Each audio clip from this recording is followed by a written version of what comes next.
I am Anthony. Now there is only 1 week left before the monthly exam. Of course, I am reviewing the subject seriously. Suddenly, the phone screen lit up and a message popped up. She's back. The message consisted of only 3 short words, but it was like a blockbuster bomb that exploded in my mind. She? Oh my God, that devil girl is back. I frowned, subconsciously recalling the memory that had been sealed for many years. On my first birthday, my mother held a grand ceremony to celebrate my birthday. My mother's biggest wish is that I can make money so that I can become a philanthropist when I grow up. However, what I didn't expect was that I caught myself a little wife. Upon seeing this, my mother quickly carried me back to the starting point and told me not to get close to her best friend's daughter, Sunny. Unexpectedly, the little ball of milk crawled over to me and held my hand tightly. After seeing this scene, the mothers of both families decisively arranged a marriage for us, so I had a future wife when I was 1 year old. In order to help us develop a relationship, my mother's best friend moved in and became our neighbor. My future wife became my childhood sweetheart. When I was a kid, Sunny tried to cheat me out of my New Year's money by saying that she was my future wife and my money was hers. Then every year she would clear out my little piggy bank, and not only that, she wouldn't allow me to say hello to other girls at school. When my mother found out about this, she was not angry, but very happy. She felt that this future daughter-in-law was not only smart, but also good at managing the household. It was not until junior high school that Sunny's family immigrated abroad. I finally got rid of the constraints of this child marriage, and my mood instantly became extremely relaxed, as if the world had become brighter. From then on, this childhood bond has come to an end. That morning, as soon as I arrived at school, my desk mate Luyu came up to me mysteriously and said, "I heard that there will be a new student in our class, and he is coming back from abroad." I lazily responded, "Oh, it's no big deal if you come back from abroad. I've seen a lot." After saying that, I lay down on the table and continued to take a nap. In the afternoon, as soon as I entered the classroom, Luyu started gossiping excitedly again. "You're finally here? Do you remember the transfer student I told you about this morning? He has arrived at our school and is now staying in the academic affairs office. I heard that when the class representative from the next class was grading papers, he saw that the transfer student was so pretty that he couldn't help but secretly take a photo with his phone. I was caught by the dean, and my phone was confiscated. I'm still being scolded." I raised my eyebrows. She dared to take out her cell phone in the academic affairs office. It seems that the transfer student is really pretty. Lu Yu's eyes lit up. "That's quite beautiful. How about I borrow the monitor's phone and show you the photo?" I waved my hand. "No need, he's in my class anyway. I'll see him in person sooner or later." The first class was Chinese class, but because the teachers in school have been busy grading papers recently, this class was temporarily changed to self-study. The head teacher, Lao Qin, was also involved in grading the papers. As a class representative, I was called to the academic affairs office to help record the scores. My classmates all asked me to keep an eye on the new student, especially to see what he looked like. After returning, they had to write a 1,000-word essay describing their appearance. Good luck, class representative. Go. And by the way, help me check my score? I nodded in agreement, took my pen and notebook, and walked towards the academic affairs office. The academic affairs office was a busy scene, with teachers and class representatives busy collating and recording grades. I took a quick look around and found that they were all familiar faces, all class representatives. I didn't see any strangers at all, let alone any eye-catching new students. It seemed that I would never meet this transfer student, so I put him out of my mind and concentrated on the task of marking the papers. The teacher is mainly responsible for recording the scores, and the class representative's task is to find his or her class's test paper from a pile of corrected papers. I flipped through stack after stack of papers, saw a few familiar names, and wrote down their scores. Unfortunately, I had bad luck. I looked through all the papers in the whole class, but couldn't find my own paper. Instead, I found more than a dozen papers from our class, and the scores were lower than each other. No wonder Lao Qin was so angry. At this time, I overheard 2 teachers whispering to each other. I heard that the student who transferred from abroad has excellent foreign language performance. Yes, I've seen his transcripts. Not only is his foreign language good, but all other subjects are also at the top level. How come such a genius was snatched away by Lao Qin? Hearing this, I couldn't help but develop a strong interest in this transfer student. I didn't expect that he is not only a beautiful man with outstanding appearance, but also a top student among top students. Several students nearby had obviously heard it and began to whisper, "This is incredible. Such a legendary figure has come to our school." I couldn't help but have a feeling that from now on, the windows of our class would probably be lined up by a group of boys watching every day. At this time, a class representative I knew poked my arm. He said with a smile, "I will teach you a little trick to make money. Lock the windows and doors of your class and draw the curtains tightly. If you want to see the transfer student, you have to pay $5 a minute. I guarantee you'll be counting the money until your hands are tired." Another boy heard this and smiled foolishly. $5 just for a look? That's too cheap, isn't it?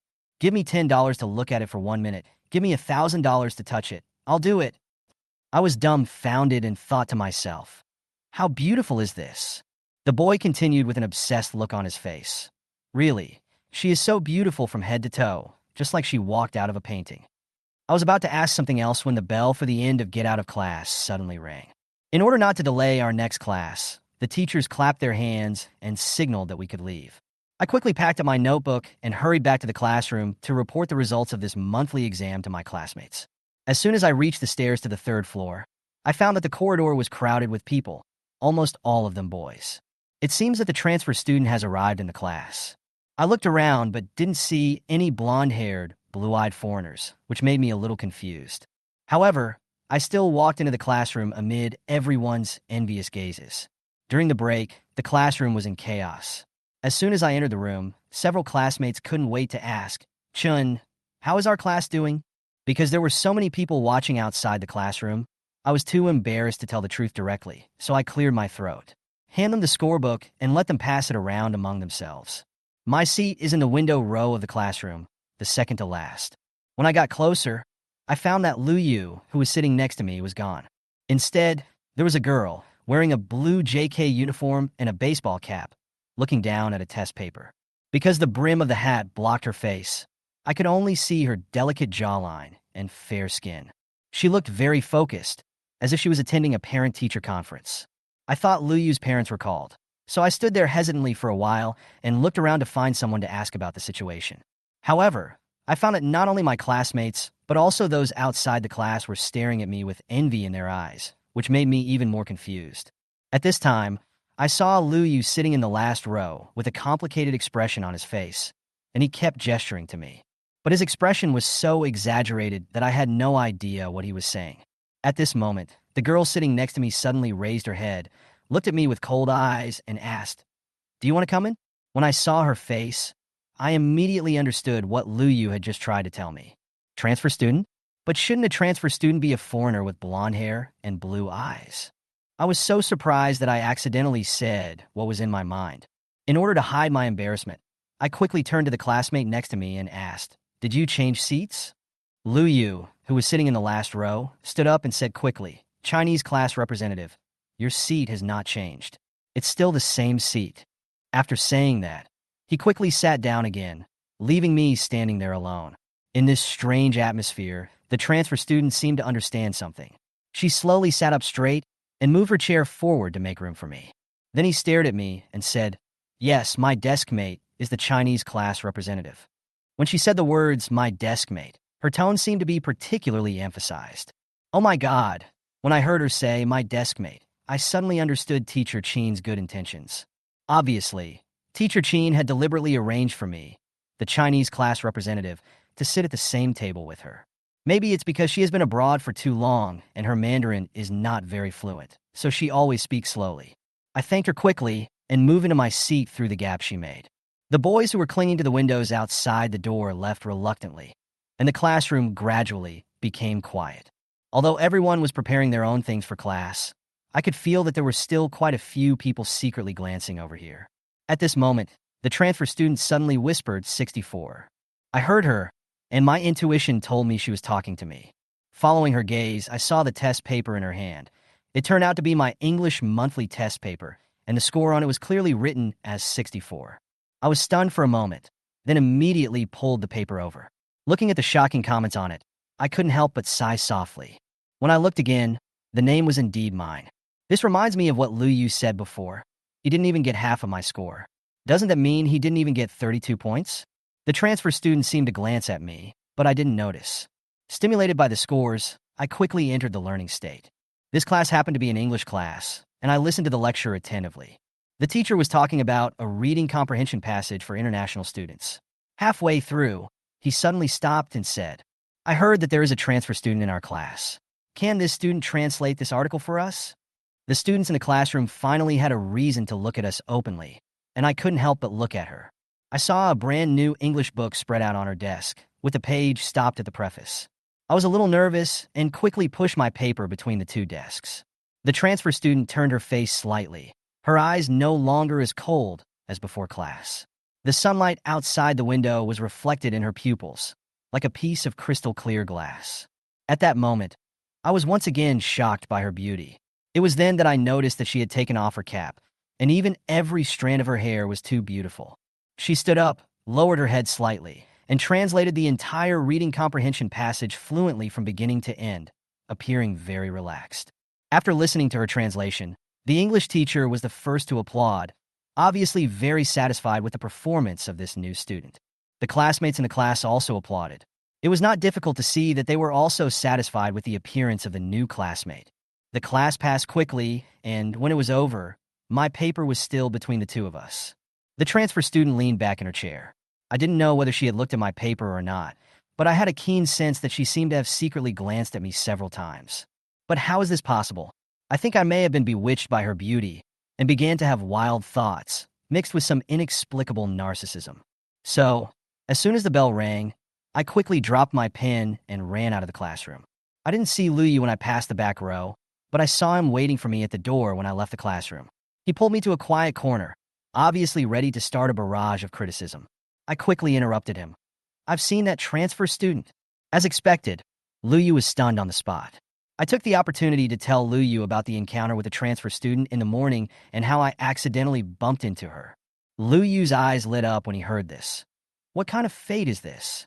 It's too coincidental. Oh my God, Anthony, you are so lucky. Not only do you sit at the same table with such a beautiful girl, but you can also have such an encounter. I scratched my head and said, she is beautiful, but she is also troublesome. Forget it. You don't understand. I was embarrassed to say that I always felt that she was looking at me during class. Or maybe she seemed to chuckle when we collided this morning, and it felt like I was imagining it. Luyu smiled and patted my shoulder. How could I not understand? It's obvious that happiness came too suddenly, and you don't know how to face this beautiful woman for a while. I glared at him angrily and said, shut up. The two chatted until class was almost over before returning to the classroom. As soon as I entered the classroom, I saw that my seat was surrounded by a crowd of people. To be more precise, the transfer student was surrounded by a group of people. I glanced at a black mobile phone placed on my test paper with a QR code displayed on the screen. Several boys from other classes were standing next to him, holding up their phones, apparently scanning the QR code to add WeChat. There were a few boys standing on the periphery who couldn't scan the code, so the transfer student was very considerate and held up his phone to make it easier for them to scan the code.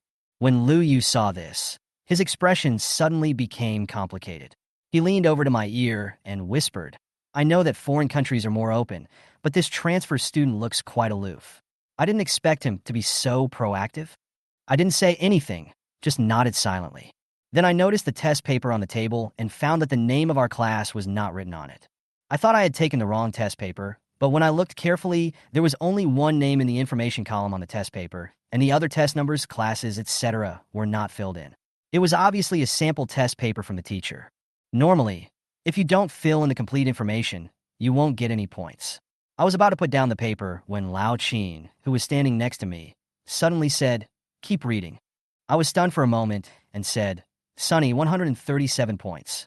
As soon as I finished speaking, the classroom was in an uproar. Who is Sunny? This name doesn't seem like someone from our class. Does anyone know him? Is he a new transfer? Suddenly, someone seemed to have thought of something and excitedly pulled the people around him to talk in a low voice. When I finished reading all the test papers and was about to return to my seat, I suddenly saw my transfer student deskmate slowly stand up and walk towards me. I stared blankly at his familiar features, my mind going blank. Sunny took the paper from me, and when he saw my surprised expression, the corners of his mouth raised slightly, revealing a faint smile. Old Chin was obviously very satisfied with this new student. He smiled and said, Now please introduce yourself, new student. Sunny smiled at the students in the audience and said politely, Hello everyone, my name is Sunny. I graduated from Homerton College in the UK. I hope you can give me your guidance in the future. When I heard this name, My heart suddenly trembled, as if I remembered something. Sunny added lightly, I am a Chinese national. This sentence made me stunned again. Lao Qin listened and took the lead in applauding with great enthusiasm. Doesn't it feel great to be back home? Sunny nodded slightly and replied politely, Of course, the motherland is the best. I felt mixed emotions and returned to my seat in a daze. After sitting down, I saw Sunny return to the podium, picked up the test paper I had forgotten there, and walked over to hand it to me. This childhood friend is really different from the impression I had of him. He has matured a lot. I thought silently to myself. Recalling the scene of the three of us standing on the podium, he was like an adult talking with Teacher Chin, while I was like a child who had not grown up yet. I suddenly felt that my nightmare was really a thing of the past. He loved to bully me when I was a child. Maybe it was just because we were young at that time. Now that she has grown up, she must be mature. Thinking of this, I felt happy and prepared to take the test paper from Sunny. However, she did not let go immediately, but instead uttered two words lightly. Idiot. I was immediately confused and couldn't believe what I heard. However, Sunny quickly and calmly put down the paper, as if nothing had happened. This made me wonder if I heard it wrong. I was a little confused, slowly put the test paper on the table, and then quickly glanced at him.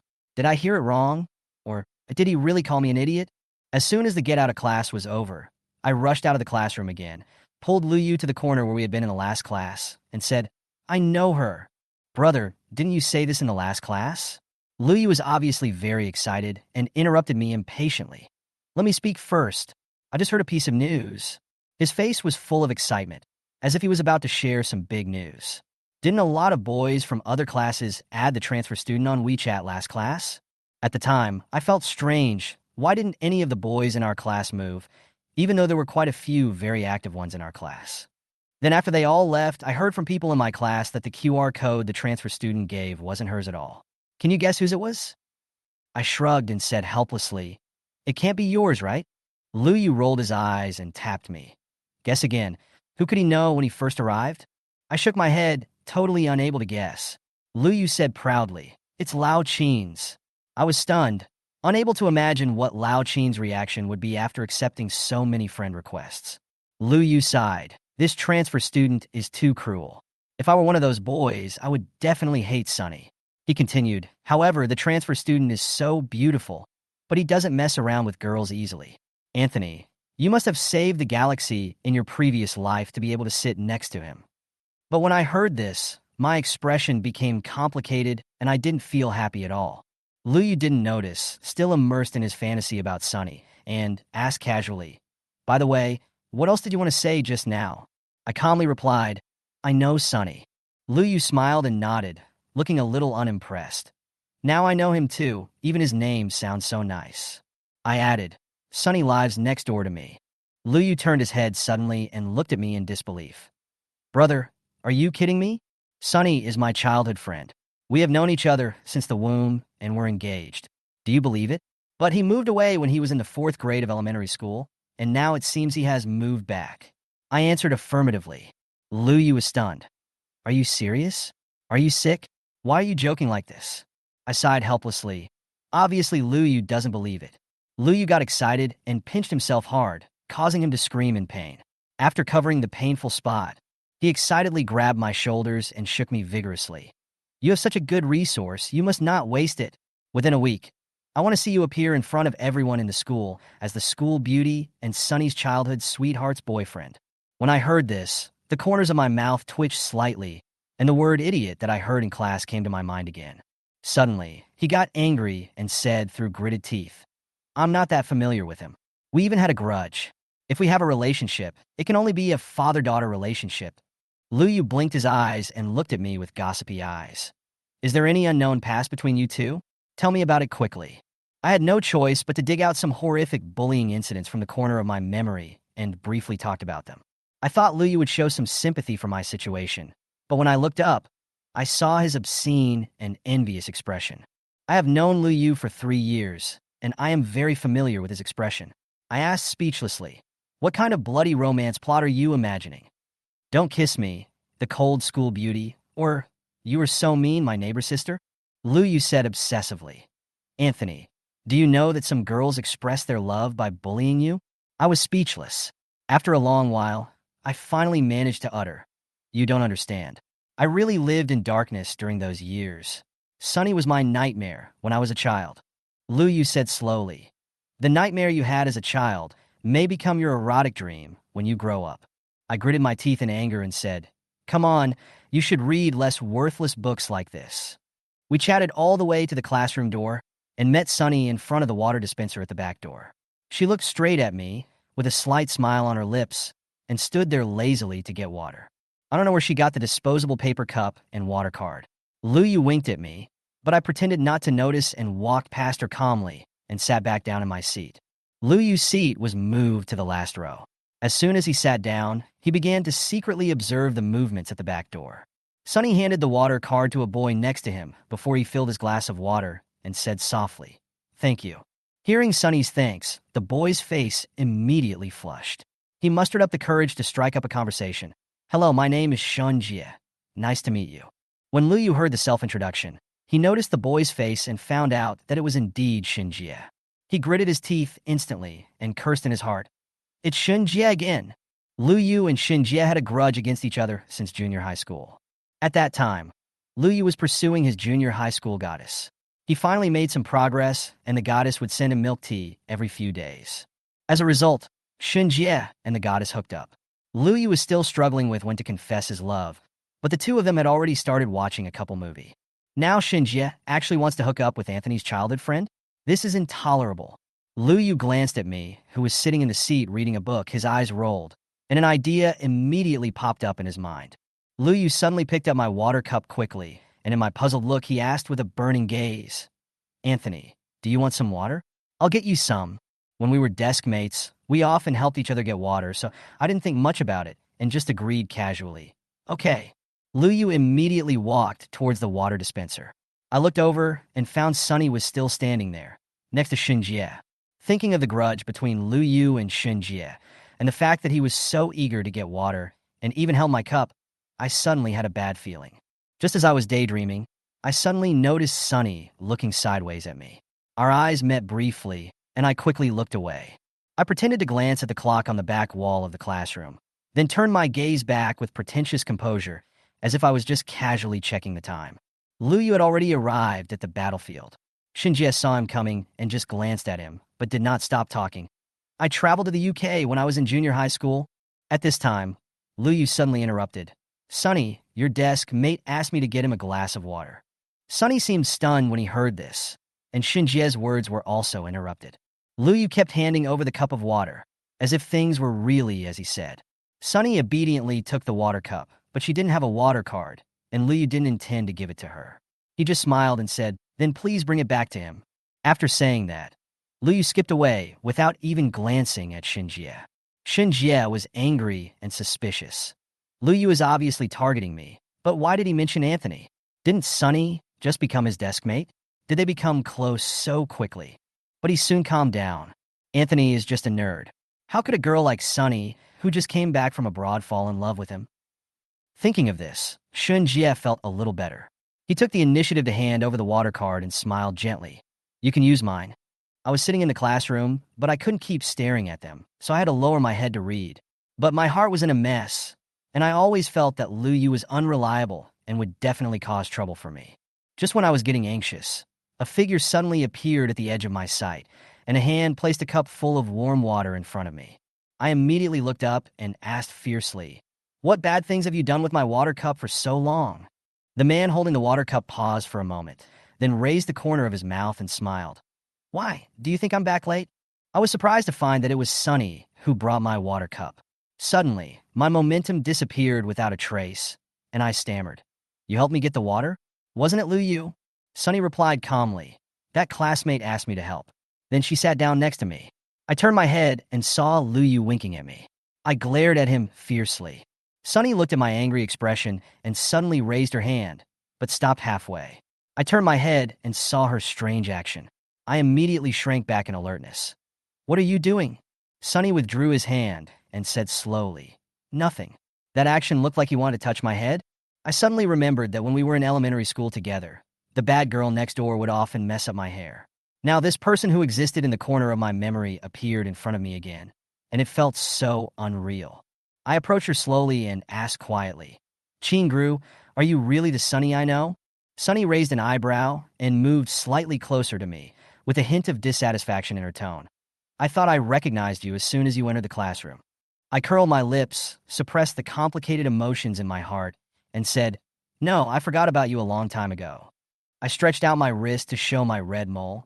If I hadn't seen your mole, I really wouldn't have remembered it. Sunny also turned her wrist over. Our red moles were in almost the same position, with a subtle sense of fate. Her tone suddenly became indifferent, and she said, Oh, lightly, and stopped talking. I realized belatedly that what I had just said seemed a little unpleasant and quickly explained, What I meant is that after all, so many years have passed. Those were things from childhood, right? You can't expect me to always remember you. I continued to explain, That's not right. You can't expect a child to have a good memory. Sunny ignored all this and asked, Then why didn't I forget about you? I was stunned for a moment and said casually, Maybe it's because I haven't changed much in appearance. As I spoke, it seemed to be getting more and more outrageous, so I simply shut my mouth. Sunny was silent for a while, then suddenly chuckled. Indeed, from a clown to an adult. I was immediately annoyed. When I was a child, this sister had played a lot of tricks on me. Now, she was still saying this to me. I really didn't know whether to refute or retort sarcastically. If I refute her, wouldn't it make me look narcissistic? But if I sarcastically say that Sunny is not ugly at all, it has no killing power at all. Just when I was struggling, the time to answer had passed. I turned my head away angrily and lay on the table to do my homework, deciding not to pay attention to her anymore. Sunny seemed to suddenly become interested. He poked my arm with a pen and said lazily, Student Jiang, don't just focus on writing. Your new desk mate doesn't even have a book. Hearing this, I subconsciously held the exercise book tighter and even moved it to the corner of the table. Sunny obviously didn't intend to let me go and continued to poke me with the pen, Student Jiang. But there was a wall on my left, and I couldn't move no matter how hard I tried. I was like a little white rabbit cornered by a hunter. I could only lie on the table trembling and tightly protect my exercise book. Sunny seemed to sigh and was about to say something, but was interrupted by a male voice. Student Sunny, you can use my exercise book first. I have to draw a blackboard newspaper next class, so I don't have to attend class. The speaker was Shinjie. Sunny and I looked at him at the same time. He was standing in the aisle with a generous smile on his face and holding an exercise book in his hand, which he handed to Sunny. The cover of the exercise book had the words Shinjie written on it. Sunny's expression remained cold, and her eyes showed no fluctuations, but she did not reach out to take it. I was a little confused and thought Shinjie was really acting abnormally today. Seeing that she was still not moving, I hesitated for a moment and reached out to take Shun Jie's exercise book for her and put it on her desk. Take it, the classmates in our class are very friendly. Sunny's eyes became even colder, and she seemed to glare at me. I blinked innocently and felt more and more strange in my heart. Sunny lowered his head, paused, and then whispered to Shunjie, Thank you. Shunjie glanced at me and smiled. You're welcome, Sunny. You can come to me if you have anything. I won't mind the trouble. The tone of his words seemed to imply that I didn't want to borrow the exercise book because it was too troublesome. I don't know where Shunjie's hostility comes from. Is it because Luyu offended him when he was fetching water just now? My seat was in the southwest corner of the classroom, and Shinjie's seat was in the northeast corner. Normally, we didn't have much interaction, but he came over specifically to give Sunny a workbook, which was quite troublesome in itself. In just a few seconds, I suddenly realized something.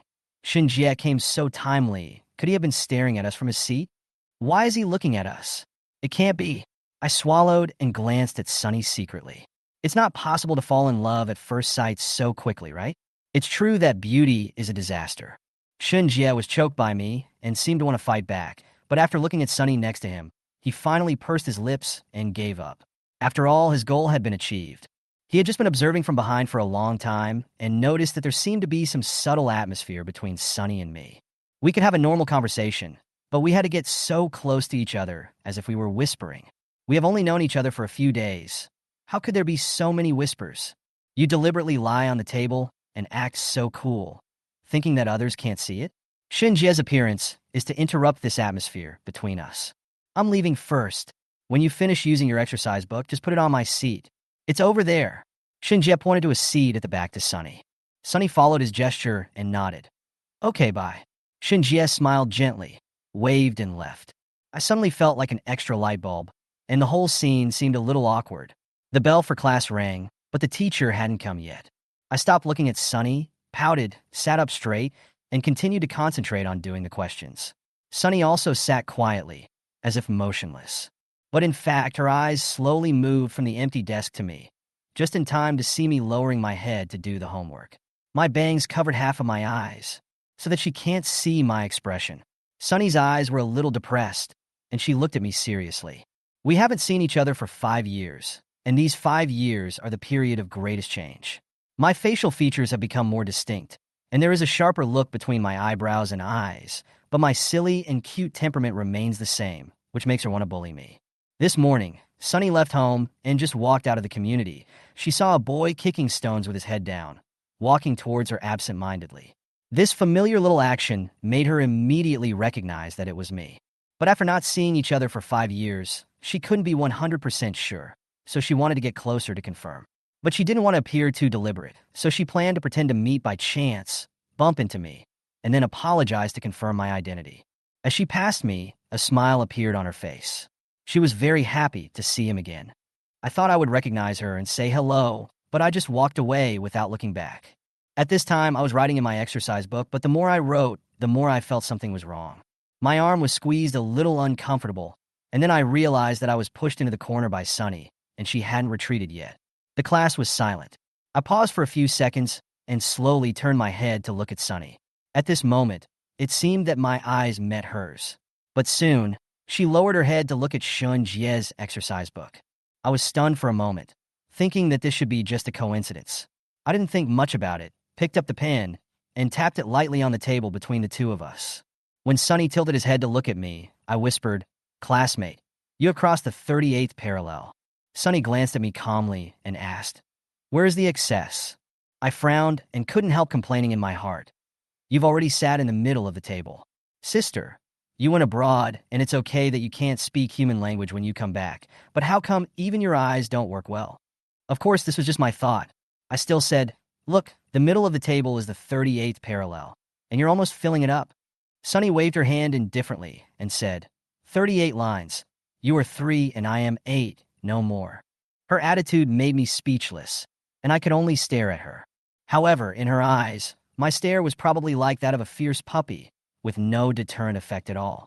Sunny raised an eyebrow, and finally decided to show mercy and moved slightly to the side to give me some space. We didn't say a word until the end of the get out of class, but I noticed that Sunny didn't even open Shun Jie's exercise book. As soon as the bell rang, she asked the girl across the aisle to help her pass the exercise book back to Shinjie, because she didn't know where Shinjie was sitting. The girl's name was Song Mingming. She was a chatterbox and could get along with anyone. She had given up the idea of making friends with Sunny, because she seemed a little difficult to approach. Unexpectedly, Sunny took the initiative to talk to her, and her tone was not as cold as she looked. So, after Song Mingming helped pass the exercise book away, she started chatting with Sunny. I didn't intend to listen, but Song Mingming's voice was so loud that it was hard for me not to listen. I happened to hear Song Mingming saying, "Have you ever eaten Peking duck? I think the taste of roast suckling pig and roast duck abroad should be similar. After all, they're both roasted. The lotus leaf roast chicken here is also very good. If we have time, we can go to Lin's seafood barbecue together." Sunny smiled and said, "I don't eat meat." Song Mingming was stunned for a moment. Then she said, "I think the roast duck roasted by electricity is more crispy. Now that the country is vigorously developing new energy sources, we should support electric roasting. Ordinary charcoal roasting does pollute the environment a bit." Sunny still smiled slightly, but didn't respond. I secretly guessed that Sunny would probably think that Song Mingming's words were a bit off topic. The afternoon passed like this. In addition to studying hard, I would occasionally feel sleepy, especially in the afternoon classes, and I almost couldn't hold on a few times. In addition, I also looked for Liu a few times and specifically told him not to talk nonsense and not to be a big mouth. I didn't really want others to know about the relationship between Sunny and me, and I didn't think there was anything worth talking about.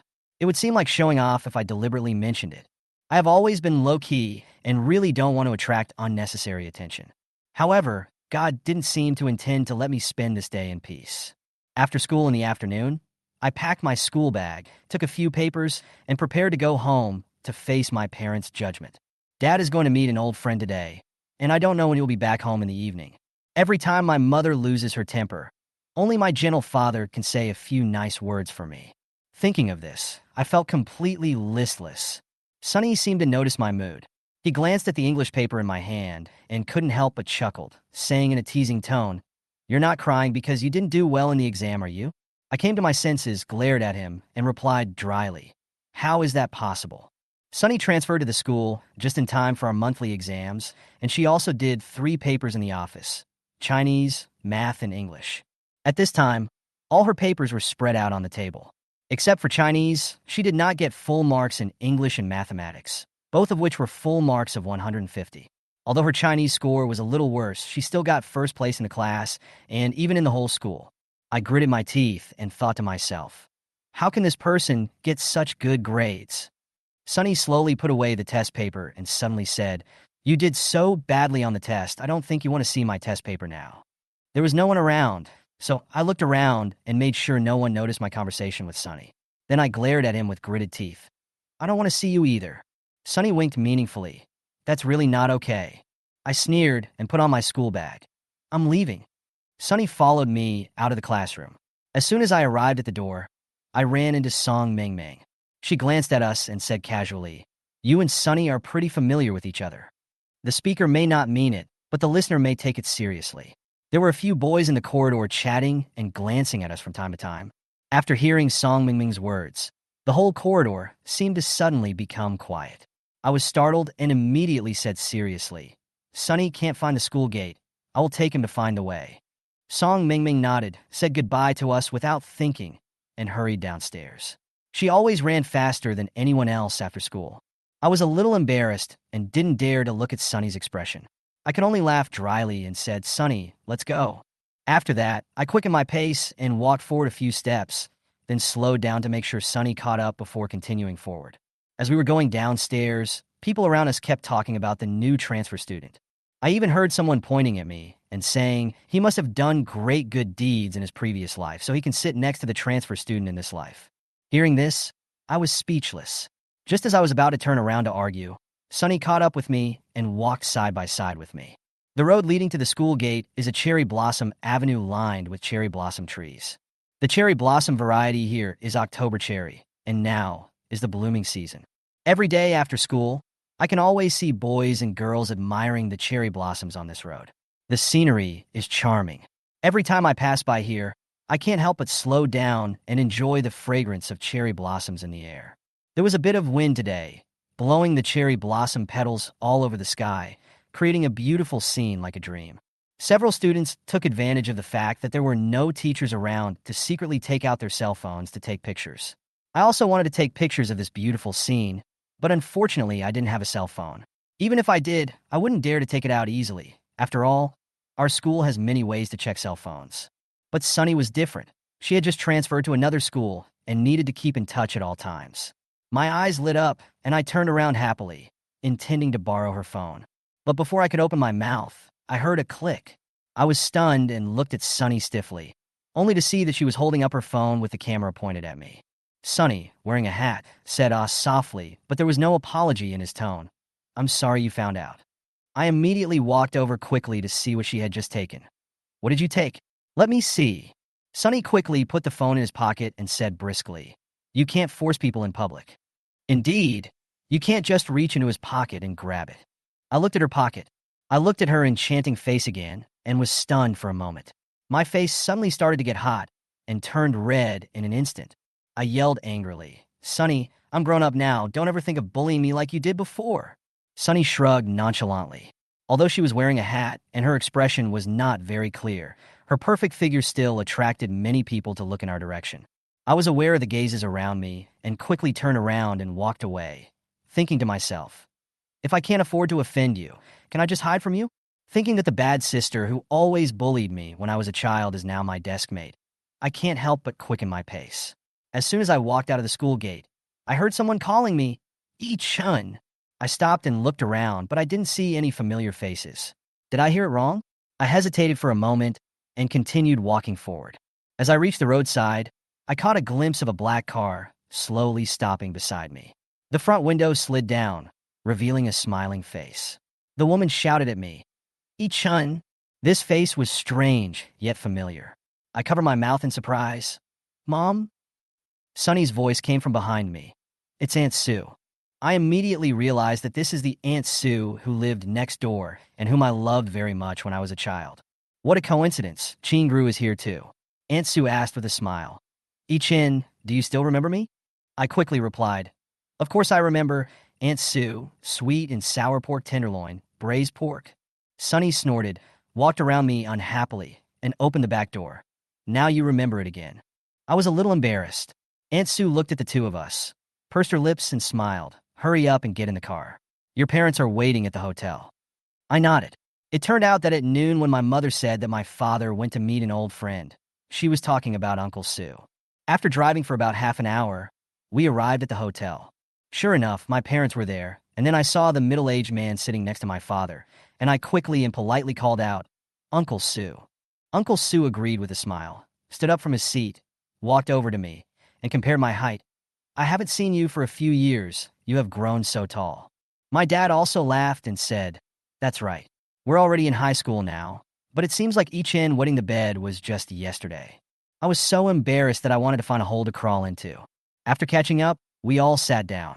I sat next to my mom, and Sunny sat next to her mom, right next to me.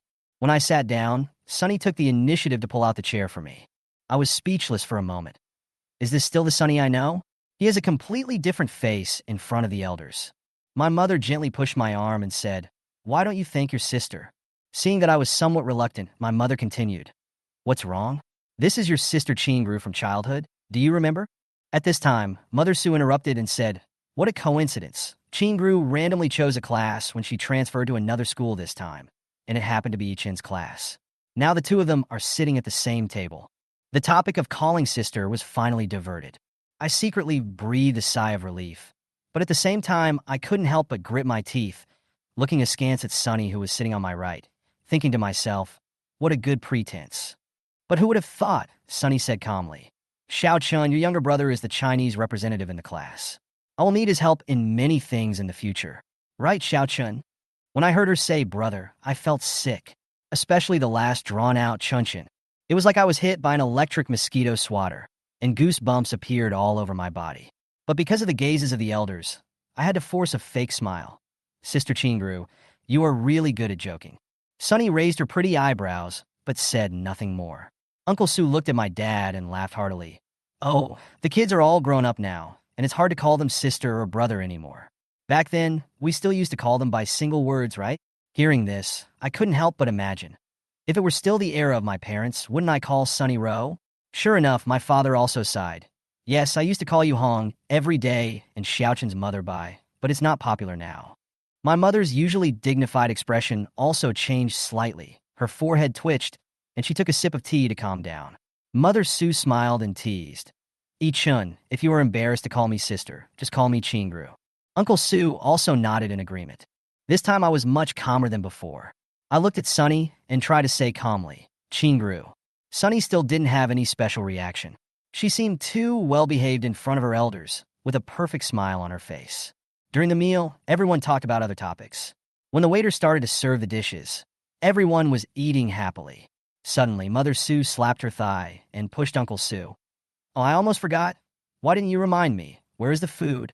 Uncle Sue was stunned for a moment and seemed to suddenly remember something, and said quickly, oh my God, I forgot something in the car. As he said that, he took out his cell phone and called the driver, asking him to bring out a black box from the trunk. I didn't pay much attention to what the adults were talking about, but suddenly, a lobster was thrown onto the plate in front of me. I was stunned for a moment, turned my head and looked at Sunny who had just put down his chopsticks and looked lazy, and asked, what are you doing? Sunny let out a yo with some regret and asked in a tone that deserved a beating, are you not afraid of lobsters now? I remember you were pinched by a lobster when you were a child, and you were so scared that you didn't even dare to see it. The adults were chatting happily and didn't pay any attention to us. I said angrily, I will grow up too, okay? Do you think I haven't made any progress over the years? Sunny looked at me and smiled, but your English is still so bad. I was choked and snorted coldly and retorted, even if I haven't made any progress, it's better than someone who has regressed and become more and more childish. Brother I-chin, what you said is not something that Sister Chingru likes to hear. Sunny said lazily, and then seemed to think of something, narrowed her eyes, and said with a half smile, "Brother Ichin, quickly call me Sister Chingru and let me hear it." I didn't bother to pay attention to her. I turned around and picked up the drink on the table to vent my anger. Suddenly, I heard Sunny deliberately drawling out the words Xiao Qinshin. I was so scared that I choked and started coughing. My mother came over to help me calm down. "Drink slowly, what a shame." Sunny calmly handed me 2 napkins, and I took them and coughed even harder. When I finally calmed down, I saw Mother Sue coming over and handing me an exquisite red velvet box. "Ichun, this is a meeting gift for you." I didn't expect there would be a gift, so I quickly stood up and took the box. "Thank you, Aunt Sue." Mother Sue smiled and said, "Chingru helped me choose this." I suddenly felt a breath stuck in my throat again. I glanced at Sunny's expectant expression and took a deep breath. "Thank you, Sister Chingru." Sunny looked at me with a smile. "You're welcome. Open it and see if you like it." After I sat down, I untied the ribbon on the box and pressed the mechanism outside the box. The box opened automatically, revealing a pen with a very design sense. I have to say, I liked this pen the first time I saw it. After the banquet, both the host and the guests had a great time. After returning home, I lay on the bed in a daze. My nightmare childhood friend has come back. Not only has he transferred to our class, he has also become my desk mate. Although she seems less scary now, her bad character has not changed at all. The next day, I woke up early, which was rare for me. Although I was awake, my mind was still half asleep and half awake. After washing up and going downstairs for breakfast, I saw my father winking at me. I was stunned for a moment, and then my mind immediately came to its senses. Every time Dad uses this look, it's to remind me that Mom mentioned something I did wrong again. Sure enough, when I turned around, I saw my mother staring at me fiercely. "Ichin, I just saw the report card sent in the class group last night. Do you know what place you ranked in this monthly exam? Come and see for yourself." I answered with a guilty conscience. "I don't know. I just know that everyone in the class didn't do very well in the exam, and the ranking list was not announced in the class." I walked over to take the phone and took a look. Student number 35, name Anthony. I dropped from 9th to 35th. My dad obviously knew about this situation a long time ago. He patted me on the shoulder and comforted me. "It's normal to do poorly on an exam. Staying at a low level for a while will help you remember more firmly what it feels like to be at a high level." However, my mother was not so easy to fool. She glanced at my father and turned to me and said, "Bring your test paper here." This sentence was like a bolt from the blue. I could only put down my phone silently, took out my school bag, and spread out the papers one by one on the table. My mother was obviously very angry. She looked down at the papers coldly, but did not start to look at them. My dad checked the time and quickly reminded me, "Dear, Ichin will be late if he doesn't leave. It's just a small monthly exam. Don't put too much pressure on the child." He turned to me and said, "Put away the papers. I'll take you to school." Along the way, my father did not mention the monthly exam again. When I arrived at school, I ran all the way to the bottom of the teaching building and ran into Shunjie head-on. We were both stunned for a moment. Shunjie quickly regained his composure, snorted lightly, rolled his eyes, and said with a somewhat sarcastic tone, "Ichun, you did well in the exam this time, 35th. I smiled and nodded. "Not bad, but not as good as you." In fact, I never really cared about how Shunjie scored. But I remember Liu Yu mentioned that Shunjie's ranking was always around the bottom 20. Shunjie said proudly, "I have improved by 3 places this time." I smiled, not wanting to pay attention to him, and turned to go into the classroom. As soon as I entered the classroom, I saw a group of classmates gathered in front of the multimedia. When I got closer, I heard that they were discussing the transcript. I squeezed in to take a look out of curiosity, and sure enough, I saw Shunjie's name on the second page, 12th. There were 65 people in our class, and when I saw his ranking, I couldn't help but laugh out loud. I shook my head and walked to my seat. Shunjie chased after me unwillingly and said, "Anthony, what are you laughing at? Am I not making any progress? Aren't you regressing?" I glanced at him and said calmly, "Yeah, so what?" Shunjie said proudly, "So if this trend continues, I will soon surpass you. What do you think? Are you panicking now?" Just then, someone next to me interrupted and said, "It's just like playing poker. You win one round, and I win another." Liu Yu came over, put a box of yogurt on my table, and said with a smile, "Ichun, I came here specially to feed you." After that, he deliberately pinched his throat and shouted to Shunjie, "Shunjie, do you want a bottle of walnut-flavored brain-boosting yogurt?" Shun Jie glared at us fiercely, then turned away angrily. Looking at Shun Jie's running back, I finally couldn't help asking Lu Yu, "Is he always like this? He's quite cute. You want to say he's stupid?" "He's really stupid." Lu Yu curled his lips and said, "If you want to say he won my goddess heart by acting stupid, I'll admit it. But the problem is that he's not only stupid, he's also extremely annoying." I shrugged and looked at Lu Yu in confusion. Why is Shinjie suddenly so hostile to me? What on earth did you do with my water cup yesterday? I didn't even have a chance to ask you. Lu Yu stuttered for a moment, then smiled at me flatteringly. "Yi-chun, look, I bought you some yogurt to make amends." "So, this yogurt is an apology?" I said unhappily. "No, I just looked at the transcript." Lu Yu quickly changed the subject and leaned close to me and whispered, "I just wanted to piss him off, so I handed your water cup to Sunny and said, 'Sunny, your classmate asked you to get him a glass of water.' Moreover, I hadn't given Sunny a water card yet, but he used Shun Jie's water card to get you water." After listening to him, I looked at Lu Yu with mixed feelings, feeling both amused and helpless. Lu Yu saw that the situation was not good and ran away.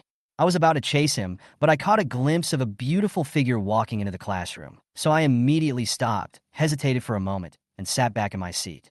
After entering the classroom, Sunny did not return to his seat immediately, but stopped in front of the multimedia and took a few glances. She seemed to have an aura of no entry, and the students around her made way for her so that she could see more clearly. The monitor was also looking at the report card. When he saw Sunny coming over, he felt that he needed to explain to this top student who had just returned from abroad. So he said, "Sunny, don't think that our class's scores are generally low this time. In fact, it's because the test paper is too difficult and everyone's scores are not high. But in such a low score, we still have some rising stars holding their ground. For example, our study committee member can still maintain a 3-digit score. And our class representative for math scored 120 points this time." Sunny listened, seemingly absent-minded, just humming from time to time. But her eyes did not move according to the monitor's instructions, but were always staring at one place. The monitor continued, "And our Chinese class representative is your desk mate Anthony. His Chinese grades are as good as always. This time he is first in the class and second in the grade. But," the monitor suddenly felt a little embarrassed and touched his head, "his overall score this time is not very ideal. He is usually in the top 10, but he didn't expect to fail this time." After Sunny heard what the monitor said, she raised her head and met my eyes. When she was about to return to her seat, the monitor suddenly seemed to remember something and called her again. "Sunny, Lao Chin asked you to go to the academic affairs office to pick up the books." Sunny put down the white school bag in her hand and pushed it into the table. "Okay." The monitor continued, "Do you remember where the academic affairs office is? If not, let Anthony take you there." Sunny smiled slightly and wanted to say that she knew the location of the academic affairs office very well, but hesitated for a moment and finally changed her tone and said softly, "Oh, I actually forgot a little. I was reluctant to go with her, so I made an excuse and said to the monitor, but I still have to collect Chinese homework." The monitor's eyes widened, and he said in surprise, "Collect now? I still have a few questions to finish." "No, you have to go with Sunny, and I will collect them when you come back so that I can have time to finish them." Hearing this, I couldn't help but think depressedly in my heart, "Anthony, you're digging a hole for yourself." After the monitor said this, he ran back to his seat to finish his homework. With no other options, I could only stand up and resign myself to my fate and said, "Let's go." We walked one after another in the corridor. I came to the outside of the office, looked inside, and saw that teachers from various subjects were busy. I quickly leaned against the wall and whispered to Sunny, "Go in and get the book from Lao Chin. I won't go in with you. I'm leaving first." Chapter 13. Sunny turned to leave. Anthony gently grabbed her sleeve. Sunny looked at him in confusion. "You can't give up halfway." Anthony blinked and smiled. Chinese class representative. Sunny looked helplessly at the closed office door, secretly questioning herself why she agreed to stay. People who know how to act like a spoiled child really have the best luck, regardless of whether they are men or women. It turned out that Anthony was right to ask her to stay and wait for him. The books he wanted to collect were piled up in a big pile, as well as 2 sets of school uniforms, one for autumn and winter, and one for spring and summer, wrapped in plastic bags. As soon as he walked out of the office, the school uniform bag slipped from his arms and fell right at Sunny's feet. Sunny helped him pick it up and held it in her arms. Snap! Another set of school uniforms slid down. Sunny had no choice but to pick it up again. "Let's go, Jiang." Anthony smiled and agreed, and the two walked back. When they passed the music classroom, the pleasant piano sound attracted Sunny, and she quickly ran to the French window and looked inside with relish. Anthony walked a little slower and looked in curiously. A boy was playing the piano in the classroom, and a girl was sitting next to him, holding a violin in her arms. That senior is called Song Ingjing, Sunny introduced. He plays the piano very well and always performs at every school event. He also took over music lessons for a teacher who was on maternity leave for a semester. Anthony changed his arm to hold the book and asked, "Where are the girls?" That senior and ran. "She's pretty, good at studying, and often hosts events. She's said to be the daughter of a school director." Sunny replied. Anthony said casually, "A talented man and a beautiful woman. They are a perfect match." "Don't talk nonsense. They are not that kind of relationship." Sunny glared at him. The piano music in the classroom gradually stopped. Song Yingjing looked out the window and smiled gently. Sunny waved and smiled in response. And Ran also looked over, her eyes lingering on Anthony for a moment. "Let's go. Can you still carry it?" Sunny asked. Anthony answered truthfully, "My arm is numb." Sunny took half of the book from his arms and said, "Okay, let's go." Back in the classroom, Sunny put down her book and sat down to catch her breath. Before the class officially started, Anthony put the book on her pile and said lightly, "Is that all?" Sunny replied angrily, "Who am I doing this for?" Anthony smiled and stopped talking. He didn't speak until the end of the class, looking thoughtful. The math teacher wrote a problem on the blackboard and asked people to come up and solve it. He immediately glanced at Anthony and said, "New student, come up and solve this problem." Anthony looked at the blackboard seriously, frowned, walked up to the podium, and wrote for 5 minutes, then put down the chalk expressionlessly and returned to his seat. Chapter 14, Do You Want to Borrow My Water Card? He only wrote 4 or 5 lines of formulas, but the problem looked much more complicated than that. Thinking he hadn't figured it out, I consoled him by saying, "This problem is very difficult. Even the math class representative Song Yingxing hasn't figured it out yet." However, the next second, the math teacher said, "Good. Anthony did it right, and very quickly. It's just that the steps were a bit simple, so you should pay attention next time." Anthony looked thoughtful, but I knew he must be distracted, and I worried about him for nothing. After class, I went to get some water. Just as I was about to ask Anthony to let me pass, he looked up and smiled gently. "Want some water? I'll get it for you." My heart was alarmed. He had never been so gentle before. Suddenly, I remembered that he might want to borrow my water card. "You want to borrow my water card?" I put the water cup and water card in front of him. "You have to go to the second floor to get a water card. Don't expect the school to give it to you." The smile on his face froze, and he said coldly, "Go by yourself." Zhou Ying, who was about to go to the store, came to find me, and Anthony slowly moved his stool away. I followed Zhou Ying into the supermarket, and she went straight to the spicy strips display stand. I kept watching her eat, and I was actually quite greedy. Although I had an allergic reaction before, it should be okay to eat less this time, right? I thought about it and said to Zhou Ying, "Take another bag. You want to eat?" Zhou Ying was a little surprised. "It's not for me. Anthony wants to eat it," I said, thinking I was smart. "Wow, I can't tell." Zhou Ying laughed. When I got back to class after buying the snacks, it was almost time for class. I put the snacks down, and Anthony looked at me strangely. I said calmly, "Don't look at me like that. These snacks are for everyone, not just for me." Anthony raised his eyebrows and smiled. "Explain what to me?" I didn't say anything. "Your eyes betrayed that you think I'm a pig in your heart."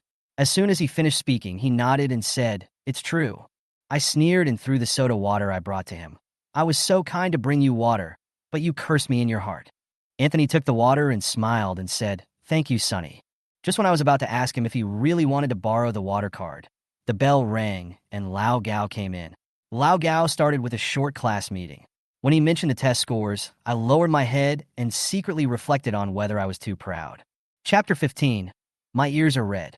In the last 30 minutes of the composition class, I was called to the podium by Lao Gao to read my high-scoring composition. This has become a routine, but when I stood on the podium, my eyes fell on Anthony's deep eyes, and he even winked at me, and I suddenly became nervous. Trying to avoid his gaze, I began to read the book review of The Little Prince without emotion. When I finished reading, my palms were sweaty. Lao Gao praised me and reminded me to write more sincerely. After getting off the podium and returning to his seat, Anthony moved his chair forward to make it easier for me to come in. I glanced at the soda bottle in his desk pocket, which had been unscrewed. For some reason, this detail caught my attention. The second half of the class was spent in boring recitation. When the bell rang, I was so sleepy that I fell asleep on the table. I felt the pen in my hand drawing on my face, but I didn't bother to care. Anthony propped up his head and watched me drawing with interest. He reached out to take my pen, but was beaten by a hand from behind. A boy took my pen and tapped my shoulder. I didn't wake up, but I heard someone talking. Wei Siqing, you're here. It was Zhou Ying's voice. Wei Siqing handed her a cup of milk tea and put another cup next to me. Zhou Ying came to see me and noticed the artistic creation on my face, so she put iced milk tea on the back of my neck. I woke up with a start and found that Anthony, Wei Siqing, and Zhou Ying were all looking at me. I stared at them and realized that my hand was still on Anthony's arm, so I immediately took it back, and my ears turned red. Why did you put your arm under my hand? I complained first. Anthony raised his eyebrows, looking innocent. Zhou Ying handed me a tissue. Wipe your face quickly. Touching my face that was covered with scribbles, I really wanted to find a crack in the ground to crawl into. Chapter 16. Yu and Jiang got to know each other quickly. Sunny thought she was drooling, and when she was wiping her mouth in embarrassment, Zhou Ying took out a small makeup mirror and handed it to her. Seeing herself in the mirror, Sunny held back a scream, and her face was covered with pen marks. Wei Siqing smiled and comforted her. Don't mind, it's cute. How about I draw a circle on myself too? Sunny forced a smile, wiped the marks on her face, and asked, Aren't you going to another school for exchange? It's over so soon? Wei Siqing explained that he came back to get something and brought milk tea. Your favorite roasted milk with ice and putting red bean pearls. He explained in detail, and Sunny was a little embarrassed. You don't have to report it so clearly every time. Anthony sneered. Are you drinking 8 treasure porridge? Sunny glared at him and said, What do you care? Then she asked in confusion, Did you draw the pen marks on my face while I was asleep? Anthony smiled and threatened. Next time you fall asleep, I'll kill you. Wei Siqing quickly clarified. It wasn't him. It was me who took the pen from your hand. Sunny nodded, a little embarrassed. Zhou Ying suggested going to the playground to eat. Sunny packed up her snacks and milk tea and prepared to leave. She said to Wei Siqing, Here's the money for the milk tea. Wei Siqing pushed it back and said with a smile, Don't be like that. Just treat me next time. The three of them sat down in the playground and chatted. Zhou Ying asked about Wei Siqing's exchange school, and he replied, Uton number 3 middle school. It's average but famous, and the school is willing to spend money. When talking about the upcoming basketball league, Zhou Ying said excitedly, That's great, classes can be suspended again. Tian, let's go cheer for Wei Siqing. Sunny agreed without thinking. Anthony, the new desk mate, and Wei Siqing pretended to ask about him casually. Sunny sneered. He is a hypocritical pervert. Zhou Ying was stunned. What have you experienced that makes you think so lowly of him? Sunny smiled bitterly without further explanation, and only said, I've been through a lot. Wei Siqing seemed to be thinking about it, and decided to find Zhou Ying privately to find out. The three of them continued to eat snacks, and the atmosphere gradually became relaxed, but the doubts in their hearts were still not resolved. Chapter 17. Boy. Anthony's bad character reminded Sunny of the days when she was teased as a child. Every time she saw him, she couldn't help but want to say something to him. She took advantage of Zhou Ying's yawn and secretly put a bag of spicy strips in her pocket, ready to find a place to eat secretly. After making an excuse to leave, Sunny found a corner and couldn't wait to taste a bite of the spicy strips, but she coughed because of the spiciness. She didn't bring money to buy water, so she had to go to the canteen.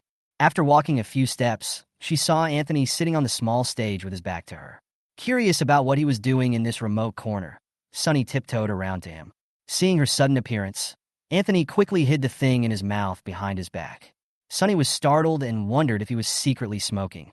Anthony asked in a low voice, Why are you here? Going to the bathroom. Sunny stammered, but she was wondering what he was holding in his mouth. Seeing Sunny staring at him, Anthony smiled and said in an ambiguous tone, Following your brother Au? Sunny suppressed the complicated emotions in his heart and said seriously, I won't tell anyone. Smoking is against school rules. If you are caught, you will be punished severely and it will affect your admission. Anthony stared at her and said casually. Sunny was irritated by his nonchalant attitude. I'm not kidding. You have good grades and have a chance to be admitted.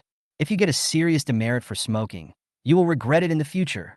Anthony raised his eyebrows and smiled. I didn't expect you to think so highly of me. Only in terms of grades, Sunny replied coldly. Seeing Sunny was serious, Anthony suddenly laughed so hard that his shoulders shook. Sunny was stunned, worried that he would cry because of the scolding. Just as she was about to comfort him, Anthony looked up and smiled at her. He jumped off the stage and approached her. "Do you think I'm so stupid that I would smoke in the playground?" Sunny was stunned. "What else?"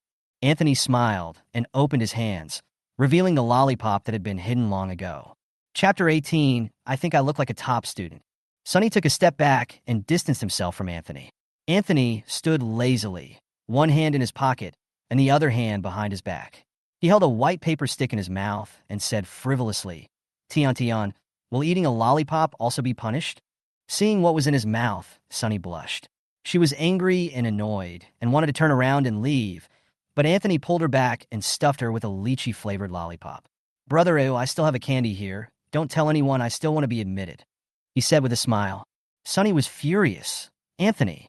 But he laughed even more happily. Seeing him so happy, Sunny couldn't help laughing too. The two were laughing happily when the ringing of the bell interrupted their laughter. "It's time for class." Sunny was anxious and complained. "It's all your fault. Run. The teacher is very fierce." But Anthony didn't care and said slowly, "What are you afraid of?" The two pretended to go through the student registration procedures and got through smoothly. When they returned to their seats, Sunny found that Zhou Ing had been staring at them, and he was full of questions in his mind. Why did they come back together? They are not normal. Sunny had been busy all morning. She was looking for someone to ask a question in chemistry class, but was interrupted by Anthony. "You are so inefficient," he knocked on the table and said. "Why don't you just ask your desk mate?" Sunny was stunned. Anthony got full marks in math, and she knew he was a hidden academic genius. "Are you tired of me?" she asked tentatively. Anthony smiled and held up 3 fingers, $3 for one question. Sunny looked at him in astonishment and immediately understood what he meant. "Then just keep bothering me," she said angrily. Chapter 19, Can You Have a Complete Facelift? The two of them arrived home at almost the same time. Sunny walked in front, always keeping a distance, as if this could isolate the strong gaze behind him. When she got home, her mother still had a cold face and her father was not at home. Sunny finished her lunch silently, returned to her room, and looked at the detailed report card in the class group. She had never fallen out of the top 100 in her grade, but now she ranked 375th. Anthony, however, only took 3 test papers and easily won the first place in the school. After a short break, she secretly glanced in the direction of Anthony's house. There were only fallen leaves floating quietly in the yard. Sunny looked away, and when she returned to school, Anthony had already arrived. She sat down and said, "It's not impossible, but I have to give it a try." Anthony raised an eyebrow. "I don't want to teach again." "You're kidding me." Sunny glared at him. Anthony said slowly, "What I said just now was a joke on you. Speak human language." Sunny was confused by him. Anthony smiled and said teasingly, "How can a brother charge money for teaching his sister?" Sunny's heart skipped a beat, and her face turned slightly red. During the afternoon break, Anthony really started to explain the questions to her. He found that Sunny's logical ability was weak, so he explained each knowledge point in detail and with great patience. Sunny couldn't help but admire this former bully. In the last self-study class, Sunny encountered another physics problem that she didn't understand, and she pulled Anthony's sleeve. He put down the book The Little Prince he was reading, leaned close to her, and whispered an explanation, pointing at her paper. Sunny caught a glimpse of the cover of his book and was secretly surprised. "You're so red here." Anthony suddenly pointed at her face. Sunny misunderstood his meaning and retorted, "You are the one who is blushing." Anthony laughed even more. "Why is your whole face blushing now?" Sunny was so angry that she wanted to hit someone. She asked sincerely and helplessly, "Can you have plastic surgery? It's really a test of your self-control to talk to this face." Anthony put down his pen and said in a low voice, "That won't work. Change your face to something else." How come 2 sentences made Tion blush? Sunny closed her eyes, took a deep breath, and tried to calm her heartbeat. She suddenly remembered that the place Anthony pointed at was the mark of her mosquito bite, and she couldn't help but feel even more embarrassed. Anthony looked at her pressing the bitten area. His face became serious. "Do you want to go to the infirmary?" Sunny shook her head, trying to calm herself down, but her heartbeat still accelerated because of Anthony's innocent and playful gaze. Chapter 20, Going to the Infirmary. Anthony pointed to his chin. "You're red here too." He looked at her face closely and sighed. "Go to the infirmary."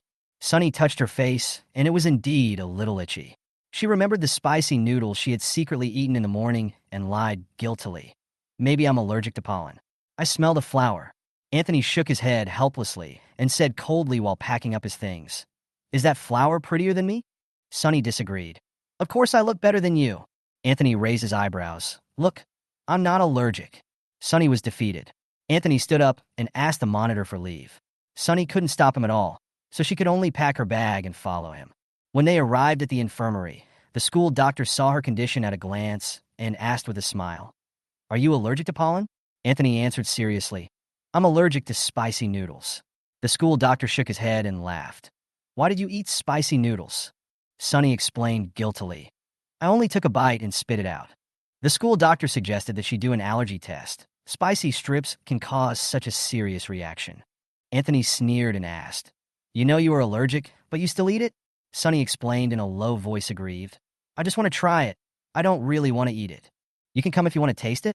Anthony scolded. Sunny couldn't stand his scolding and yelled angrily, "Who cares? You are so obedient because my parents asked you to take care of me." Anthony heard this. He suddenly fell silent, his eyes dimmed, and he whispered, "Do you think so?" Sunny was so upset that she couldn't help crying. Anthony was at a loss and quickly handed her a tissue, softening his tone. "Don't cry. I didn't mean to scold you." Seeing this, the school doctor smiled and joked, "Hey, young man, hurry up and coax your sister, or your girlfriend." Anthony blushed and squatted down to comfort Sunny. "Don't cry, okay? I'm just worried about you." His voice softened, with a bit of clumsy tenderness. Sunny sniffed and barely stopped crying. Chapter 21, Heaven Drop. After school, several students came into the infirmary. The school doctor was afraid that Sunny would be embarrassed, so he took them into the cubicle. Once the door was closed, only she and Anthony were left. Sunny's crying slowly turned into low sobs. Anthony sighed and compromised first. "I'm sorry, I was wrong. It's my fault." Sunny took the tissue and sobbed.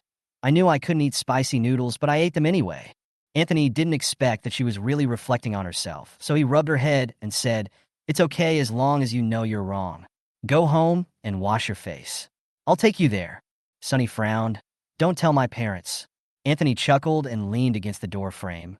"It's okay if you don't tell me, but I can tell you're allergic from your face even from 10 meters away. I'll treat you to a meal." Sunny hurried to please him.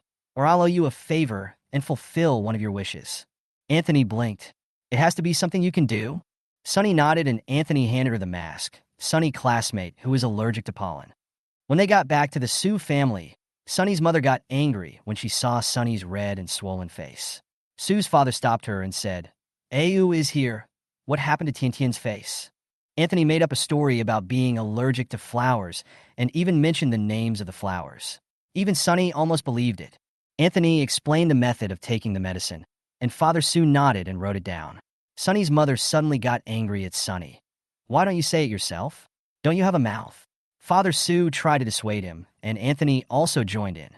"Tiantian went to the office to help me lead the way, and the responsibility lies with me." Finally, Sunny's mother's anger subsided a little. That night, a post appeared on the forum of number 1 middle school. "Does Tianjiang's deskmate like Tianjiang?" It quickly sparked heated discussions. Someone asked, "Does the poster like Tianjiang?" The poster replied that he was a man and was teased as gay. After the post was deleted, a new post appeared. "I heard that Tianjiang went to the infirmary with his deskmate today." There were all kinds of gossip and teasing in the forum, and the atmosphere was lively. Someone broke the news. "I heard that when the class was about to end, Tianjiang and his deskmate went to the infirmary together." The discussion on the floor became even more lively. Chapter 22. "Anyway, he is a senior with whom I have a good relationship." Soon someone replied to the post.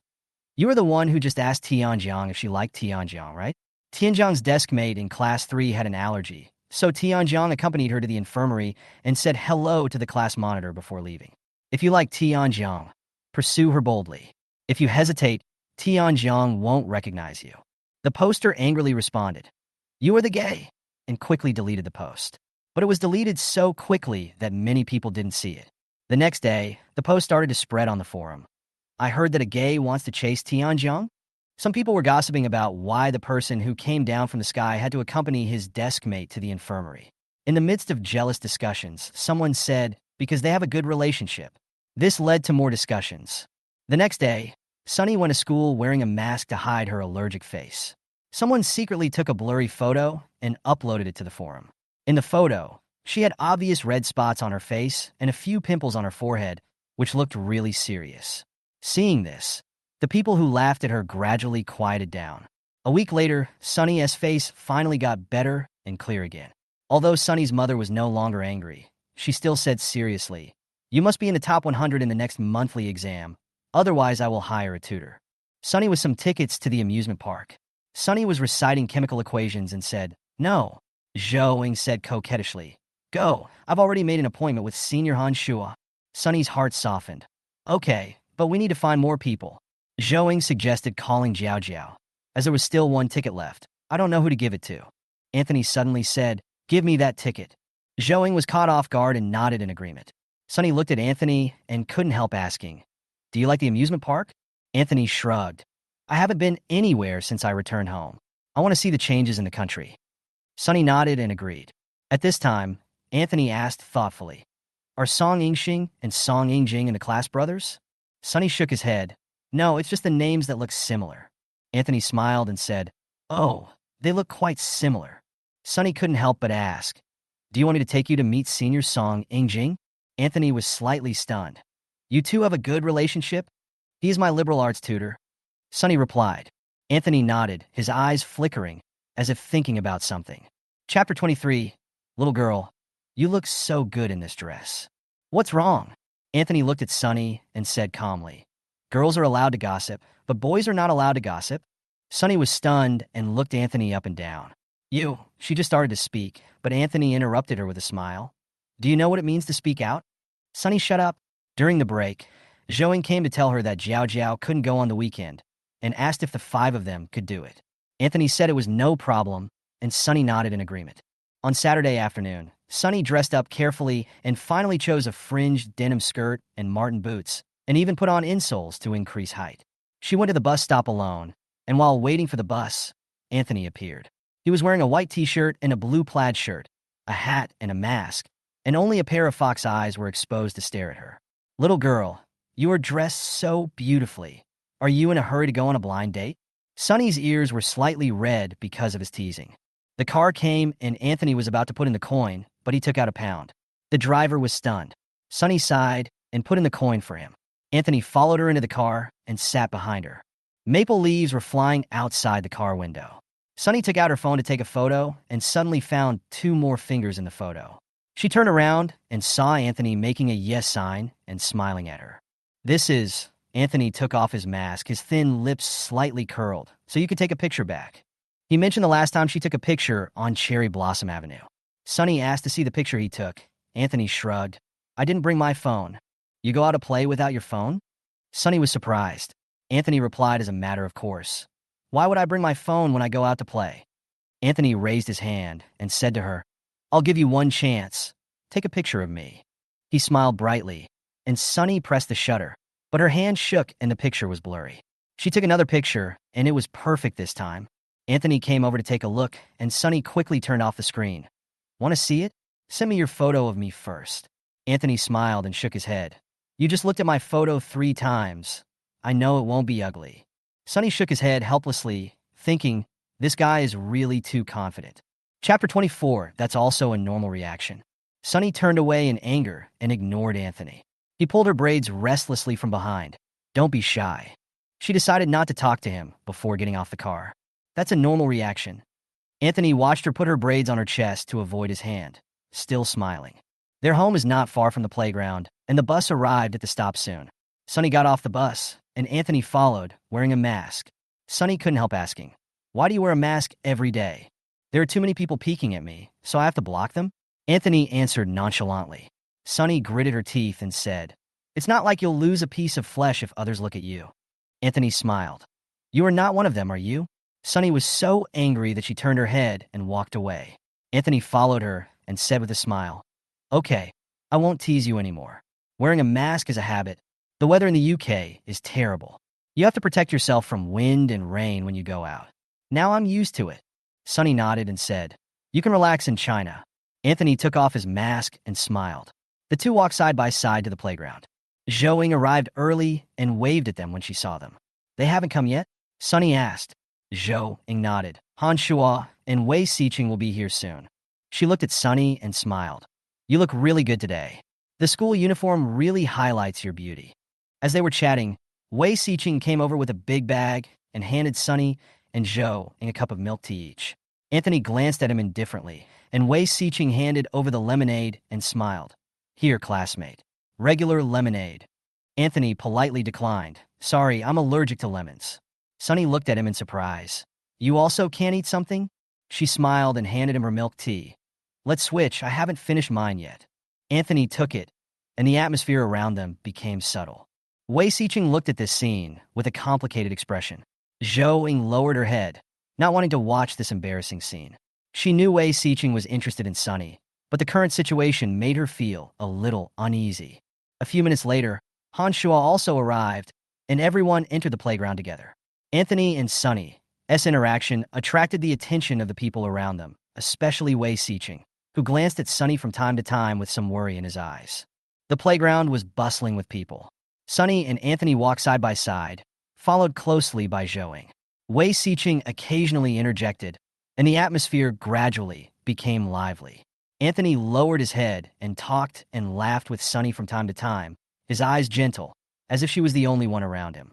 Wei Xiqing saw this and felt a little uncomfortable. He knew that he should perhaps express his feelings. Under the lights of the amusement park, Anthony and Sunny's figures were particularly dazzling, as if they were isolated from the surrounding noise. Chapter 25. It's Anthony. Ate treasures porridge. Anthony uttered these 3 words slowly, with a smile in his eyes. Just as Sunny was about to refute, he reached out and took it. Okay. Goodbye. Wei Xiqing suddenly interrupted them. Sunny and Anthony were stunned for a moment and looked at him. Wei Xiqing forced a smile. Her cup is too sweet. Boys generally don't like it. Let me switch with you. Mine is roasted milk.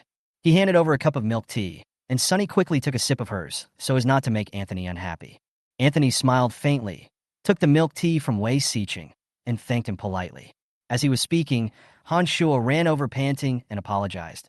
There was a traffic jam on the road, so I was late. Zhou Ying quickly handed him a tissue. It's okay. Just take your time. After a brief greeting, the few of them entered the amusement park. When checking the tickets, the ticket inspector looked at Sunny's height and suggested that she buy a child ticket at half the price. Sunny's face darkened, and Zhou Ying and Anthony couldn't help laughing. Sunny had no choice but to give the ticket to the ticket inspector, silently remembering this humiliation in her heart. Sunny chose first when faced with a wide variety of options.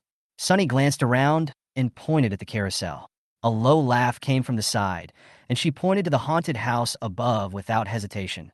This is it. Are you sure? Zhou Ying was a little surprised. Sunny gritted her teeth and nodded firmly. Anthony said lazily, Okay. Wei Xiqing seemed a little hesitant, but under the gaze of everyone, he could only nod in agreement. On the way to the haunted house, everyone started chatting. Sunny asked Zhou Ying how many times she had been to a haunted house. Zhou Ying laughed and said 3 or 4 times, but they were not too scary. Han Shuo mentioned that he had been to a haunted house with a mental hospital theme, and the atmosphere suddenly became tense. Sunny curiously asked Anthony about his experience in the UK. He smiled and shook his head. No, there are too many things to do at school. The only time I went camping, there was a cemetery next door. Sunny looked at him in surprise. Aren't you afraid in the middle of the night? Anthony smiled calmly. What are you afraid of? If they speak English, I won't understand. I will just say, excuse me. Can you speak Chinese? Everyone laughed, but Wei Xiqing's smile gradually froze and his palms began to sweat slightly. There were not many people at the haunted house entrance, and everyone was waiting in line. Anthony stood behind Sunny and whispered, Are you scared?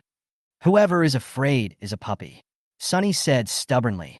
Entering the haunted house, it was shrouded in darkness and the atmosphere was eerie. Ghosts flickered and screams were heard from time to time. Sunny's heartbeat quickened, and she suddenly felt a hand holding hers. She turned her head, and it was Anthony. He still had a smile in his eyes and whispered, Don't be afraid, I'm here. Sunny was stunned, her cheeks slightly red. Zhou Ying and Han Shuo were playing in the front, but Wei Xiqing was walking at the back, looking at them with complicated eyes. At the exit of the haunted house, Anthony let go of her hand, and Sunny felt empty inside. After leaving the haunted house, several people went to play other games.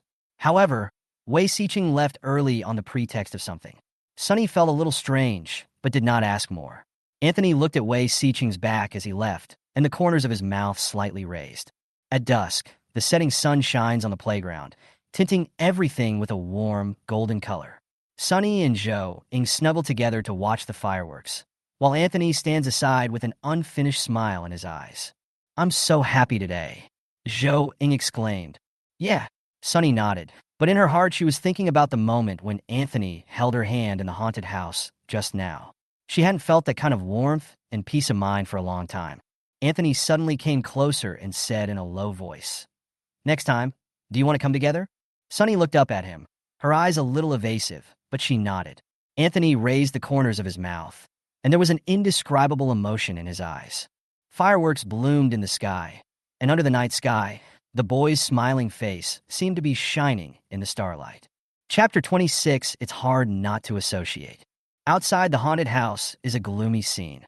An old 3-story building is surrounded by iron fences. The wall is peeling, and several bloody stretchers and worn hospital gowns hanging on the fences are fluttering in the wind, as if foreshadowing unknown fear. Occasionally, screams are heard, and it is hard to tell whether they are the tourist's fright or the sound effects of the haunted house. Sunny and her friend stood at the door of the haunted house, looking at each other. Anthony calmly bit the straw and drank his milk tea, looking as if it had nothing to do with him. Sunny pretended to lower her head and fiddle with her phone, trying to capture his appearance, but only captured a blurry shadow. Zhou Ying stared at the building, swallowed her saliva, and whispered, "This haunted house looks quite big." Han Shuo joked, "It's okay, come in with me, and catch me if you're scared." Zhou Ying nodded sweetly. Sunny couldn't help but roll her eyes, thinking that the scariest thing in the haunted house might not be the fake ghosts, but walking with Anthony. He was always mean, and he might pretend to be a ghost in the dark to scare her. So, she quickly stood farther away and followed Wei Siqing closely. The group discussed the formation, with Han Shuo leading the way, the two girls in the middle, and Anthony and Wei Siqing at the rear. Just as they were about to enter the haunted house, a burly man rushed out screaming, and was so scared that he rolled and crawled. Sunny clenched her teeth and subconsciously moved closer to Wei Siqing. The moment they entered the haunted house, a chilly atmosphere hit them. The lights in the hall were pale, and bloody footprints and handprints were faintly visible on the floor tiles. Zhou Ying tried to ease the atmosphere by mentioning the mysterious grand prize, notice hanging at the door. Sunny responded absent-mindedly, trying to ignore the chill that rose up his spine. Suddenly, a sneer broke her thoughts. Sunny was startled and subconsciously thought that Anthony was playing tricks. She turned around and wanted to scold him, but she saw Anthony looking at her with an innocent look on his face. What frightened her even more was that behind Anthony, there was a furry head hanging upside down staring at them. Sunny was so scared that she grabbed Zhou Ying's arm and said in a trembling voice, "Don't look back. Hurry up, keep moving forward."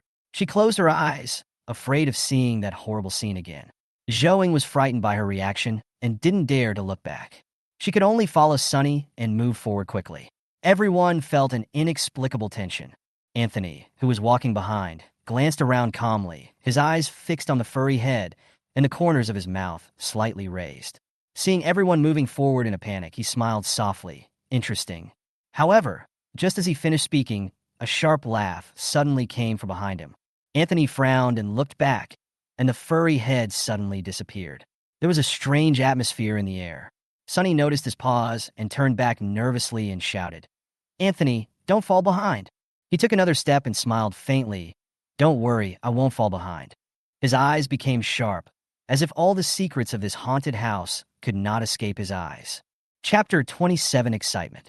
Sunny closed her eyes tightly, trying to suppress the fear in her heart, and held Zhou Ying's arm tightly with her fingers. The atmosphere around her was so oppressive that she could hardly breathe, and screams echoed in her ears. Heavy footsteps came from the end of the corridor. Han Shuo opened a door casually, and a group of people rushed in. "Don't close the door." As soon as Anthony finished speaking, Wei Siqing slammed the door. "This is a morgue," Anthony said helplessly. "Turn on the flashlight and be careful not to see something you shouldn't see." Before he finished speaking, the room was silent, and the air seemed to freeze.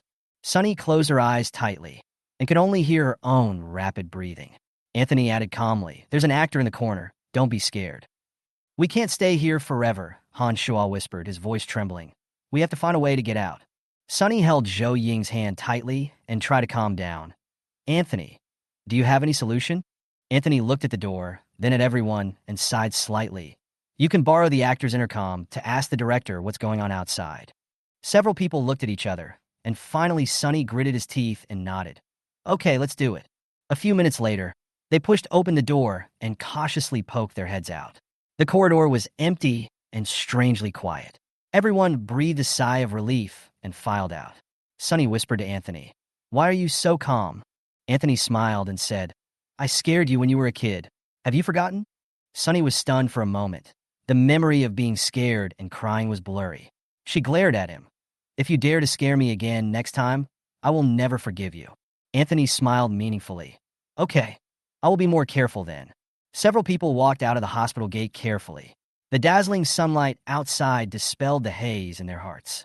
Sunny looked back at the gloomy building and suddenly felt that everything just now seemed like a nightmare. Let's go. Anthony patted her shoulder. Next stop, the carousel. Chapter 28. Whether to apply the current clipping. Sunny tried hard to suppress the urge to scream, but her shrill voice was still an octave higher than usual. In this tense atmosphere, her companions immediately understood what she meant and rushed to the end of the corridor, shouting. Han Shuo was the first to open the door next to him and fled inside. Anthony looked like he was playing house. Although he ran with everyone, he was still terrifyingly calm. He noticed a sign on the door and couldn't help but sigh, but he was too late to stop them. The 4 people had already rushed in. He finally followed them in, and before the door was closed, Wei Siqing slammed it shut in panic, and the door frame made a deafening bang. Anthony sighed and said slowly, This is a morgue. It's best not to turn on the flashlight yet. His tone was calm, as if he was telling the weather forecast. You might see something inappropriate. Silence instantly enveloped the entire room. I saw an actor standing in the farthest corner. Anthony continued, his tone still calm. Please don't move. We are a little scared. In silence, one of the corpses could not help but sit up from the bed, holding his waist. Let me do it. I'll ask if there is anything outside. The other corpses also sat up to stretch their muscles, and the mummy sat on the ground tiredly. Sunny and the others stared at this scene in amazement, not knowing how to react. The actors confirmed through the intercom that it was safe outside the door, and Anthony gestured to Han Shuo to open the door. Han Shuo looked at Anthony gratefully and walked out first. Several people followed one after another, and Anthony was the last to leave, and he thoughtfully closed the door for the actors. After leaving the room, several people looked at each other and then burst into laughter. Sunny looked at Anthony and couldn't help asking, Are you really not afraid at all? Anthony raised an eyebrow. If I get scared, can you protect me? Sunny pouted, not knowing how to answer. If you're scared, just stand next to me. She pointed to a spot for him. I'd better stand in the back. Anthony smiled. If anything goes wrong, you can help me block it. The 5 people continued to walk forward, the light of the flashlight flickering in the dark corridor. Sunny walked in front of Anthony, feeling an inexplicable sense of security. As they walked, they found that they were lost. Everything around them looked the same, and they couldn't tell the direction at all. Han Shuo frowned and thought, We must have overlooked something.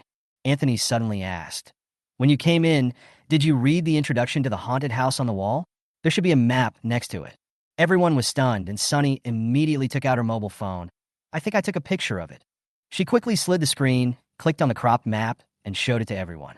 The map clearly marked each room and exit, and everyone breathed a sigh of relief. Anthony shrugged. It seems we are saved. He raised the corners of his mouth, and a sly look flashed in his eyes.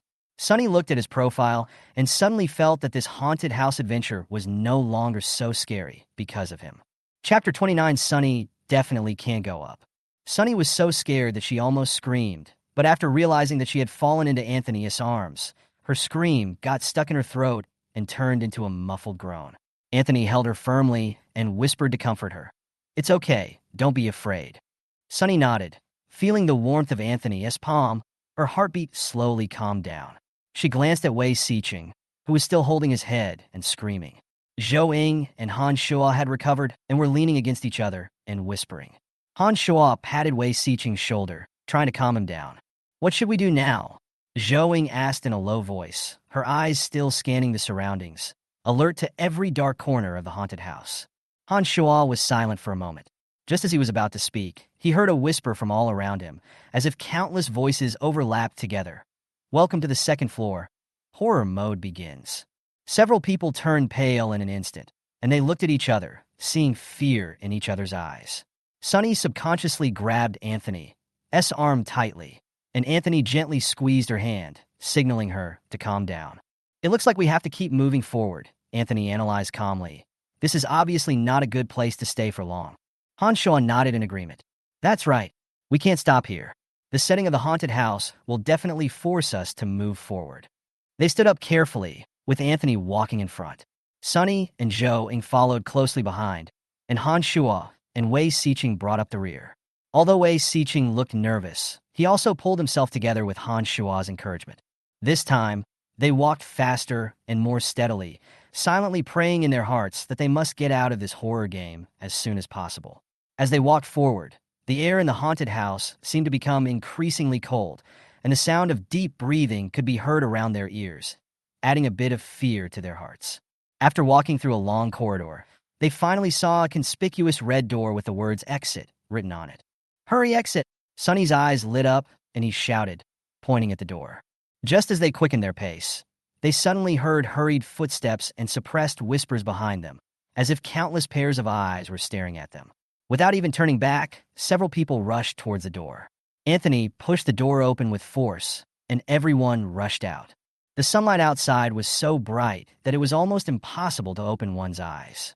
When they adjusted to the light, they found themselves standing in the open space outside the haunted house, and the tourists looked at them in surprise. Sunny panted, her eyes slightly red, and her nervousness finally dissipated slowly in the sunlight. Anthony looked down at her and raised a smile. How about it?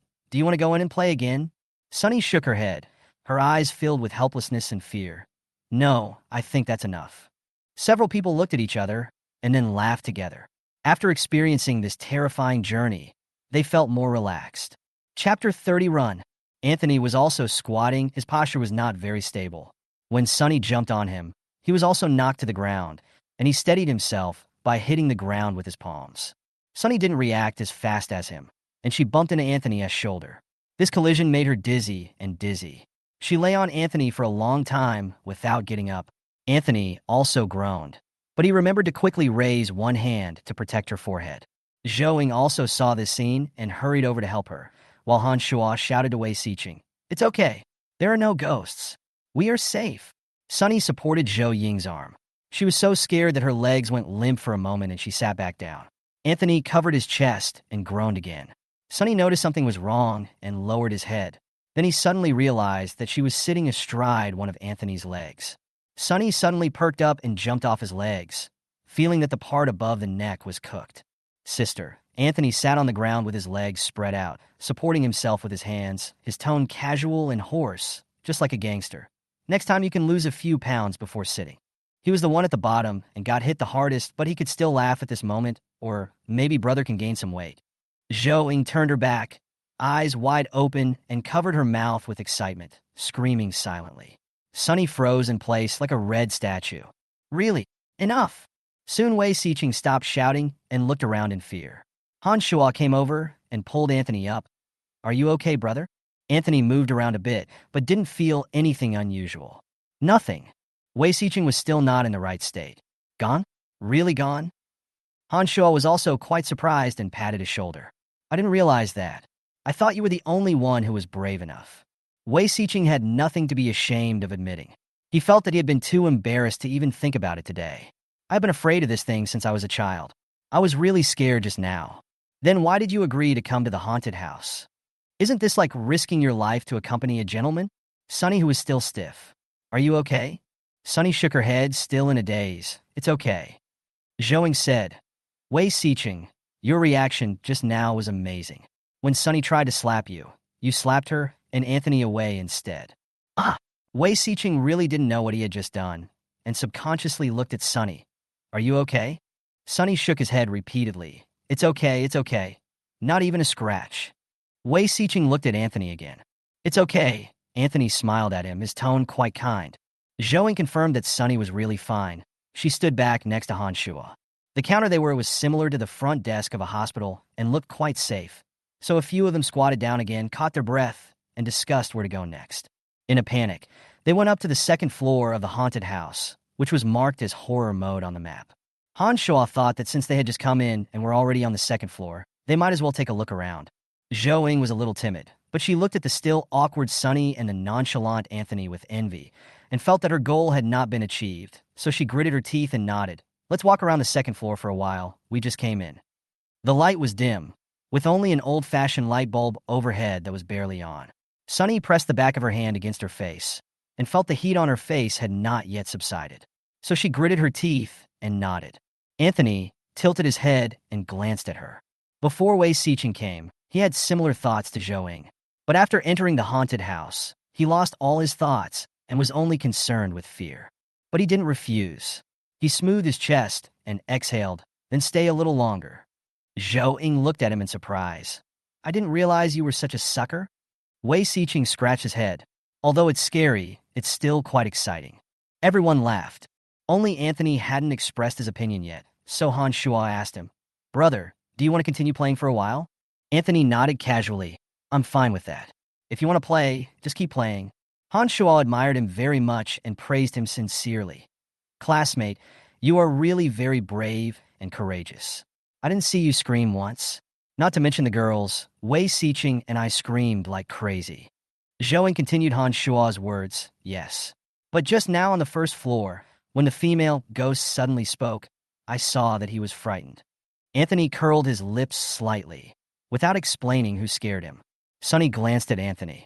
She was so busy shouting that she didn't notice Anthony's reaction at all. Are you startled? It seems that this guy is also afraid. That's right. I'm just a little braver than them. A few people said that was enough and took out their phones to look at maps, planning to walk around and then leave. Zhou Ying lowered her head, and a strand of hair suddenly fell down, blocking her sight. So she reached out and tucked it behind her ear, not paying any attention. It was 3 seconds later that she realized something was wrong. In the reflection of the phone screen, she saw her own face in the small screen, as well as a bunch of long hair, one end of which was tucked behind her ear, and the other end was connected to the wall above her head. Bah! The phone in Zhou Ying's hand fell straight down, and her whole body froze. Seeing her in a daze, Han Shuo helped her pick up the phone. What's wrong? Sunny and Anthony were sitting opposite them. Because they had to look at the same phone, Sunny had to move closer to him. The two of them were very close. Sunny was at a loss as to what to do. When she heard the voice, she raised her head. The hanging object slowly rotated 90 degrees, and a face without facial features was facing her. Ah! The next second, Sunny felt terrible. She screamed and hugged Anthony's arms tightly. Run! Anthony also saw it, dragged Sunny up, and ran towards the corridor. The remaining few people also reacted at this time, and screams echoed throughout the building. The 5 people ran in different directions. Sunny didn't even need to look at the road. She ran wherever Anthony grabbed her. When she turned another corner, Sunny turned her head and looked at the long-haired person hanging on the slide. Awa! Sunny screamed again. Anthony rushed forward a few more steps, suddenly turned left and took Sunny into a room, then quickly slammed the door. With a bang, the prop must have hit the door frame, and then the sound gradually became silent. Don't open your eyes yet, Anthony said. Sunny nodded vigorously, covering her ears and closing her eyes, huddled next to Anthony, her chest heaving up and down. Anthony still held her arm with one hand, and with his other hand he turned on the flashlight on Sunny's phone and quickly shone it around the room. This looks like a hospital ward. There is no one there, no surveillance, and no particularly scary props. It should be a rare safe zone. Chapter 31 Creepy. Sunny suppressed her fear and tried her best not to scream. After several people understood what she meant, they also ran forward in panic. Han Shuo was the first to react and pushed open a door, and everyone went in one after another. Anthony followed behind and entered the door calmly, as if he was playing a game.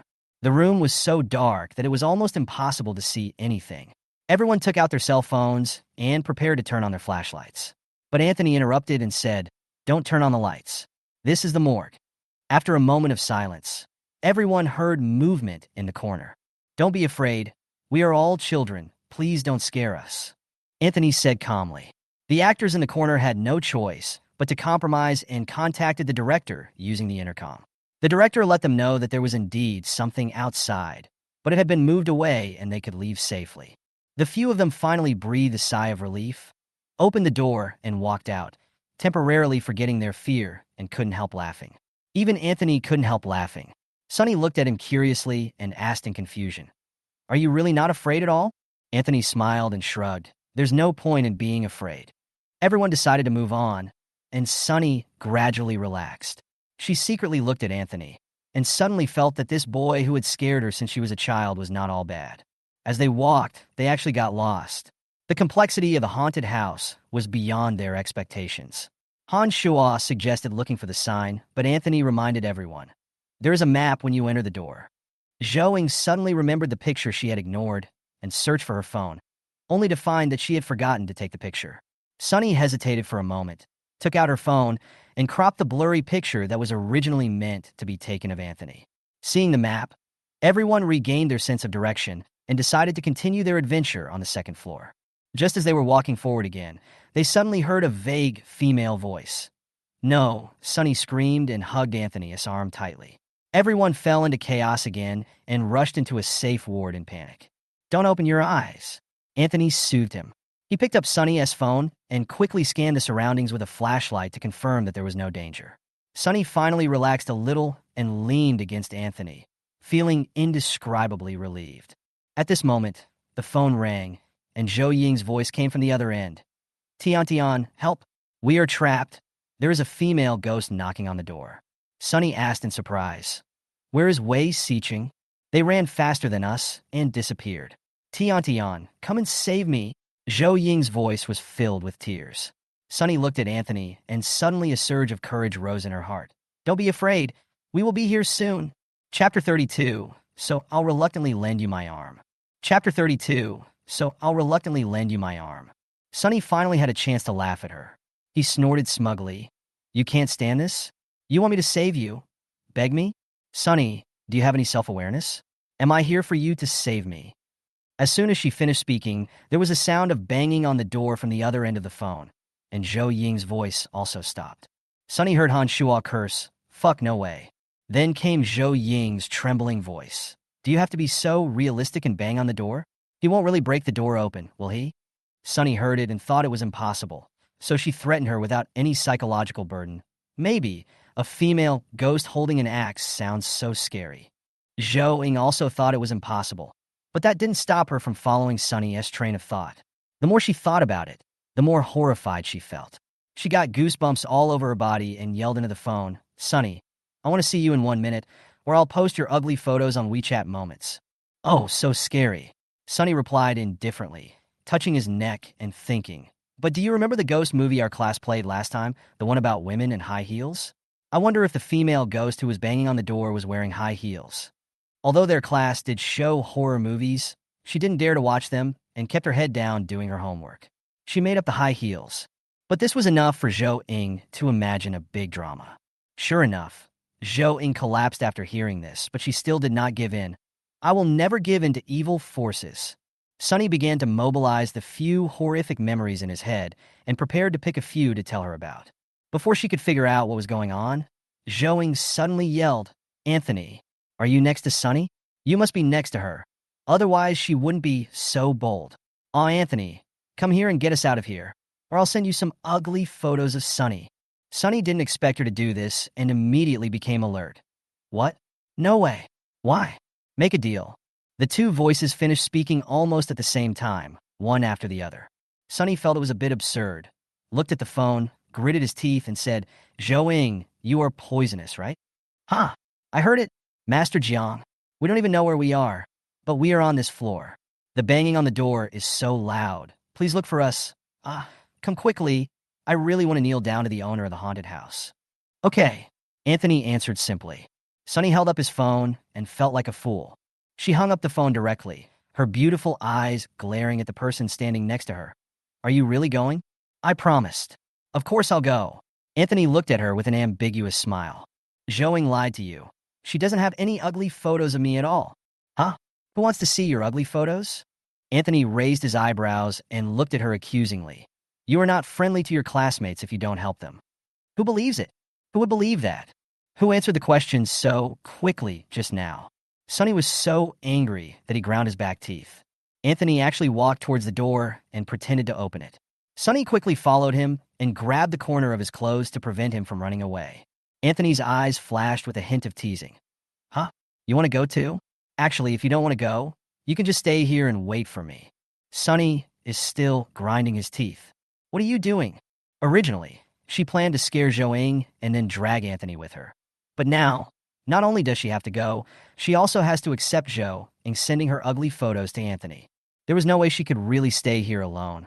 A female, ghost holding an axe, a faceless head with long hair hanging on the roof, the sound of high heels clacking on the ground.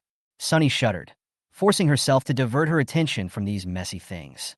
She looked straight at Anthony and finally understood what it meant to have a change of fortune. Go! I'll go! He emphasized again, to Anthony right under her nose. Anthony gripped the door handle and said, "Don't scream." Sonny didn't respond. Huh? He had already opened the door, and the light in the corridor was brighter. The upside-down, long-headed, faceless head came directly into Sonny's sight. Sonny clutched Anthony's clothes tightly, opened her mouth silently, but didn't scream. Anthony praised her indifferently. You've made progress. Although I know it's just a prop, it still makes people feel creepy. Sonny shifted her gaze to Anthony's pleasing face. What if we go out and it follows us? Aren't you afraid anymore? Sonny looked aggrieved. I get scared when it moves. After saying that, Sonny stood closer to Anthony and grabbed some more of his clothes and held them tightly. Anthony lowered his head and tugged at his clothes. He felt that she was pulling hard. If you keep pulling at them all the way, they will either be torn by you when I leave, or wrinkled so that I can't wear them anymore. Sonny shrugged slightly, innocently, and simply. I'm just worried that you'll run too fast, and I won't be able to keep up. She pointed at the thing outside the door again. It slides so fast. Why are you running? Anthony looked back at her, stepped forward, stretched out his long arms, and grabbed the person's hair. The featureless face turned stiffly and stared at him. Sonny was frightened by this scene, whether it was the prop head that suddenly turned or Anthony's fearless action. Anthony stretched out his hand again, grabbed a handful of hair from the other side, and then twisted the two strands of hair together left and right, and soon he made a bow. Funny and hilarious. Sonny was stunned. Anthony clapped his hands in disdain and placed his palms up in front of Sonny. Paper. Sonny was still confused and stupidly took out a whole pack of tissues from her backpack and handed it to him. Anthony took out 2 tissues, then pinched the remaining tissue between his fingers and stuffed it back in her backpack. He then wiped his hands carefully. He rolled up the tissue he used to wipe his hands and stuffed it into his trouser pocket. Anthony pointed at the huge bow on his head. Are you still afraid of me chasing you like this? Sonny shook his head silently. Okay, let's go. Anthony took 2 steps forward and suddenly stopped. Sonny grabbed his clothes and followed him very closely, almost bumping into his back. What? Sonny asked. Anthony glanced at her. Did you hear that bang on the door? Sonny calmed down and listened, and could only hear her heartbeat getting faster and faster due to her excessive imagination. She shook her head honestly. Oh, I didn't hear it either, Anthony said nonchalantly. He raised one hand and coughed lightly under Sonny's speechless and puzzled gaze.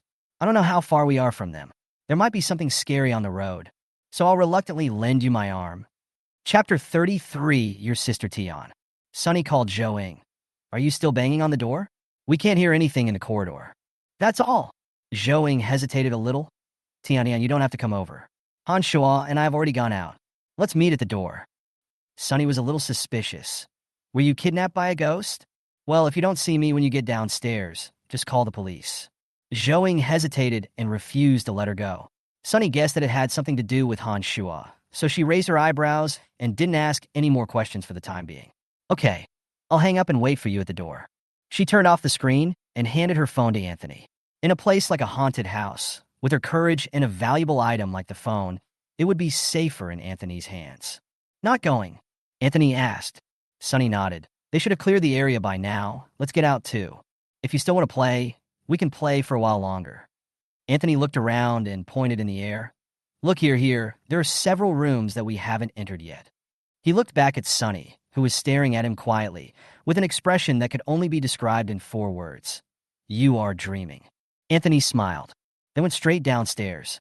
Maybe because they were finally leaving the haunted house, Sonny was a little excited. He let go of Anthony's arm and jumped up and down. Anthony glanced at her, said nothing, and dropped his arms. The stairs lead directly to the lobby on the first floor. It was impossible to run into a ghost at such a short distance, so Sunny relaxed a little. The next second after she thought of this, Anthony suddenly grabbed her wrist. Sunny was startled and subconsciously turned her head to look at Anthony's clothes, not daring to look around. "What's wrong?" Anthony's grip on her hand loosened. "It's okay. I was mistaken." Sunny took a deep breath and said, "You almost scared me to death." She looked down, and Anthony's hand was loosely wrapped around her wrist. When he saw her looking over, he quickly loosened his grip. Sunny felt that Anthony was also scared, just like her, so she was in a good mood and took the initiative to raise a hand. "Are you scared? Your sister Tion can barely lend you an arm to hold on to." Anthony's eyes flashed with a cunning look, which he concealed for a moment. He held her wrist again through a layer of shirt fabric and said lazily, "Okay, then please take me out safely, Sister Tion." It was the first time she heard him call her that. Sunny couldn't help but look at him several times and smiled with her lips pursed. The two of them maintained this posture until they reached the first floor lobby, without encountering anything along the way. The light was just ahead. Sunny couldn't wait to run a few steps and ran into the yard. The moment she was illuminated by the sunlight, she was suddenly moved and felt that the world was so beautiful and the sunlight was so rare. Anthony had already let go of her hand when she ran out and slowly came to her side.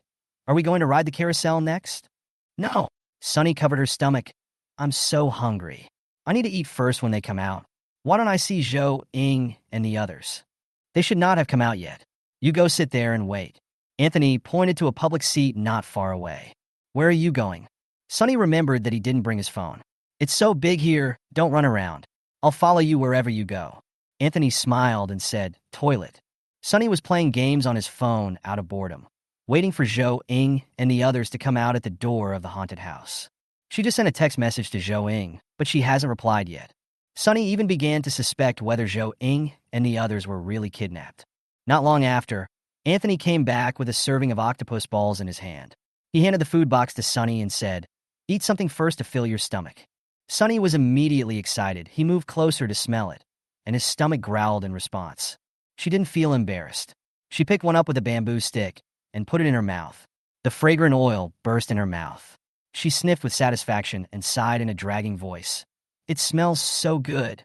"Be careful of the heat," Anthony warned and sat down next to her. As Sunny ate, he asked, "Do you want to eat?" "There's only one bamboo stick," Anthony kindly reminded. Sunny thought for a moment and said, "You can eat it by pinching it with your hands." She also knew that she had said nonsense, so she turned her head away at Anthony's half-smile and concentrated on eating her own food.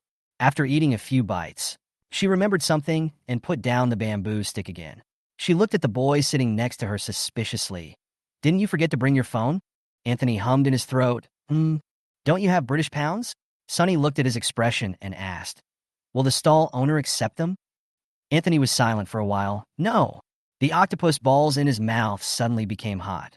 Sunny paused and asked, "How did you get them?" "They gave me one because I'm pretty." Anthony flicked her forehead with his hand. "Eat yours." "How is that possible?" Sunny rubbed his head and saw Anthony's calm profile out of the corner of his eye. "All right, it's still quite possible, if the stall owner is a girl." When they finished a box of octopus balls, Zhou Ying and Han Shua came out of the haunted house one after another. Sunny looked back and forth at them for a long time, but couldn't see anything. She temporarily gave up the idea of gossiping and planned to wait until there was no one around before asking Zhou Ying alone what happened when she was away. "Are you hungry? Let's go." Sunny glanced at the four of them and suddenly paused. "Where's Wei Siqing?" She suddenly remembered that she had told Zhou Ying when she called her that Wei Siqing had run away alone. "He's not still in there, is he?" After a moment's pause, Zhou Ying started calling Wei Siqing. The call tone rang dozens of times, but no one answered. She sent more than a dozen messages, but no one replied after waiting for a long time. What to do? He's quite afraid of these things. "How about we go in again?" Sunny looked at the 3 floors. "The second floor isn't that big. We should be able to find him soon if we walk and shout." Zhou Ying also nodded, a little worried. "Oh my God, I actually forgot about him. I hope he's okay in there alone." It's not good at all for Wei Siqing to be alone in there. He was going crazy. After being chased by 3 ghosts of different shapes, he successfully lost his mobile phone. Without a mobile phone, he also lost his flashlight and map. He was almost in the dark and shivered in an unknown corner. I just hope Sunny and the others can come to find him as soon as possible after they realize he is missing. He didn't know how long he stayed there, but suddenly he heard the sound of clothes dragging on the ground, very light and ethereal, and it was getting closer and closer to him. Wei Siqing soon broke out in a cold sweat again, silently reciting the memorial to the Emperor on the Imperial Academy, while telling himself over and over again that these are actors, and these props are all fake. Hold! He is also scared of the fake one. He crouched in a corner with his eyes tightly closed, the wall behind him, no way to retreat. The thing in front of him was slowly approaching. Very light footsteps. 3 steps left. At Big Brother and Big Sister. Don't come over here. 2 steps. If you come over here again, I might hit you. Step. Thumping. Vai Ziching. Chapter 34, Hugging Her. There was the sound of a door being pushed open with great force, followed by a familiar sweet voice calling his name. Wei Siqing could feel several rays of light falling on his face, and at that moment, he almost burst into tears. He suddenly mustered up a lot of courage, opened his eyes, and quickly glanced at the thing in front of him. In an instant, Wei Siqing's breathing stopped abruptly, and with a cry of, "Oh my God," he suddenly threw the low-hanging thing away. After his sight was unobstructed, it fell on the person standing against the light not far in front of him. Maybe because he was squatting, Sunny's figure looked so tall yet still slim at this moment. Just this once, in this chaotic and rare opportunity. Wei Siqing gritted his teeth, suddenly stood up and rushed towards the person at the door, hugged her with trembling body, and his eyes gradually turned red. Then he closed his eyes. "You are here. You came to find me. I knew you would come." The person in his arms struggled, and Wei Siqing, with his blood boiling, vaguely felt that something was wrong. But he had just experienced a huge panic, and now he was immersed in the joy of this hug, and he couldn't think of anything. Silence, eerie silence. The person being hugged suddenly whispered in his ear, "Heh." The tone of voice was slightly raised, and the sound was like the clear moon in the gentle breeze, and it sounded like a melodious cello. But the tone was really not good, with a bit of mockery and absurdity. It took Wei Siqing 3 full seconds to realize that something was wrong from the voice. Why is the person in his arms not as petite as he imagined? Why is the person in his arms speaking right into his ear? Why does the person in my arms feel so hard and stiff? It's not the soft and sticky feeling I imagined. The voice that moved him came from beside him instead of in his arms. It sounded a little ethereal. So the friendship between boys develops so quickly? It's Sunny's voice. It's Sunny's voice. Who was he holding then? Wei Siqing opened his eyes and felt the person in his arms, who was almost as tall as him, pushing his shoulders and pushing him away, so his eyes fell on an overly handsome face. Anthony smiled. His tone was a little gnashing, but also like something else. "Well, you are really the first." He didn't finish his sentence, so that everyone present was confused by his words. Anthony took a deep breath, quickly suppressed all his emotions, and smiled kindly at Wei Siqing. "You're welcome." It was a response to his emotional confession just now. In an instant, Wei Siqing's face turned purple.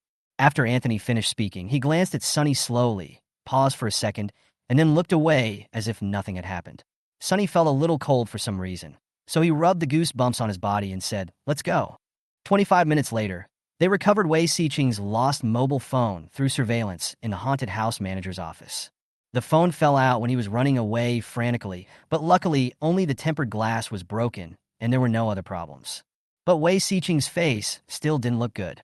Maybe it was because he was forced to watch it again that he wiped his tears and rushed forward to hug Anthony. Anthony's face didn't look good either. Maybe he didn't expect that the person who gave him such a passionate hug for the first time was Wei Siqing. Zhou Ying and Han Shua, 2 experienced lovers, were holding back their laughter all the way. Only Sunny was still happy, sighing at the wonder of male friendship while jumping around the food stalls. His jumping figure looked so silly in the eyes of the 4 people. They then rode the roller coaster and the Ferris wheel. Since they had spent too much time in the haunted house and it was getting dark, they all decided to just ride one last ride before going home. The last item is a carousel. It wasn't a very fun experience. Sunny picked a white unicorn pony, which was just the right size for her to sit on. Zhou Ying also picked a nice-looking one to sit on beside her. The 2 of them were about to take a few photos with their phones. After Zhou Ying finished choosing the stickers, she turned around and saw Sunny staring at the back with a heavy look in his eyes. "What's wrong?" Zhouing also turned around. The large wooden horses for adults were all occupied. 3 boys were seen sitting astride 3 different small horses. Their superior height made them look like they were riding on a small stool, and their long legs were all bent and placed on the ground. Zhouing silently lowered her head and saw that her and Sunny's feet were on the protrusions on both sides of the wooden horse, at just the right height. Can we let them go down? Sunny grabbed Zhou Ying's sleeve and pointed at the 3 boys behind. So the 3 people were driven away. Although they didn't do it on purpose, they still felt insulted, so they just sat for a while and then got off out of boredom. It's boring and not fun. Sunny thought that next time she would find someone shorter than her to play with. Zhouing thought it was a good thing that she came with Sunny. It was getting dark, and the dark blue dome spread over their heads. For safety reasons, Han Shuo sent Zhouing back. Anthony and Sunny were at home together and could go together. Wei Xiqing was alone, and he looked depressed after coming out of the haunted house. Han Shuo remembered something, suppressed his laughter, and patted Wei Xiqing on the shoulder. "Brother, do you want me to take you back?" Sunny looked at the 2 men and asked Han Shuo in confusion. "Is he the one who will take you back?" Although Han Shuo is 1 year older, his physique seems smaller than that of sports student Wei Xiqing. Zhouing also covered her mouth and laughed. Sunny deeply, as if he wanted to say something, but swallowed it back and finally smiled. "Then you guys go back, be careful on the road, I want to go back too. Do you have to go to Yuden City today? Or do you want to stay at home for 1 night before going there?" Sunny did not forget that he came from Yuden City. "I'll leave tonight and take a ride with my uncle." "Okay then, be safe." Several people said goodbye to each other and went in their respective directions. Sunny checked the time. It was only 7 o'clock. She had promised her parents that she would be home at 8 o'clock, and there was still an hour left. "If I take the bus, it takes me 20 minutes to get home." Sunny thought about it, and just then he saw a taxi out of the corner of his eye, so he quickly reached out to stop it. Anthony didn't ask any more questions and just sat down with her. Sunny tapped on his phone and reached it between the seats. "Master, go here." The driver took a look and said, "Okay." Sunny quickly put the phone away, keeping the screen facing him. Although Anthony couldn't see the address she typed on her phone, he could see the navigation on the car. So after watching quietly for a while, he took out his phone and searched for a few keywords. After seeing the results on the screen, he laughed softly. "It's so remote." "What? Are you going to sell me out?" Sunny didn't say anything. "Then you can really get a good price." Sunny still didn't speak. Anthony didn't get angry as expected. He turned his head lazily and saw Sunny staring at his hand with an expressionless face, the phone in his hand. Chapter 35. You are too cute. Silence. Still silent. Anthony had never felt the world was so quiet. "Ah, the boy is quite humorous." The driver heard their conversation, glanced in the rearview mirror, paused, quite self-aware. The man and woman in the back were still looking at each other in silence. The driver, who was ignored, realized that the atmosphere was not right, so he shut up awkwardly. "You didn't bring your cell phone?" Sunny asked word by word. "Oh." Anthony calmed down quickly and responded quickly, but it sounded very perfunctory. "I forgot. I thought I didn't bring it." Sunny didn't expect that this guy was so patient.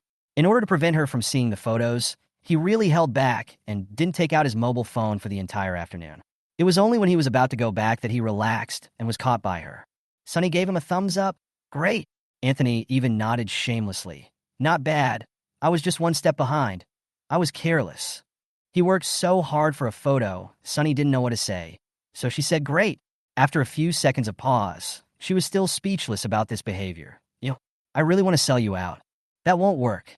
Anthony spoke slowly, his eyebrows down, and he forced a bit of grievance. "You can't regard me as your family just because my family is next to yours." Sunny was puzzled. "When did I claim you as my own? If I'm not yours, why would you sell me out?" Sunny, although her heart was in turmoil, she remained expressionless. "Anthony, is this how all British people chat? Or is it that there is only one person like you who never speaks seriously?" "What?" Anthony recalled the comment she made a few days ago and raised his eyebrows. "Scumbag?" This time Sunny gave a new evaluation, sassy. If these words were said by someone else, they might just sound greasy, but coming from Anthony's mouth, it's damn seductive. Even though she knew that he was not trying to flirt with her, but just had a bad temper and liked to say things to tease her, Sunny would still feel her ears go numb from the golden words he said every other day. She felt that she couldn't bear it every time. Anthony thought of something and smiled. Most British people are withdrawn, reserved and cold, and they don't show their emotions easily. Sunny, so you've been there for 5 years. How did you evolve to this point? Anthony really reflected on it seriously, licked a canine on his upper gums, and finally said thoughtfully, maybe I'm holding it in. Really? That makes sense. Sunny couldn't refute. As they were talking, they arrived at their destination. Sunny didn't have any change, so she paid with her mobile phone. When she got off the car, she suddenly remembered that Anthony must have paid for the octopus balls he bought her in the afternoon with his mobile phone. He also said that the stall owner gave him one as a gift because he was good looking. She actually believed it. For a moment, Sunny felt like a fool. Damn it! Sunny glared at the boy who got off the car lazily and stood on the sidewalk waiting for her. She was a little angry for a moment, wondering why she had to open the door and pay the bill, and now she had to treat this bastard to dinner. So after the driver drove away, she stood in front of Anthony angrily. And because she felt that she was too inferior, she also stood on the sidewalk, then took out her cell phone and said, "Pay. We split the fare." Anthony raised an eyebrow. "How can I give it to you?" "Cash." Sunny remembered that he only brought British pounds. "Bank transfer is fine." She took the initiative to open her WeChat QR code, as if she was afraid that he wouldn't know how to use a phone. Scan it first, add me, and then transfer it. Anthony looked at her, a smile gradually spreading in his eyes. "You are really... It's so cute." He didn't finish his words, and Sunny thought he couldn't say anything good, so she didn't ask any more questions and urged him, "Hurry up." "Okay." Anthony agreed quickly, and after a slight ding, Sunny received his friend request. "You requested to add you as a friend." "Ayu. Sunny's thoughts gradually wandered. "Do your friends in England also call you Ayu?" Anthony nodded. "Yeah." "Why don't you have an English name? Don't people usually give themselves an English name?" "Yes." Anthony only answered with this one word and didn't say anything else. Seeing that he didn't seem to want to say it, Sunny became even more curious. Could it be because his English name didn't sound good? Then she needs to know better. Sunny asked tentatively, "Fish. You isn't it just a fish?" Anthony's eyebrows slightly raised, but he didn't refute. "Then shouldn't you be called Uncle?" "Sunny, Dad can do that too." Anthony gave her a half smile. Sunny clicked the agree button on the screen with one hand, thinking that since Anthony didn't refute her just now, didn't that mean her guess was pretty close? So she tried one by one. "Water?" "Late. Rain," he said softly. Rain. Sunny was stunned for a moment. Then I realized that this was his English name. Just then her cell phone vibrated, and Sunny was pulled back to her senses. She saw that Ahyu had sent her a red envelope. She clicked it and it was 25 yuan. She was stunned for a moment. "It's 25 yuan in total. If we split it, you can just give me 12. Back and forth. Anthony laughed, biting his tongue to emphasize the word. Back and forth. "It's definitely 25 bucks for a round trip." Sunny looked at the 25 yuan on the screen and thought that she might have overthought it. "I feel so inexplicably angry." Anthony took back his phone, put one hand in his pocket, and stood casually. "Okay, now you can tell me where you're going?" When Sunny said this, he became excited again. "I'll treat you to wontons. I have something to do today, so I won't be able to open the stall for the time being." Sunny stood in front of the closed roller door, dumbfounded. Anthony squatted down beside her, suppressing his laughter silently. This is a remote snack street, with only 5 or 6 restaurants open in the small alley. It is lunchtime, but these restaurants are still deserted and not many people patronize them. They stood in front of the Lao Wang Wonton at the innermost store, which was already locked. Seeing her somewhat frustrated look, Anthony smiled consciously for a while and then stopped. "Why do you suddenly want to treat me to a meal?" "A gift for meeting you." Sunny lowered his head and said in a muffled voice, "I have a gift for meeting you, but you don't." Anthony didn't expect it was because of this and was stunned. "This has been... how long?" Anthony curled his lips and smiled in an insincere way. "I'm not a child. Why do I need a gift?" Sunny looked up at him. "Nonsense. We are obviously the same age." But Anthony was a full head taller than she was. Sunny looked at her toes again. "Well, that doesn't look like it." Anthony smiled and said, "Why are you so hung up on this? We just move in and are guests. Isn't it normal for us to bring a gift to the little girl next door? Besides, your family hosted us for dinner that night." Sunny still lowered his head. His voice was not clear. "And as a thank you for teaching me how to do the exercises." Anthony heard it clearly and said unhappily, "I teach you how to do the test, so you treat me to wontons?" Sunny thought he was disgusted and was about to explain. But before she could say anything, Anthony glanced at the sign of Lao Wang Wonton and raised his eyebrows. "Why don't you come here 3 or 4 times a month?" Chapter 36, I just talked about you with Ayu. Return home in the evening. Sunny had a simple dinner and went upstairs with a glass of milk to do his homework. She changed into a pure cotton nightgown and wanted to continue working on the problem she had written in the morning, but after thinking for a long time, she still couldn't solve it. This is just an ordinary function multiple choice question. Sunny took a sip of milk. The rich aroma of milk temporarily suppressed the restlessness in my heart. Remember an hour ago, she and Anthony made an appointment in front of Lao Wang's wonton shop to come back next time, and then left and took a taxi back home. Anthony kept checking his phone on the way to their two villas. Sunny reminded him that it was bad for his eyes, but he just responded with a and ignored her completely. Sunny was a little unhappy. When they reached the gate of her house, Sunny said goodbye and was about to go in, when Anthony suddenly grabbed her shoulders and turned her half a circle. Then he naturally raised the camera of his mobile phone and pointed it at the two of them. After 2 clicks, Anthony let her go. Anthony looked down at the screen, and Sunny also took a glimpse. In the photo, one of them had a blank expression, while the other had a warm smile on his face. The background was a telephone pole and her flower wall. It is obviously a very ordinary photo with no composition or skill, but maybe because of the moonlight filter, the two people in the photo look particularly good and the atmosphere is perfect. Turning to the next photo, the two people's movements and expressions have basically not changed, except for the addition of filter stickers. She has rabbit ears and Anthony has cat whiskers. There is a watermark of the photography software in the lower right corner of both photos. Sunny was still confused. Anthony had put away his phone. He put one hand in his pocket, turned his back to her, and waved lazily with his other hand. There was a smile in his voice. "Good night, Tianian." Sunny gradually came back to his senses. So Anthony spent all this time fiddling with his phone just to find the next camera app? She put down her pen and thought that if she didn't understand the problem, she might not be able to solve any problems that night. So she went to find her cell phone to ask him. It's weird, just wanted to ask. Not finding it on the desk, she remembered that her phone should still be in her backpack, and she had left the backpack and today's clothes in the bathroom. Sunny approached the bathroom and caught a glimpse of her denim skirt as she pulled her phone out of her backpack. Denim skirt. She is wearing jeans and a skirt today. In the haunted house, Wei Siqing pushed her and she sat directly on Anthony's lap. She was wearing a skirt. A skirt. Sunny looked away in shame and grabbed a bath towel to cover her skirt. Going to Anthony to ask about the software was temporarily put aside.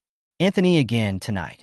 Since he didn't have the heart to do the questions anyway, Sunny simply called Zhouing.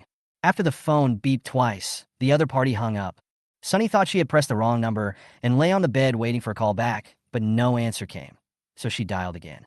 After 2 beeps, the call was hung up again. Sunny took a deep breath and bombarded the message directly. "Levi, bless you. Reply to me now, immediately. Levi, bless you. I want to know what happened in the haunted house today in 1 minute. Levi blesses. Leniency to those who confess, severity to those who resist." Sunny waited for 5 minutes. Didn't wait for a reply. The more Zhouing acts like this, the more something fishy seems to be happening. "Levi bless you. If you still want the right to copy my homework. Levi bless you. I will give you 1 last minute." The next second, the chat box showed that the other party was typing, and not long after that, Zhouing sent her a message. "God of wealth bless you.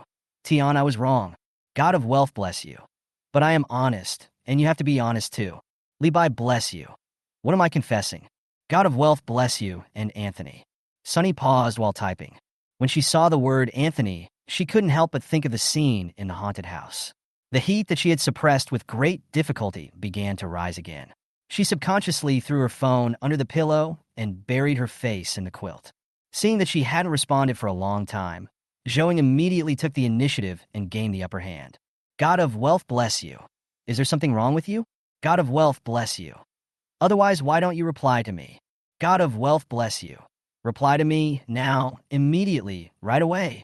Sunny listened to the vibration of the phone, picked up the phone, took a look, snorted coldly, and called directly. "Zhouing, what happened between you and Wei Siqing while we were away?" Sunny went straight to the point and gained the upper hand again. Zhouing hesitated.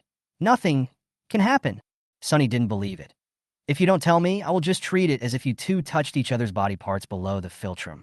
No. Drop." Zhouing hung up the phone directly. A question mark slowly appeared above Sunny's head. Then it quickly changed into a row of exclamation marks. So is it really what she thought? Sunny found it incredible. Zhou definitely wouldn't answer the phone if she called again. Sunny shook her head. It was still early to go to bed and she had nothing to do, so she went back to doing her homework. It was 11 o'clock in the evening before she rubbed her dry eyes, put away her book, and went to bed. The next morning, I didn't have to get up early for school. I thought it was 10 o'clock when I woke up, but it was only 8 o'clock. Sunny rubbed his sleepy eyes and didn't want to get up. The phone next to the pillow vibrated once, and then again. Sunny's vision was still blurry and his throat was dry. He really didn't want to watch, so he ignored it for the time being.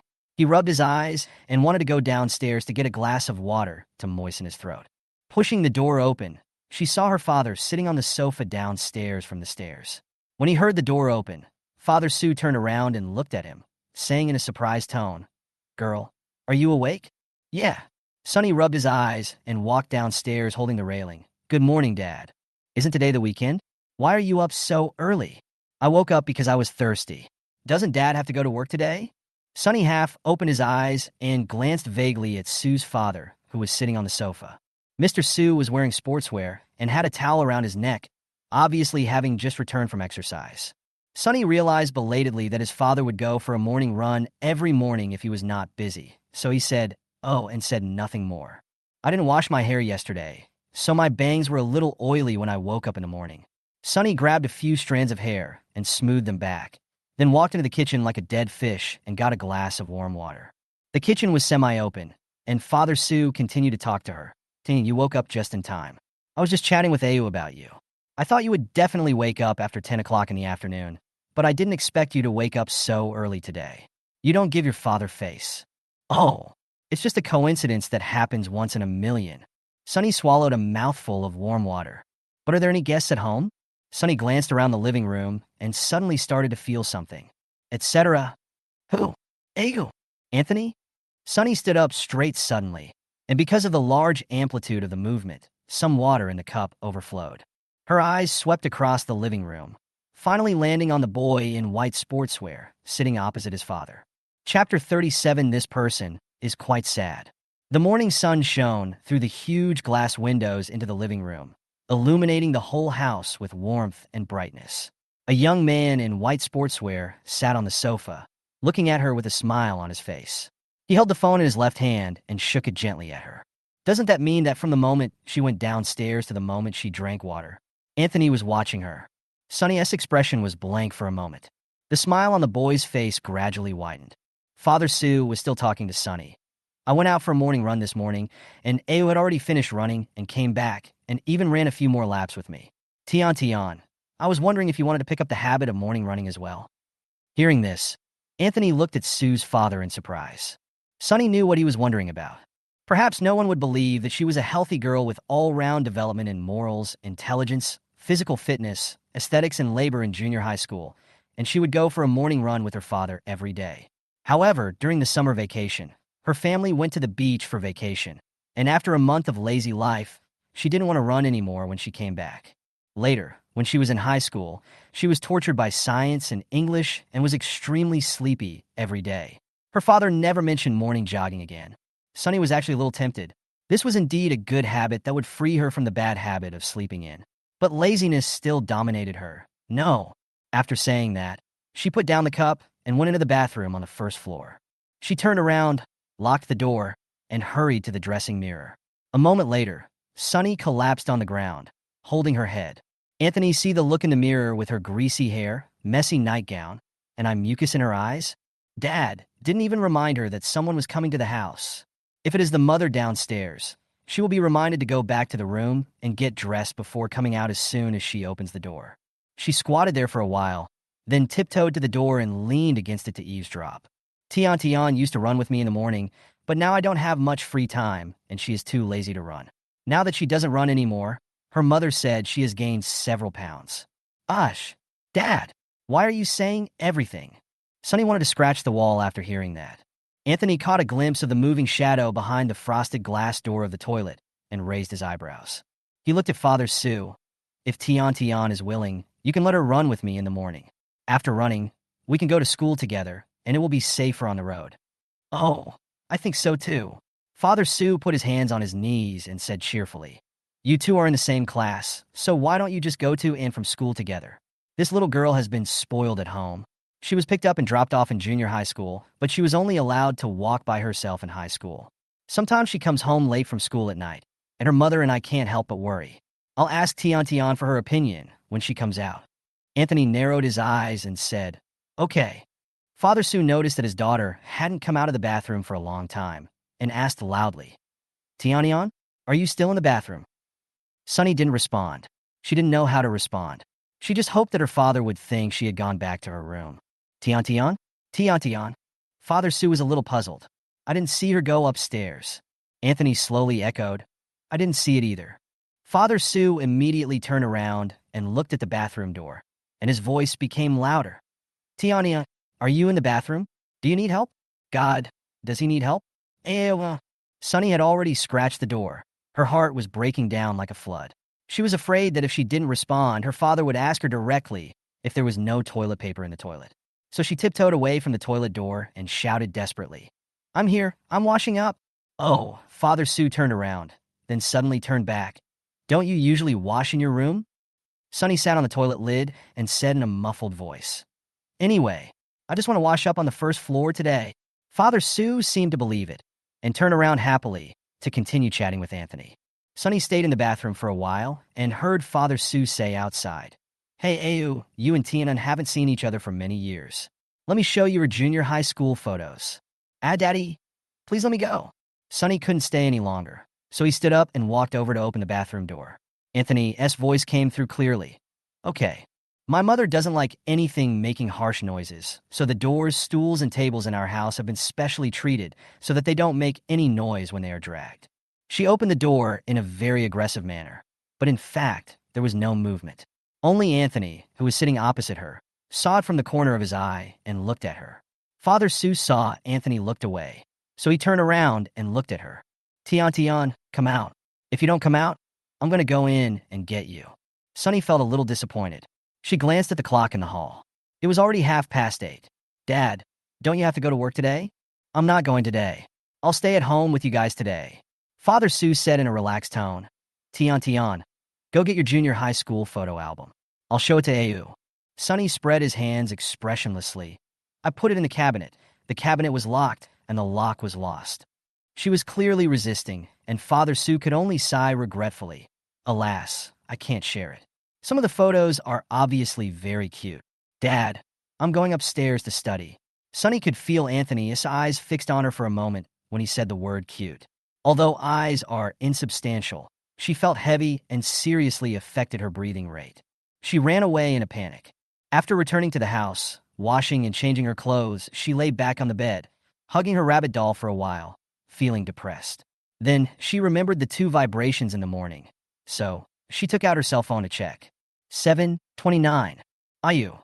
"Good morning, Sister Tianan's smiley face." "Ayu, I'm at your house." 8:06. "Ayu, have you not gotten up yet, lazy pig?" 8:10. "Ayu, you look very unique, smiley face." Sunny saw the emoji. "Are you showing off? Are you doing this on purpose?" Anthony arrived home at 7:30, but she didn't wake up until 8 o'clock. She had no idea how much her father had said to her in this half hour. Sunny gritted her teeth silently for a while, thinking that she also had to get up early to run into Uncle Jiang or Aunt Jiang once, and then go into Anthony's house to ask some questions. She didn't want to see the name IU again, so she clicked on the profile picture and changed his note to perverted transfer student. As she stepped out, she noticed that Anthony's profile picture was a cloud. To be precise, it was the evening sky. It was pitch black, and I had to click on it to see it clearly. Sunny used 2 fingers to zoom in and found that there was a tiny pointed roof in the lower right corner of the picture, which looked a bit like a Gothic building. We concluded that this should be a dark sunset shot he took from a high place in the UK. The sunset is beautiful, but it is near dusk. Taking it a step further, Anthony felt old.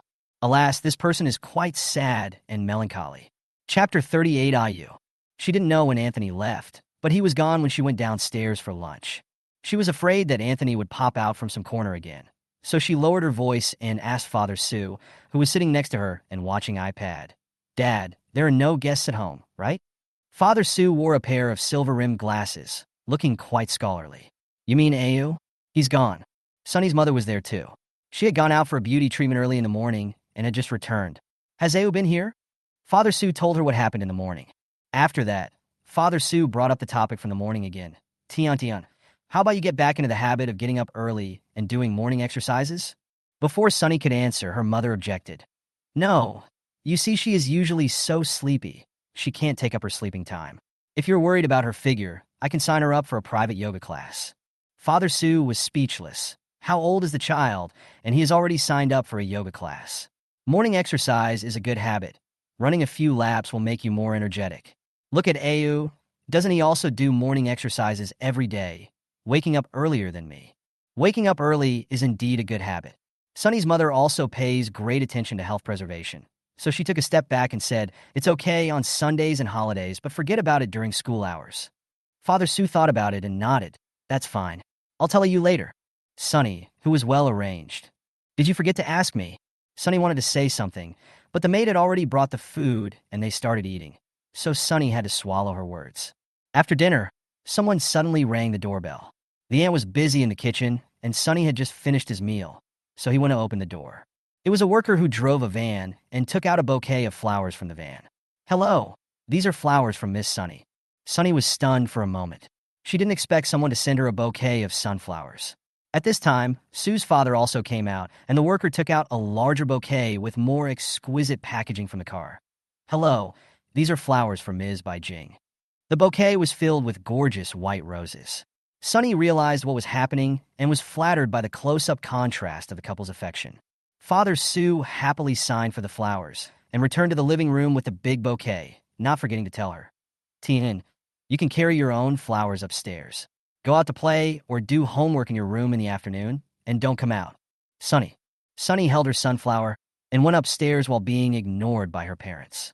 Forget it, at least Dad still remembered that he had a daughter and gave her flowers. So she forgot about not wanting to do morning exercises with Anthony. After writing for a while in the afternoon, Sunny went to the balcony to rest. She found a vase to put the sunflowers her father gave her and placed it on the balcony. Under the natural filter of the sun, each sunflower is so bright and intense. Sunny took out his mobile phone and found an angle to take a picture. It was rare that she had something she wanted to share, so she posted a circle of friends without any text. Then she refreshed the page and saw that her mother had also shared a photo under her own photo, which was a very beautiful bouquet of white roses, also without any text. She clicked the like button and scrolled down to see another message her father had posted on WeChat Moments. To my wife and daughter, who are always beautiful, elegant, and generous. Sunny. There is not even an adjective. The accompanying picture is a photo taken when choosing flowers in a flower shop. A bouquet of huge white roses and a bunch of almost negligible sunflowers next to it. Pictures are more infuriating than words. Sunny didn't like the post, but took a screenshot and posted it directly to his Moments with a smiling emoticon. After sending it, she went back to do her homework. She finished 3 sets of papers and revised them all in one afternoon. Sunny rubbed her sore neck, stayed on the balcony for a while to enjoy the evening breeze, then washed up and went to bed. Before going to bed, she opened WeChat again, and there were already 99 plus on the message page and the circle of friends. She first opened the class group and scrolled up a few pages. She didn't see any important messages. When she was about to quit, she suddenly remembered that Anthony had not joined their class group yet. So she consciously fulfilled the duties of the group administrator and sent a group chat invitation to the perverted transfer student. Then she opened her Moments again. Zhou Ying's comment under the first photo of sunflower she posted was so eye-catching. Was this a gift from the one next door? Only mutual friends can see each other's comments in the circle of friends. She and Zhou Ying have quite a lot of mutual friends. In order to avoid spreading the word, Sunny immediately deleted her comment. Well, it's all to avoid divergence, that's all. However, the second post she posted later should be able to prove that this was a gift from her father. Sunny was a little annoyed and wondered if it was a bit unnecessary for her to delete Zhou Ying's comment. Anthony probably hasn't added Zhou Ying as his friend yet, so he probably couldn't see Zhou Ying's comment. So embarrassing if Anthony saw it. Damn Zhou Ying, bad Zhou Ying, why are you making such nonsense? Sunny was daydreaming. She saw the words perverted transfer student appear in the likes list of her second post on WeChat Moments. But why didn't he like the first one? Is it because her photo is not good looking? Or maybe he thought the second one was funny, so he gave it a thumbs up. Sunny angrily went to the message list. Then I saw someone at her in the class group. Perverted transfer student, at least, but God bless you. Demons and monsters. What organization have you dragged me into? The name of their class group is Monsters and Ghosts. This group is a chat group for their class. There are no teachers in it, so the name and other things are very random. The class monitor was still very serious at perverted transfer student. Who are you? The perverted transfer student did not respond. Sunny quickly explained, this is Anthony. Anthony, this is our class group. The monitor was still very serious. Oh. The monitor was still very serious. Oh? I love math. The code of wealth. Perverted transfer student. Yeah. As soon as he spoke, no one in the group chat suddenly stopped. Sunny looked at the 5 words perverted transfer student. Although she knew that only her WeChat account could see the note, she still felt inexplicably guilty. So she clicked on Anthony's profile picture separately and wanted to change the note for him. After thinking it over, she still didn't know what to change. So she simply deleted the note she had added and let Anthony's nickname be displayed directly. You. Back in the group chat, the message was still stuck on the yeah sent by Anthony. She thought her network was bad, and after refreshing it several times, there was no new message, and she realized that no one was talking.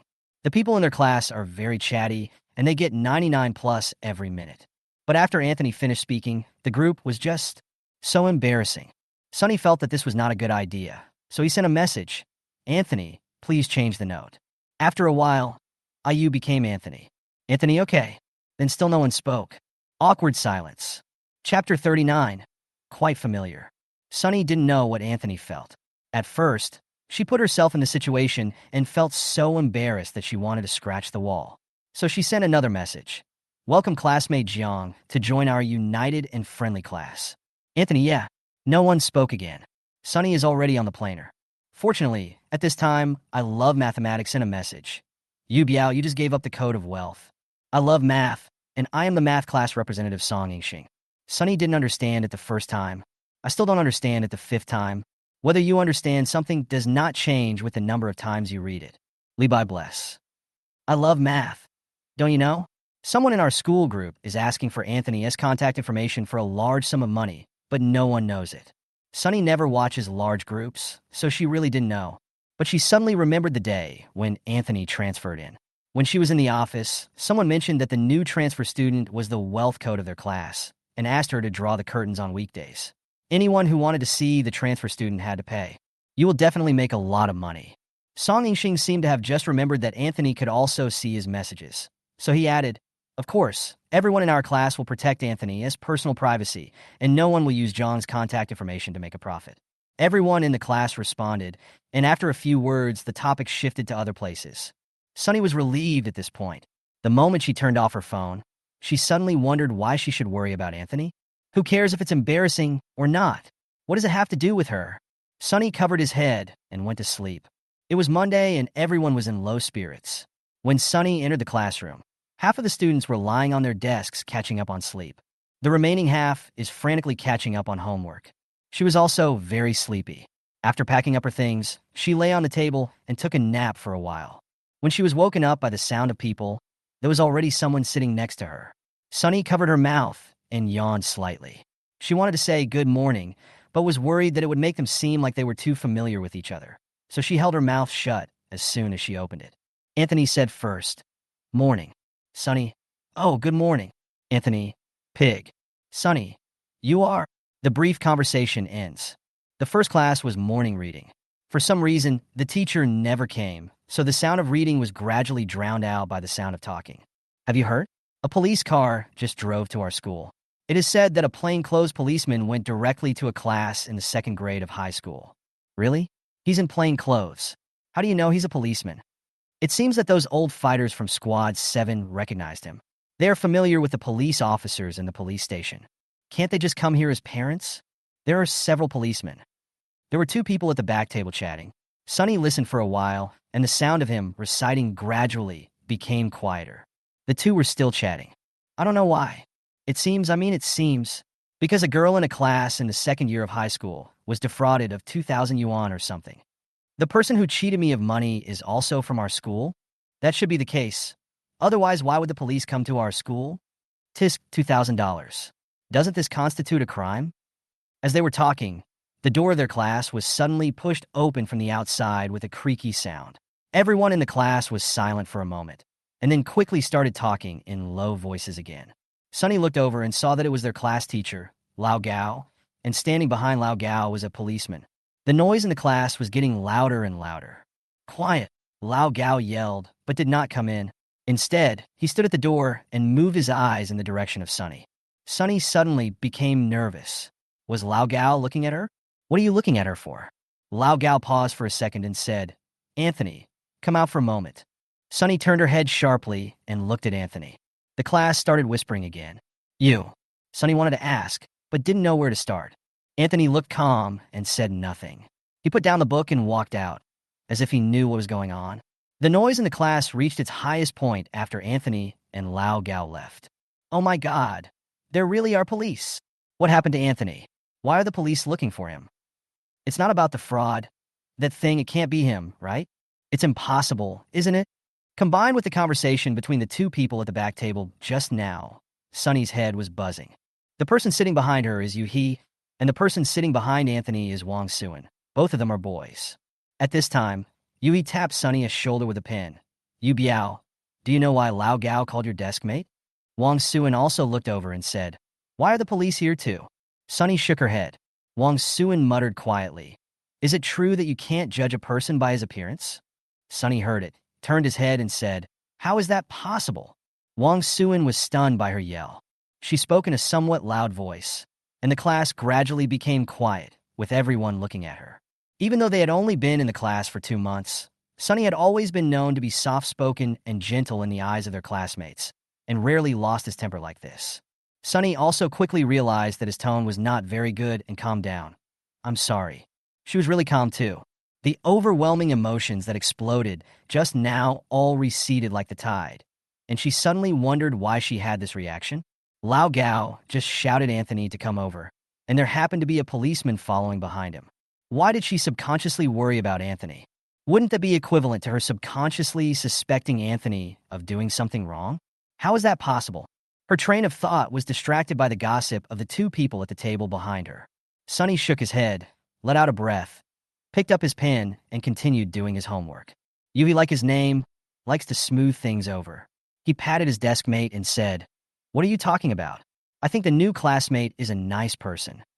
He turned to Sunny again and asked cautiously, But Yu Biao, are you familiar with your new classmate? Yu-hee and Wang Suin have been curious for a long time. Ever since the new classmate sat in front of them, sometimes they would vaguely hear some, nasty words in a conversation between the two in front of them. I don't know if they heard it wrong or what. Sunny was stunned for a moment because of Yu-hee's words. Is it familiar? I don't think so, since Anthony returned to his country and transferred to their class. It's just because of their previous bond that the two people can say that they have met again after a long separation. Anthony 5 years later was a complete stranger to her. But maybe it was because Anthony had been so intensively involved in her life during this week, and he was everywhere, so it seemed as if they had known each other for a long time. It can be said that they are not familiar with each other. The two parents have known each other for many years. They just had dinner together a few days ago, and Anthony had a very pleasant chat with her father yesterday morning. Yes, Sunny said softly, very familiar. Chapter 40, The Post Scolding Me, has been featured.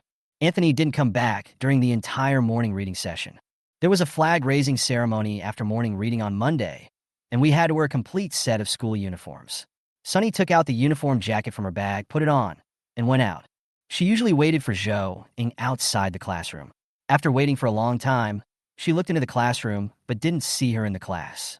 Did he go to the toilet or leave first? Time was running out, so Sunny didn't wait any longer and turned around and ran downstairs. When she arrived at the gathering place for her class, she was the last one again, so she stood at the end of the girls' line.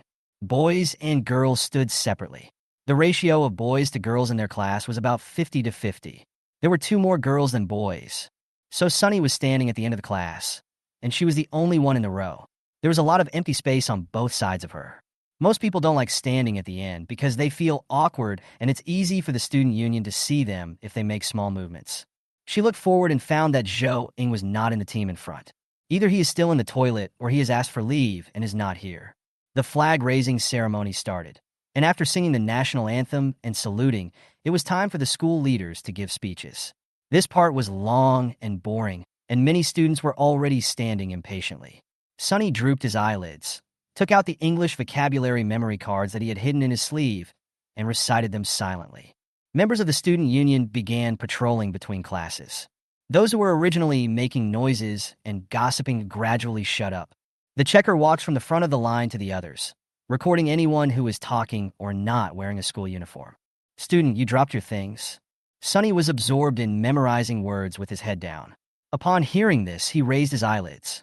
"Everywhere I look, I see a warm, smiling face." Song Yingjing was wearing a uniform with the school student union badge on his chest. He held a pen and a notebook in one hand and stretched out the other hand towards her. The boy was handsome, tall and thin, wearing a pair of silver-framed glasses. He had attracted the attention of many girls along the way. "Don't move around. You'll lose points if you do." And Ran was standing on the other side of the team. Seeing the girl's small commotion, she gave a cold reminder. She and Song Yingjing were in the same group to check the class. They were dressed the same way and held paper and pen in their hands. The paper was already full of names. Sunny looked at Ran and then at Song Yingjing. He still had his hand stretched out, so she also stretched out her hand blankly.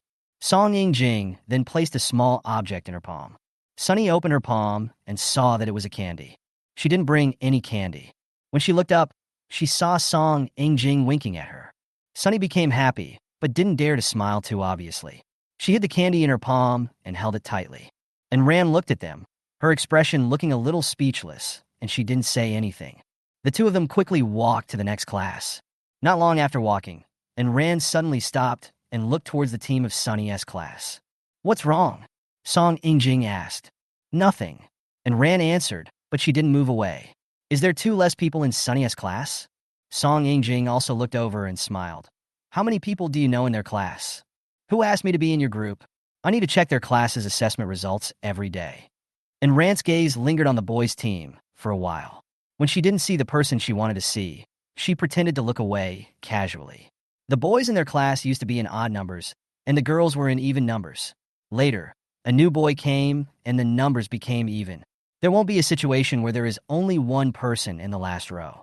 Song Yingjing looked towards the end of the line and saw that there was only one person in the last row for both girls and boys.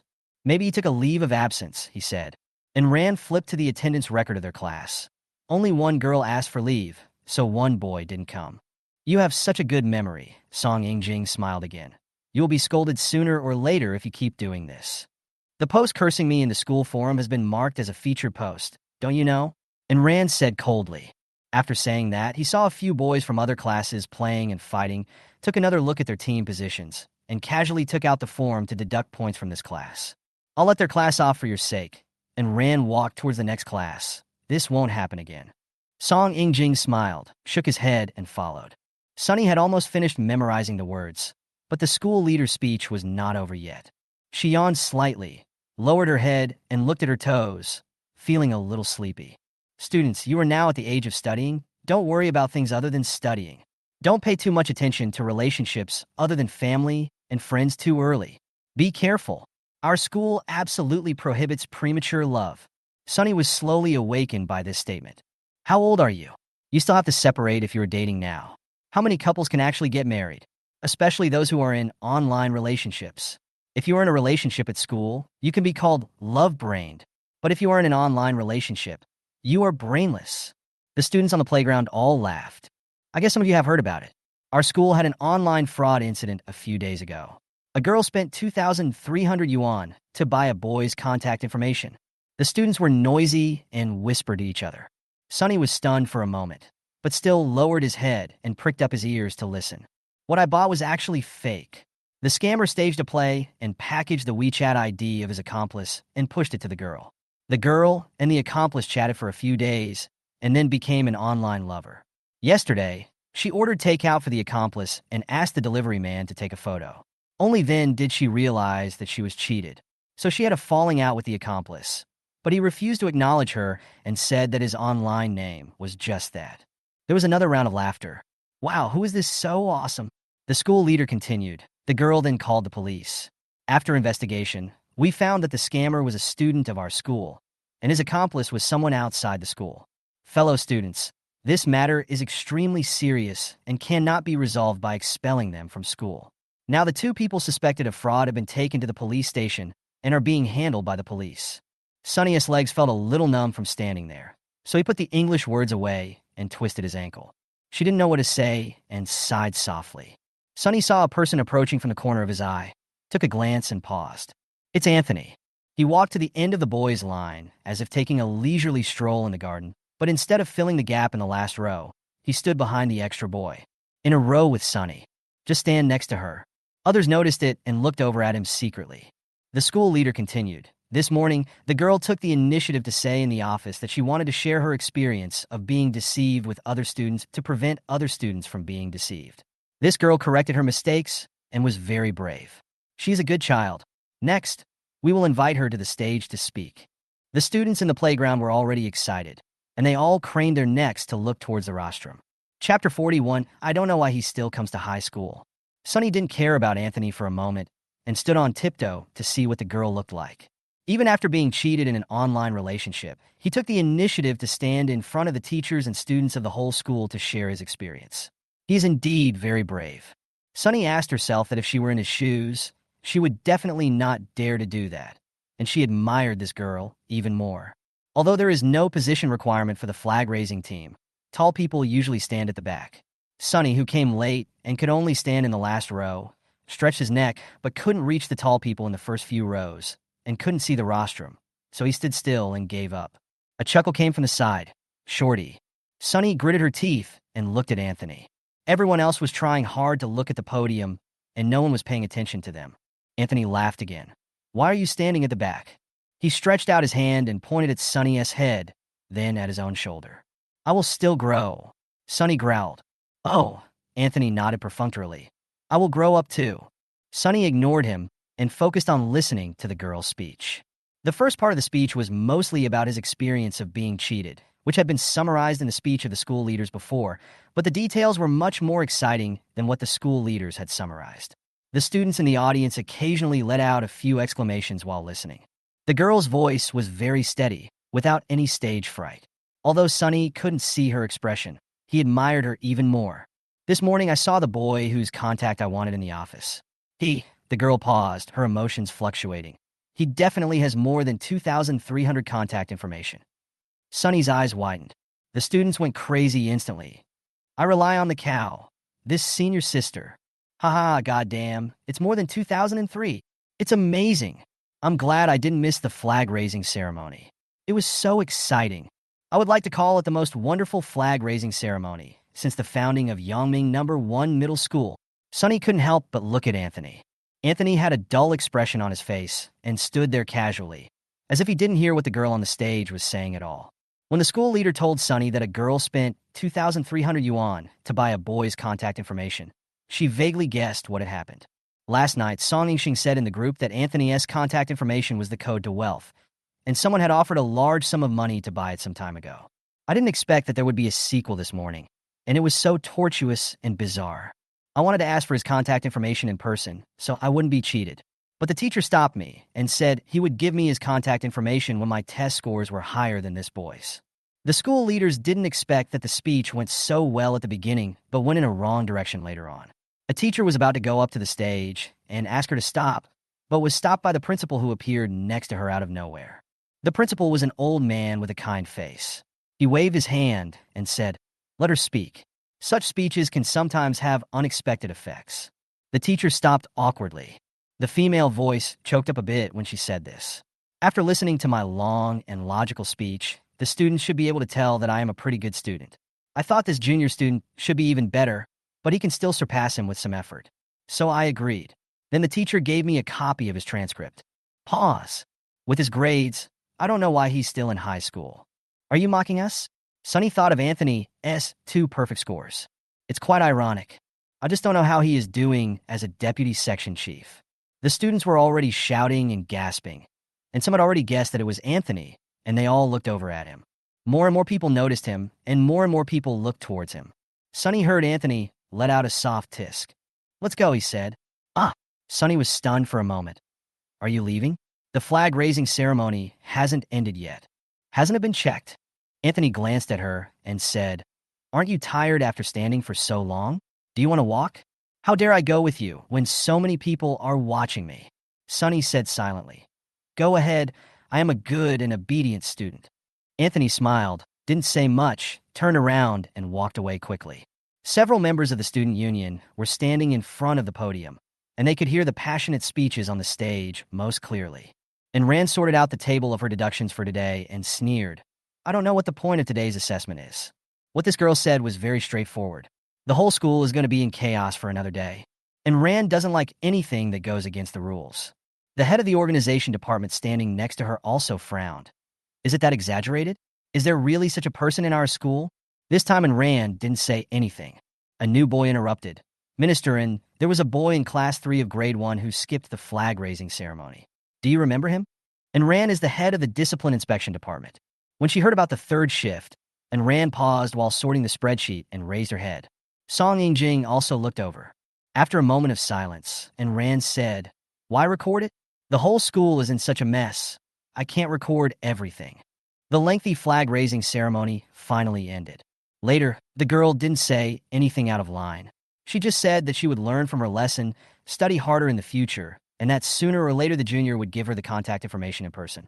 Finally, the school leader stood up and said that it is reasonable not to make the school ugly, but it is more important to raise the awareness of anti-fraud among these fake students.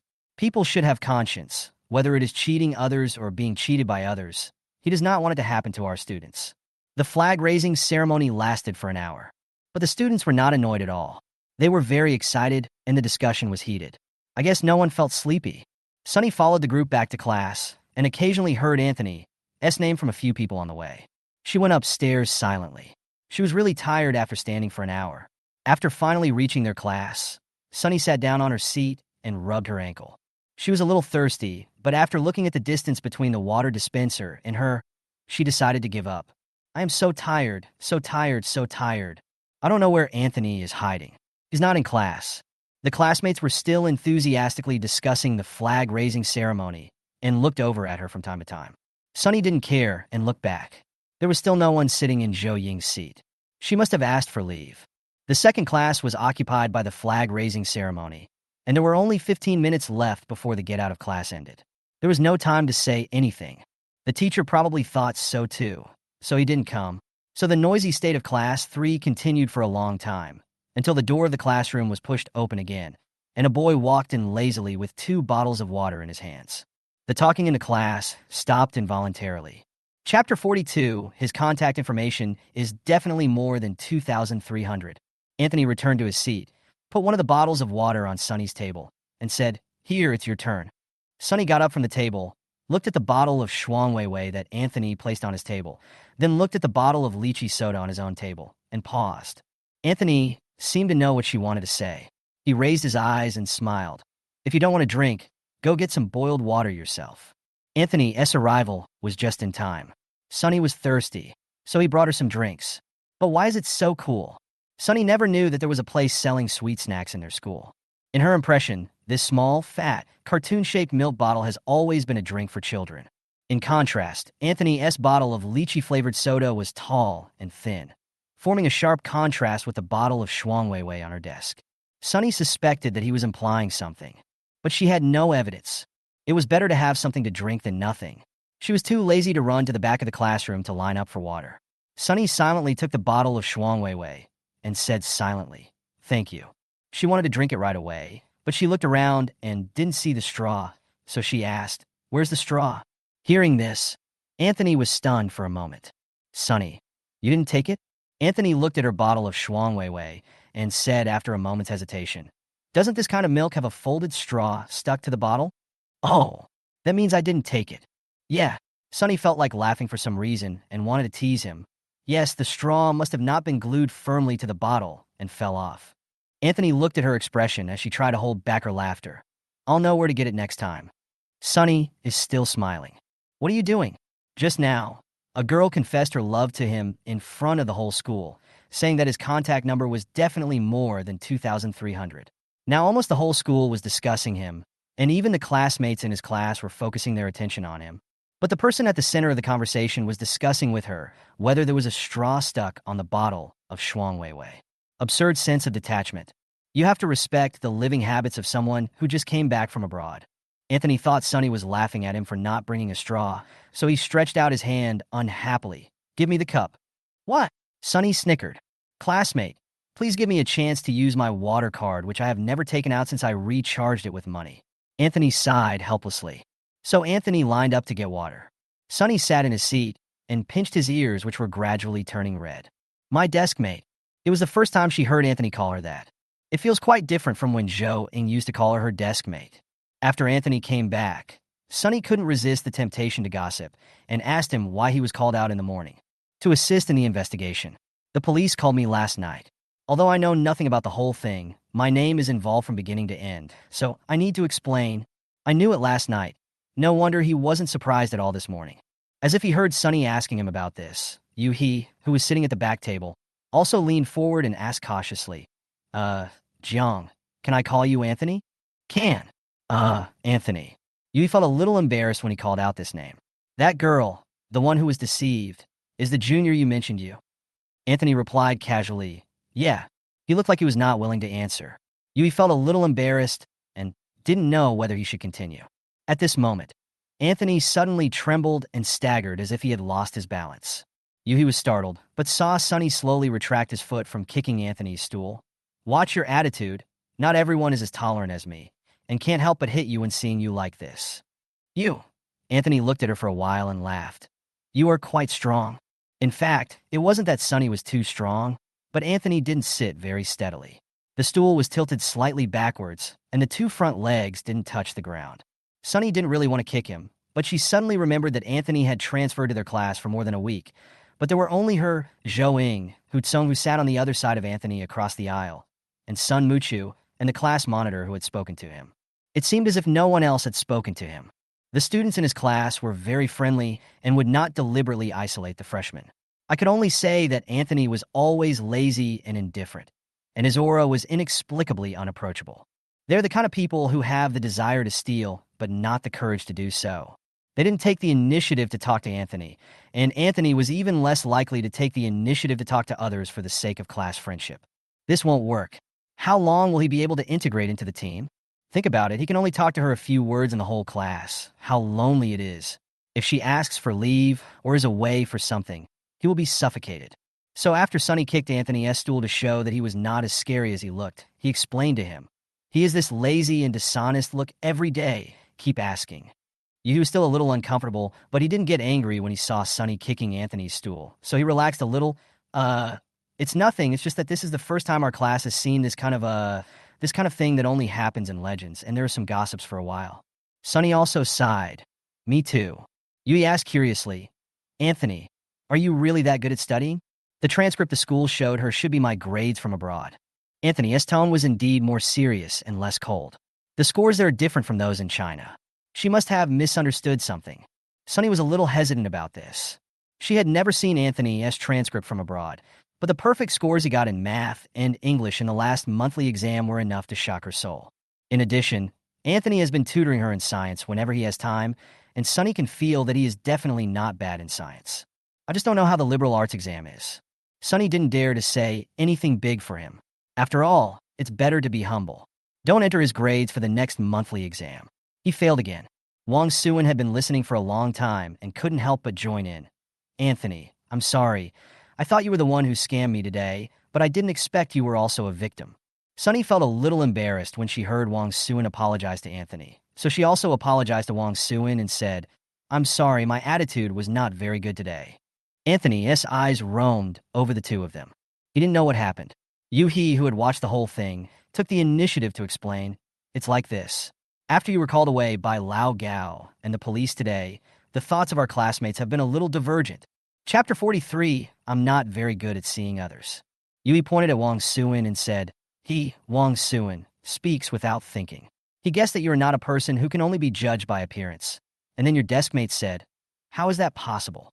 Wang Suin has always been open-minded and didn't care much about it. He waved his hand and said, it's not really a quarrel, but I've never seen you express anger before. We were both stunned. Sonny felt a little embarrassed by what he said and rubbed her chin with her fingertips. She could feel that after he finished speaking, the eyes of the people around him also fell on her.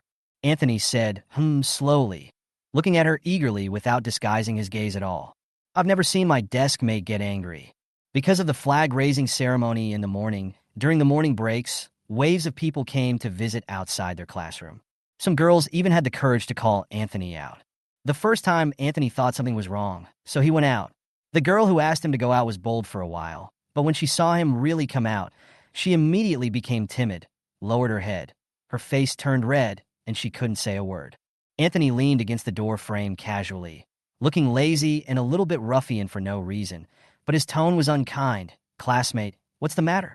I, Anthony counted to 5 and turned to go into the classroom.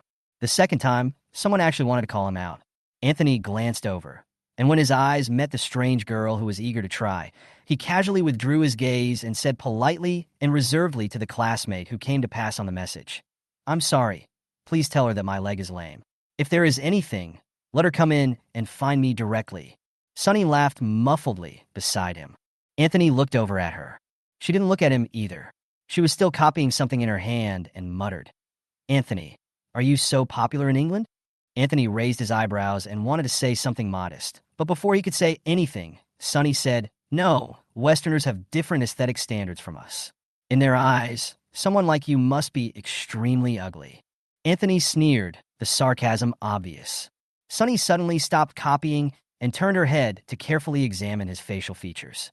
He was originally fearlessly looking at her, but after a while, he turned his gaze away unnaturally. When Sunny slowly realized whether this man blushed because of her staring, Anthony suddenly picked up the exercise book to cover his face, and then stretched out a bony, clear, and white hand from behind, and said arrogantly, "Look at me. You have to pay." Sunny hit his palm with a pen in annoyance. "Who wants to see your face that deserves a beating?" She knew that this guy was so thick-skinned that he remained calm when someone confessed to him in front of all the teachers and students in the school, as if it had nothing to do with him. How could he blush after being stared at by her for a while? These past few days after school, Sunny would pack up his things and leave, almost running out of the classroom impatiently. Anthony looked at her back slowly and said nothing. Occasionally, they would meet on the road. If they were close to the school, Sunny would pretend not to know him. But if they were far from the school, the two would go home side by side. "Anthony, I didn't realize I'm quite shameful." "Sunny, your suitors are too crazy. Stay away from me when you are at school. I don't want to be regarded as an imaginary enemy. Ask her, and she will be timid." On Wednesday, Sunny was on duty. The last class was physical education, and after the assembly, we could move freely and leave as soon as the school bell rang. So Sunny and his group members returned to the classroom early to start cleaning. Sunny is responsible for cleaning the windows. She had been wiping for a while when a person came to the window and stood motionless behind the window she was wiping. There was water sprayed on the glass, so his face couldn't be seen clearly, but judging from the color of his clothes and his height, it should be Anthony. Sunny wiped the water off the window with a rag. The two people's eyes met through the glass window. It was indeed him. "Wow." Sunny opened the window. "Why are you back to class?" "I just remembered it when I saw you come back to clean." Anthony supported the window frame with one hand and glanced around the classroom, as if looking for someone. He fixed his eyes for a moment and said lazily, "I remember that I haven't been assigned to the cleaning team yet." Sunny followed his gaze and saw Health Committee member Sue Waning painting her nails at her seat. Anthony had already walked into the classroom and went straight to Sue Waning's seat. He leaned over slightly and said something. Sue Waning was stunned, and the nail polish brush in her hand accidentally smeared on her fingers, leaving a glaring purple color. Anthony seemed to smile. Sue Waning blushed and hurriedly took toilet paper to wipe his hands, then picked up all the messy things on the table. Sunny watched from a distance. Because some people in the class were talking and chatting, she couldn't hear clearly what Anthony and Sue Waning said. But, "Oh, scumbag, man." Sunny turned his face away and continued to clean his windows without looking at them anymore. The two chatted for a while. Sue Waning nodded, and Anthony left. A while later, Sunny was wiping the small area on the window without much interest. She couldn't reach any higher place, so she planned to move a stool over. As soon as she turned around, she saw Anthony standing next to her with a rag in his hand. He stretched out his long arms and started to wipe the places she had not wiped. She nearly bumped into his arm. "Why are you here too?" Sunny took a step back and watched him slowly wipe the high glass clean. "I heard that your group was short of someone, so the health committee member filled in for me. What is missing is Zhou. She had a fever and took a leave of absence on Monday and is still receiving intravenous drip at home today. Sunny plans to visit her after school today. Zhou is sick and has asked for leave. Sunny explained, and then asked curiously, "So you don't have a group anymore after Zhouing comes back?" "No, I will be in this group from now on." "Oh." Sunny nodded and happily threw the rag into the basin. "Then you wipe it, I'll go to the bathroom." She carried the basin and walked towards the toilet. After a few steps, she heard Anthony calling her. Sunny turned around. "What?" "Tion, Tion." Anthony's voice sounded accusing. "Don't be lazy." Sunny took a breath. "Tion, Tion, what are you doing?" On the one hand, she felt embarrassed because Anthony called her by her nickname directly at school. And on the other hand, she felt that this guy was really stop treating her like a child and teasing her. "Will it kill you?" Fortunately, there was no one around. Sunny resisted the urge to roll her eyes and said unhappily, "I'll go to the bathroom to change the water." The basin of washing rags she was holding was completely black with water. "Oh!" Anthony suddenly realized and looked away, waving his hand, indicating that she could leave. This person, when school was almost over, their group had finished cleaning and just caught up with the crowd leaving school. Sunny deliberately avoided going with him and ran away very quickly. When Anthony walked out of the school gate, he saw her getting on a bus. Chapter 44, Your Childhood Sweetheart, is trending on the internet. Their community is also in the city center, not far from the school. She usually walks home, and I have never seen her take the bus. Route 285. Anthony walked to the bus stop at the school gate and looked at the bus number and route on the sign. This bus did not pass through their community but went in two opposite directions. He suddenly remembered that Sunny had said in class that Zhouing was sick. Oh! He came to his senses and looked at the route information in front of the bus stop for a while. The bus that passes through their community is number 199. Anthony took out a mask from his pocket and put it on. He waited there for a while, and soon a bus came, so he lined up and got on. Zhouing was receiving in 4 drip at their community hospital. It was not the first time that Sunny went to Zhou Ying's community, but it was his first time to go to the community hospital. It took him a long time to find it. A few middle-aged women were standing and sitting in front of the community hospital, eating apples and chatting eagerly about something. Sunny listened, and it seemed like someone's daughter got divorced again, or someone's wife had an affair outside. So never underestimate the gossiping abilities of middle-aged ladies. Sunny held the strap of her school bag and walked in. She found the ward number Zhou Ying mentioned and knocked on the door. A weak voice soon came from inside. "Come in." "No way, the burn is so severe." "This is a single room." Zhou Ying is lying on a bed, covered with a thick quilt, with one hand outside receiving in 4 drip, and her face is pale. She forced her eyes open, and when she saw who was coming, her expression instantly became excited, and she threw off the quilt and sat up. "Sunny, wow, Tin, you are finally here." Zhou Ying opened her arms towards her. "Come and give a patient like me a loving hug." Sunny refused coldly. "No, I'm afraid you will infect me with your fever." Zhou Ying thought so too, but she didn't mean to get a loving hug. "Did you bring the potato chips, chicken feet, and soda I asked you to bring?" Sunny brought it with him. It's in his school bag. Yesterday, Zhou Ying said pitifully that she had a fever and everything she ate had no taste. So she wanted to eat something strong-flavored, but her mother wouldn't buy it for her, so she could only ask Sunny to bring some when he came to visit her. Sunny actually believed it. But Zhou Ying doesn't look like a patient at all now. Sunny had previously thought that she had not recovered from the fever and had hesitated whether to bring her some snacks. Now that she looked fine, Sunny thought for a while and still unhappily dumped the snacks on her bed. Zhou Ying opened a bag of French fries with great interest. "Well, why didn't you buy me some spicy ones? What does this taste like? Cucumber? It's good enough to have snacks. You want to eat spicy food when you're dripping with water." "Well, actually, I've recovered a long time ago, but I just didn't want to go to school, so the nurse said I could be discharged from the hospital that day and go back to take medicine, or I could keep the 4 for a few more days, and I immediately chose the latter. Besides, I did very badly in this monthly exam, so my mom won't scold me anymore when she sees that I'm sick." Zhou Ying was quite proud. Sunny was speechless. "Why did you suddenly have a fever?" Zhou Ying was suddenly stuck. In the few seconds of silence here, Sunny realized something belatedly and slowly opened his eyes. "Well, I'll just explain it. You can't ask any more questions." Zhou Ying looked away awkwardly, her face looking a little feverish. Then she gently tapped her lower lip. Sunny's face was full of question marks and exclamation marks. "Really? Is that what I thought?" Sunny couldn't believe it. "I just made a blind guess." Zhou Ying stopped eating the potato chips and lay on the bed with her head covered with the quilt. A muffled voice came from below. "Ah, you asked, it was really just an accident." It happened so suddenly. We were both stunned. For the sake of my truthfulness, please don't ask any more questions. What else could Sunny ask? Her jaw dropped in surprise. After a long while, she finally digested this fact and blinked her eyes. Worried that Zhou Ying would feel uncomfortable staying in the quilt for a long time, she pulled her out and said, "Okay, I won't ask you any more. Come out." Zhou Ying's face was a little redder than before. She took the potato chips and continued to crunch them awkwardly. In order to divert her attention, she took out the mobile phone under the pillow and started to play with it. Sunny took out the homework Zhou Ying had accumulated over the past few days from her school bag and put it on the table next to her. The two chatted casually. Neither of them mentioned what happened just now. Zhou Ying was brushing her food when she suddenly screamed, and all the potato chips in her mouth spurted out. "Fuck."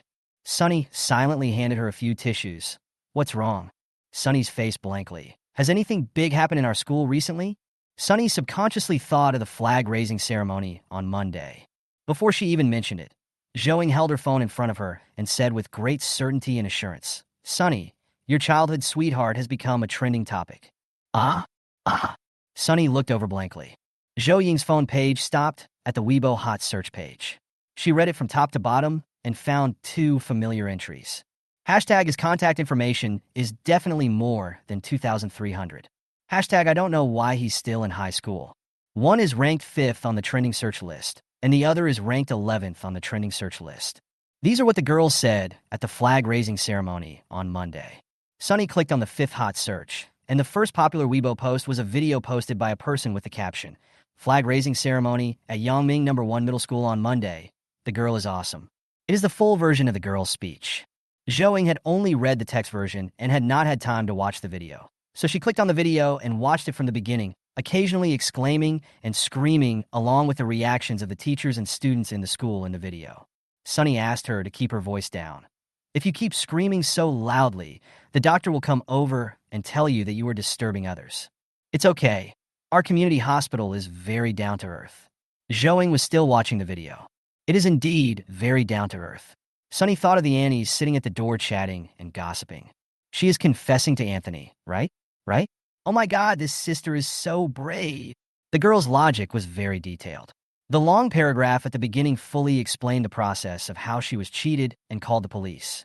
Zhou Ying ate the whole story very completely and was very satisfied.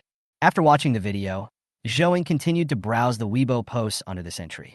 Some passersby asked if such a boy really existed.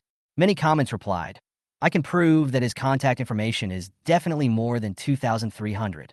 This sentence is almost becoming a meme. Zhou Ying clicked on the home pages of several of them, and they all looked like students from their school. Scrolling further, I saw a blogger who shared a photo with many likes and comments. It was a photo of a boy wearing the school uniform of Yangming No. 1 Middle School and waiting for the bus at the school gate. He was wearing a mask, so his face could not be seen clearly, but his superior height and figure and his overly beautiful eyes showed that he was a handsome guy. The blogger wrote, "I came across this fresh thing that fell from the sky today and took some photos." Chapter 45 Sutian 0709.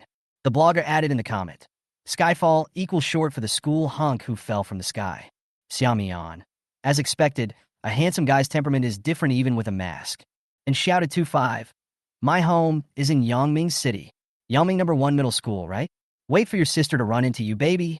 SVRK. Novels are based on real life. School hunk. Why don't we have this kind of character that only exists in novels in our school?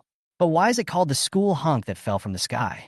Under this comment, the blogger replied to her, "Because this person just transferred here, he captured the hearts of his classmates at the speed of light on the first day and directly won the first place in the school handsome selection." SVRK replied to the blogger, "Damn, this is too much like a novel plot." The blogger replied to SVRK, "There is an even more novel-like plot.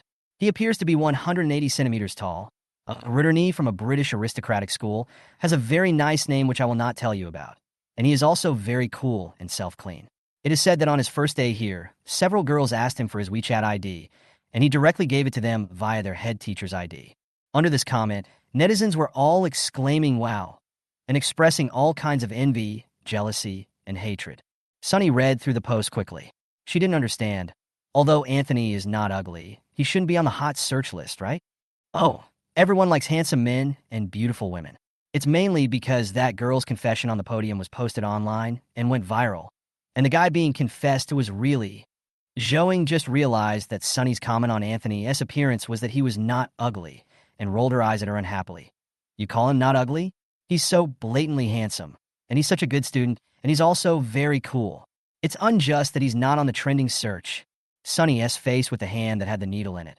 I'm so jealous of you, but you still don't appreciate what you have. Sunny grabbed her arm and said, have a good infusion. She reflected for a moment and compromised. Okay, his appearance is indeed quite blatant. It's just very, very stunningly beautiful. When you take one look at it, your sight seems to be glued by 502 glue, and you can't get away from it, and you just want to look at it again and again. Thrilling. Zhouing tapped on the screen quickly. Oh, really? I actually went to the amusement park with Tianjiang a few days ago. I was so excited, ha ha ha ha. Falling from the sky. Sunny rubbed the code name with the tip of his tongue. Very vivid indeed. He is the one who fell from the sky. With a whoosh, he appeared in front of her. Sunny returned home in the evening, washed up and lay on the bed, and opened Weibo, which he hadn't opened for a long time. Before she went home, two celebrities announced their marriages, which immediately occupied the top trending searches, followed by the word explosive.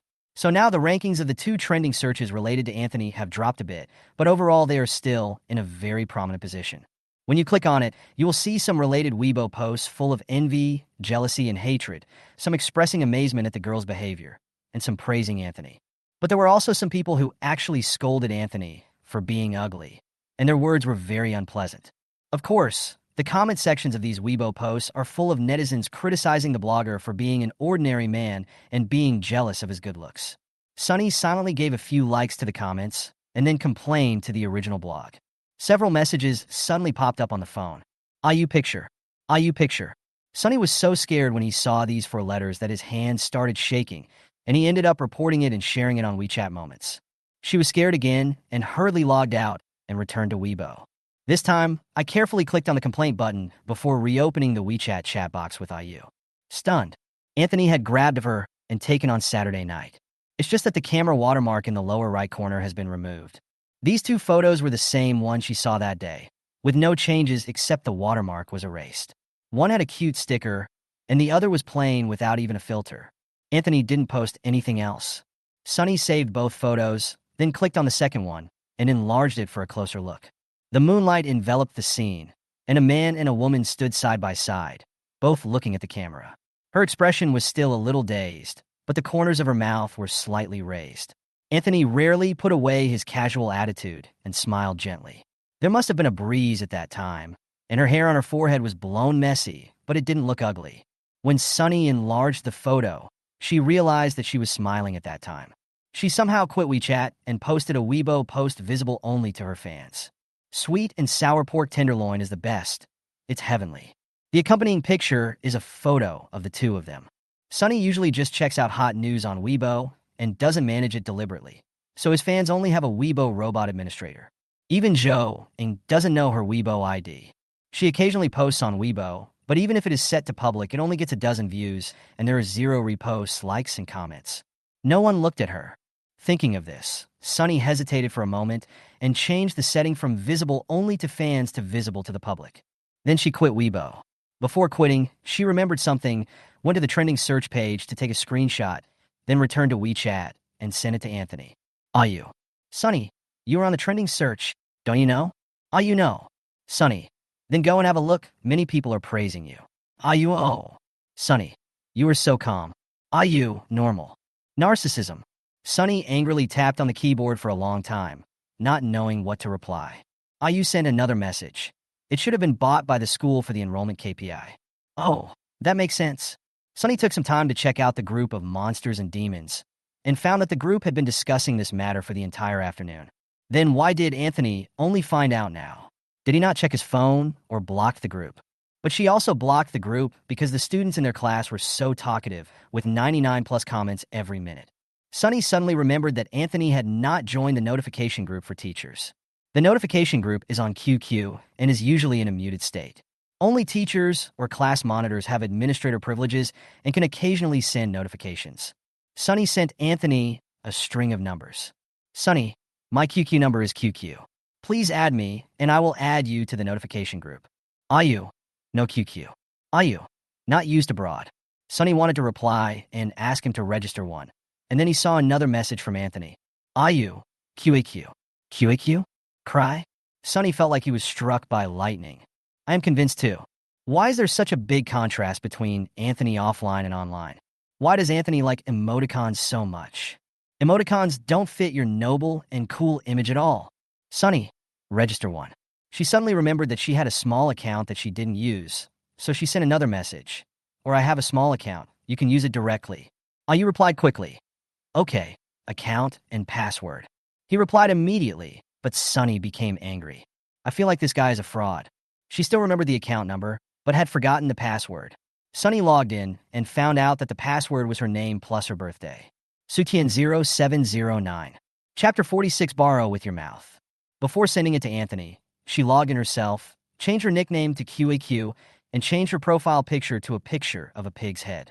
Then I sent him the account password. Well, as the Chinese class representative, she really worries a lot. Sunny stared at the pig-headed portrait for a while, suddenly laughed, and rolled over on the bed twice. Knock, knock. There were 2 knocks on the bedroom door, and then Father Sue's voice came from outside. Ting, are you still awake? It's getting late.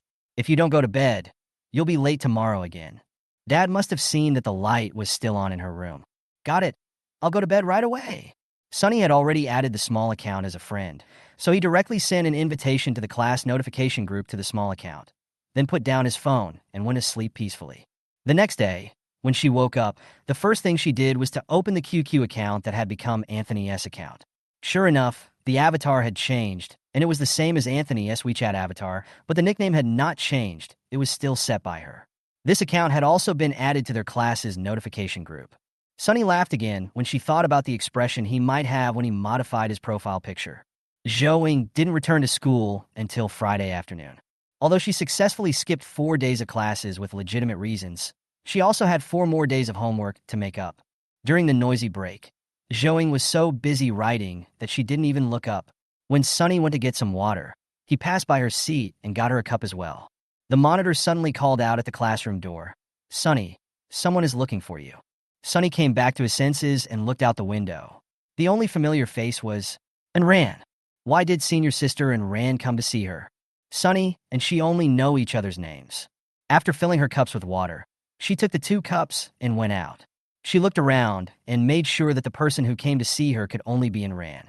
Then she walked up to her and called out tentatively, Senior, are you looking for me? Ran had her hair tied in a high ponytail and her uniform was ironed to be wrinkle-free. She was wearing it neatly. She was holding a few thick diaries in her arms. Her eyes were cold, but her aura was strong. She is a famous cold beauty in the school. His personality is as cold as his appearance. Yeah, Ran had been looking through the window at their class. When she saw her coming, she responded in a low voice and withdrew her gaze indifferently. Song Yingjing is busy and has no time to send you the notes. I'll pass by on the way to give him a hand. After saying that, he handed over a stack of diaries in his arms. Oh, okay. Sunny took it quickly, but she was holding 2 water cups in her hands, so she couldn't lift them. At this time, she was a little hesitant to take the notebooks, and she couldn't do anything. So the top few notebooks seemed to be about to slide down.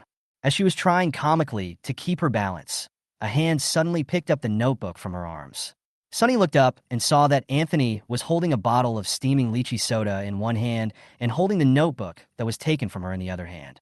He lowered his brows, took it, and went straight into the classroom. Sunny breathed a sigh of relief and said cheerfully, Thank you, desk mate. After another week of getting along, they could already call each other desk mate very easily. Sunny turned around and saw Ran's eyes following Anthony's back. She paused and said, Thank you, senior. I'll join the class too. Ran came back to her senses, lowered her eyes, and said casually, Is this your new desk mate? I remember she was a girl before. Sunny nodded. Yes, we changed seats after the monthly exam. Ran said nothing more and turned away. Sunny also came into the classroom, skipping and jumping. Returning to her seat, she happily moved several notebooks from Anthony's desk to her own desk, looking as if she had found a treasure. Anthony swallowed a mouthful of soda, feeling the taste of lychee explode in his mouth, sweet and refreshing. His Adam's apple rolled. He put down the soda bottle, looked at Sunny, and his eyes fell on her precious notebook again. Won the prize? Sunny just opened the cover and saw the words on the title page. Class 6, Grade 1, Song Ying-jing. Anthony paused as he finished speaking. These are Song Ying-jing's liberal arts notes from his freshman year of high school. Sunny's index finger slowly stroked the 3 words, his eyes curved with a smile. You still remember Song Ying-jing, right? He's a senior who played the piano last time. He's also a very good student, number 1 in the grade. Anthony looked away calmly without answering. After Sunny flipped through 2 or 3 pages, he suddenly asked, "Why did he lend you his notebook?" "What? You want to borrow it too?" Sunny became alert and hugged the stack of notebooks with both hands. "You can borrow it, but I have to read it first." Anthony stared at her. His eyes were as dark as a pool of ink. After a while, he suddenly smiled and nodded. "Yes, how did you borrow it?" Sunny always felt that he was gritting his teeth when he said this. "Why are you gritting your teeth? Are you mad at her for borrowing the notes of the top student in the grade first?" She was puzzled and said, "Borrow it with your mouth." Anthony's eyes moved and moved down, staring at her small mouth. Sunny felt an inexplicable chill when he looked at her, and couldn't help licking her lower lip. Anthony's eyes seemed to move as well. "Okay." Then he looked in her eyes again and repeated sinisterly, "Okay, remember this." "Sunny, you're crazy." Anthony turned away. It was Sunday again, and Joing had already finished all her overdue homework when school was almost over. Taking advantage of the fact that no one was in charge of the last class, she bent over and ran from the last row to the 3rd row, poking Sunny's shoulder. "Tion, do you want to go to the bathroom?" Sunny was startled, turned around with his waist bent, and mouthed to her, "Are you crazy?" Joing was indeed going crazy. "Tion, I just heard a piece of news that our school has temporarily joined the 8-city joint exam at the end of this month. We will also have a parents' meeting after the exam." Although she lowered her voice, everyone around her still heard it. Wang Suin and Yu He raised their heads at the same time, and Hu Tsong also looked over at her. "Zhou Ing, don't look at me like that. I also heard it from others, but it's 99% accurate." She frowned and said in great sorrow, "Because I heard it from the teacher in the next cubicle when I went to the restroom in the office building." That's pretty close. The channel through which this gossip came was really special. I guess even the teacher didn't expect that the news of the joint entrance examination would be leaked so accidentally. The end of this month, that's only 2 weeks away. Hu Tsong pushed his thick glasses. Wang Suin's face was already bitter. "No way. We just had the monthly exam. The key is that there is a parent-teacher meeting after the exam. It's over. I have just come out of the shadow of the last parent-teacher meeting." Yui said. Sunny was also confused. She thought the next exam would be at least a month away, but she didn't expect it to be so soon, and it was a joint exam for 8 cities. She remembered the promise to her mother that she would get back into the top 100 in the grade in the next exam, otherwise she would have to hire a tutor. Finished. These are the only 2 words in Sunny's mind. Although Anthony didn't say anything, he put down his pen and listened. It's okay if one person keeps his voice down, but if a group of people are discussing, the noise becomes a bit loud. The squad leader was still there. He glanced at them and coughed softly. "Zhouing, go back to your seat." Chapter 47, Then Test Me. Several people immediately became quiet. Zhou Ying's original intention was to come here to share this tragic news, but seeing that her goal had been achieved, she did not stay any longer and hunched back to her seat. Sunny turned around immediately, holding the stack of notebooks on the table and muttering to himself, "Good stuff, really good stuff. It came at the right time." Anthony sneered at the side. Finally, it was time to go home from school. When Sunny was sorting out her homework for Sunday, she discovered that there were physics questions printed on the back of her math paper. She picked up Anthony S. and saw that there were physics questions as well. However, the 2 people sitting behind them looked normal. She happened to take the 2 wrongly printed ones, keeping one for herself and giving the other to Anthony. It was not convenient for her to go out since she was sitting inside, so Anthony simply took their papers and went to ask the math class representative to exchange them for new ones. Sunny was packing her school bag at her seat when she heard Hu Tsong call her. "Sunny, someone is looking for you outside the door." "Why is someone looking for her again?" Sunny raised her eyes and looked out the window, but didn't see anyone she knew. As soon as Hu Tsong got out of school, he put on his school bag and left in a hurry. Sunny didn't have time to ask who was looking for her. After hesitating for a moment, she thought that Hu Tsong might have heard the name wrong, so she continued to pack her things. After a while, there was another person next to the seat. Sunny thought it was Anthony who came back, so he looked up and said, "There are still good roles." It was not Anthony. "It's a girl." The girl wore a pearl headband. Her long black hair was scattered behind her head. She was not wearing a school uniform, but a white dress with a doll collar. She looked delicate and beautiful, like a porcelain doll. But his tone was somewhat malicious. Are you Sunny? Sunny. S. hand slowed down as he packed up his books. He searched his mind and realized that he didn't know her. Then he nodded. Who are you? My name is Zhao Yingxue, and I'm from class 2 next door. Zhao Yingxue looked up and down at the girl in front of her, who was dressed in school uniform. Sunny suddenly felt that the name sounded familiar, but couldn't remember who it was. I got first place in the grade in the last monthly exam. Zhao Yingxue said softly. Her voice was a little shrill and sounded a little uncomfortable. But because of her words, Sunny really remembered. Zhao Yingxue seemed to be the top student in their class, always in the top 3 in the grade. Sunny had seen her name on the grade list. Sunny didn't understand why she came to see him. Is there anything wrong? Sunny asked politely but distantly. Zhao Yingxue pursed her lips and paused for a second. Does Senior Song Yingjing's comprehensive liberal arts notebook have it with you? This matter was not deliberately concealed. Although Sunny didn't know how she knew it, she still nodded. Can you lend me his notes? Zhao Yingxue looked at her. Sunny was stunned for a moment and looked at her bulging school bag where she had just put the notebooks. I'm sorry. She looked at Zhao Yingxue again. I'm using it recently. You can borrow it from Song Yingjing after I'm done using it. Zhao Yingxue lifted her hair behind her ears, revealing her delicate and small ears. The diamond earrings on her earlobes sparkled. There is some oppression for no reason. Can't you lend it to me first?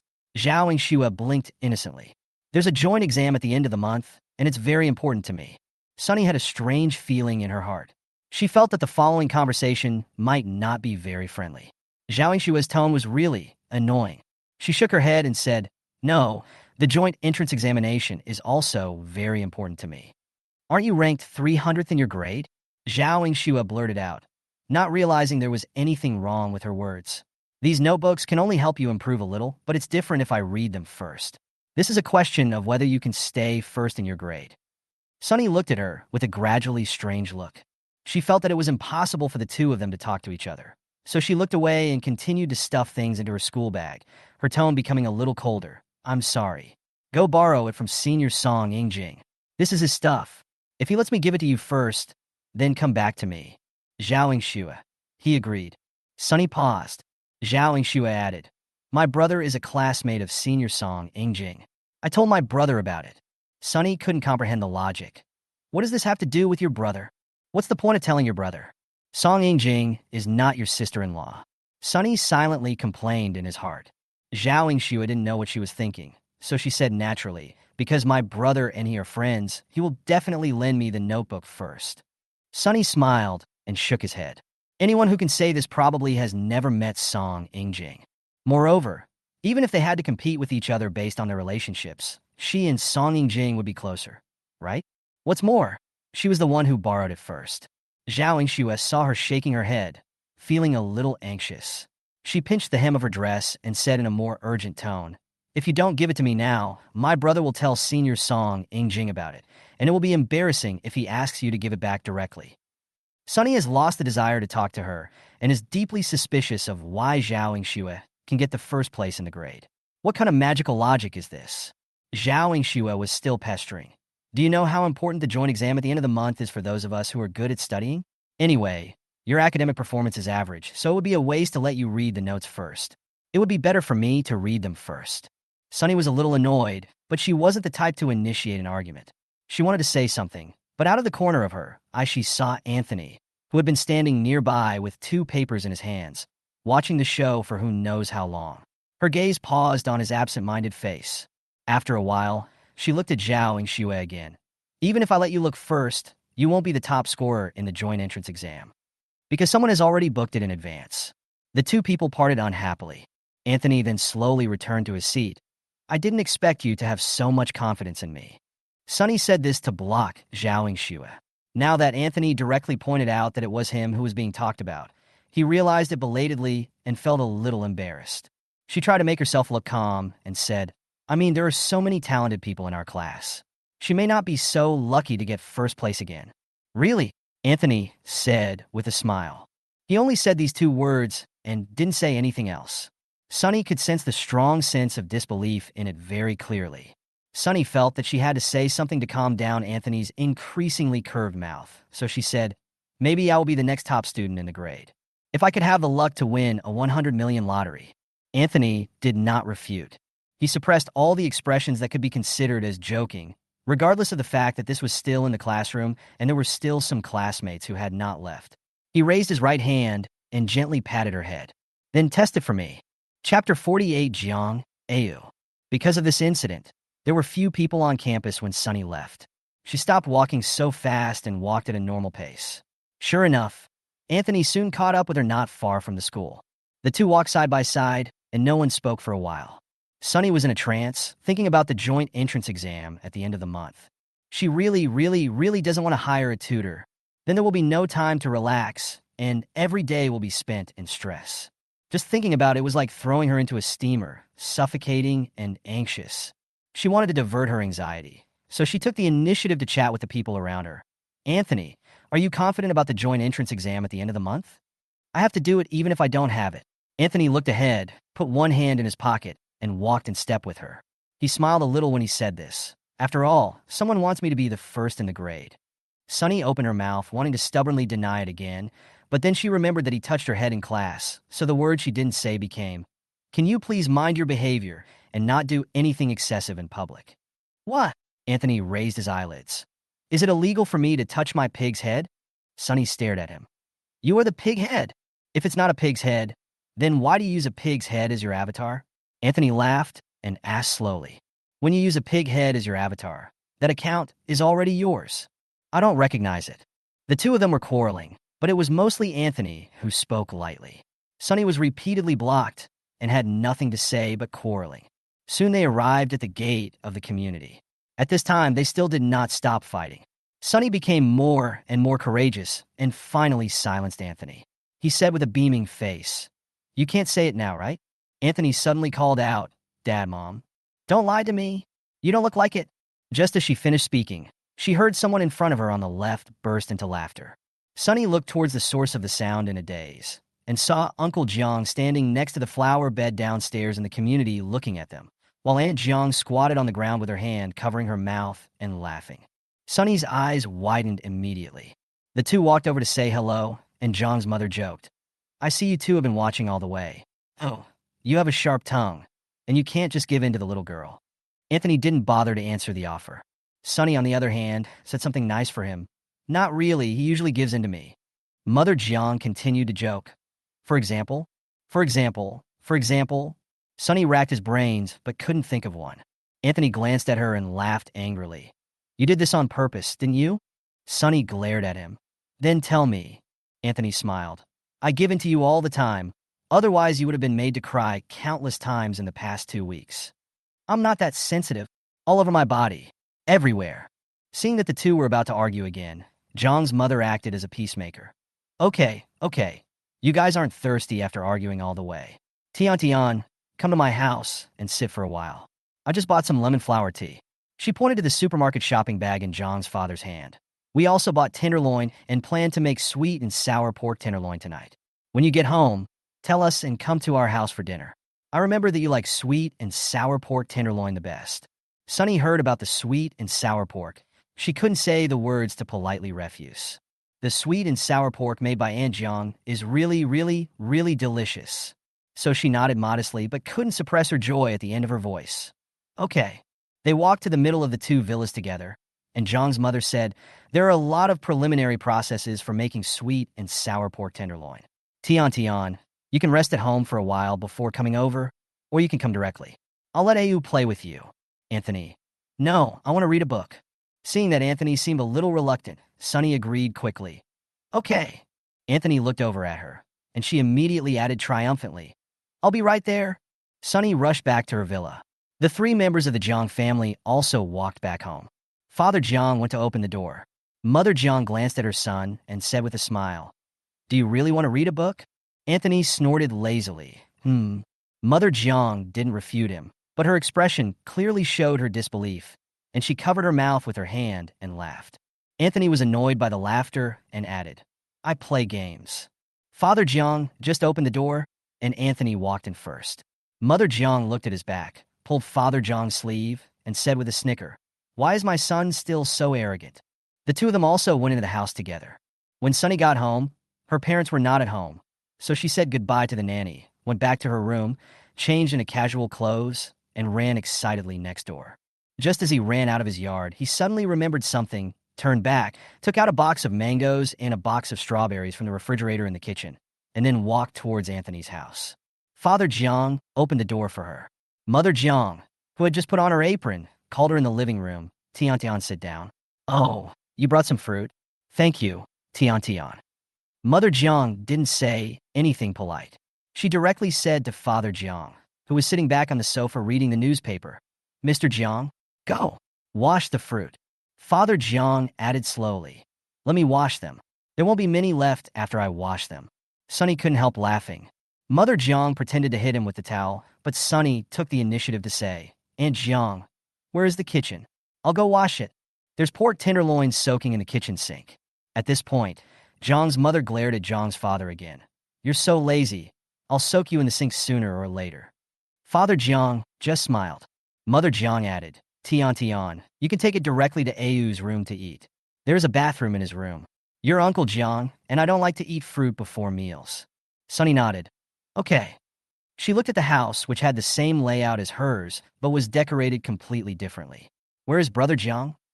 "Ayu's room." She almost made a slip of the tongue and accidentally bit the tip of her tongue. The pain made her break out in a cold sweat.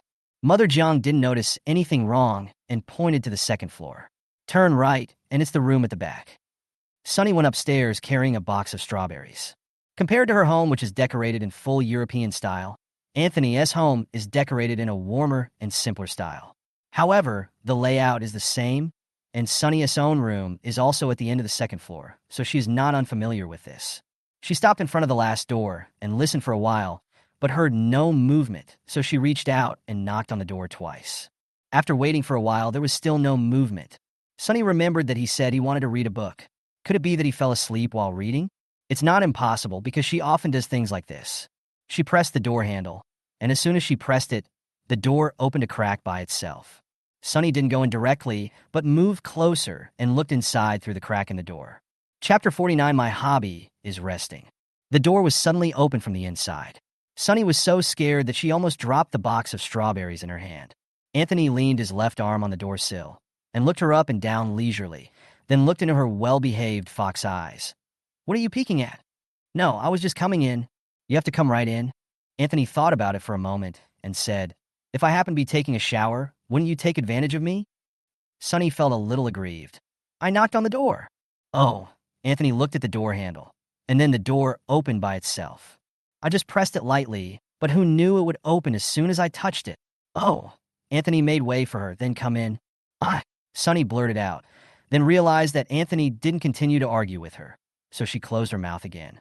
She went into Anthony's room, and he laughed muffledly behind her. Sunny didn't look back. Boring. She wanted to find a bathroom to wash the strawberries and saw a cubicle, but she didn't dare to go in, so she turned around and asked, "Where is the bathroom in your room?" With a click, Anthony just locked the door and looked back. After a while, he seemed to notice Sunny's gaze towards the door lock, so he lowered his head, looked at his hand still on the door lock, and smiled. Neither of them spoke. In this weird atmosphere, Sunny gradually became alert, feeling like a lamb walking into a tiger's mouth. Why? Why did he lock the door? Is he planning to sell me out? You're right. Anthony unlocked the door again as Sunny's thoughts became more and more devious.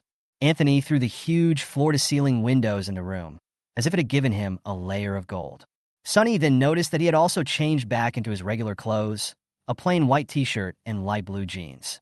He stood in the light, smiling carelessly. It really opens as soon as you touch it. Anthony didn't lock the door again.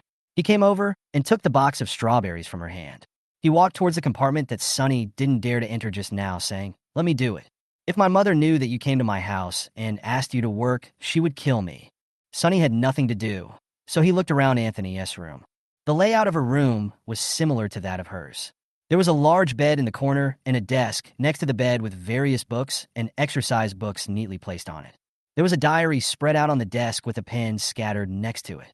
Sunny saw today's date written on the diary, as if Anthony really used it to write his diary. For privacy reasons, she quickly shifted her eyes away. Then she saw the white piano placed on the circular balcony. Sunny blinked. Maybe because the balcony had an enclosed floor-to-ceiling window, there was no door connecting it to the house. Sunny walked over, stroked the smooth piano body with his fingers, and then sat down in front of the piano. There is also a piece of music score on the piano, Love Letter, which means love letter in Chinese. She can play the piano, but she's not very good at it. Anthony can also play the piano, but when they went to the teacher's office to get their school uniforms, they passed by Song Ying playing the piano, but he watched without any reaction. But originally, he didn't have to say it. Sunny suddenly remembered that Aunt Jiang seemed to be a music teacher, so this piano should belong to Aunt Jiang. Just as I was thinking about it, Anthony's voice came from the bathroom. The one outside. Bring me 2 cups. They're on my desk. Got it. Sunny left the balcony, paused, and shouted angrily. The one inside. I have a name. A snort of laughter came from the bathroom. She walked closer to Anthony's desk and saw 2 porcelain cups and a porcelain plate in the top cabinet of the desk. Anthony asked for a cup that should be used to hold the washed strawberries. Sunny opened the cupboard door. Can a plate be used? That's fine. The window was a bit high, so Sunny stood on tiptoe, holding the edge of the plate, and slowly dragged it out. In the process, he accidentally touched the small Rubik's Cube next to it and dropped it on the table. Fortunately, it just fell on the table and was not broken. She carefully took the plate and went to pick up the Rubik's Cube when she accidentally saw Anthony's diary.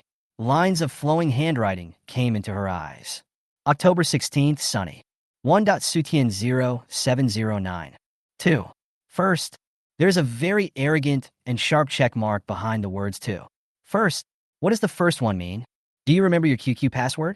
It doesn't make sense. Are you a snail or a tortoise? Anthony's careless voice came again. Are you still lost?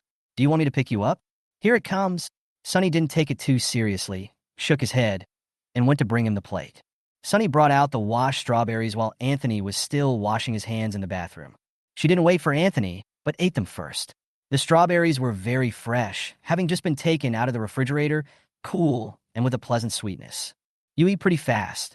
Anthony walked over to the sofa next to her and sat down, leaving a seat for one person between them. Sunny, it's not like I didn't leave any for you. The sofa she was sitting on faced the balcony, so the piano came into her sight again.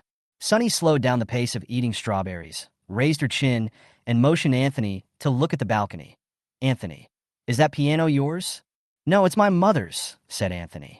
Then can you play it? Sunny looked very interested. On the first day of school, we all introduced ourselves and talked about our hobbies and specialties. But when you transferred in, you just said your name and school. Anthony added, and nationality.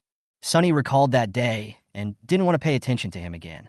After a pause, she mercifully answered him. So, what's your hobby? One now? Anthony looked at her slowly. Why should I tell you? Sunny changed the question. So, what are your specialties? Anthony took a bite of the strawberry. I won't tell you either. Sunny concluded. Then you just don't know anything. Anthony. Lao Gao will be very pleased to know that you have such a strong reading comprehension ability. Sunny could tell he was being sarcastic, but she didn't argue with him. She counted on her fingers. On the first day of school, my dad told me to be more confident because only with confidence can I look like a great person. So when I introduced myself, I listed all the things I know as my specialties. What did you say?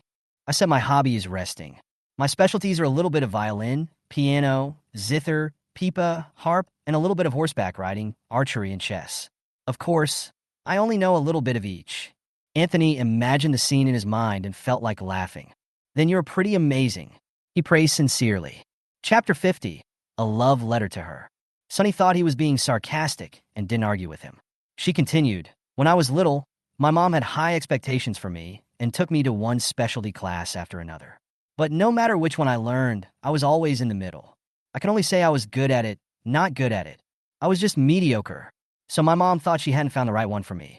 So she changed to the next one as soon as I got started. She wanted me to be the top one. Being in the middle was worse than not knowing anything. What about now? Anthony asked. Does Aunt Bai still think so? I'm in high school now, and I don't have time to attend special classes. Studying is the most important thing. Sunny spread his hands helplessly. Anthony didn't say anything, but suddenly stood up and walked towards the balcony. Sunny looked at his thin back, wondering what he wanted to do. Sign up. Anthony sat down in front of the piano and placed his hands on the keys. Sunny was stunned for a moment. What? Title of the song. Anthony's fingertips slid across the piano keys, producing a series of well-proportioned piano sounds, with his light voice interspersed among them. Brother is in a good mood today, so I'll show you my special skills. Sonny was stunned for a moment before realizing that he was going to play the piano. Anthony can really play the piano. Hmm? Why aren't you talking? Anthony leaned over and looked at her. This is your only chance. If you miss this opportunity, you won't be able to find this store again. Anything? Sonny asked. Anthony nodded casually, looking so confident and frivolous. Then it's Beethoven's Fur Elise. I remember that this piece of music was the last chapter of the piano book I read when I was a child. The last explanation is the most difficult. If it is too simple, it will lower Anthony's level. His mother is a music teacher, so naturally his son has good musical talent. Anthony's fingers struck a few random notes on the piano. Sonny walked over to the piano and looked at him. Anthony suddenly said, "This." He pressed another meaningless note on the piano and looked up to meet Sonny's puzzled gaze. Really not. Sonny was silent and began to recall what songs were in the middle chapters of the textbook. However, the time was too long ago, and she racked her brains but couldn't think of a song of normal difficulty, so she waved her hand tiredly. Play whatever song you want. That's not possible. Anthony sat up straight, put away his lazy behavior, lowered his head, and thought for a moment, then began to play with his hands. The melody he played started out very slowly, but soon the rhythm started to jump. With a turn, he played faster, his fingers gracefully and accurately on every note. After repeating this melody several times, the speed of his hands jumped up again, and Sonny was overwhelmed by it with just her eyes. In the second half, the distance between Anthony's hands opened and closed became larger and larger, from just pressing a range of keys to jumping and waving his hands across the entire keyboard. Slowly, the rhythm of the song slowed down, but more keys had to be pressed at the same time. Anthony still did not seem to be panicked at this time and played the piece with ease. Finally reaching the last chapter, he slowed down his playing and pressed the last two keys. The song is over. Sonny a long time to come back to his senses from the lingering sound of the music, and he slowly started clapping. Okay, she took back what she had said about Anthony having no special skills. This is clearly a special skill. Anthony stood up from the piano and shook his long, thin hands. The song sounded familiar, but Sonny wasn't sure if it was the one, so he asked, "What's the name of this song? It's pretty nice." Anthony seemed to feel some discomfort in his left hand and kept rubbing it. He answered irrelevantly, "It's for you." Sonny was stunned for a moment, as if he wanted to say something, but didn't say it. "I'm going to wash my hands." Anthony turned and walked towards the bathroom. After he left, Sonny stood in front of the piano and picked up the music score on it. Love Letter. Anthony did not look at the score when he played, but based on her limited knowledge of piano, Sonny stretched out her hands and vaguely measured them above the keys while comparing them with the musical notation. This is the song he just played. Love Letter. A love letter for her. Sonny suddenly felt a little hot. Coincidentally, Anthony didn't even hear what she asked and just replied randomly. The sunset was so beautiful that the whole room was bright and clean, with a layer of warm yellow. Sonny put down the musical score, looked away, and looked out the window. It's October. Why is it still so hot? Anthony was still washing his hands when Zhang's mother knocked on the door. Sonny went to open the door for her and heard her say apologetically, "Tian, I'm sorry. Something happened at Ayu's father's company. We have to go there. We may not be able to make you sweet and sour pork ribs." Sonny quickly said, "It's okay, Uncle and Aunt, you guys go and do your work. I'll come back and eat the same thing next time." "I can't do it." Mother Jiang changed the subject. "But Ayu can do it for you." Sonny was stunned. Anthony just came out of the bathroom and was wiping his hands with a towel. Hearing this, he glanced at the two of them at the door. "Mother Jiang, Ayu doesn't live with us in the UK. He usually cooks for himself. His sweet and sour pork ribs are very similar to mine. They're not any worse than mine. It's settled then. We have to leave as soon as possible. If he fails, you two can order takeout." Sonny was still stunned. "Okay." Anthony uttered a mocking ha-ha in the room. After a while, they heard the sound of a car engine starting, and from the balcony, they saw that the two people's car had driven out of the villa. The two people looked at each other in front of the French window. Sonny didn't know what to say and made a please gesture. Anthony sighed and threw the towel onto the sofa. They definitely don't have any company matters. Such emergencies have happened countless times. Anthony endured for a long time, but still couldn't help it and said angrily, "They just suddenly wanted to go out for a candlelight dinner." Sunny burst out laughing. She complimented him. "Your parents have a really good relationship." Anthony glanced at her before leaving the room and remembered something. He pointed to a vase in the corner of the room. "So do your parents." Sunny couldn't laugh anymore. Two people who also have no status at home. Anthony resigned himself to going downstairs to cook sweet and sour pork. Sunny was bored being alone, so she offered to help him. Sunny also skipped downstairs. "I didn't expect you could cook." "I know a lot of things." Anthony couldn't stand her skipping down the stairs, so he grabbed her shoulder and pushed her down. "Be quiet. You're like a flea." Sunny's expression changed several times. Could it be that it is jumping around like a rabbit? Aw, this guy. Chapter 51. Prison of Gods 3. Sunny was kicked out of the kitchen just 5 minutes after she entered. The reason is that it only makes things worse and gets in the way. If you're bored, go to my room and play computer games or watch TV. Before sending Sunny out of the kitchen, Anthony took out his phone from his pocket. "Or you can play my phone. There are some offline puzzle games for you."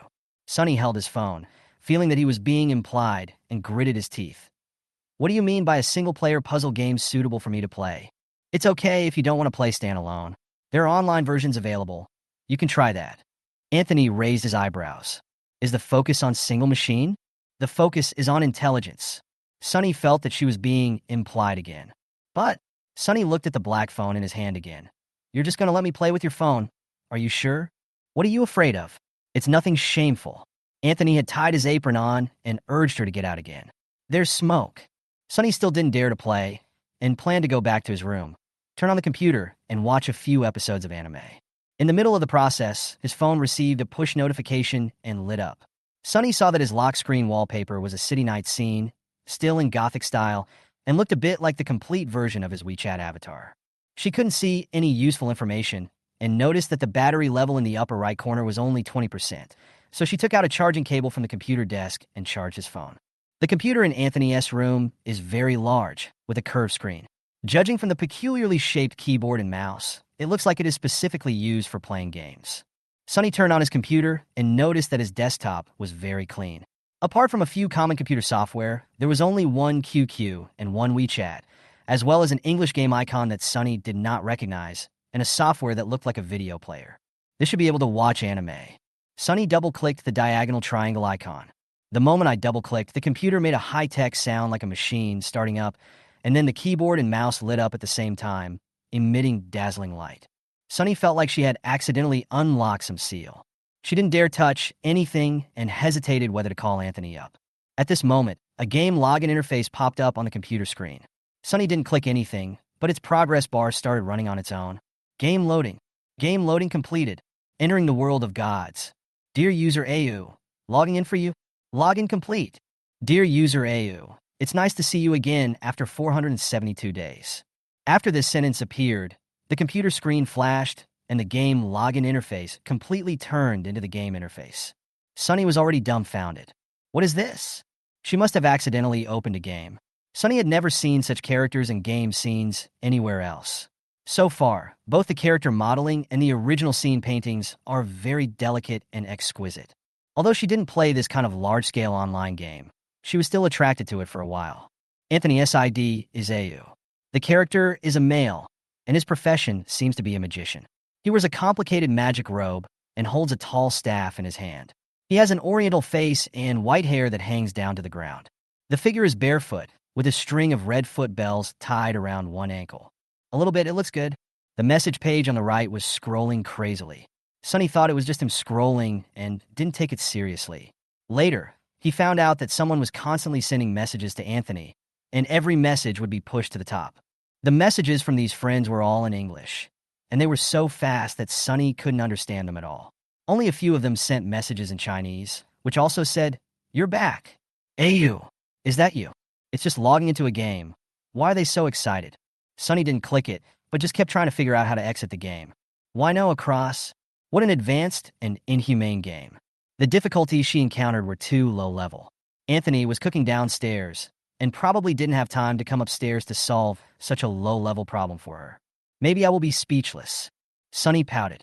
She really couldn't find a close button, So she simply pressed the shortcut key to call up the task manager and force close the game. Only then did she see clearly that the full name of this game was Prison of the Gods 3. Prison of Gods 3? So funny. Sunny thought it might be a problem with his translation skills, so after closing the game, he wanted to open the browser to search. As a result, I couldn't even find the browser. Okay. Sunny silently memorized the name of the game and turned off the computer. She had nothing to do, so she pulled out a book with a very nice cover from Anthony's bookshelf, flipped through it, and found that it was all in English. She didn't believe it, so she looked up a few more books and found that they were all in English. There are only a few textbooks, a few exercise books, and a few piano scores with Chinese covers. The others were either in English or had no words on the cover at all. Sunny was a little upset. She couldn't help Anthony with his homework. She looked around the room, and finally her eyes fell on the diary under her arm. October 16th, Sunny. 1.Sutian0709. 2. First hook. She understood the first line, which was just a note of the date and weather. She could roughly guess the third line. It was probably because Anthony felt that he would be guaranteed to get first place in the joint entrance exam, so he arrogantly put a check mark on it in advance. According to this meaning, if 1.Sutian1109 is not checked, doesn't it mean that it has not been obtained yet? Isn't this the password of her secondary QQ account? Hasn't she given it to him? This should be checked later. She thought about it for a long time, but couldn't figure it out, so she lay down on the table with a headache. After lying there for a while, the pain in her head became even worse, so she moved to another position, sat on the sofa cushion, and rested her head on it. Half an hour later, Anthony called out several times downstairs, asking her to come downstairs for dinner, but no one responded.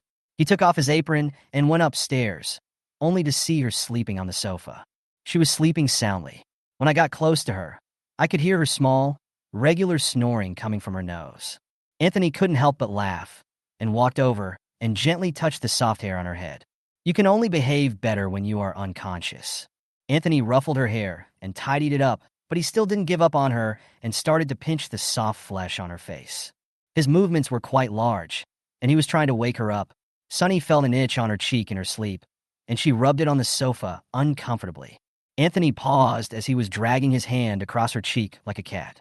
After pausing for a while, he lowered his eyes, withdrew his hand, stood a step away, and pushed Sunny's round shoulders with his other hand. Sunny seemed really sleepy and didn't react at all. Anthony pushed her a few more times, but she just changed her position impatiently. Chapter 52. Hey, it's a scam. Sunny had a brief dream. She dreamed that she entered a wonderful world, and she became very small. She could only look up at the tall flowers, trees, and strange buildings around her. She walked and walked in that world, looking very tired, and had to stop to catch her breath from time to time. She didn't know how long she had walked before a huge, soft white plane suddenly appeared in front of her. When she walked over, she found that there was a giant standing there, and the white plane was his white hair hanging down to the ground. The giant slowly turned around, revealing a familiar face. After seeing who he was, Sunny was overjoyed and shouted loudly, "My desk mate! My desk mate! I'm down there! My desk mate!" The giant must have heard her cry. He lowered his eyes and looked down at her from above. Then he bent down and stretched out his hand to her.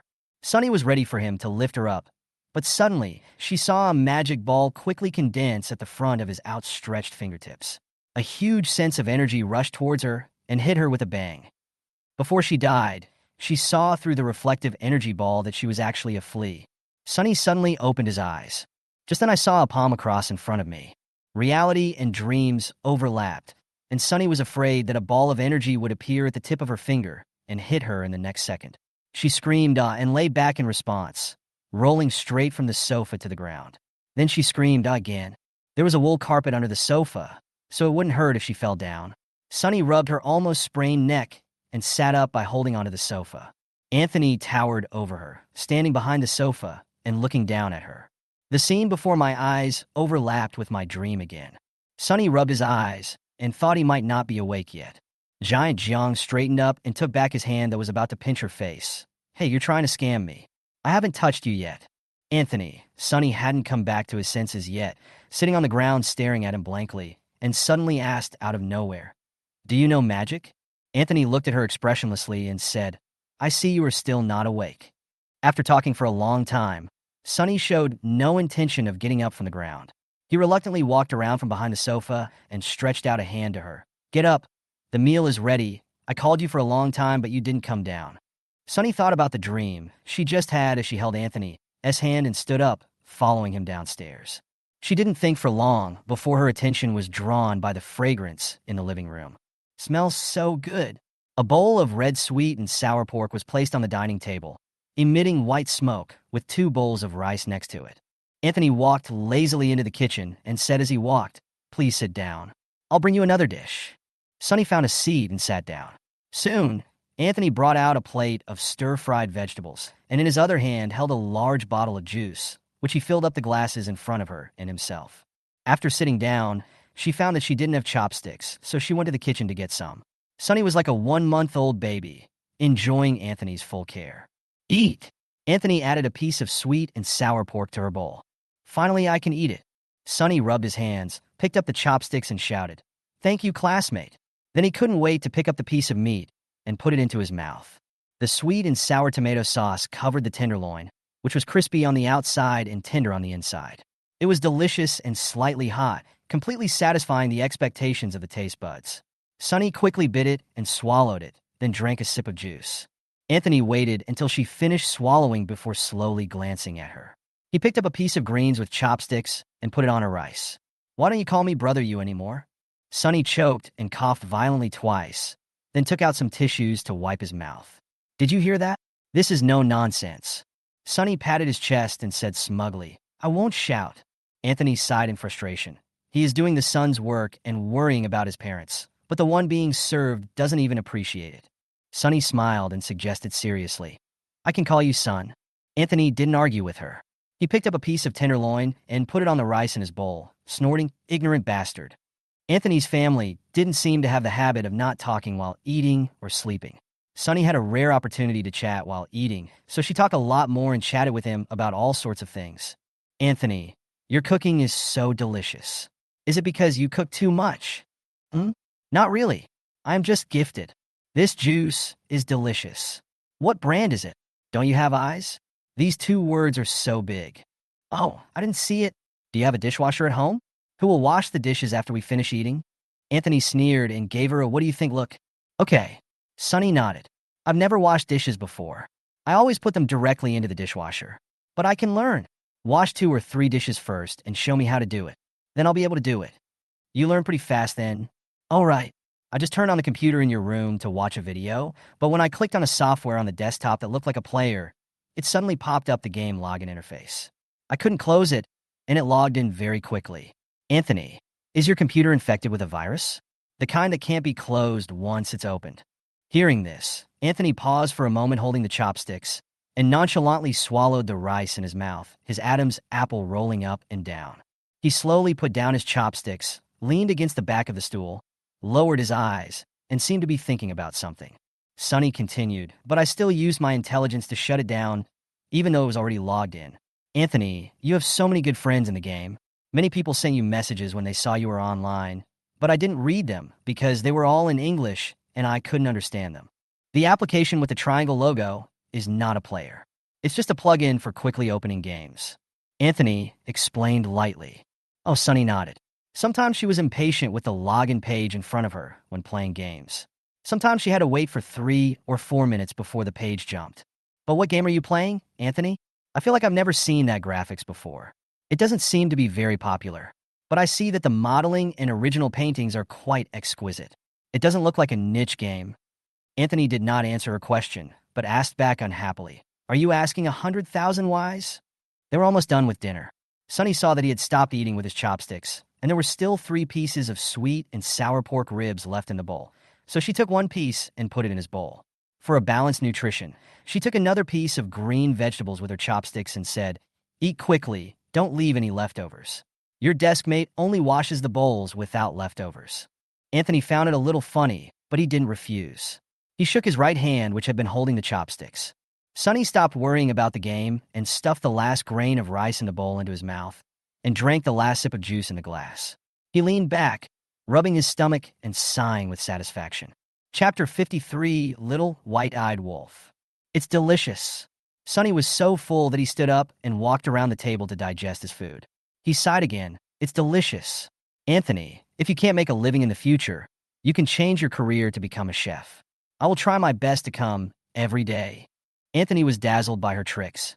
When she passed by him, he grabbed the hem of her coat and yanked her hard to sit on the seat next to him. Why did you add try your best? There were several secret compartments under the dining table. Anthony touched something and pressed it, and a small drawer popped out. He took out a can of jelly beans from it. Reach out. Because I can't eat the food that you, Chef Jiang, cook every day, so I always want to change the taste. Sunny watched him pour 2 colorful candies from his palm and asked curiously, "What is this?" "Digestive tablets." Sunny said, "Oh," and ate it obediently. After eating, I sat quietly for a while and said, "I'm still full." Anthony was silent for a moment and looked at her with an indescribable look, as if he was looking at a fool. Sunny blinked and looked at him. "You just ate it less than a minute ago," Anthony said. "Oh." Sunny nodded. "I saw that the bottle was so different, I thought it was some special medicine." Anthony sat up straight and pointed to the empty bowls and cups on the table. "Working is the fastest way to digest." Sunny stood up quickly and stacked several bowls together. When he wanted to get a cup, he felt it was a bit dangerous, so he decided to put it aside and come back for a second time. She walked towards the kitchen, holding the bowl in both hands.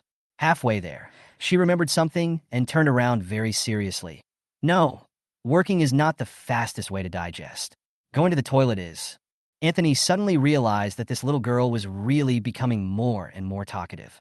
"When I was a child, I didn't dare to say a word when I saw him. When he just returned to China, I would occasionally say something to him, but was often left speechless by what he said. Now, I can slowly talk to him a few times. It is really a huge improvement." Sunny put all the dishes in the sink and was about to go outside to get the cups when she saw Anthony coming into the kitchen with a glass in one hand. He stood beside her, put the cup in the sink, turned on the tap, then picked up the top bowl, squeezed a drop of detergent, and started washing it. Sunny was pushed aside by him and took 2 steps back. "What are you doing? Shouldn't I be the one washing?" She remembered something. "Aunt Jiang is not at home. No one will beat you to death." Anthony rolled his eyes at her while washing the dishes. His eyes were quite murderous. "Don't you know how to wash the dishes? I'm teaching you how to wash the dishes." Sunny suddenly understood and watched attentively from the side. He quickly finished washing one. Sunny thought he was going to wipe his hands and leave, so she rolled up her sleeves to take over, but saw him pick up the next one and started washing it. Sunny thought he was going to demonstrate it again, so he put his hands down and watched it again. After washing the second bowl, he started washing the third one. There are only 4 bowls in total. Sunny pointed at himself, a little embarrassed. "Did you forget something?" At this time, Anthony had already washed the third bowl very quickly, then washed his hands and stepped back. "You come on." This was a bowl that had held rice. There was no oil stain, and it was not difficult to clean. Sunny had never washed a bowl before, but he had washed things before, so he quickly cleaned the bowl. She was about to continue washing the cup, but found that the diameter of the cup was too small and her hand could not reach in, so she had to use tools. Anthony fetched a brush at some point and took the cup from Sunny's hand. "Brush the cup like this." Sunny thought there was some technique to washing the cup, so she watched carefully for 10 seconds, watching him quickly wash and shake the cup, put it on the island, and handed the brush to her. "Please. Is it any different from washing dishes?" Sunny didn't notice it, but she remembered that Anthony turned his left hand before washing the dishes, so she hesitated and did the same thing. Anthony looked at her as if she was a lunatic. Sunny followed his example and quickly finished washing the cups. They put the dishes in the cupboard, and when they opened the cupboard door, Sunny noticed a familiar logo in the cupboard below the cupboard. She reached out and opened it, staring at the device inside. She pointed at the device and asked Anthony, "Why is this thing exactly like my dishwasher?" Anthony licked his lower lip and said nothing for a moment. The recent number of rollovers has exceeded the total number of rollovers he has experienced in recent years. The last time he went to the amusement park, he said he didn't bring his cell phone with him. TSK. This is not, Anthony thought about the words, for you to digest. Sunny was a little suspicious. "Then why don't you help me wash it? You little ungrateful bastard." Anthony pulled her braid and said unhappily, "You're not happy after I washed your hair, are you?" "No. You don't have to force me to wash the dishes by hand when there's a dishwasher, and then you grab the dishes and wash them yourself." "You're not." Sunny snatched the braid back from him, quickly glanced at his face, and changed her words. "You don't have any masochistic tendencies, do you?" In fact, she originally wanted to say, "You were shaking him?" Perhaps her expression was too obvious. Anthony tugged at her braid again in annoyance. "Where did you learn so many words?" Anthony also felt that he was quite stupid at this time. He originally wanted to tease her and asked her to wash the dishes, but he regretted it when he saw that she actually did it. He thought that she had never washed dishes at home, so why should she wash dishes the first time she came to his house after so many years? So I washed a few for her, but after that I felt it seemed a bit obvious not to let her wash any of them, so I left a bowl and a cup for her. I read it in a book. Sunny pulled the braid back again, and as if afraid that he would snatch it away again, she quickly slipped out of the kitchen. What book contains this word? Sunny's voice came loudly from the living room. Books contain golden houses and beautiful women. After dinner, it was already completely dark outside, and a full moon gradually appeared above the branches. There was no one else in the huge villa, which seemed a little empty, but still very cozy. Sunny wanted to leave, but seeing Anthony left alone at home by his parents who went out for a candlelight dinner, she felt a little sorry for him, so she didn't mention leaving. Anthony went upstairs to his room, and Sunny followed him. Before entering the door, Anthony looked back at her and said, "Little kid, why are you still not home so late?" "It's so late, it's only 8 o'clock. I have a name." Sunny didn't like him calling her a child. Even though they were the same age, she still seemed very childish in Anthony's eyes. "Okay then, Sister Tianyan, why don't you go home yet? Can you call me by my name?" Sunny would get goosebumps and shiver every time he heard this name. "It's right next door, not far away. Why do you keep chasing me away? Are you going to do something bad by yourself?" Chapter 54, Dark Moon and Strong Winds. Sunny looked out through the huge French windows in the living room at the night outside and licked his lips. It's a dark and windy night or something. Anthony was in no hurry to go into the house. He just stood at the door, leaning lazily against the door frame. He held his cell phone in one hand and clicked it. The chandelier in the living room suddenly went out, and the whole room fell into darkness. Because the moonlight was not blocked by the glass windows, it filled the entire living room, including part of the corridor on the second floor, adding a hazy and slightly luminous sheen to all objects. Sunny saw the interface of the smart home appliance control panel on his mobile phone screen, but she didn't expect that he would suddenly turn off all the lights in the house. She was a little scared, and then she breathed a sigh of relief. They stood at the corner, outside the range of the moonlight. Anthony was completely immersed in the darkness. Sunny's eyes had not yet adapted to the darkness, and she could only see his smooth and clear facial contours and his tall and handsome figure. When darkness spread, still in the same place, the warm atmosphere was magically swept away, and a bit of ambiguity was inexplicably added. "Anthony," Sunny pretended to be calm. "Why did you turn off the lights?" The dark shadow in front of her stood up straight, took 2 steps towards her, and leaned down slightly. The two people were very close to each other. Sunny tilted her head slightly and could see the faint light in his pupils. Anthony reached out his hand and lifted her chin with his index and middle fingers. He lowered his voice, low and deep, and repeated what she had just said, "A dark and windy moon or something." Sunny was caught off guard and froze in place. She grabbed the hem of her clothes with one hand, and her palms were sweaty. He was halfway through his words when Sunny stared into his eyes. "Huh?" Anthony chuckled softly, and at this distance, Sunny felt that she could even feel the vibration coming from his chest. Murder, arson, and robbing women are the most suitable. Anthony held her face with his fingers and moved closer, staring at her without blinking, as if he was admiring a work of art. He bent his thumb slightly and rubbed it on her chin. Sunny knew he was joking again, but because of this posture, because of this atmosphere, and because of Anthony's tiny movement just now, her whole body trembled. Anthony laughed, loosened his hand that was pinching her chin, and slumped back against the door frame, looking frivolous. "Brother Au was just teasing you. Why are you really scared?" He leaned against the door and smiled. "There's nothing to be afraid of." Sunny felt ashamed of being teased and dissatisfied of being provoked. Under the stimulation of these two emotions, she took a step forward and wanted to reach out and pinch Anthony's chin, but her move was too fast and her aim was not good. So she hit Anthony directly on the mouth, and then she quickly slid down and pinched Anthony's chin as if she had touched a hot potato. "I can't lift it up because I have to stand on tiptoe, which is too unimpressive." Sunny felt a little embarrassed for her mistake, but she relied on the darkness to let the heat continue to grow on her face, and said calmly, "Who's afraid of?" She couldn't finish her words because, with a click, all the lights in the hall turned on at once, and at the same time, John's mother's voice from downstairs said, "Hey, why are the lights off? Isn't Au home?" At this time, he probably went for a walk with Tian Tian after dinner, said John's father. "That brat. It doesn't matter if you're not here. We can continue watching the movie we just didn't finish tonight. Father Jiang said and whispered something. Sunny didn't hear it clearly, but then Mother Jiang laughed. Hey, you really are? Then there were some rustling sounds, accompanied by whispers and laughter, and footsteps approached, and two people seemed to be going upstairs. Sunny was dumbfounded. She stood there motionless. She still held Anthony's chin, and because she was not used to the sudden light, she covered her eyes with her other hand.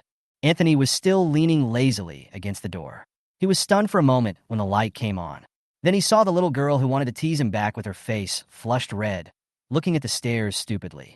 He curled his lips silently, glanced at the stairs, quickly reached out and grabbed Sunny's shoulder and pulled her into his room, then closed the door gently and steadily with his backhand. No sound was made. Returning to darkness, Sunny's heart began to beat faster like a drum. The voices of Zhang's parents came from outside. What luck today? Half of the equipment is broken. Let's watch another one later. Let's watch an art film. My teacher at work recommended one to me last time. All right, I'll listen to you, but it might make me fall asleep if it's too artistic. There was another rustling sound, followed by a soft click, and two people seemed to close the bedroom door. Sunny stood by the door and breathed a sigh of relief when she heard that there was no sound outside. The crisis was resolved, and she began to have the energy to study her current situation. What was she doing before she turned on the lights? Sunny's mind went blank for a moment, and then the scene in the darkness began to replay in her mind frame by frame. Oh, she wanted to tease back, but it was interrupted. It was interrupted? If she had taken advantage of the darkness to flirt with Anthony, but she was interrupted before she could even finish her words, or in the way of turning on the light. Sunny felt as if struck by lightning. She couldn't imagine whether Anthony saw her hot face when the surroundings lit up in an instant. She held on to a glimmer of hope that perhaps Anthony, like me, was almost blinded by the flash of light and might subconsciously close his eyes, so she pinched her thigh hard. Stay awake. Stay steady. Don't lose in momentum. There was no light in Anthony's room. He had always had good night vision, and the environment was familiar to him, so he was more at ease. He looked at the girl opposite him with interest. She lowered her head and took deep breaths to prepare herself mentally. He raised his eyebrows, took out a bottle of lychee soda from the small refrigerator on the table beside him, unscrewed it, and took 2 sips. He asked casually, "What did you want to say just now?" Sunny just hoped that this topic would pass quickly. She must be crazy to want to tease Anthony, who was thicker than a city wall, so she said, "Nonsense. I forgot." Oh. Anthony seemed to believe it. He took another slow sip of soda and said softly, "You just pinch my chin." Sunny really wanted to lie down and see if there was a crack in the ground for her to crawl into. She didn't know what to say. She was just glad that it was dark and she couldn't turn on the lights. Otherwise, Anthony would definitely see her red face this time. But wait, why can't I turn on the lights? Why did Anthony drag her back to the room like a thief? This is his house. She's just a guest. It's like they're having an affair. Sunny's face heated up again because of this word. Chapter 55, easy, evocative. She wanted to change the subject, so she asked angrily, "Anthony, why do we have to hide secretly? This is your home." Anthony pressed his lower lip with his thumb, felt something, and licked it with the tip of his tongue, looking wanton and seductive. He looked down at the hand that had just touched his lips and waved it in front of Sunny, a man and a woman alone in the same room. Sunny noticed a trace of blood on his thumb. In the moonlight, she looked up at his lower lip and saw that the corner of his mouth was indeed swollen. Anthony pointed to himself and said, "My lip is busted." Then he pointed at Sunny and said, "Your face is still so red." Sunny paused for a moment. The mental preparation he had just made suddenly collapsed. His mind was filled with thoughts like, he really saw it. And this pervert even said that on purpose. Easy and evocative, Anthony concluded. Fuck you. Sunny stood there stiffly, watching Anthony look her up and down with deep eyes, and added slowly, "It's not good to make it seem like I did something to you, and it will ruin my innocence." What is he talking about? Oh my God, who gave him such a thick skin and such a sexy soul? Sunny couldn't help it. She looked at Anthony's faint silhouette in the darkness in disbelief, her voice a little vague. "Are you serious, Anthony? How can you be so shameless? How do you look at this kind of thing? It's my innocence that's ruined, right?" "Oh," Anthony said, "no matter how we look at it, I seem to be at a disadvantage." Sunny couldn't stand it any longer. The power of words alone couldn't shake Anthony at all. So she walked up to Anthony and strangled him, trying to solve the problem with violence. She usually played and fought with Zhouing like this, and she didn't think there was anything wrong at the moment. She didn't use much force, and the person being strangled didn't even feel suffocated. At most, they felt something was tightening around their neck. At this moment, Anthony felt two soft and tender little hands on his collarbone and both sides of his neck. He didn't feel anything, but he subconsciously shrank back and leaned his waist against the back of the sofa. As he stepped back, Sonny, who was short and had short arms, was forced to take 2 steps forward as if hanging on him. In the process, he accidentally stepped on his foot and hurriedly looked down, and his hands went from pinching his neck to resting on his neck. Sonny finally found a place to stand, and when she turned around, she looked into the eyes of Anthony, who was standing nearby. She then realized that her current posture was a bit like she was hugging Anthony's neck, with almost her entire body hanging on him. The young man stood lazily against the sofa, his face nonchalant, the corners of his mouth raised with a bit of rogueness, and the look he gave her became increasingly deep and lingering. He didn't push her away, nor did he make any other movements. He even leaned back, forcing Sonny to get closer to him. He said in a low voice with a teasing smile, "Why are you throwing yourself into my arms? Throw yourself into my arms, and throw yourself into my arms." Sonny let go of him quickly and took 2 steps back, as if she had touched a branding iron. She glanced at him warily and rubbed her hands hard on the hem of her clothes. Anthony was so angry at her action that he laughed. "It's not poisonous. You won't die if you take a bite. What are you chewing the neck?" Sonny subconsciously looked at the place she had just touched. To be honest, the touch from her hand just now was quite good. Although he was a boy, his skin was not rough, but smooth and delicate like a girl's. His collarbone was angular and a little bit scratchy, and only this part made her feel the threat of male hormones. She suddenly realized what she had just done, paused, and became embarrassed. Anthony also realized belatedly that his words just now had some ambiguous meanings, and he said softly, "I didn't really let you nibble on it. Why are you still shy?" Sonny couldn't stay any longer. "It's getting late, I should go." Just as she was about to rush out, Anthony's teasing voice came from behind her. "It's right next door, and not far away. Why are you going back so early?" Sonny stopped, thought about it seriously, and turned back and said, "I want to eat duck neck." "Anthony." Sonny thought she would not see Anthony again for the next 2 days. But when she was awakened by a knock on the door early the next morning, she climbed out of the soft bed to open the door and saw the person who she had strangled to death 300 times in her dream last night. 15 minutes later, Sonny was sitting in the living room eating breakfast expressionlessly, listening to Father Sue and Anthony on the sofa behind her talking about stocks and securities which she didn't understand. Anthony was wearing a white sportswear, long sleeves and long pants, looking particularly refreshing. Father Sue suddenly said, "It's been very dry lately. You should drink plenty of water. Look at your lips. They are swollen from the heat." Sonny paused with her hand holding the bread, remembering the time she accidentally hit Anthony on the mouth yesterday. "I feel a little guilty and a little nervous."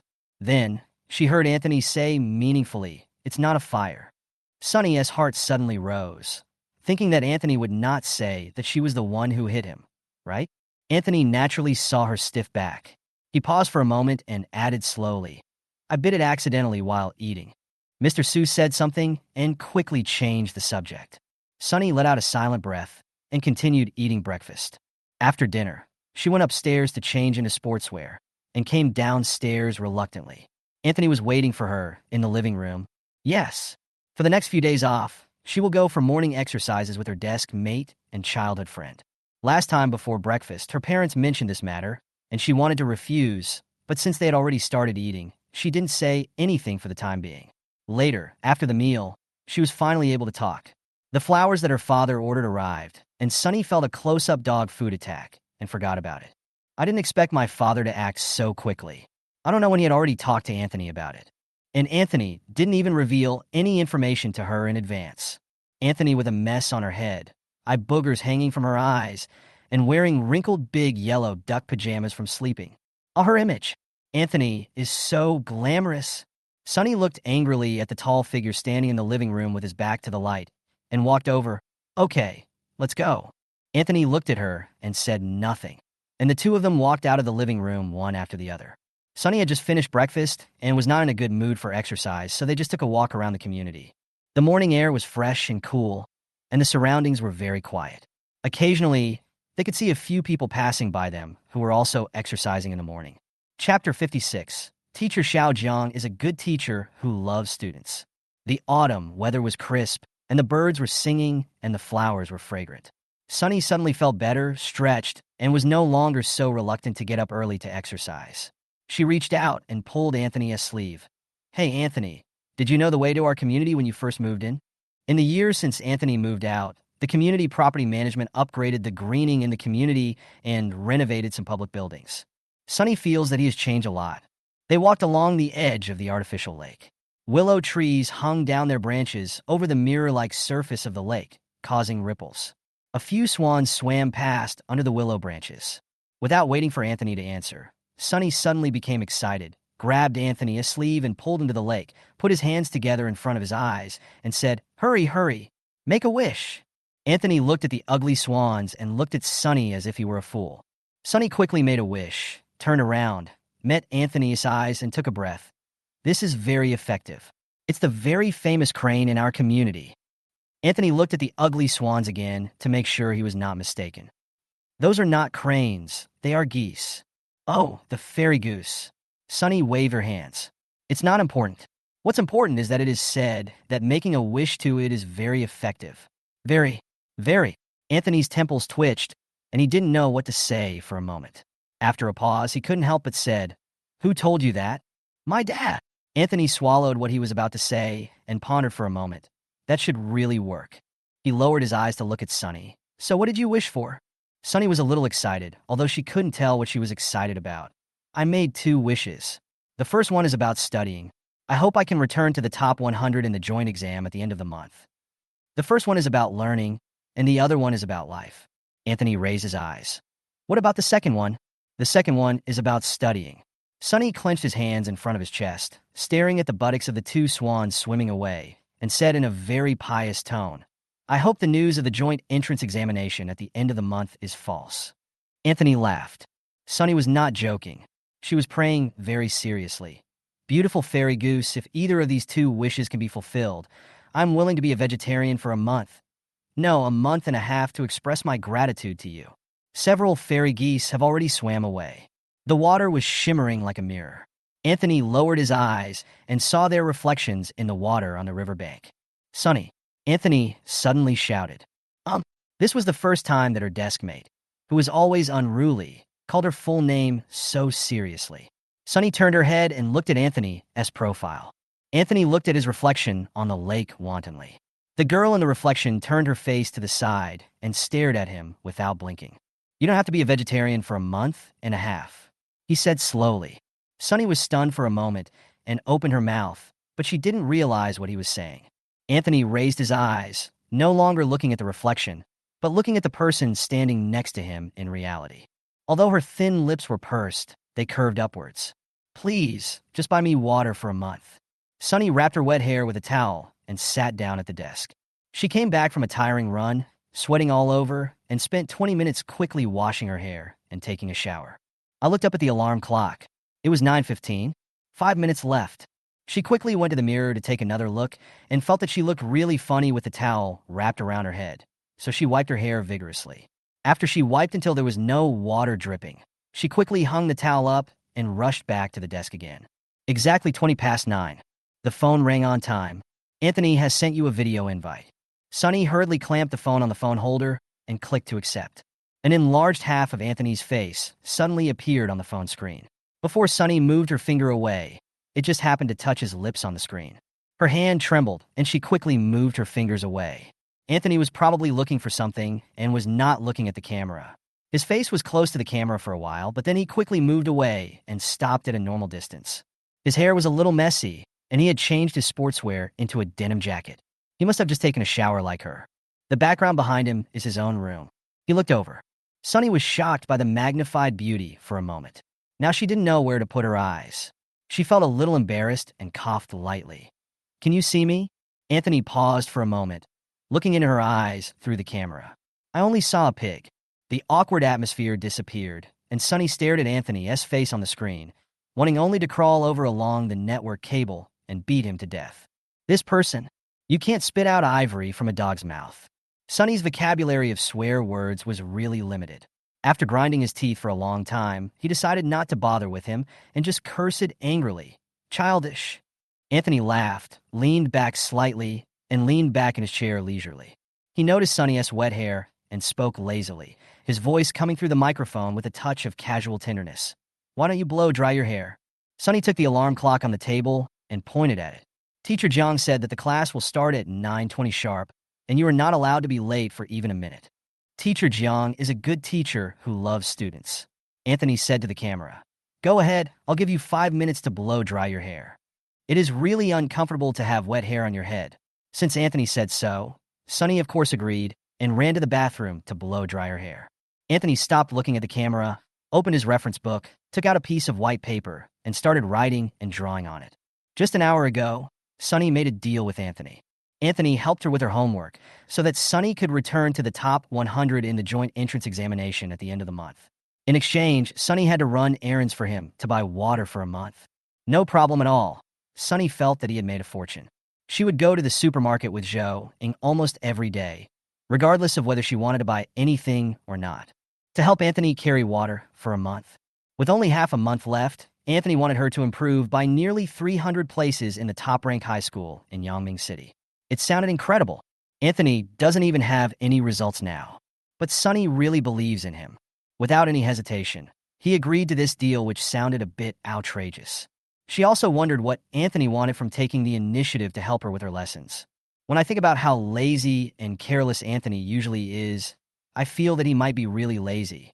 So this video call took place, and teacher Xiao Jiang, who had no grades, was about to officially start his first class of small class. Chapter 57A God. Video tutorials are not easy. So after a brief video chat, the two of them decided to change the online video teaching to face-to-face teaching. The location is Anthony's home. The two families have a good relationship, and both parents are happy to see it. Sonny's weekend was spent in 2 days of remedial classes. It's Monday again. Sonny got up late in the morning, so he arrived at work a little late. Lao Gao was sitting on the podium holding a thermos cup. Seeing that his direct class representative was late again, he was not surprised and pretended not to see it and let her in. Anthony stood up and let her pass. Lao Gao coughed when he saw that most people had arrived. The students in the audience realized something and began to whisper. Sure enough, the next second, Lao Gao announced the school's decision to join the 8-city joint entrance examination at the end of this month. The students began to wail one after another. Their dissatisfaction and resentment were about to burst through the roof. They have just gone through the torture of exams, and now they have to endure the torture of the next round of exams. Or the 8-city joint examination. Even though Sonny knew about this a long time ago, influenced by his classmates, he couldn't help but feel dejected. Anthony didn't show any expression. He rested his elbows on the table, supported his face with his wrists, and his eyelids were half closed. He looked sleepy. It was the first time that Sonny saw him sleepy, and she couldn't help but be distracted and stared at him several times. As if he felt the gaze falling on his face, Anthony slowly opened his eyes and said sleepily, "What are you looking at?" The class was in chaos. Lao Gao was standing on the stage, trying to inspire people. No one paid attention to their corner. "Sonny, what did you do last night? Why are you so sleepy?"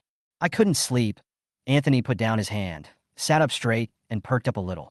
"I got up in the middle of the night and played a few games." Sonny thought about the online game she accidentally opened last time.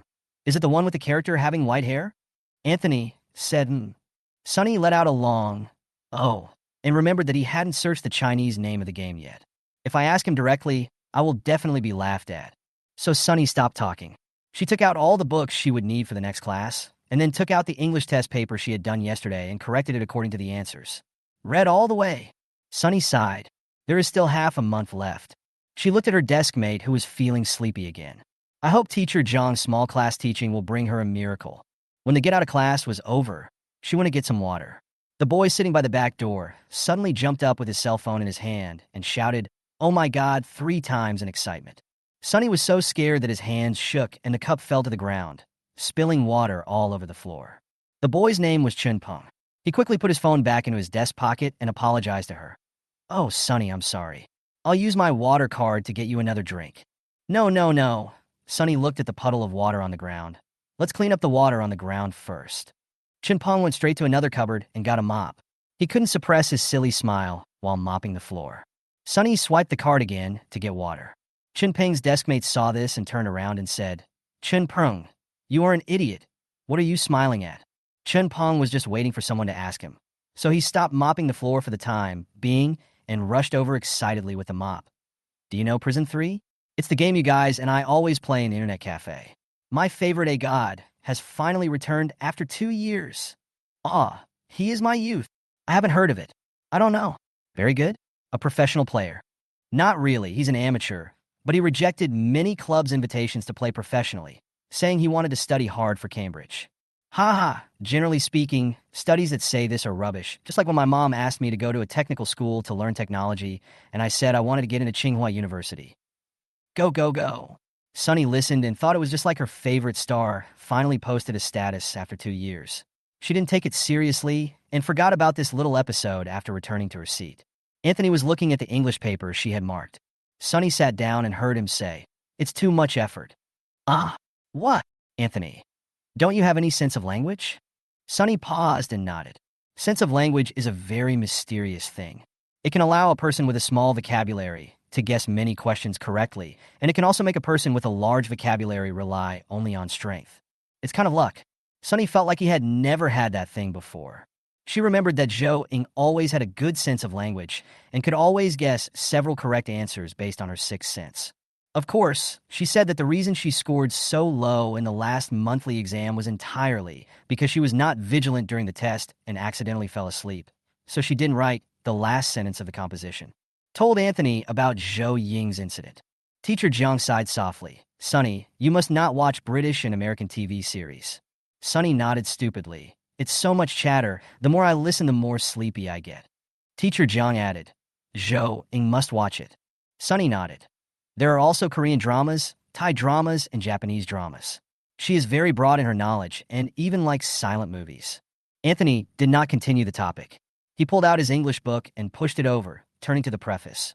"From today on, you will read English books without memorizing words. I also have comprehensive science. The others are okay, but I am a little weak in chemistry. Don't memorize them by rote. If you don't understand a concept, feel free to ask me." Sunny nodded.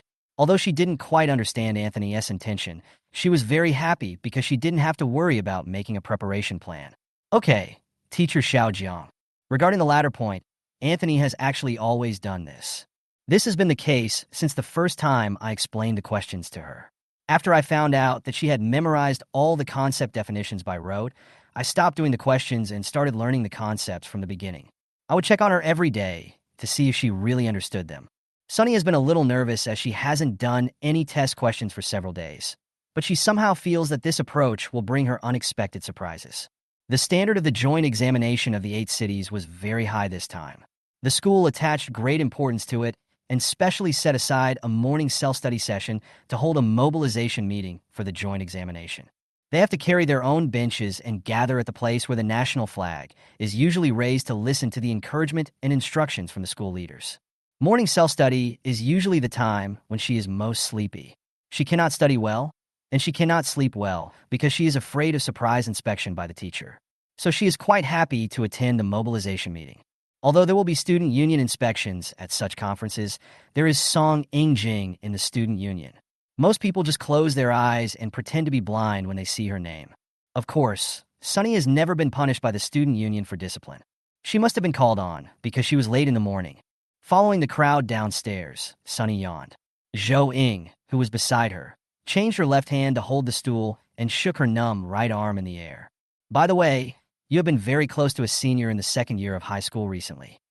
She has been busy with her studies recently and has not been with Zhou Ying much, but she can still often see Han Shua's figure outside the window." Chapter 58 Thai. Zhou Ying muttered, lacking energy. "That's it." Sunny glanced at her. Zhou Ying continued, "I don't want to care about him anymore. If he asks you to take him to me, you must refuse." "What's wrong?" Sunny was a little puzzled. She had seen them being so close to each other some time ago and making an appointment to go to the playground together. Zhou Ying pouted and was silent for a moment, a little annoyed. "Anyway, I don't want to pay attention to him anymore." Seeing her like this, Sunny didn't ask any more questions. She has always been a very tactful person and would not pester anyone. Besides, Zhou Ying could never hold back her words, so she would speak sooner or later.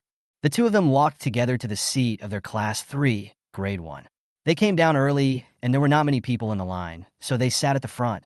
Zhou is a little tall, but it's not noticeable when she sits down, and the people behind her don't mind. The two of them sat there for a while. As more and more people came, Hu Tsung sat in the group of boys next to them, lowering his head and silently memorizing words. Behind him sat Wang Suan and Yu He. Sunny suddenly remembered something and leaned his hands on his bench, looking behind the team. Then, she saw Anthony standing alone in the boys' team at the end of the line. There was a bench right at his feet, but he didn't sit on it. Instead, he looked into the distance with boredom. There was at least 3 body lengths between him and the boy in front of him. Like an extra person, the squad leader sat at the front, not in the line. There is an even number of boys in their class, which means there must be only one boy in the last row, and there is no need to guess who that person is. It must be Anthony. How can this be? Her tall, long-legged, handsome classmate and childhood friend Anthony be all alone and look like he was being excluded? Sunny couldn't sit still anymore, so he pulled Zhou and said, "Let's go sit in the last row." "Why are you sitting in the last row? We're all sitting in the front." Zhou supported her face, looking a little sleepy. Sunny felt that telling the truth might damage Zhang's dignity as a boy, so he paused and said something nonsense. "The air is good in the back, and the surveillance is not strict. The key is that it is convenient to rush to the shop directly after finishing the meeting." Zhou was silent for a while, then gave her a thumbs up. "You're right. Top students are smart." So the two of them took advantage of the chaos in the line and moved their stools to the last row. Sunny pretended not to notice Anthony's ambiguous gaze towards them and pulled the still confused Zhou to sit in the last row. After a while, someone came over and sat down diagonally in front of her. Zhou yawned, half closed her eyes, and didn't pay attention to the boy. There was a gentle breeze, and Sunny seemed to smell a scent of lemon laundry detergent coming from Anthony's school uniform. The girl in front of Sunny turned her head, and unexpectedly the boy sitting on the left was Anthony. She was stunned for a moment, and then whispered secretly to the girl next to her. They may think their voices are quiet. "Oh my God, he's ridiculously handsome even from such a close distance. I can't believe I'm in the same class with such a hottie, and now he's sitting next to me. Oh my God, he's so handsome. I'm so envious. Looking at this gorgeous face every day, you must have great-grandchildren, right? My voice isn't loud, so he probably can't hear it, right?" "Not much," the one sitting behind them said. The best person sitting next to them. Both of them heard it clearly. After all, they were in the same class. Sunny was not familiar with them, but they were classmates who would greet each other when they met, so she coughed lightly as a reminder. The girl in front turned her head to look at her. Her expression suddenly became awkward, and then she quickly turned back. Both girls were silent and didn't say anything until the end. In the middle, Anthony leaned back and chatted with Sunny. "Are you going to the supermarket after class?" "Yes. How did you know?" "You go every time after the flag-raising ceremony." Anthony paused. "Bring me a bottle of water." "Lychee." Ice?" "It's so cold today." "Then let's keep it at room temperature." "Okay." The brief conversation ends. Anthony sat back down. Sunny suddenly felt his pocket and said, "I don't have any money." Anthony was silent for a while. "I didn't bring it either." Both were silent. Sunny originally wanted to say that Zhou should have brought it, but he noticed out of the corner of his eye that someone from the student union was coming over to check on the class. So he shut up for the time being and poked Zhou awake with his crooked arm. Sitting in front of Sunny, gave each other a complicated look. The sky is falling, quite ordinary and down to earth. It was Song Yingjing and Ran who came to check on their class. Didn't find any problems along the way. At the end, 2 voices rang out almost simultaneously. "Good luck on the exam. Put on your tie." The 2 voices were one light and one heavy, the former almost completely drowned out by the latter. The first sentence was said to Sunny, and the second sentence was said to Anthony. Sunny opened his mouth and looked at Song Yingjing, then paused and looked at Anthony. Anthony raised his eyes and glanced at Ran, then glanced at the clothes of other boys around him. He suddenly realized something and said in a long tone, "Ah, boys' school uniforms come with ties, which they don't have to wear at other times, but they must wear them from head to toe when the flag is raised. The same goes for girls' bow ties." And Ran looked at him coldly. Her tone was indifferent, and no emotion could be heard. "Tie it on if you have it." Anthony slowly turned his gaze towards Sunny. "Do you still have this thing?" Sunny was also confused. She certainly seemed to have never seen a tie in Anthony's school uniform. Ties are not comfortable to wear, So almost all boys choose to tie them only when they have to, even Song Ingjing. So she usually didn't notice whether Anthony wore a tie or not. In addition, during the previous flag-raising ceremonies, he was either called away by the teacher or by the director, or the student union did not come to check the class at all. In short, he perfectly missed the opportunity to be discovered. Sunny asked with some difficulty, "Were they gone when you got your school uniform?" Several people were silent for a while. Anthony thought about it and nodded slightly. And Rand let out a soft whoosh and looked down at Anthony. Anthony sat calmly. "I'll bring it next time." Sunny looked at Song Ingjing, and Song Ingjing gave her a look that told her to stay calm. And Rand looked at him for a while and finally spoke again. "What's your name?" Song Ingjing gently reminded from the side. "And Rand, this is not a flag-raising ceremony either." "No need." Anthony raised his eyelids, glanced at Song Ingjing, and said his name indifferently, "Anthony." And Rand didn't write it down in the notebook. She looked at the boy's distant and indifferent look, pursed her lips lightly, left a word, and walked to another class. Go to the logistics department to get your tie. Chapter 59, It's Not Love That Can't Be Done. Anthony tilted his head and said, "Classmate, can you show me the way after class?" Sunny finally reacted and looked at Ran and Song Yingjing walking away. "Oh, okay." Zhou had woken up. She looked at Anthony, then at Sunny, with a confused look on her face. Sunny looked calm, as if she didn't notice her gaze, which was becoming increasingly meaningful. But this look still made her feel very uncomfortable. So she tried to find a topic to interrupt Zhou Ying's attention. "Zhou Ying, do you have money?" "Of course I brought it."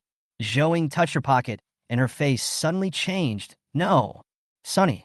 "Zhou Ying, I put it in my coat pocket and forgot to take it out when I was asked to change into my school uniform coat." What a coincidence. Sunny forgot to bring it because of this. She thought about Anthony's action of reaching into his pocket and then pausing, and guessed that Anthony might have the same thought in this regard. The three of them were silent for a while. Zhou Ying looked at Sunny and asked, "You didn't bring it either?" Sunny nodded modestly. Sitting in front of Sunny turned her head back, took out a $5 bill, and said weakly, "I brought it. Do you want it?" "Okay. I'll return it to you when I get to work." Zhou Ying took the money. She didn't know yet that Sunny had agreed to bring a bottle of soda for Anthony. Sunny looked at the $5 bill.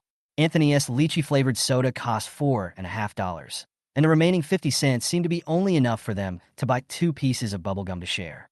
Of course, she could buy nothing and give the remaining 50 cents to Zhou Ying if Zhou Ying only planned to spend 50 cents. She first asked, "Zhou Ying, what are you going to buy?" "Yogurt. The water from our school's water dispenser is awful." The bottle of yogurt that Zhou Ying often drinks costs 2.50 yuan. And there seems to be no cheap substitute for yogurt for 50 cents. Anthony listened to a few words and was about to tell Sunny that he didn't need to carry it for him. But Sunny had already looked at the girl in front of him and said, "Wang Yiyin, do you have any money? Can you lend me some more? What do you want to buy? Is $5 not enough?" Zhou Ying asked. "Soda." Sunny paused. The flavor of the $4.50 one. Wang Yiyin only brought 5 yuan, so the girl in front of Zhou Ying lent her another 5 yuan. Anthony swallowed what he was about to say and took a long look at his little desk mate. If his little classmate had become an emperor in ancient times, and someone asked her whether she wanted the country or the beauty, she would definitely say, "Let her die," and she only hoped that the country and the beauty would last forever. Pretty good, selfless. After the mobilization meeting was over, Sunny and Zhou Ying went directly to the shop. Anthony looked at the huge crowd at the entrance of the corridor and was too lazy to squeeze with others, so he went to the shade and stood there for a while. He waited until most people went up the stairs before he slowly fell to the back of the crowd. The 2 girls in front are talking. "Do you think they heard what we just said?" "You should have heard it. Sunny's cough was a reminder for us." "Whoa, you didn't even look when you were talking." "Sunny is sitting behind you." "I think my voice was quite soft." "It's okay if she heard it, but if Anthony heard it, I would be dead." Everything I said to the main criminal, the crazy nymphomaniac, was heard by him on the spot. Hearing the familiar name, Anthony paused and looked up at them. "Looks a little familiar. It's from their class." It was Wang Yuyin, who had just sat next to him, and her friend. He raised an eyebrow. The 2 girls walked forward slowly, as if waiting for fewer people to come so they could chat. "How the hell would I know? I clearly saw her and Zhou Ying sitting in the front. Who knew that when I turned around, she was behind me again?" I remember that she and Zhou Ying usually sat in the middle during flag-raising events. Zhou Ying was tall, so I could see her at a glance. The 2 people thought of something at the same time and looked at each other. It's not to be next to Anthony. He seems to be alone and doesn't know anyone in our class. He's all alone. Anthony followed them closely and suddenly realized what was going on. So that's why. They're still continuing. And just now, Sunny asked me to lend money to Anthony to buy water. She's really nice. If it were me, I would just tell him not to buy it. I have to borrow money to buy water for you. And I borrowed money from someone I don't know well in my own name. This is not true love, and I would never do it. So no one likes you, ha ha ha ha ha. The two people drifted apart again. Anthony slowly fell behind a few steps and stood at the bottom of the stairs for a while, so as not to be seen by the two girls in front. Girls are truly magical creatures. In just a short while, he felt that he had been taught a lesson. On the day of the joint entrance examination, Lao Gao was the first to arrive in class. He took the transcripts of his previous exams and placed them on the podium, then put on his glasses and looked at them carefully. This was the first serious exam he had experienced since he was in charge of Class 3. Although he looked calm and unperturbed as he held the thermos cup, he was actually quite nervous. Overall, the grades in their class are not too bad, and there are no students who are particularly lagging behind. The main problem is that there are too few top students, so the ranking cannot be high.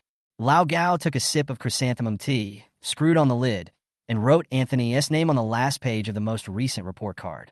He pointed at the name and slid it from bottom to top, as if he could push the name up. The fingertips stopped at the top 10.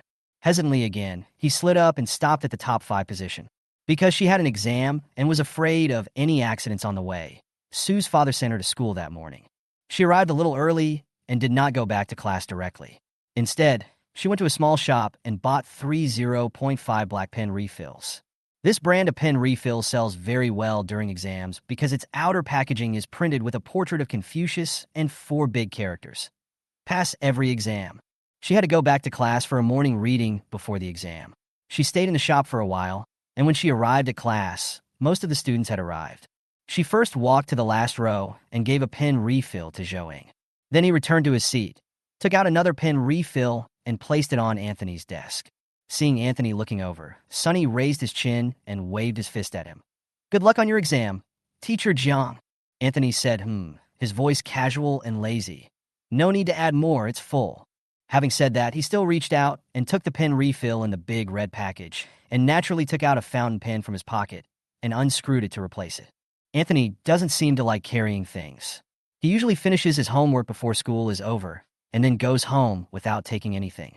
He will only carry his bag back if the homework is assigned too late and he cannot finish it. He came alone to the exam this time, and it looked like he didn't bring anything. Lao Gao had already talked about the exam precautions in class yesterday, and everyone in his class was already very familiar with the process, so few people in the audience listened at all. Sunny was a little worried about Anthony, who had just returned from England and had not yet experienced a large-scale exam in China. "Did you bring a marker? An eraser? A ruler and compass? Do you have spare pens?" Chapter 60, I Am Your Dad. Anthony reached into his coat pocket and pulled out a few pens, triangles, compasses, erasers, and other items with one hand. Sunny nodded, thought for a moment, and said, "At the beginning of the exam, fill in your name, test number, and seat number, and fill in the information column." Anthony nodded perfunctorily and yawned. "Got it, Teacher Sue." Sunny was addicted to role-playing and tapped his desk. "Check if there is any lead left in the marker and if the fountain pen is 0.5. "Anthony, where is your test number? Do you remember your test number?" Anthony reported a string of numbers with familiarity. Sunny nodded with satisfaction, feeling like a responsible old mother. Oh no, a good teacher who does his job conscientiously. In the past, she had always been in the second examination room for the class placement test and occasionally had sneaked into the first examination room. This time, she was directly in the 7th examination room. Anthony had no score and was placed last in the last exam room. When Sunny arrived at the 7th examination room, she found that there were quite a lot of people from her class, and several girls she was on good terms with greeted her. The first subject is Chinese, Sunny's strong point. The Chinese language questions were not too difficult, but a little confusing, and it was easy to get caught if you were not careful. Sunny carefully filled in the answers on the answer sheet. After finishing the composition, she still had more than 10 minutes, so she quickly checked the multiple-choice questions and the poetry fill-in-the-blank questions. She found a wrong word, lightly crossed it out, and wrote the correct one next to it. The discipline in the 7th examination room was also very strict. The whole room was filled with the sound of flipping papers. There was no gossip or attempt to cheat. It was very similar to the 2nd examination room, But when you looked up, you would see that most of the candidates had bitter faces and their speed in answering the questions was not very fast. Someone once conducted a special investigation and found that when sweeping the floor after the exam, the middle examination room had the most hair swept out, followed by the first two examination rooms and the last two examination rooms, all on par with each other. After Sunny finished checking, he looked up and saw someone really was pulling his hair. She thought of the amount of hair Zhou, Ing, and Anthony had. Anthony's hair is quite thick, and Zhou Ing complains to her every day that her hairline is moving back again. Song Yingjing also had a lot of hair. Senior and Ran had the most hair she had ever seen. It was long, straight, black, and thick. She always wore it in a high ponytail with long strands hanging down like a wig in a costume drama. While Sunny was daydreaming, the radio announced that the exam time had arrived. After handing in the paper, there was a 20-minute break before the next exam. The next exam was math. So Sunny went to the bathroom and planned to recite the formulas a few more times when he came back. Anthony came out of the bathroom. He was in the last examination room, his seat in the corner near the back door. Walking into this class, I saw a lot of colorful clothes with students wearing all kinds of clothes, but no one was wearing a set of uniforms. Some students even had their hair dyed in red, orange, yellow, green, blue, and purple, but no one was so arrogant as to dye their hair completely, which was in line with the school rules. When the get out of class was over, the examination room was very noisy, with voices buzzing in my ears, filled with gossip such as, "Have you seen the new skin? They're so damn ugly. Please send me the answers to your multiple choice questions in the exam later. Damn it, I'm so annoyed by taking exams, but I still have to come. Let's go to the internet cafe after the exam." It was impossible to fall asleep in this situation. Anthony lay on the table with his eyes closed. With a swish sound, the legs of the stool dragged on the ground, making a very harsh sound. Anthony frowned, but didn't open his eyes. Several boys were talking in a noisy manner in front of his seat. "Brother Yao, why did you break up with your girlfriend? All the girls are looking for me." "Stupid girl, why is she looking for you?" "She cried to me, saying that you didn't respond to my calls or messages. She sent me 999 plus messages in 2 days. I saw that she was really in love with you, and she had a sexy body. How could you break up so quickly? Don't pay attention to her. She's just a psycho." After a pause, Brother Yao said, "I saw someone from our school recently." Several boys followed suit and whistled. "Oh, so you've fallen for someone else. What kind of person do you look like to be liked by my brother Yao?" This made it even noisier. Anthony frowned again, but still didn't get up. That Yao brother said, "She's in the same grade as us, and she's not the same type as that silly woman surnamed Shui. She's a little short, but she's pretty cute." "I see. Brother Yao likes innocent girls now. Huh, did you catch her? Bring her here for the brothers to see, and see how she compares to Shuejia." Brother Yao's voice was a little annoyed. "No, I've only met her a few times. She's from the examination room up front. Even those who are good at studying have a hard time getting along with her. I followed her once after school. Her family lives in the upper reaches of the Cloud Palace. She should be quite rich. The Cloud Palace is on camera. She's in the first year of high school, short and cute." Anthony pressed the tip of his tongue against the sharp tooth on the upper right side of his mouth, and slowly sat up by supporting himself on the table. His vision was still a little blurry, but he could roughly see that there were 4 boys in front of him, one sitting on the stool in front of him, and the other 3 standing, surrounding his desk. None of the 4 were wearing school uniforms, and the one sitting, Yao, had 2 tufts of yellow hair. "Stop her. How about we help you stop her? Brother Yao, you came down from the sky to gain favor. What are the names of the classes? Call a few people after school tonight." "You're an idiot." Brother Yao laughed, but didn't refuse. He waved at them and lowered his voice. "She's from the 3rd shift. Her name is Sunny. She has 2 pigtails. You can recognize her at a glance. Don't touch her when there's a traffic jam. You hear me? Your future sister-in-law. Just like that Shui guy. Wait until I get annoyed before you talk to me. The one from shift 3 is called Sunny." Anthony almost laughed. That stupid thing, she didn't even know someone followed her all the way home. He picked up the lychee soda on the table that he had just taken a sip of, tested the hardness of the bottom of the bottle, licked the tip of his teeth lightly, and made a tisk sound. The skinny boy who said he was blocking someone must have heard it. He looked up at him and was stunned for a moment. Anthony looked straight at him, raised his eyelids, and leaned his upper body against the chair, a little distracted. "Who are you blocking?" The skinny monkey nudged his companion next to him with his elbow. Brother Yao also heard it, turned around, and looked at him with narrowed eyes. Several people looked at him, and when their eyes moved to the boy's face in the corner, they all paused at the same time. This guy looks unfamiliar. Brother Yao was also sitting there, and the two of them looked at each other across the table. Although there were obviously more people on Brother Yao's side, he felt a chill down his spine because of the low aura on the opposite side. Who are you? He glanced at the candidate information on the table behind him, which showed Class 3 of Grade 1. He paused and said nonchalantly, "Oh, we were just joking." Anthony slowly stood up with the soda bottle in his hand. "I'm not kidding." No one realized what was happening. Suddenly, a heart-wrenching scream was heard from the last corner of the classroom. Everyone fell silent at the same time and turned to look. The good-looking boy at the back door put the deflated drink bottle in his hand on the table, lowered his eyes, looked at the boy lying in the aisle with his head covered, and said word by word, "I am your father." Chapter 61, Your Deskmate Hit Someone. The 7th examination room. The second subject is mathematics. Sunny held her cheek and carefully filled in the answer she guessed on the answer sheet for the last question. Oh, it's too difficult. The joint entrance examination is indeed a joint entrance examination. It starts with a relatively simple Chinese language test to let people let down their guard, and then comes the extremely difficult mathematics test to make people collapse. This question made her want to pull her hair out. She was okay at math, but much worse at Chinese. She had just finished checking a multiple-choice question when the broadcast reminded her that the test was over and the papers had to be collected. There was a wailing sound in the class. Some people even threw their pens in anxiety. The people in the first row came over to collect the papers, and Sunny quickly checked 2 multiple-choice questions. School was dismissed right after the math test. Sunny packed her things and prepared to go home with her backpack. When she reached the school gate, someone patted her shoulder. She thought it was Zhou, but when she turned around, she found it was a girl from her class who was in the same exam room as her. Han Peiyu put her backpack on her back with one hand in the unzipped bag and looked up and said to her, "Sunny, do you know that your deskmate had a fight with someone in the last exam room?" Sunny thought she had misheard. "What?" Han Peiyu motioned her to come closer and showed her the phone in her bag. On the screen was a blurry photo. A boy was standing in the last row by the back door, looking down at the aisle. A man was lying in the aisle with his head in his arms, blood flowing from his hands. Although it is blurry, anyone who knows Anthony can tell that this is Anthony. A very strange Anthony.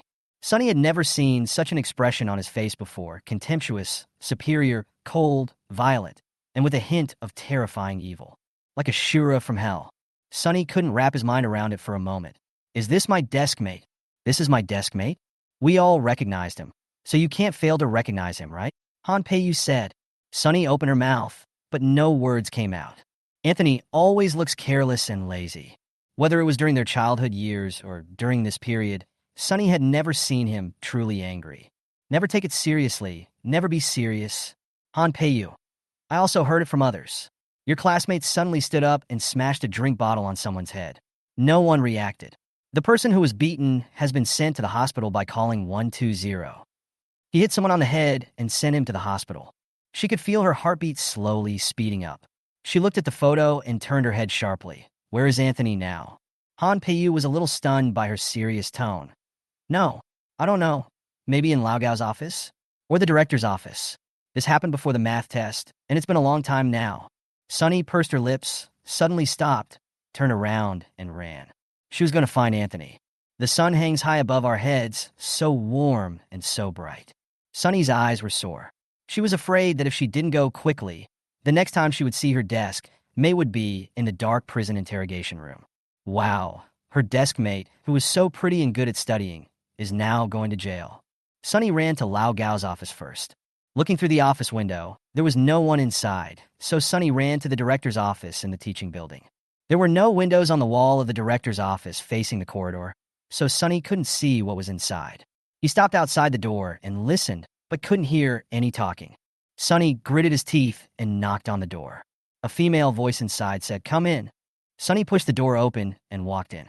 He looked around and saw only a female teacher eating a box lunch. So he opened his mouth, lowered his head, and said quickly, "Sorry, I went the wrong way." After saying that, she closed the door and walked out. Was not in Lao Gao's office, nor in the director's office. Sunny really couldn't think of where the teachers could have taken Anthony. She stood there for a moment and suddenly thought, could Anthony have been taken away by the police? How many years in prison will he be sentenced if his head is smashed to pieces? How old is Anthony? Sunny took a deep breath, forced himself to calm down, and decided to go home first. She had to go back and see if there was any news in the group of monsters and ghosts, or wait until she met Lao Gao in the afternoon to find out. She didn't dare go directly to Anthony's house, for fear that Uncle Jiang and Aunt Jiang would find out about it. Thinking of this, Sunny started running towards home again. After running halfway breathlessly, she remembered that she could just take a taxi, so she hailed one and nodded as the driver asked her twice if she was sure she wanted to go to Yun Palace to appear on camera. So 3 minutes later, she arrived at her own neighborhood. 5 minutes later, she was back in her bedroom, took out her cell phone, and opened the group of demons and monsters. Sure enough, the classmates were all talking about this matter. She turned directly to the time when the Chinese language test ended and slowly scrolled down. The monitor still withdrew the message seriously. The monitor still withdrew the message seriously. The monitor still withdrew the message seriously. A total of 15 items were withdrawn. The monitor was still very serious. Don't spread rumors without evidence. It will only get more and more outrageous. Someone has already come to ask me if someone from our class killed someone from another class in the last exam room and was arrested by the police on the spot. Sunny's heart skipped a beat. The deputy monitor also helped to say, "That's right, I'm speechless, don't talk about this anymore. It's just a little friction between the students." I scrolled all the way to the bottom and found that no one had said anything related to this matter. Sunny, although I knew that the monitor and the deputy monitor had always been very prestigious in their class, and that their class was indeed very harmonious and united, I didn't expect it to be so harmonious and united. She quit the class group, and Zhou Ying's messages popped up one after another, asking her if she knew that Anthony had beaten someone in the last exam room. What was going on? Sunny replied, "I will know after school." This time, Zhou Ying, the gossip expert, didn't know what exactly happened. She suddenly thought of Han Peiyu, so she clicked into her chat box through the group chat and typed out a sentence. "Han Peiyu, do you know why Anthony beat people?" After waiting for a long time, Han Peiyu didn't reply. He probably hasn't gotten home yet, or he should be eating at this time. Sunny was a little anxious, but she knew it was useless to be anxious. In order not to waste time, she took her mobile phone and went downstairs to eat.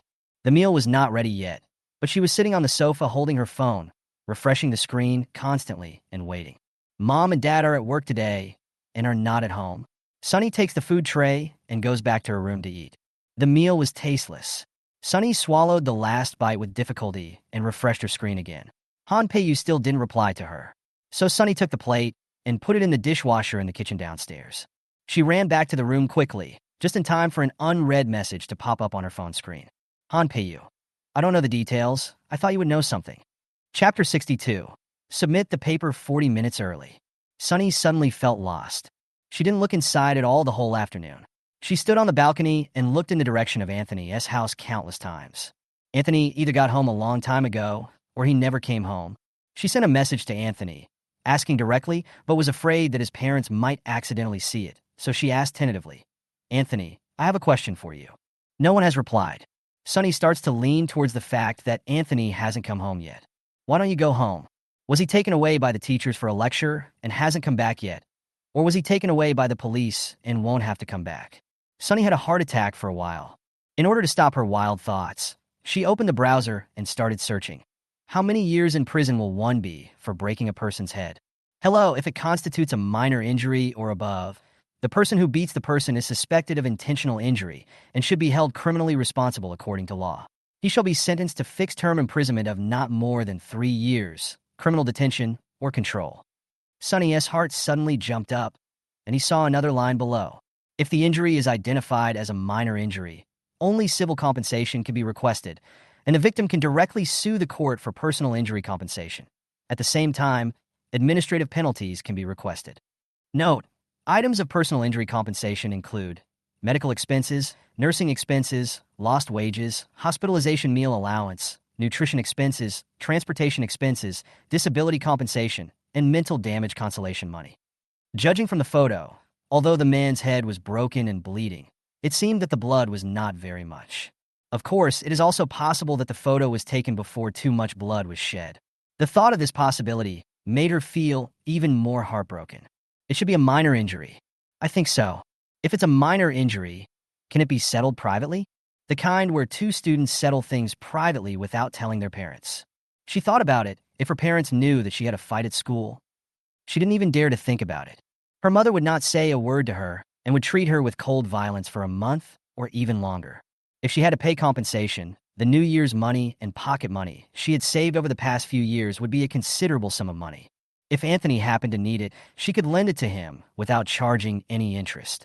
Sonny took out the bank card where he kept his New Year's money, hesitated for a moment, and stuffed it into the compartment of his school bag. She couldn't sleep at noon and wandered around downstairs for a long time. If she didn't leave, she would be late. She still couldn't wait for Anthony. It was expected, but she was still a little disappointed.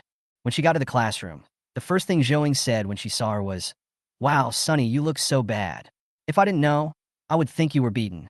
Sonny glared at her unhappily. Zhou stopped joking and said, "Okay, what are you worried about? I've also seen the photo uploaded online. It's not serious, just a minor injury. A compensation of $1,000 should be enough." Judging from Anthony's appearance, his family doesn't seem to be able to afford the compensation, right? She suddenly remembered that Anthony and Sonny were neighbors. And then she thought of Sonny's family's magnificent and luxurious villa. She was speechless and felt that Sonny was really worrying too much. Zhou Ying's comfort was of some use. But the effect was lost when Anthony saw his empty seat. She was a little annoyed and buried her face in her arms. There will be a comprehensive liberal arts exam in the afternoon. Anthony, until before the exam. She ran to Lao Gao and the department head's office again, but still didn't see any of the three people. It's like he has evaporated from the face of the earth. When taking the liberal arts test, she tried her best to put aside these distracting thoughts and concentrate on answering the questions. She still had 50 minutes left when she finished the test paper. Every minute and every second that followed was difficult to endure. Sonny had never felt that time could pass so slowly. So when she thought at least 10 minutes had passed, but in fact only 2 minutes had passed, Sonny couldn't stand it anymore. She checked her information column, made sure all the information was filled in, packed up her things, and stood up very calmly. The invigilator's eyes moved to her. "Student, what's wrong?" Sonny put everything in her pencil case, took the pencil case and the paper roll to the podium, and said softly, "Turn in the paper early." Although her voice was lowered, it was so clear in the extremely quiet class. Invigilator, "Are you sure?" Sonny nodded. Another invigilator also came over to look at her test paper.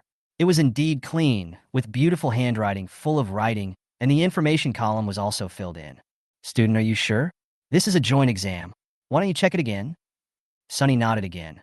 "Okay, hand in the paper early." "Okay." The invigilator nodded. "Let's go." There were signs of chaos in the examination room, and almost everyone in the class looked up at the girl who handed in her liberal arts paper 40 minutes early. But Sonny didn't notice at all. She was in a hurry to leave.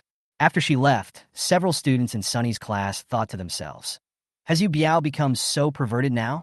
The class was getting more and more chaotic, and the invigilator knocked on the blackboard. "Quiet. Write your own." Another invigilator took Sonny's test paper and started looking at it. Sonny went directly to the second grade department. She thought about it for a long time.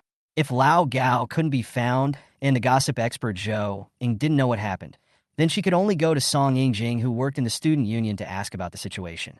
At this point in time, the second year of high school is still in class. Song Yingjing is in class 6 of grade 2. She walked to the door of class 6 and looked through the window to see an old man giving a lecture inside. Song Yingjing was still very conspicuous in the crowd, and Sonny saw him at a glance. The chestnut-haired boy was lowering his head to take notes.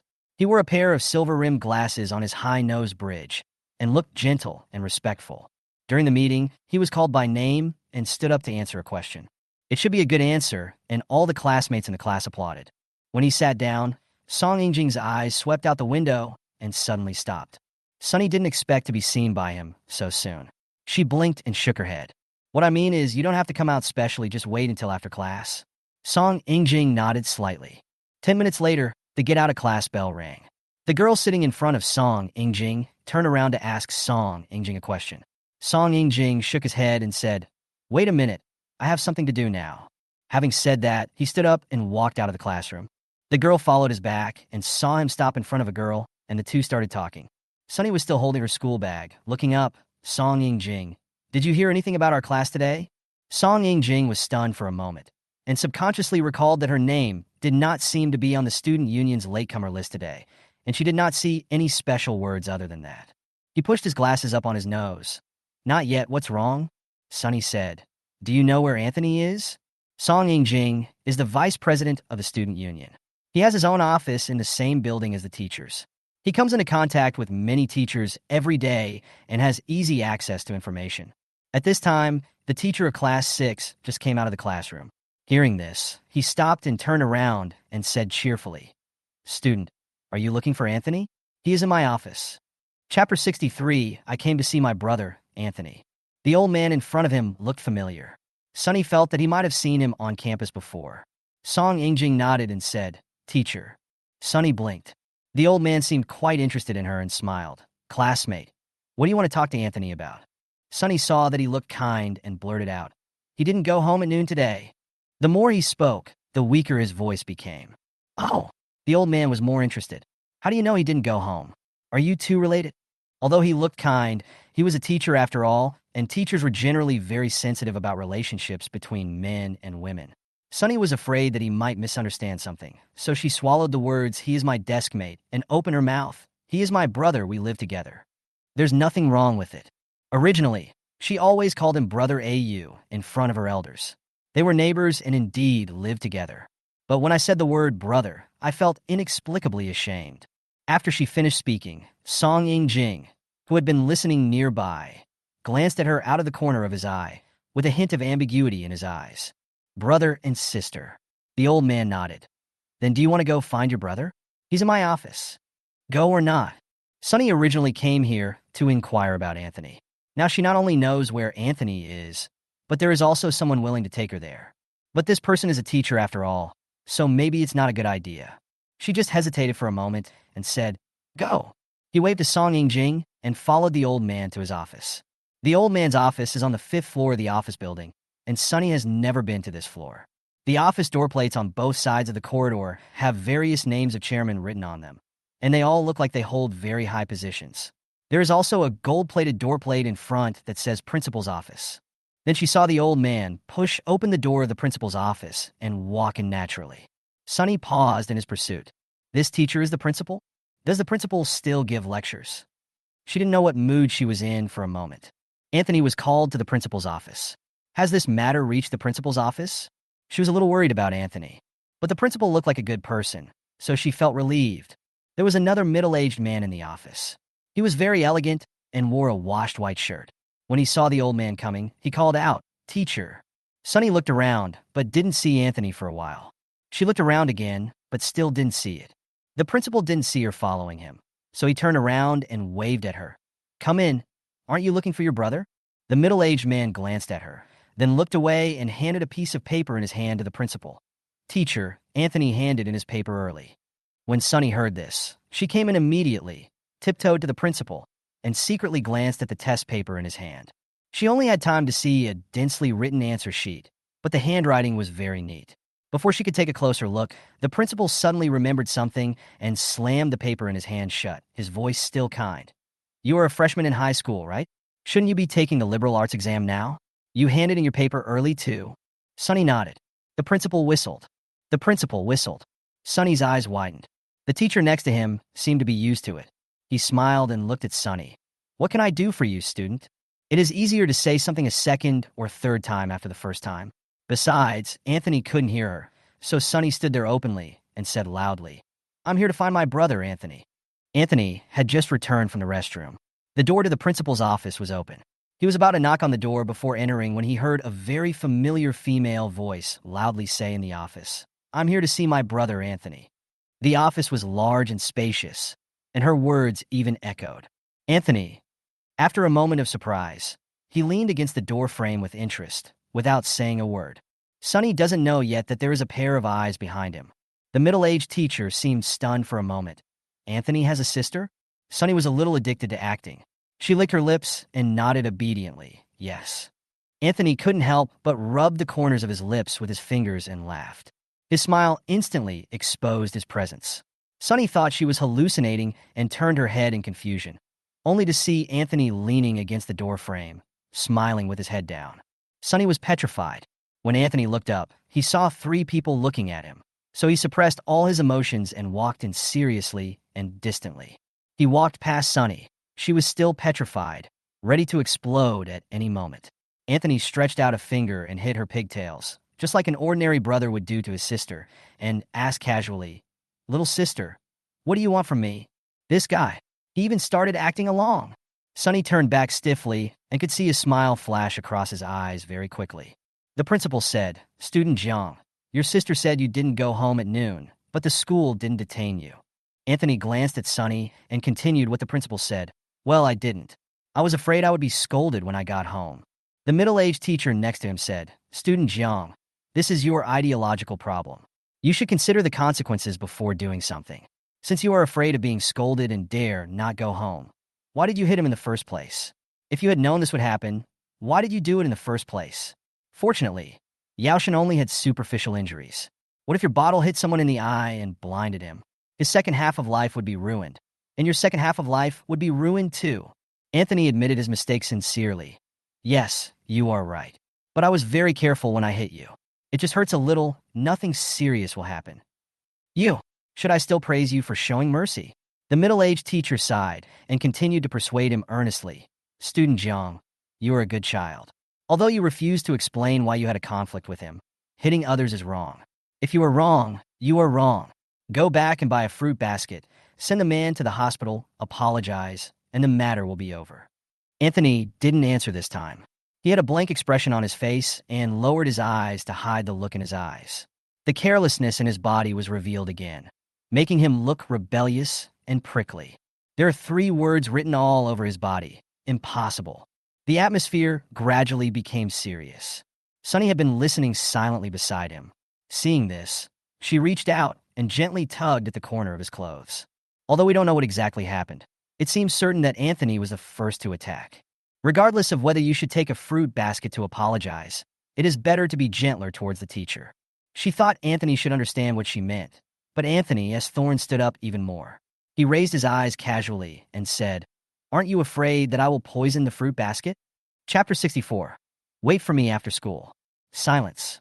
Still silent.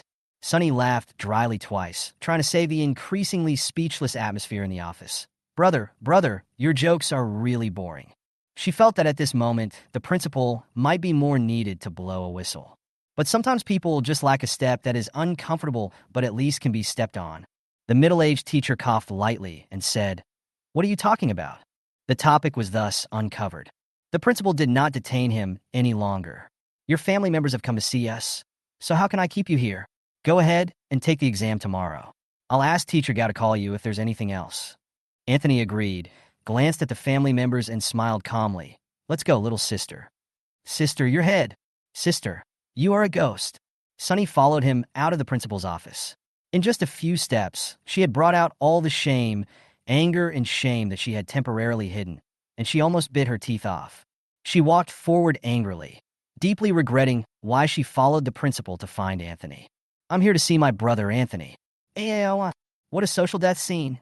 Anthony followed behind her, knowing that she was so angry that she was ready to get angry at any time, but he really found it funny and had no intention of going over to smooth her over for the time being.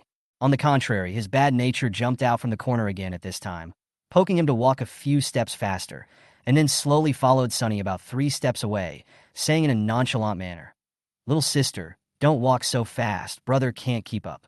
TSK, the tips of my ears are red. It's pink and tender, and has a gradient color, just like the blue and white British short hair that his roommate abroad has. Anthony quickly reached out and stroked her ear. Sunny suddenly stopped, covered her ear that he had pulled, and angrily said, I came to see you with good intentions, and you hit me? Anthony had never seen anything like this before. He pointed at her ear and said, You call this beating? Sunny, what else? Brother is kindly reminding you. Anthony spoke slowly and drawled. The last person that was beaten by brother is now in the hospital. Could you please stop calling yourself? Sunny opened her mouth, but was too ashamed to say anything. That alone was enough for Anthony to understand. You don't recognize me once you leave the house. Just now you called me brother so loudly that there was an echo.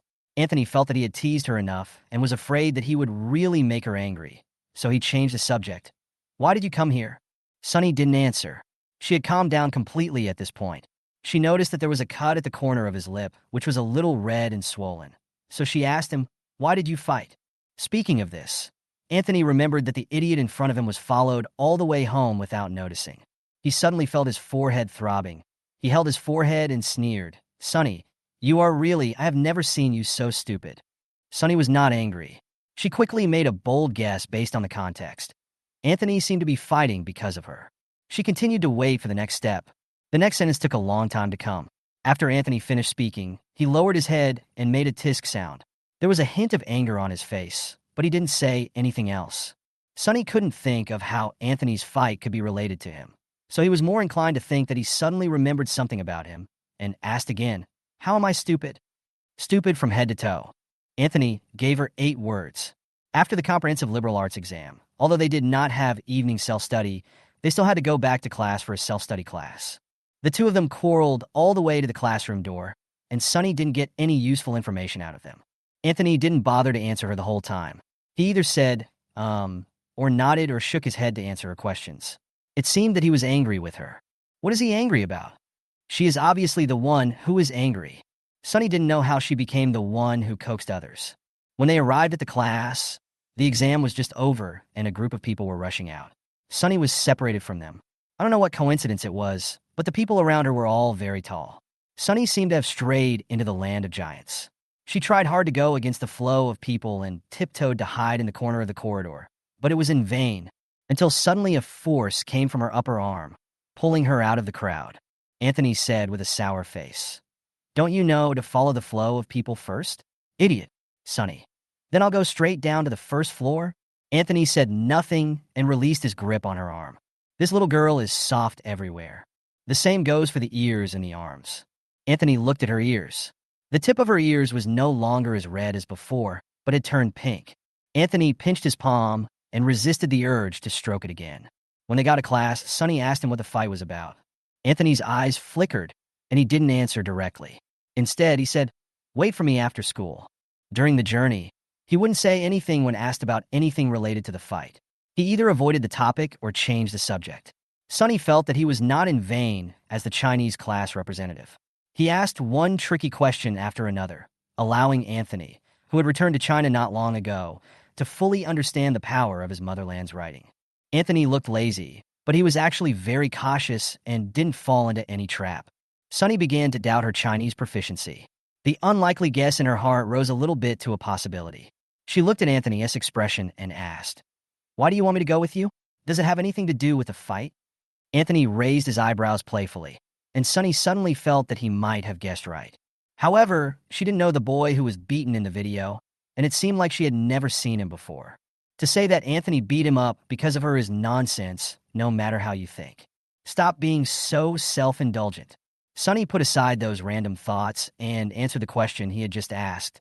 "Is it because your parents have already prepared the rolling pin at home, and you want to pull me over to block it?"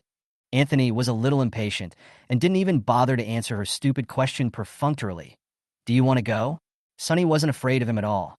"No, I want to go by myself." She thought for a moment and added, "Unless you tell me what happened and why we're fighting." "He was too noisy and affected my ability to answer questions," Anthony said modestly, "so I just used a water bottle to gently hit him." Sunny remembered that there were photos secretly taken by students in the last examination room. The man named Yao Shen covered his forehead with his hands, and blood flowed out from between his fingers. Sunny didn't believe him at all. Chapter 65, Borrow Yours. Anthony is definitely not a violent person. He is not someone who would beat people indiscriminately.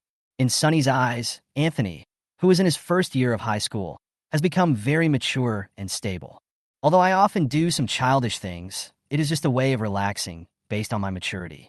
So what exactly made Anthony take the initiative to hit someone and refuse to give a reason? I mean, neither of them know each other, right? And it sounded like the one who was beaten didn't say what the reason was. It must be something very important. He didn't want to talk, and Sunny couldn't do anything about it. After a pause, he asked, "Were you beaten too?" From his appearance and the way he walked, he didn't look like he was injured, but there was a small swelling on his lip. "What are you kidding?" Anthony met her gaze and wiped his lips nonchalantly. "I bit it myself." "Is the tooth protruding?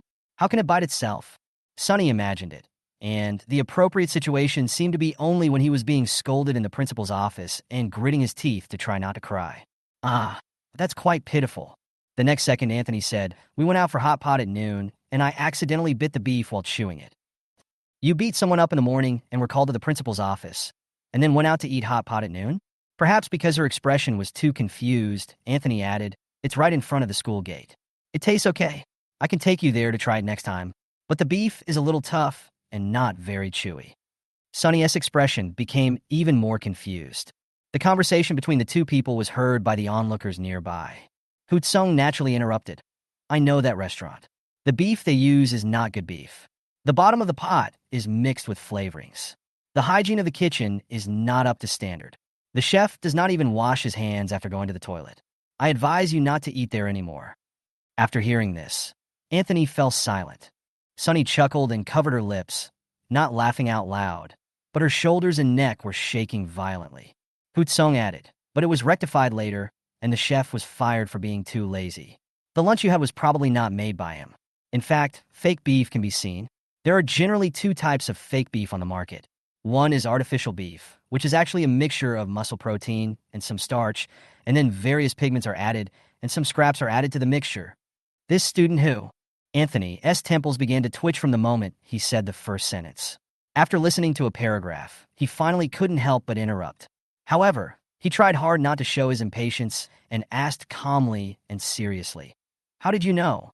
Maybe he sounded too serious. Hootsung naturally thought he was asking for advice and pushed up his thick-bottomed glasses. The Food Administration had to meet its KPI at the end of the year, so they launched a reward activity for reporting food safety issues online. So I found a job at a restaurant, but I didn't expect to get caught on the first try. Anthony was really blocked this time. Him and Sunny were also laughing. Yui gave him a thumbs up sincerely. Brother Tsung, you're awesome.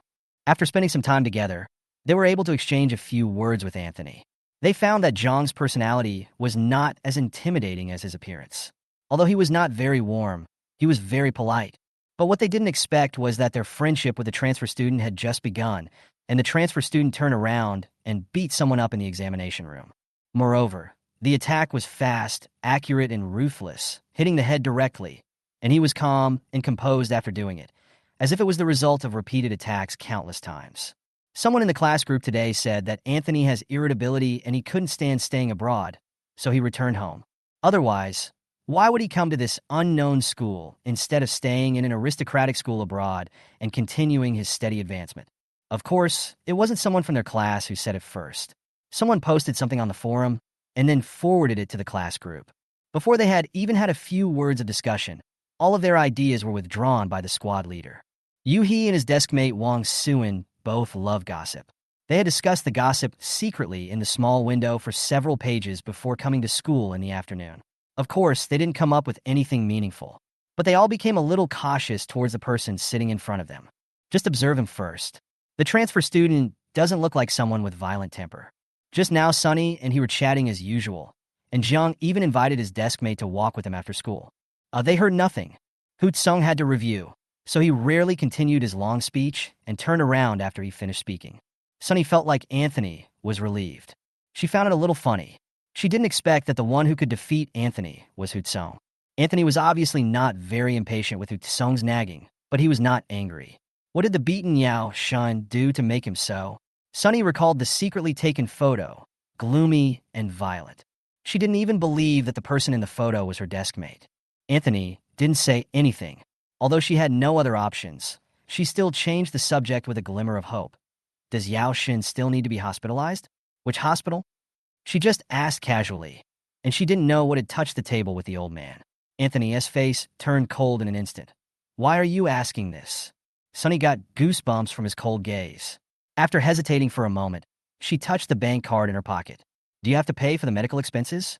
Do your parents know about this? If they knew, they should have been called to school immediately, but if they didn't know, how could that happen?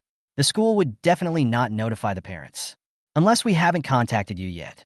Judging from the principal's attitude, it seemed that Yao Shun's injury was not serious. She took the bank card out of her pocket, hid it in her sleeve, and punched Anthony's arm. Here. Anthony lowered his eyes and saw nothing. Even her hands were hidden in her sleeves. Sunny showed a corner of the bank card. Anthony thought it was a piece of paper, but when he took it, he found it was a bank card and was stunned. Sunny pushed his hand down and watched him press the bank card against his thigh. Keep a low profile. Keep a low profile. Why are you so security conscious? Anthony guessed something the moment he saw that it was a bank card. He looked at her with a strange and burning gaze. Sunny coughed lightly and said, It's not for you. Borrowed. She emphasized again. Anthony still stared at her with that look, and the corners of his lips seemed to bend upwards slightly.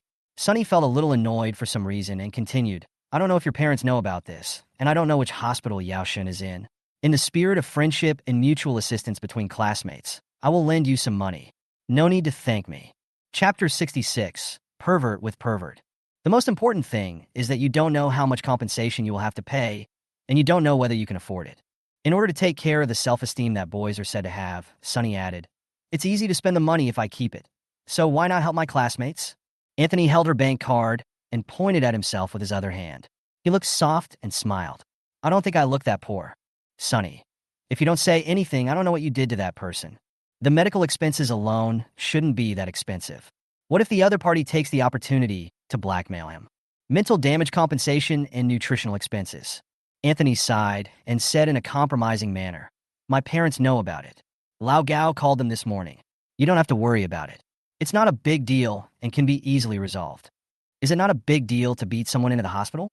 If the situation is serious, it might be recorded in the academic record. In serious cases, they will call the police and warn you. Sunny lowered her voice and prepared to have a good talk with him. Do you know how important the academic record is to a student? Do you know how rare it is to get a recommendation? Hearing the word recommended, Anthony smiled again. Sunny knew he was thinking of something and said with a wooden face, I'm not kidding, Jiang. I hope you could be more serious. Yeah, Anthony nodded, but his mouth was still smiling. I don't think I have to be admitted. Sunny looked at him. I think I can pass the college entrance examination. Anthony said slowly. He sighed again. The principal knows the specific reasons and has already talked to Yaoshen. If he is really in the wrong, he would not call the police. Also, my staff paid attention. He got a few stitches. It's not serious. He insisted on staying in the hospital to avoid the exam and to extort more money. It sounds like things have been resolved perfectly. It's just 2 exams. Sunny was a little suspicious. Is the school handling things so quickly? The principal is a man of swift action and is well known in the education field. Anthony remembered something. He is very capable. I didn't expect that he is the principal here now. It sounds like the principal handled it personally. The principal's whistle in his office was still lingering in her mind. He was indeed a very lovely old man. She believed it reluctantly. Anthony put the bank card into the zippered pocket of his jacket. I'll take the card first. Come back to me when you get home, and I'll give it to you then. Bank cards have passwords, so even if they are lost, it is usually fine. But for safety reasons, Sunny did not refuse and nodded obediently. Sunny turned around to review her own lessons. After a while, Anthony suddenly said, it's a good thing you didn't withdraw the cash and brought it here directly. Sunny thought to himself, am I stupid? It was almost time for school to end. Sunny had already packed her school bag. When the school bell rang, she asked Anthony to make way for her. Anthony didn't respond and lazily leaned on the table behind her, blocking her way out. You really don't want to come with me? Can you please keep your voice down? Sunny glanced around and saw that everyone was eagerly packing up to go home. No one was looking at them. She shook her head firmly. No, can't you go back alone? Sunny didn't know whether he was afraid to walk alone or what. Anthony actually nodded. Oh, Sunny thought of the hot pot beef again. You can go to eat hot pot alone, but you can't go home? Anthony paused. Sunny patted his stool, signaling him to move away quickly. I was kidding, he whispered. Ah! Anthony lowered his eyes. The shadow of his eyelashes fell on the skin under his eyes, creating a grayish-blue color, making him look a little lonely. I'm kidding, I didn't leave the school. I had the lunchbox brought by Lao Gao in the principal's office at noon. Sunny blinked. Why do I feel his tone is so pitiful? But, even though his fighting behavior was so bad, he still had food to eat. Sunny tapped the back of his chair, unmoved, so, get out of my way. Seeing this, Anthony lazily raised his head and stared at her for a while. Okay. He narrowed his eyes and really moved the chair away. You go. Sunny really left without any regrets. Anthony put his hands in his pockets, gritted his teeth, and waited for her to walk for a while before following her from a distance, making sure she was within his sight, but not too close. After 2 consecutive days, the exams were finally over. The students in Class 3 started to celebrate with sad faces when they got to the classroom. On the one hand, they were happy that the exams were finally over, and on the other hand, they were complaining about the crappy exam papers and asked who must be crazy to make them so difficult. There was no teacher around, so students gathered in groups of 3 or 4 to check answers. Some even asked Sunny to help them, but she rejected them. She never dared to check her answers before the exam. Anthony didn't check the answer either. He lowered his head and flipped through an extracurricular book. He looked extremely serious. However, this time it was not The Little Prince, but The Nightingale and the Rose. The book was a bit old. It appeared suddenly. Sunny asked, "Where did you get this book?" Anthony didn't look up. "I borrowed it from the principal." Sunny almost choked on his own saliva. "Well, after a fight, I ended up becoming closer to the principal." Ox. But Anthony said it was not a big deal, and it seemed like it really was not a big deal. At least no one asked Anthony to talk to him again, and it was as calm as if nothing had happened. The joint examination is graded online, which is very efficient. The results are released in 2 days, and the rankings are released in 3 days. Sunny was not very confident about this exam, especially the liberal arts section. She was worried about something, answered too quickly, and handed in the paper without checking. The news that she handed in her liberal arts exam paper 40 minutes early quickly spread in the class. Some people wanted to compare answers with her, but Sunny still didn't dare to do so, feeling extremely guilty. The next class is a class meeting, and if I'm not mistaken, Lao Gao will come with the report card. Sunny was a little nervous and kept sipping water. Anthony saw it and asked, "Are you nervous?" "No, I'm not nervous at all. Anyway, I've passed the worst ones. It's you, Teacher Jiang, who should be nervous. There are still many talented people in our school." Sunny said quickly. Anthony smiled and didn't seem to care much. The class was in chaos. Everyone was waiting for Lao Gao to come. Sunny listened to their discussion. "Hey, have you heard? There's a pervert in our school, and he got full marks in 3 subjects. Oh my God, is this true? It's impossible. Normally, no one gets a perfect score, let alone the joint entrance exam. The joint entrance exam is so abnormal. Is this a pervert paired with a pervert? Why haven't I heard of such a person in our school before? I don't know where this dark horse came from. I heard that the teacher's office went crazy. After the abnormal test paper was corrected, it was first passed around to teachers in other schools and was only sent back to our school today. Oh my God, what a face. Chapter 67 after all. It's so perverted. I don't know which class he was from, but he told me who he was. I hung his portrait on the wall of my house and bowed down to him every day. It can also ward off evil spirits. After all, it's so perverted." Sunny couldn't help but glance at Anthony. 3 full marks. This dark horse must be the one sitting next to her. See, she wasn't the only one who thought Anthony was a pervert. She suddenly had a very secretive feeling. No one knows yet that Anthony, who is sitting next to her, is the 3-point pervert they are talking about. But they will soon find out. In fact, I should have known it a long time ago during the last monthly exam. The person next to her who is reading an extracurricular book is destined to shine and will shine. Anthony still looked calm and indifferent, flipping through a novel, as if he didn't hear anything. After a while, Sunny finished the bottle of water and wanted to get another one, but the class had already started and she couldn't leave her seat. Anthony pressed the page of the book with one hand and pushed a bottle of drink over. It was his usual lychee-flavored soda, still steaming. He didn't look up. "I haven't drunk it yet." Cold drinks definitely have a calming effect at this time. Sunny reached out her hand and touched the bottle. The coolness instantly spread through her body along her fingertips. She shuddered, retracted her hand, and shook her head. "Forget it. I'm afraid the results will be as cold as this bottle of water." Anthony.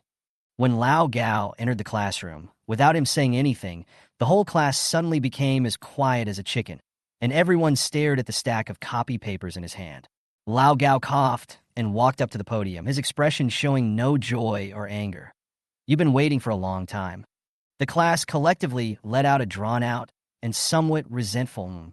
The monitor shouted, "Teacher, please announce it quickly. We can bear it."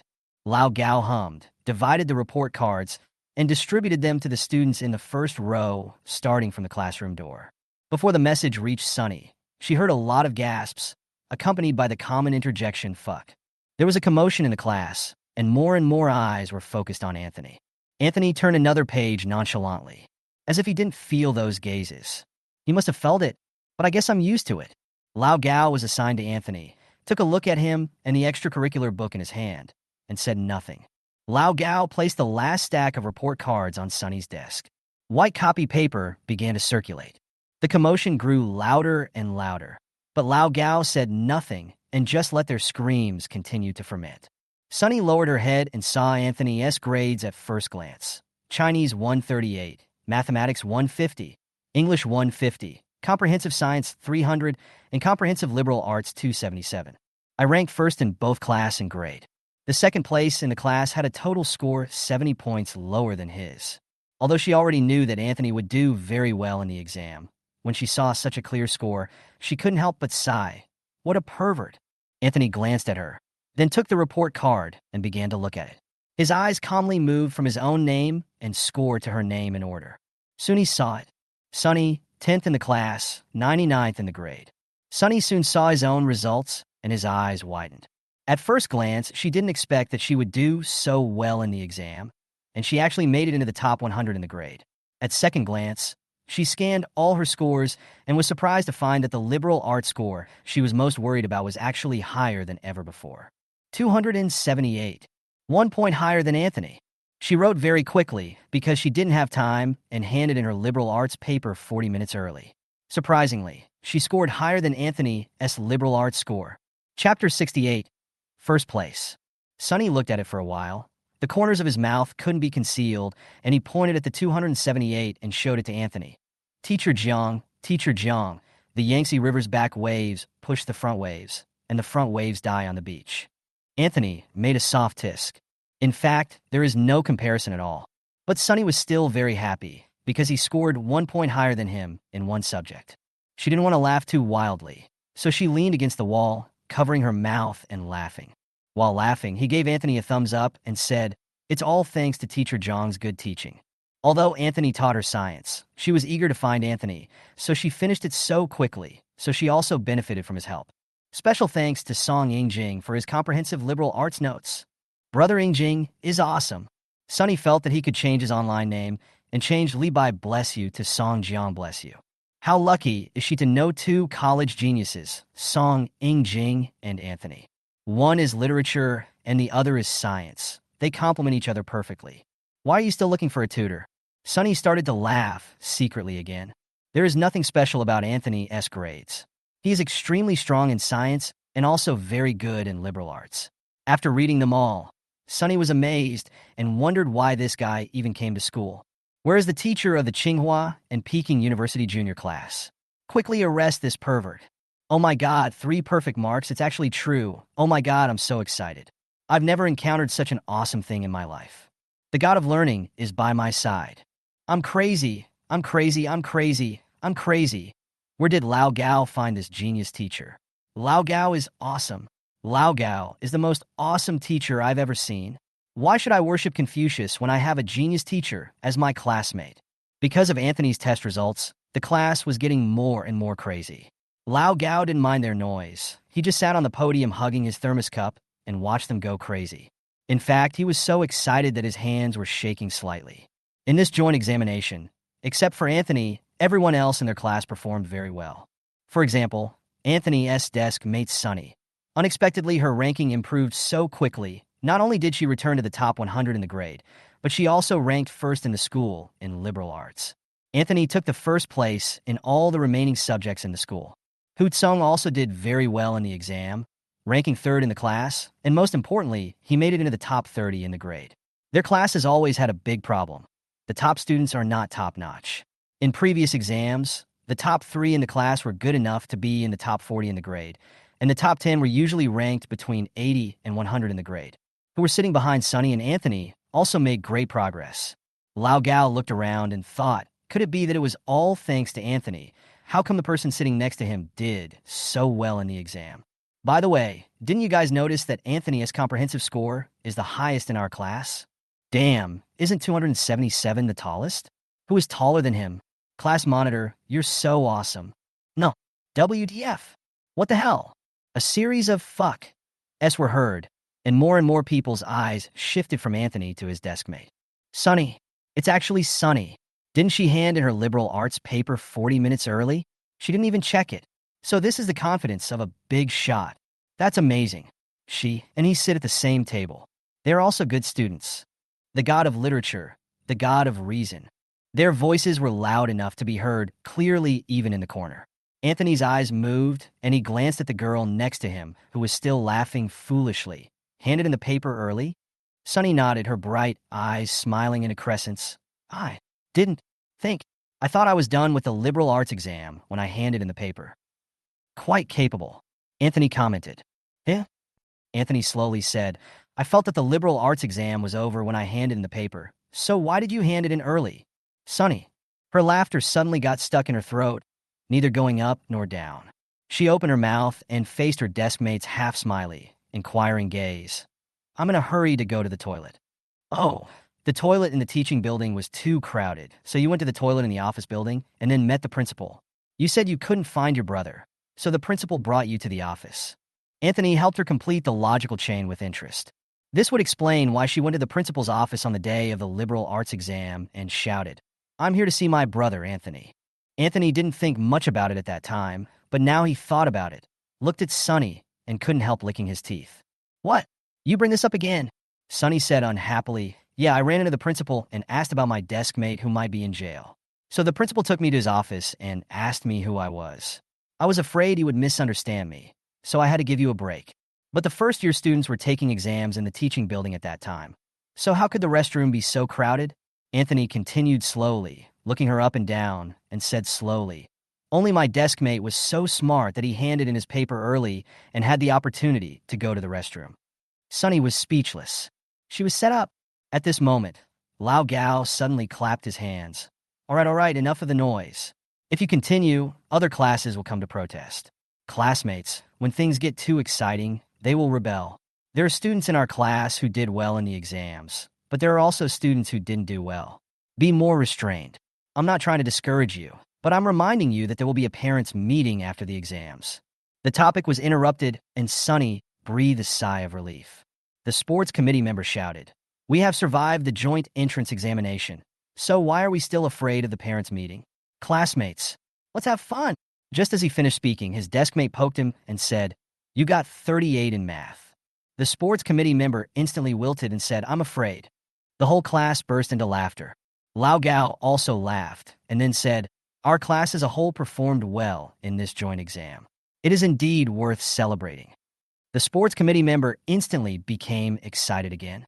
He has always been an active member of the class and is on good terms with all the teachers. Teacher Gao, our class is now firmly ranked first in the overall ranking, right? Should we celebrate? Should we go out for a meal? Should we, classmates? Yes. Lao Gao neither refused nor agreed. He held the thermos cup in his hand, and the reflection of the glasses on his nose made him look a little mysterious. We'll talk about it after the rankings come out. He knocked on the blackboard again to quiet down the noisy class. The parent-teacher meeting will be held next Friday. Remember to notify the parents. No leave is allowed. Someone must come. Keep studying now. Anthony and Sunny, you two come out for a moment. Lao Gao didn't have anything else to talk to them about. First, he affirmed their performance this time, and then there was a joint entrance examination summary meeting this Friday, and the two of them had to write a speech and give a speech on stage. Then the TV station will come to film. We won't wear school uniforms. Boys will wear white shirts and suit pants, and girls will wear white shirts and school uniform skirts. Also, we will have to put on makeup. Both men and women should draw. Lao Gao looked at Anthony and emphasized. Chapter 69.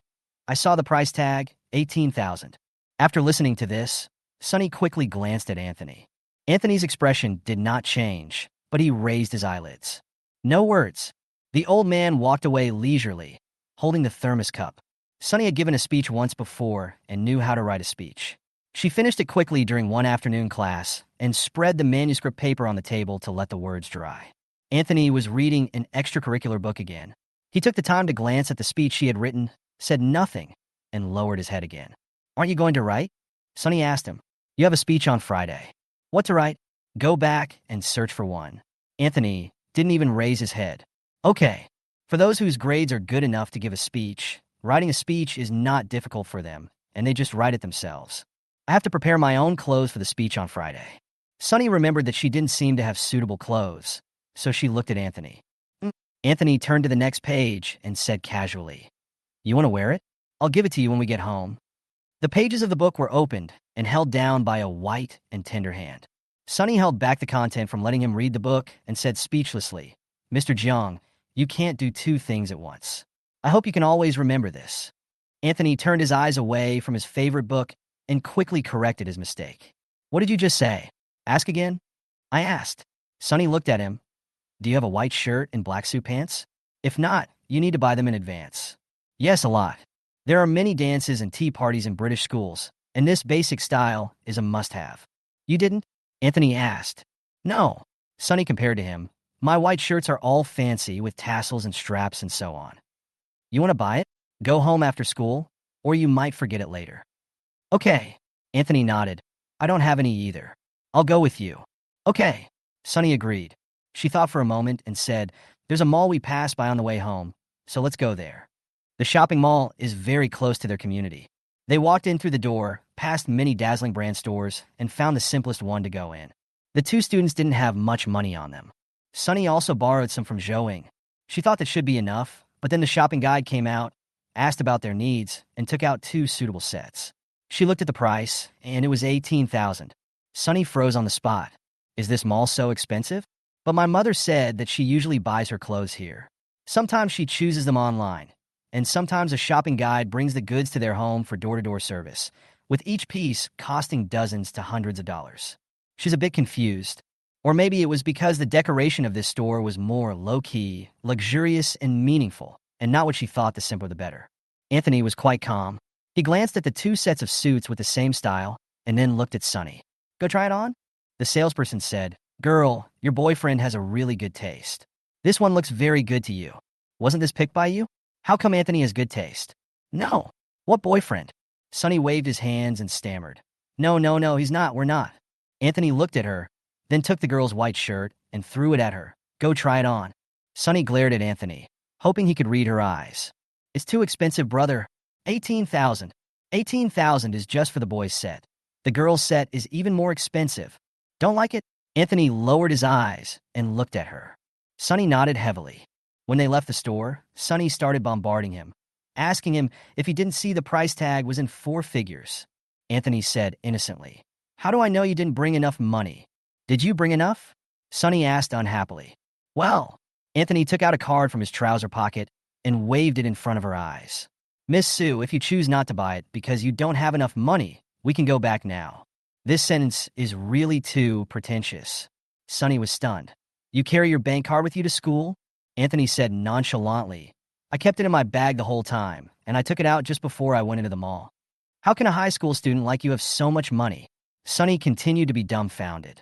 Anthony looked her up and down, this time genuinely confused. You didn't? I'm a freshman in high school. I love studying, my country, and I abide by the law. Sunny shook his head and got a little angry. How could I possibly spend 18,000 yuan on a set of school uniforms? What's the difference between that set and the school uniforms except for the details of the fabrics? Anthony glanced at the decorations around the venue and the logos of the world-famous brand stores. I saw you walked in here with full confidence. I thought you had enough money. What's wrong here? Sunny also looked around. My mom said that I usually buy clothes here about 100 yuan a piece. Maybe we can't find a cheaper store like this. Anthony was silent.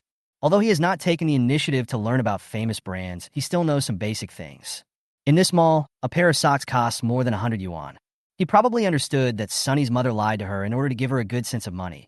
But why was she so stupid that she didn't notice anything wrong until now? The little princess still thinks she is poor. He sighed, held his forehead, and said, Then let's go shopping again. At worst, he could find an opportunity to communicate with the clerk and try to protect her view of money from collapsing temporarily. This time, Sunny went straight to a shop with extravagant decoration. She just didn't believe it.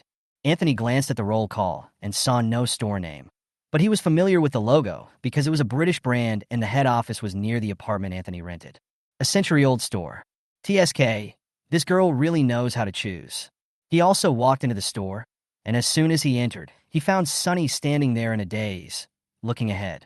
Anthony raised his eyelids and saw the girl who came to Sunny to ask for liberal arts notes that day, holding her high heels, also standing opposite in a daze. In fact, the stare was only for a moment, and soon, Zhao Yingxua sat down and began to try on the high heels in her hand. The shopping guide beside her was boasting with saliva flying. Anthony walked over to Sunny. He put himself in her shoes and thought that Sunny probably didn't want to see this girl right now, so he asked calmly, Let's go to the next one? Why do we have to go to the next one? We haven't even asked about this one yet. Sunny turned away in confusion. then started looking through the points. They're all a bit fancy. There was no white shirt she wanted.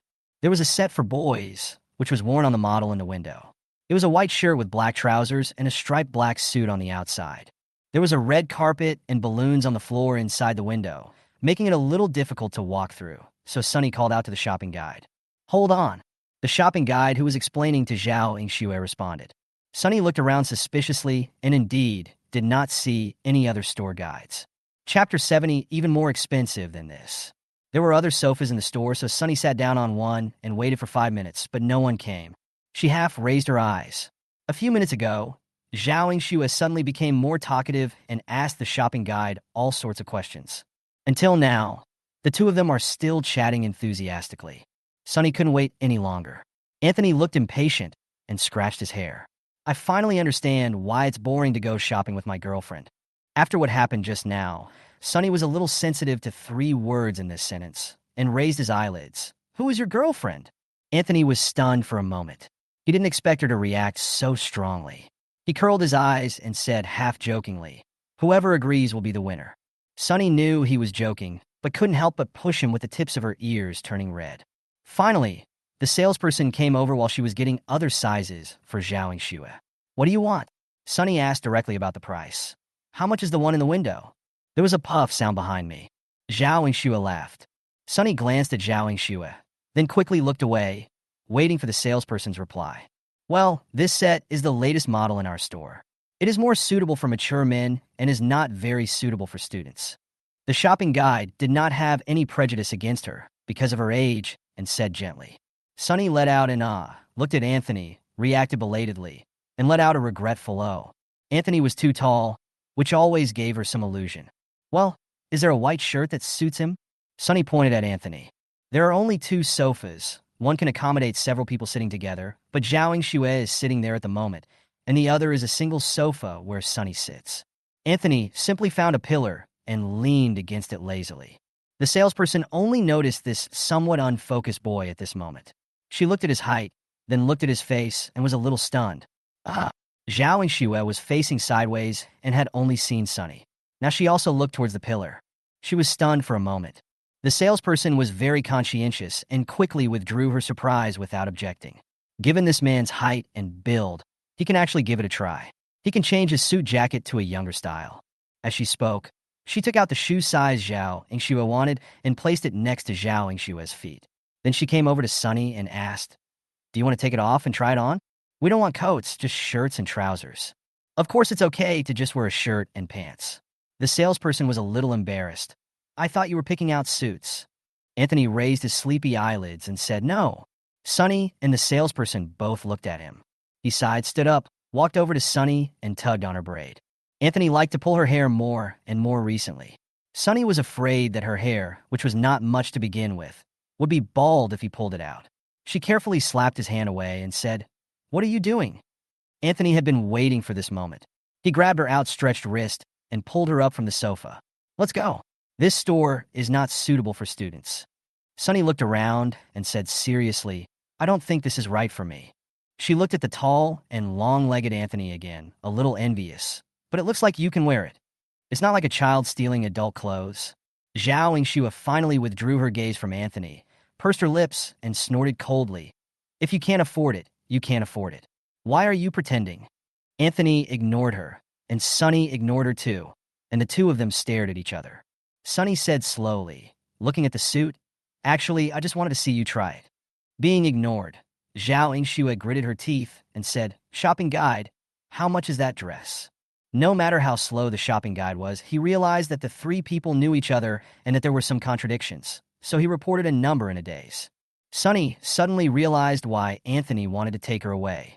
Facing Zhao Yingxue's smug gaze, Sunny looked at Anthony again and nodded, not feeling any shame. "It's indeed not suitable for students." The salesperson said sensibly, "You two want to buy shirts, right? I know a store that's suitable for students. It's on the underground first floor of the mall.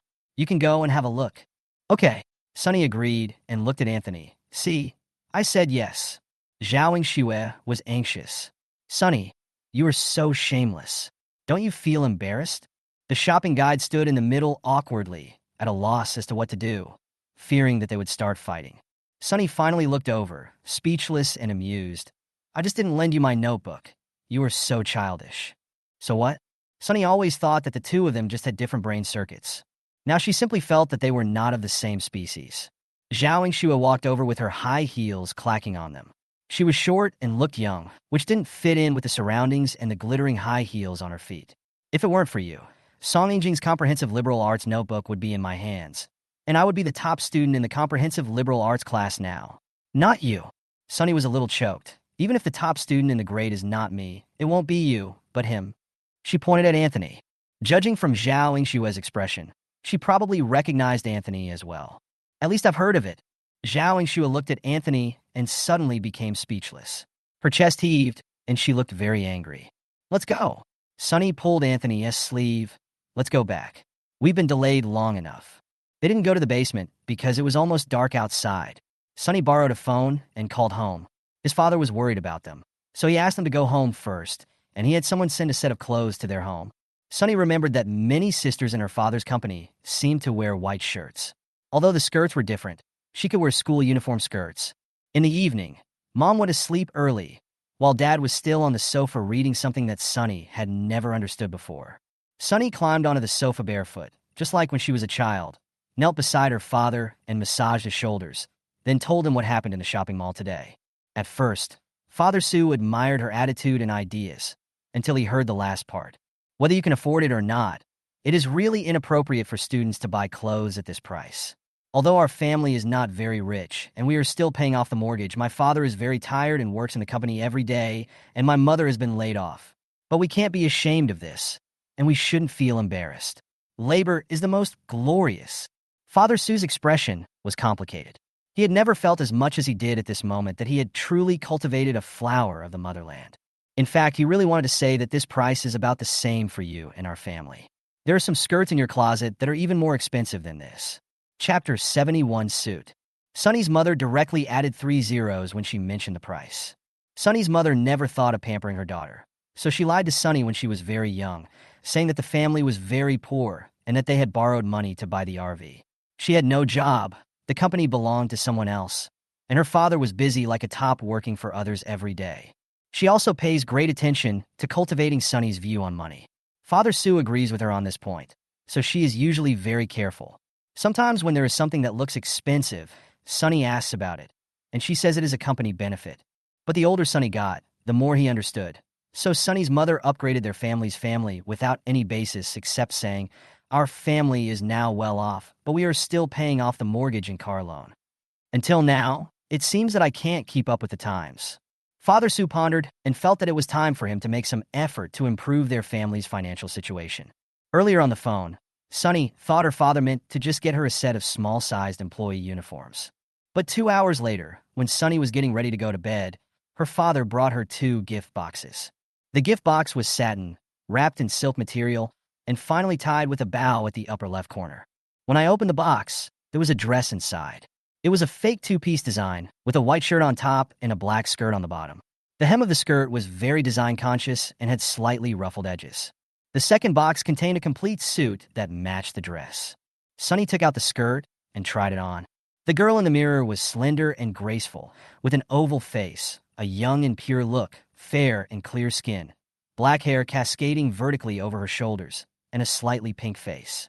The dress she was wearing was cut to fit her waist and hips, making her waist look thinner and her legs look longer and straighter.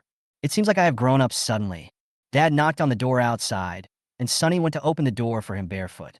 Father Sue pulled her over, turned her around, and praised her. "My dear daughter has grown up." Sunny liked this outfit so much that she jumped around happily for a few rounds. "Thank you, Dad. Dad is here to tell you something." Father Sue sat down on the sofa in her room with a slightly serious expression. Sunny thought something was wrong and sat down as well. Father Sue looked at her seriously and said, "Our family is no longer well off." Could it be that this expensive-looking outfit was the last luxurious gift her father gave her? Sunny blinked. "Dad, are you laid off too?" Father Sue said, "No, I mean, our family is now more than just well off. The company is doing very well, and we are now considered a wealthy family." Sunny blinked again. Father Sue said earnestly, "So I decided to increase your pocket money a little bit. doubling it from the original amount. No need. Sunny thought for a moment and shook his head. I don't have anything to buy. My current pocket money is enough for me to spend. Give it to Ing Jing. Brother Ing Jing will be a senior in high school soon. Sunny repeated, give it to Brother Ing Jing. Friday is here in a flash. She still has to wear school uniform at school and go backstage to change into the clothes she is going to wear before going on stage. Her father said that this set of boys' clothes is in Anthony's size. Although she doesn't know how he knows what size Anthony wears, it is certain that he can wear it, so she brought 2 sets of clothes to school the next day. The gift boxes for the 2 sets of clothes were very large. Sunny did not take the boxes, but directly covered them with 2 large plastic bags. When she arrived at class, people in the class thought she was carrying 2 bags of garbage. Sunny said it was the attire to be worn at the joint entrance examination summary meeting. The girls gathered around to look at her dress. Wow, these 2 sets of clothes are of great quality. Our school is so generous. It's very nice. It feels like nothing at first glance, but there are so many little girly details. The girls started looking at the boy's suit again. Sunny didn't bring his suit jacket, so there were only a shirt and suit pants in the plastic bag. Anthony had not yet arrived at work. Anthony is going to wear this? It's 2. The girl took a breath. Such a decent yet indecent outfit. Sunny said, doesn't it look good? She thinks this set is very nice. No, it's just so good looking. And this is a suit, Sunny, you don't understand. Just like boys like to see girls wearing black stockings, girls like boys wearing suits. Damn, I can't even think about it. We can all go to this summary meeting, right? I can't wait. This will be the most popular exam summary meeting for students since the establishment of Yangming No. 1 Middle School. No, I'm just the most popular among girls. The boys would just snort in disdain and say, it's just, I look better in a suit. I want to dig out the brains of men like this to see if they are full of shit. Sunny blinked. At this time, Anthony had already come over, and the girls surrounding his seat immediately dispersed. The expression was somewhat awe-inspiring. It felt like the students in their class were more afraid of Anthony than when the school started. Sunny stroked his chin in thought. Anthony looked at the 2 sets of clothes Sunny prepared, raised his eyebrows, and said nothing. Sunny was still worried that he didn't like it.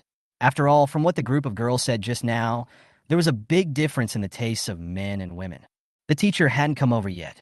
Sunny looked at her deskmate and asked sincerely, Deskmate, why do you guys like girls to wear black stockings? Anthony nearly choked on his own saliva. Say that again? He thought he had heard it wrong. Sunny, why do boys like to see girls wearing black stockings? Anthony paused after making sure he heard clearly. Not everyone. Still a score. Whether it's the person who looks at it or the person who wears it, you have to distinguish between people. Anthony said, and gave her a meaningful look. Oh. Sunny seemed to understand, but also seemed to understand nothing. The meeting was scheduled for the afternoon. Students go directly to the auditorium when they arrive. The students who were going to give speeches went backstage an hour in advance to change clothes and put on makeup. The girls put on makeup first and occupied the dressing room, while the boys waited outside. Sunny put on her clothes very quickly, and since there was nothing special about her appearance that needed any modification, she was the first one to put on makeup. She felt that when she walked out of the dressing room, the boys outside seemed to gasp. Someone else whistled. Someone suddenly pulled her braid, and she knew who it was without having to think about it. Sunny looked to her left but saw no one, so she turned around in almost a full circle before she saw Anthony standing behind her on the right. I just combed my hair, she said unhappily. Chapter 72, Your Face is Red. Your face is so red, just like the doll in the New Year picture on the couplet. Anthony walked around in front of her and inadvertently stood between her and the group of boys waiting to put on makeup. As he spoke, he stretched out his hand as if to pinch her, but Sunny bent down to avoid it. This is called blush. Sunny barely avoided his clutches, her hands weakly protecting her cheeks, puffing up her cheeks angrily. You're gonna have to put on some too. Anthony took a step casually, standing between her and the others. I don't wear makeup. You said you don't want to wear makeup? So what? Sunny was really curious about how he could be so arrogant every day. Lao Gao emphasized that boys should also wear makeup. Well, Anthony said casually, I won't put on any makeup. Okay, I'll see if you don't put on some makeup later. The class representative from the next class also came out after putting on makeup and walked over to Sunny. They often met in the office, so they knew each other. Sunny was the only girl outside, so she naturally went over to look for the organization. Seeing Sunny chatting with Anthony, She couldn't help but look up at Anthony several times. She had some thoughts and, intentionally or unintentionally, inserted several words into the conversation. But apart from the initial glance at her out of the corner of his eye, Anthony never looked at him again. Although he looked lazy and didn't want to bother with others, he responded to every word Sunny said and occasionally looked up in the direction where Sunny was. The class representative understood something and felt that he had made a fool of himself. He sighed dejectedly and found an excuse to leave. After the girls have finished putting on their makeup, they can go directly to the back of the auditorium to prepare their speeches, while the boys can go in to do their styling. Ever since Zhou Ying heard that all boys had to wear white shirts and suit pants, she used her connections to sign up as a volunteer with a filthy look on her face, just to get close to these formally dressed young men. She was responsible for leading each class to find their location. At this moment, the classes had not yet come down, so she was waiting in the judge's seat under the stage. She was wearing a yellow vest and holding an SLR camera in her hand. When she saw Sunny coming out, she took a picture. That yellow vest was really eye-catching. Sunny noticed her as soon as she came out and gave her a speechless expression from a distance. Those who went on stage to give speeches also sat in the audience, but they were in the front seats on both sides. Sunny looked around and saw that there was one boy and one girl in each class, with the boys sitting on the left side of the podium and the girls sitting on the right side. She had originally wanted to save a seat for Anthony, but gave up after seeing this. Sunny excitedly with her SLR camera and moved the screen closer to her. "Tion, I find that you are quite suitable for this kind of heavy makeup." She tugged at Sunny's clothes again. "The clothes suit you so well, they look so pretty." Because there were people from a TV station coming to film, the school specially invited a skilled professional makeup artist to come and do a fake bare-face makeup on the students in order to improve the image of the entire school. But because the camera eats up makeup, everyone's makeup is generally more gaudy. There was some truth to Anthony's comment that she looked like a New Year picture doll. She went to the bathroom to look in the mirror before coming over, and her blush was indeed a little too much. But the self in Zhou Ying's camera only makes people feel that her skin is particularly good and her complexion is particularly good. The photo is quite nice. Where did you get the camera? From school.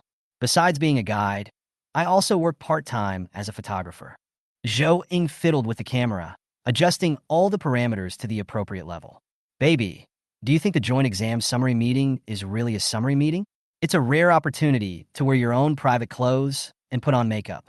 Your sister Ying will make you the most beautiful girl in this joint exam beauty pageant."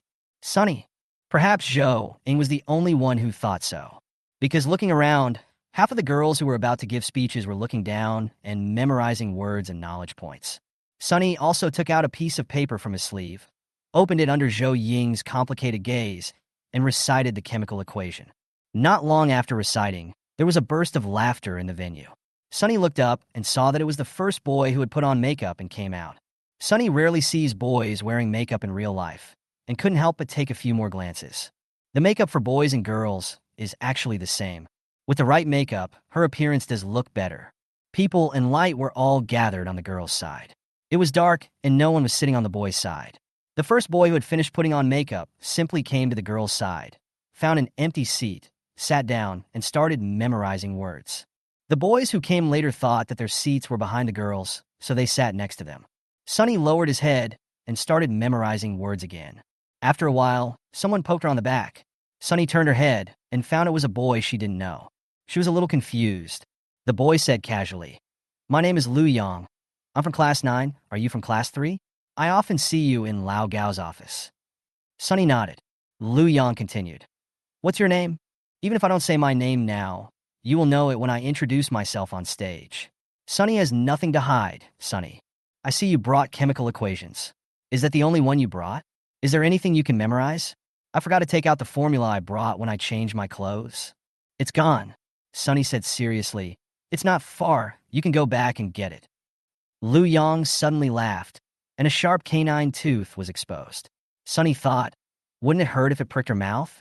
So she couldn't help but take a few more glances. Anthony happened to come out at this moment. Amidst the slight inhalation sounds and the suppressed voices of fuck, look at that guy, he recognized at a glance Sunny, who had turned his back to him and was staring seriously at the faces of the boys in the row above. TSK. Anthony bit the tip of his tongue gently. He was a little annoyed, squeezed the mineral water bottle in his hand, and walked over. Lu Yang noticed that Sunny was looking at his canine teeth and remembered other girls saying his canine teeth were cute. Ha, don't my canine teeth look very abrupt? Sunny shook her head no. So the smile on Liu Yang's face became even bigger. It looked as if the two of them were having a very pleasant conversation. In fact, Sunny quickly withdrew her gaze, and when she saw that he had nothing else to do and was about to turn back, her braid was suddenly pulled back. When Sunny turned around, the speechless expression on her face was already in place. Can you, please, stop pulling my hair? She growled in a low voice, gritting her teeth. You will go bald. You will really go bald, she emphasized. Anthony threw the mineral water in his hand directly onto her legs. The makeup artist gave it to me. Sunny looked down at the mineral water, then looked up again. Then what are you doing for me? I don't want to drink. Am I your trash can? Chapter 73, Couple Outfits. Anthony smiled and didn't deny it. Obviously, that's what he meant. Sunny was about to say something when he suddenly heard a click. He turned around and saw Zhou Ying's smiling face behind the camera pointed at them. Your clothes. Zhou Ying looked around them with a bit of ill intention. It seems so. Zhou Ying arrived later in the morning and did not see the two sets of clothes that Sunny brought. Now when she saw them wearing them at first glance, the visual impact was 1001% greater. Sunny was so busy being angry with Anthony that she only started to pay attention to his clothes. Sunny only took a quick look at his clothes in the box because she didn't know how to fold them and was afraid they would get wrinkled. Now she finally saw the whole set of clothes. How to say it? Sunny looked at her clothes and then looked up at his. Their shirts all looked like ordinary white shirts, the same as most people in the field, but they were different. There is no other decoration, just a plain white shirt, but because of the different cut and special fabric, it looks more high-end and attractive. And it shows the figure better. There are some small details, such as the dark embroidery on the neckline and the shape of the cufflinks. At first glance, you can tell that their clothes are from the same series of the same brand. Simply put, it is couple outfit. Although I knew it was a set, I didn't expect them to look so good together. She felt a little regretful. If she had known earlier, she would have let Anthony buy it himself. She heard others talking about their outfits, and the word couple was emphasized loudly. Zhou Ying also asked, Did you buy them together? What kind of outfit is that? Sunny pretended to be calm. Parent-child outfit. Before Anthony's murderous look came over, Sunny added, I don't have time to buy it. This is the costume for the evening party that my dad borrowed from the company. Zhou Ying was silent for a while. The material and texture are either from a big brand or privately ordered or borrowed for a performance costume. If she hadn't been to Sunny's house, she would have believed it. Oh! Zhou Ying's expression showed that she didn't believe it, but there were too many people here. So she temporarily gave up the idea of digging deeper and decided to save some face for Sunny. Anthony looked at Sunny slowly. It's a bit chilly. Sunny coughed lightly, and it seemed that the people looking at them lessened a little. It seemed that they believed her explanation. She looked up, facing Anthony's unfriendly gaze, and suddenly realized something. She paused and asked, Why aren't you wearing makeup? I told you it won't dissolve. He answered in a cocky way. If you tell the makeup artist that you won't put on makeup, will she really not do it? Sunny didn't believe it. Anthony nodded perfunctorily. Sunny thought it was impossible, but after looking at Anthony's face carefully, he felt that it was not impossible. Anthony's lips are naturally red, his skin is very white, and his hair, eyebrows, and eyelashes are black, which contrasts with his skin tone and makes him look sharp. His facial features are three-dimensional, and his nose and jawline are sharp and neat, requiring almost no modification of highlights and shadows. This is why he looks tough and cold. This kind of face is the most photogenic. Sunny was a little angry. Why are people so different? The three of them were in their own group, completely ignoring everyone else. Liu Yang, who was sitting behind Sunny, touched his nose awkwardly and leaned back. The back row for girls was almost full, with the only seat left being the one next to Liu Yang. Anthony walked over and sat down with an expressionless face. As soon as he sat down, Liu Yang straightened his back, feeling very uncomfortable. After a while, Liu Yang's friend came out after putting on makeup. He immediately stood up and said to Sunny, My friend is here. I'm leaving first. Sunny said, Oh. Everyone else was watching, and Zhou Ying couldn't use the school's equipment to take pictures of only them, so she had to use the camera to take pictures of other people. Anthony leaned forward slightly, casually approaching the back of Sunny's head. I didn't realize you knew so many people. Sunny was just about to plunge into the ocean of chemistry when he suddenly heard his voice very close to his head. He felt a shudder as if he had been electrocuted. She suppressed the trembling force and didn't look back. You were talking about him? I don't know him. He asked me to borrow a chemical equation. I only have one. Anthony said, oh, and said nothing. Although Lu Yang had left, he still looked towards the corner where they were, intentionally or unintentionally. Then he accidentally met Anthony's gaze as he looked up at him. He shuddered all over and pretended to look away. After another pause, Anthony suddenly came closer again, this time almost close to her ear. Lend me the chemical equation. Sunny got goosebumps again because of the distance he spoke from. Her fingers trembled. She closed her eyes, then opened them again. She turned a little further away from Anthony's head and said calmly, I only have one. Anthony, tear it in half for me. Sunny, so even a god of learning needs to study? Anthony gave her a look that said, what are you talking about? He seemed to really want it, so Sunny didn't hesitate any more and tore the chemical equation he had copied in half and handed him one half. Anthony slowly and contentedly took the half piece of paper. It was still swaying in the air. Sunny didn't know why she could sense a sense of showing off. What's so great about showing off half a piece of paper? She wondered. The light on the left side of the rostrum was also turned on, and the venue staff came over and asked the boys to sit back down. The meeting was about to begin.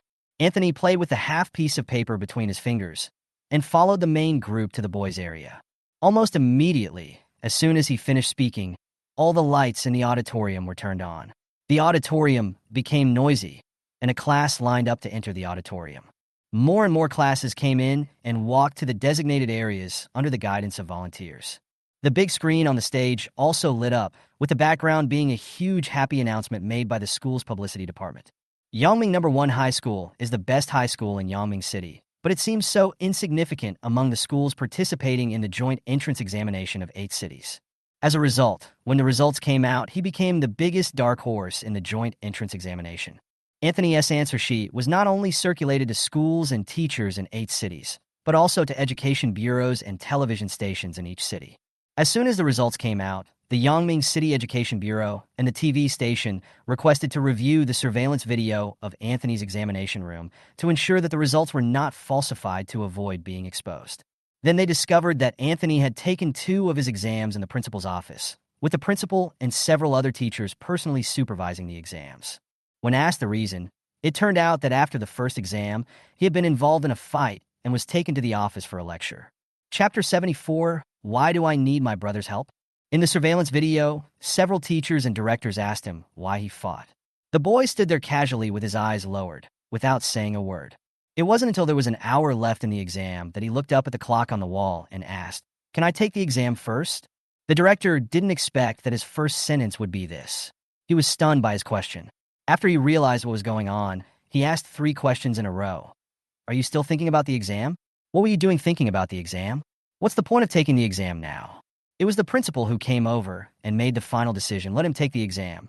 After saying that, he cleared a table and gave him a spare math test paper.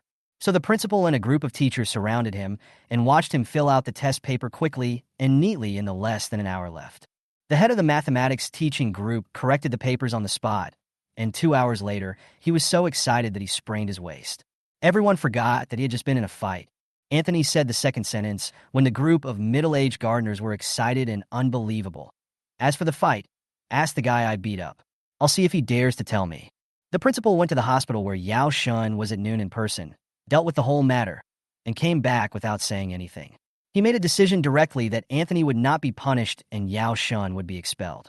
Because of this incident, in order to ensure that there were no mistakes, the Education Bureau and the TV station not only investigated the principal, but also required Anthony's next exam to be supervised by the Education Bureau.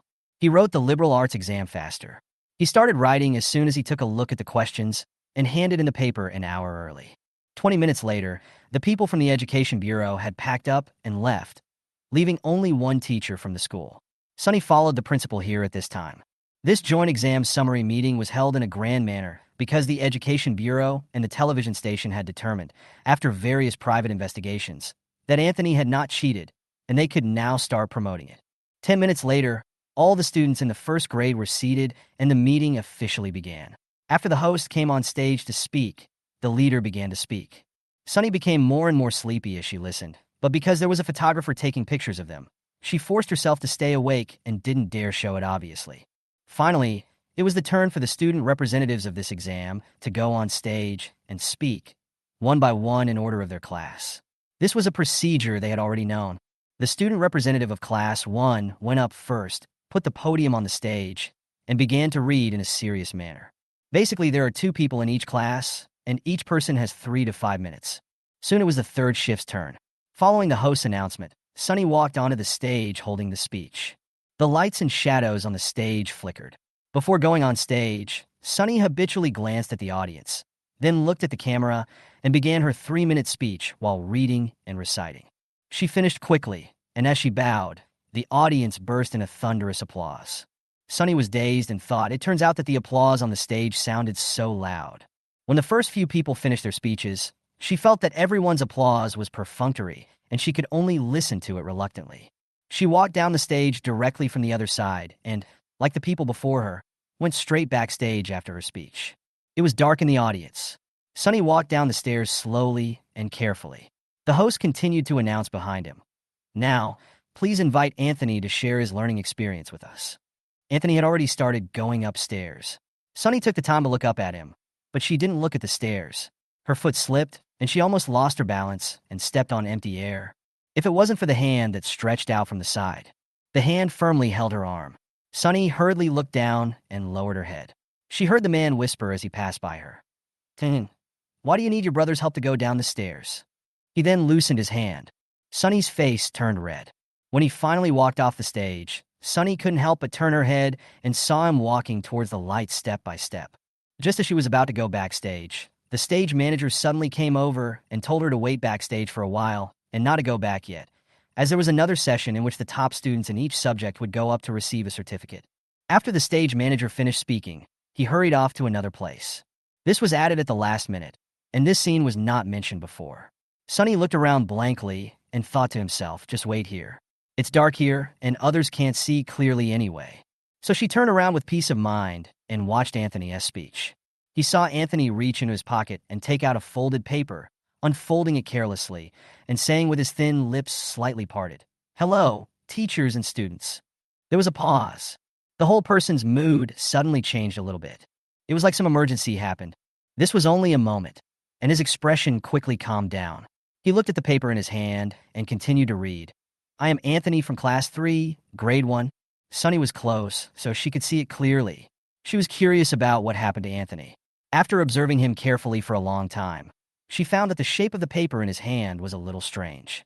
It's not a neat, square piece of paper, and the half piece of paper with an arc looked like it was torn out casually from a book. It looks a little familiar.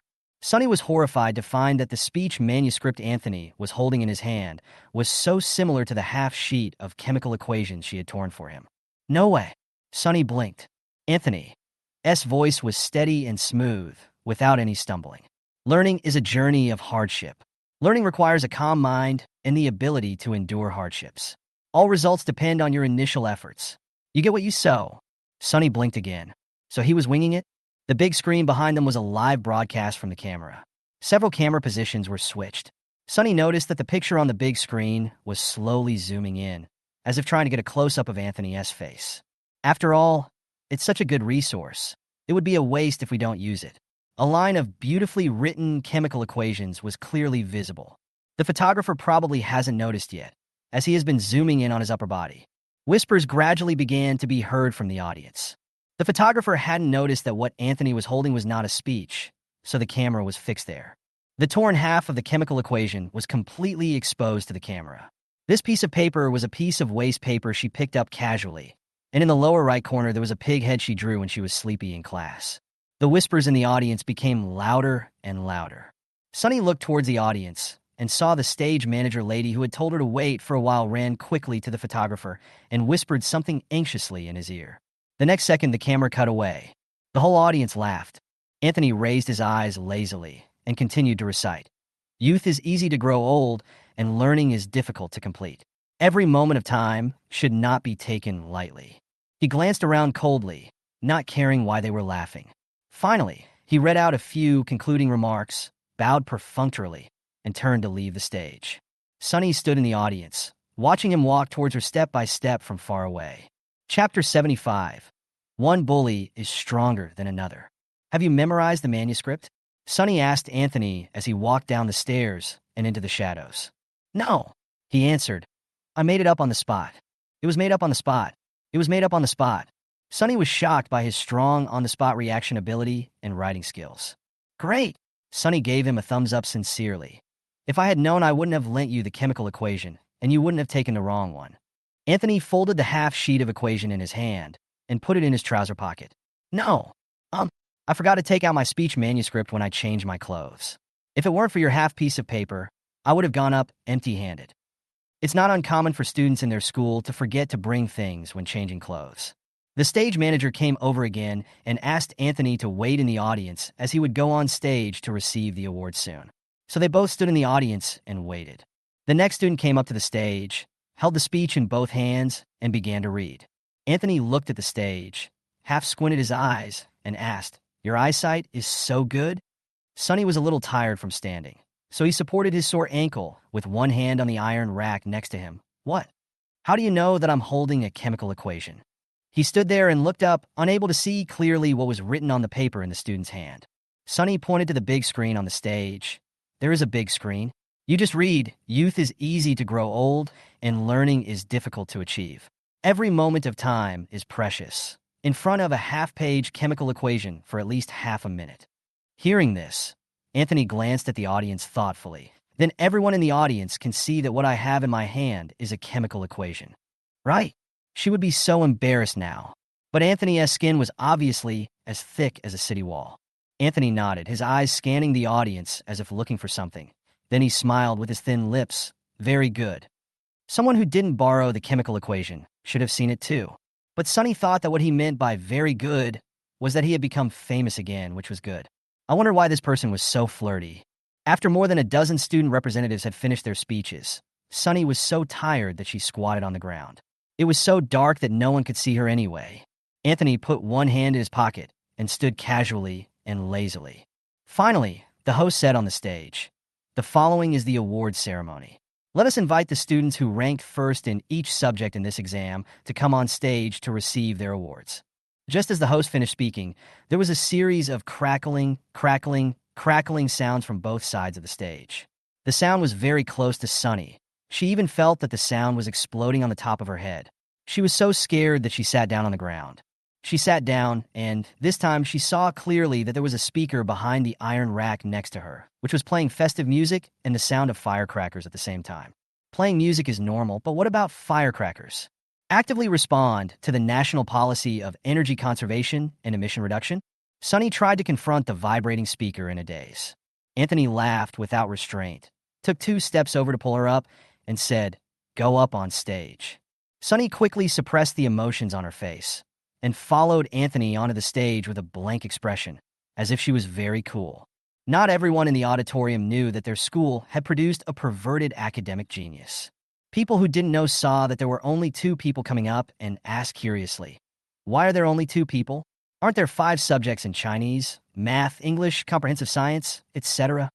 Those who knew about it were already rubbing their hands in excitement for what was to come, even though they were not the main characters. You don't even know this. Who said that if there are 5 subjects, 5 people must take first place? The man figured it out and said incredulously, What the hell? Can 2 people share the 5 first places equally? To be precise, 1 person took first place in 4 subjects. The young lady on the stage is the last line of defense for us ordinary students. The story of the academic genius soon spread throughout the entire auditorium, which began to become a commotion, with everyone craning their necks to catch a glimpse of the legendary pervert who had scored 3 perfect marks. Then, this guy Wajie is so damn handsome. Is there anyone like him in our school? You don't know him, do you? Anthony from class 3, the one who landed on the school hunk seat on his first day of transfer. He is handsome and a good student. That's amazing. That girl is also very cute and pretty. Wait, is that Anthony? The one who beat up the school bully. You heard about this too? I heard that Anthony's family is powerful and they are gangsters. He just transferred in and beat up our school bully Yao Shun for no reason. The principal went to deal with him personally, and the bully has been expelled now.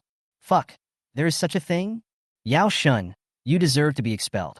Last time I saw him slap a girl in front of the school gate, and the girl ran away crying. You're beating a woman in public? Why is no one stopping you?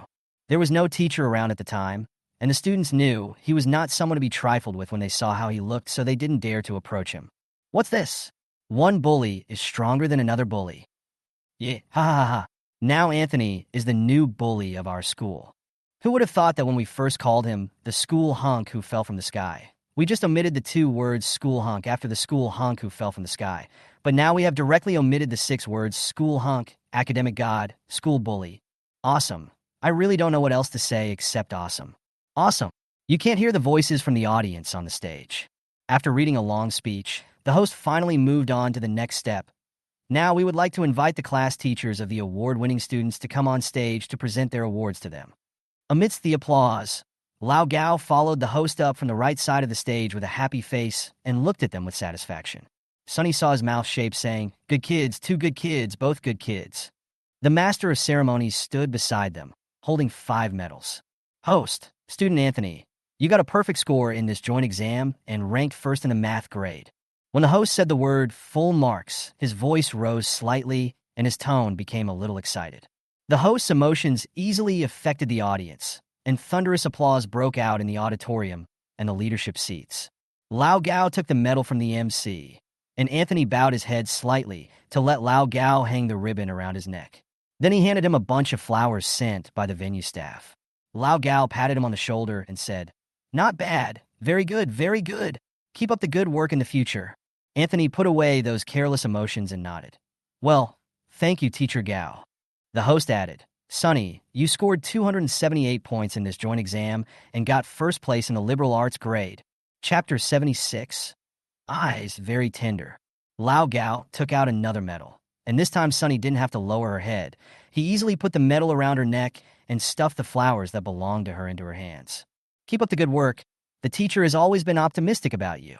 Sonny bowed slightly and said from the bottom of her heart, "Thank you, Mr. Gao." Meanwhile, off stage, this teacher won't leave yet. Are they still in the same class? Sorry, to be precise, they are desk mates. The man is handsome and the woman is pretty. What a perfect match. Does anyone think that their clothes look like a couple's? Really? I didn't notice them when they were the only 2 on the stage. But now that the teacher wearing the same white shirt and suit pants stands next to them, it's obvious that their clothes are from the same family. Oh shit, that's impossible. How long has it been since we got here? If Tian Luo likes me, I will agree to be his girlfriend after only 1 day. They are too blatant. They really think the teachers are blind. I think they can no longer keep their title of desk mates. The host continued, "Student Anthony scored 138 points in this joint exam and got first place in the Chinese language grade. Student Anthony scored full marks in this joint exam and ranked first in the comprehensive science grade. Student Anthony scored a perfect score in this joint exam and got first place in the English grade." Every time the host read the last name, Lao Gao would pick up a medal and hang it around Anthony's neck. More importantly, the stage manager would also give him a bunch of flowers. And every time, Lao Gao would say something to encourage him. "I listened to your speech too. Learning is a journey of hard work. It's great. Youth is easy to grow old, and learning is difficult to complete. Every moment of time is precious. Remember this sentence. Keep up the good work. Let's try to get 3 full marks in the next exam." At the end, when the host finally finished reading, Anthony already had 4 medals hanging around his neck and was holding 3 bouquets of flowers in his hands with difficulty. There was one bouquet that he couldn't hold at all, so Lao Gao helped him hold it. Sunny was also having a hard time, trying hard to hold back her laughter. In order to divert attention, she looked towards the audience and saw Zhou Ying, who was wearing a yellow vest, squatting on the ground in a lewd posture in front of her, pressing the shutter button at them frantically. Her posture was so funny that Sunny couldn't help laughing out loud, revealing her white teeth. Anthony tilted his head slightly and looked at the little dimple on one side of her cheek that was created by her smile. The lights on the stage are bright. There was also a gleam in his eyes. Snap! Zhou Ying recorded this moment. That evening, on the forum of Yangming No. 1 Middle School, the official post of Yangming No. 1 Middle School was published. Congratulations on the successful conclusion of our school's joint entrance examination summary meeting, and it was selected as a featured post. The cover picture shows a boy surrounded by flowers, with his face slightly tilted, looking at the girl next to him with a bright smile. The eyes are very tender. The students interpreted it as tenderness. Teachers, the forum account is operated by students from the propaganda department, so it's useless for teachers to interpret it as anything. Because the two are both very good looking, and the atmosphere of this photo is so good it was passed around on the internet. An uninformed blogger took the photo and posted it on Weibo. Excuse me, what school drama is this? The male and female leads are so good looking, and the way the male lead looks at the female lead seems to have good acting skills, and the photo was edited so well, it should be good in post-production. I really want someone to tell my kids what drama this is. She was just an adult V, with less than 1,000 reposts, likes, and comments. I thought I would have to wait for several days to get the result, but when I woke up the next day and picked up my phone, her Weibo had exploded. She thought she had made some mistake and was caught. So she hurriedly clicked on the comments and found out that it was because a Red V blogger had reposted the Weibo post she posted yesterday asking about the drama. Only then did she feel relieved and scanned the blogger's ID, almost choking on her own saliva. Who? At director Zhao Yuanliang. The appearance is good, and the boy's eyes are very charming. I asked a few friends, but they don't know what drama this is. I would like to ask the almighty netizens for help. Smiley face. Smiley face. Zhao Yuanliang.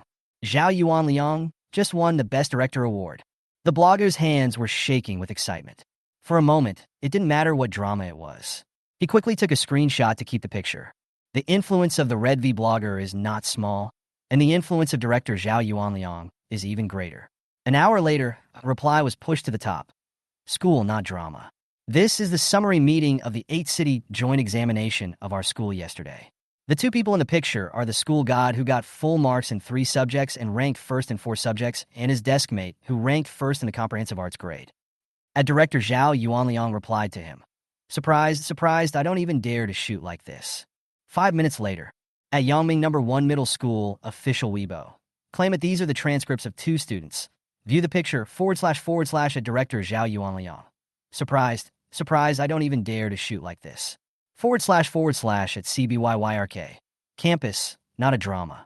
This is the summary meeting of the 8-city joint exam yesterday in our school. The two people in the picture are the school idol who got full marks in 3 subjects and ranked first in 4 subjects in the grade, and his classmate who ranked first in the comprehensive arts grade. 5 minutes later, at director Zhao Yuanliang commented on this Weibo. You two are amazing. If you get bored of studying, you can consider asking me to act in a drama. After a few people exchanged views, it soon sparked a heated discussion online. The two protagonists were unaware of the heated discussions on the internet. It was Saturday, and Anthony knocked on Sunny's door again in the morning, asking her to go for a morning run. This time she had experience, so she answered the call, and then got ready in her room before going out. Anthony was still wearing his white sportswear, which was bright and refreshing, and he had a long conversation with Sue's father on the sofa. Sunny's eyelids twitched, and she glanced at them before going downstairs, yawning as she served breakfast. This time, Sunny's mother was also there, scolding her. Tain, you made Ayu wait for you for so long again. Sunny's voice came from the kitchen. I'm sorry, I was wrong. I will definitely get up earlier tomorrow. Having said that, no one in the Sue family of 3 believed it. Anthony smiled lightly. It's okay, I just got here too. I came back a little late last night, and I went to the dry cleaners, so I got up late this morning. Last night, their joint exam summary meeting lasted from 6 to 8:30. After it ended and they packed up, it was already 9 o'clock when they got home. Fortunately, the next day was a weekend. Anthony glanced at the girl who didn't come to the living room, but ate breakfast directly at the semi-open kitchen counter, and said slowly, Go pick up the clothes tomorrow, and I'll return them then. Ah! Father Sue was surprised. What clothes? What else? Sunny was still happily eating breakfast. Anthony said, Didn't you borrow the clothes you wore yesterday from the company for your performance? You have to return them. Sunny's mouth, which was chewing the fried egg, suddenly stopped. Chapter 77. Are Sunny and Anthony siblings? She slowly and with difficulty swallowed the egg in her mouth, which suddenly became tasteless. She looked up at Anthony, who looked like a human being, in disbelief. Father Sue. What performance clothes? I ordered them from a friend's store. They were originally for you too. Sunny's mother said expressionlessly. Sunny. Sunny felt like she was shaking with anger. Her eyes widened, and she couldn't speak. Jiang. Chi. You. Why? Complain. Sunny didn't believe that he really thought these 2 sets of clothes were borrowed performance costumes. If looks had substance, she would have shot 2 holes through Anthony's body. Anthony received her burning gaze and said, Oh, slowly. It's my fault. I didn't realize that Tian was joking. Father Sue was smiling. This topic was soon changed to other topics. Sonny quickly finished his breakfast and chewed Anthony fiercely in his mouth over and over again as if he were food. After walking out of the house with him, once they were out of sight of the two elders, Sonny immediately turned ruthless and pushed Anthony on the back with both hands. "What are you doing?" Her strength was only enough to push Anthony forward a few steps. Once she let go, Anthony stopped as well. With an undisguised smile on his face, he lazily said, "I'm fine." When Tian Tian said this, her expression was so calm and serious that I really believed it. The size fits so well, and the clothes are so new. I'm not saying this just to avoid suspicion. Were you not using your brain that day? I brought it, and I used it to make up lines based on chemical equations. Oh, and there's a wrong number in your half of the chemical equation. It's Co2 instead of Co8. Sonny gasped in anger, and Anthony lowered his eyes to look at her. Besides, why should we avoid suspicion? I think you have been using your brain to avoid suspicion. Sonny paused and said weakly, "Isn't it to prevent you from having more romantic relationships?" Anthony was silent for a moment, then said in a calm but meaningful voice, "This is not how you block peach blossoms." How to stop it? First of all, I have to have a girlfriend so that I can avoid peach blossoms. Sonny's heart skipped a beat for no apparent reason. She was speechless for a moment, then patted his elbow and said, "Let's go. It's hot in the sun." The two of them walked like this for a while, and Sonny slapped his head and suddenly realized that he had been tricked. Isn't that how you block peach blossoms? She didn't want to block his peach blossoms in the first place. But bringing up the topic again at this time seemed like she cared a lot about it, so Sonny could only swallow this anger and have no place to vent. Friday's parent-teacher conference is coming up soon. Sonny is helping Lao Gao in the office print materials that will be used for the parent-teacher meeting. Students are waiting outside for the parent-teacher meeting, and parents sit in their seats. Last week, Sonny's parents told her that they couldn't attend the parent-teacher meeting this week because they had a banquet they had to attend, so they would find someone to go in their place. This kind of situation has happened many times before, and usually the person would ask his cousin or the maid at home to help. So Sonny didn't care and agreed readily. She had no regrets. Although she did well in the liberal arts exam, it was just because of her exceptional performance and good luck. The scores in other subjects did not improve much. Anthony's parents were visiting Yangming No. 1 Middle School for the first time, so Anthony went to pick them up at the school gate. As soon as they entered Cherry Blossom Avenue, Mother Jiang couldn't walk anymore and asked Father Jiang to take a picture of her. The two took pictures of the scenery, of themselves, of each other, and then took group photos and then kept taking group photos. Every time Anthony felt they were done taking photos and were about to leave, Jiang's mother would change to the next pose.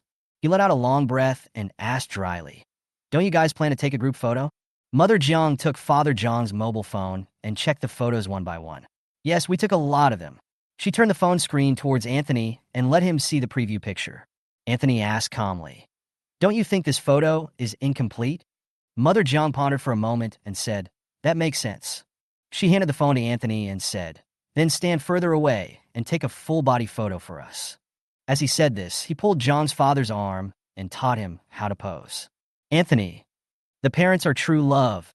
The son is an accident." He did it perfunctorily, didn't even get the focus right, and took a random photo. Mother Jiang tried to pose for a long time, but when she saw the finished product of Anthony's photo, she was so angry that she hit him and said, "What kind of shit is this?" Father Jiang also came to watch, and after watching, he hit Anthony's other arm. "You little bastard." "Mother Jiang, you should move out right now. You're making me angry every day." Father Jiang patted Mother Jiang gently and said, "Don't be angry." Then he looked at Anthony coldly and said, "How about I buy you a house next to the school and you move out now? You're just irritating your mother at home all day long." Anthony closed his eyes and took a long breath, unable to bear it any longer. You can find the Grade 1 teaching building on the map. Our class is on the 3rd floor. You can check it yourself. After saying that, he stuffed the phone back into John's father's hand, shook his head, unable to stay for even a second, and left first. The two parents ignored their son and continued taking pictures happily. It took them a long time to finish the photo shoot. When they arrived at the classroom, almost everyone was already there. Mother Jiang knocked on the door and took a step forward. Suddenly, she hesitated, stepped back, and looked at the door plate on the classroom door. Class 3, Grade 1. She pulled Jiang's father aside and asked, "Is our son in this class?" Father Jiang thought for a while and said, "Hiss, I forgot too."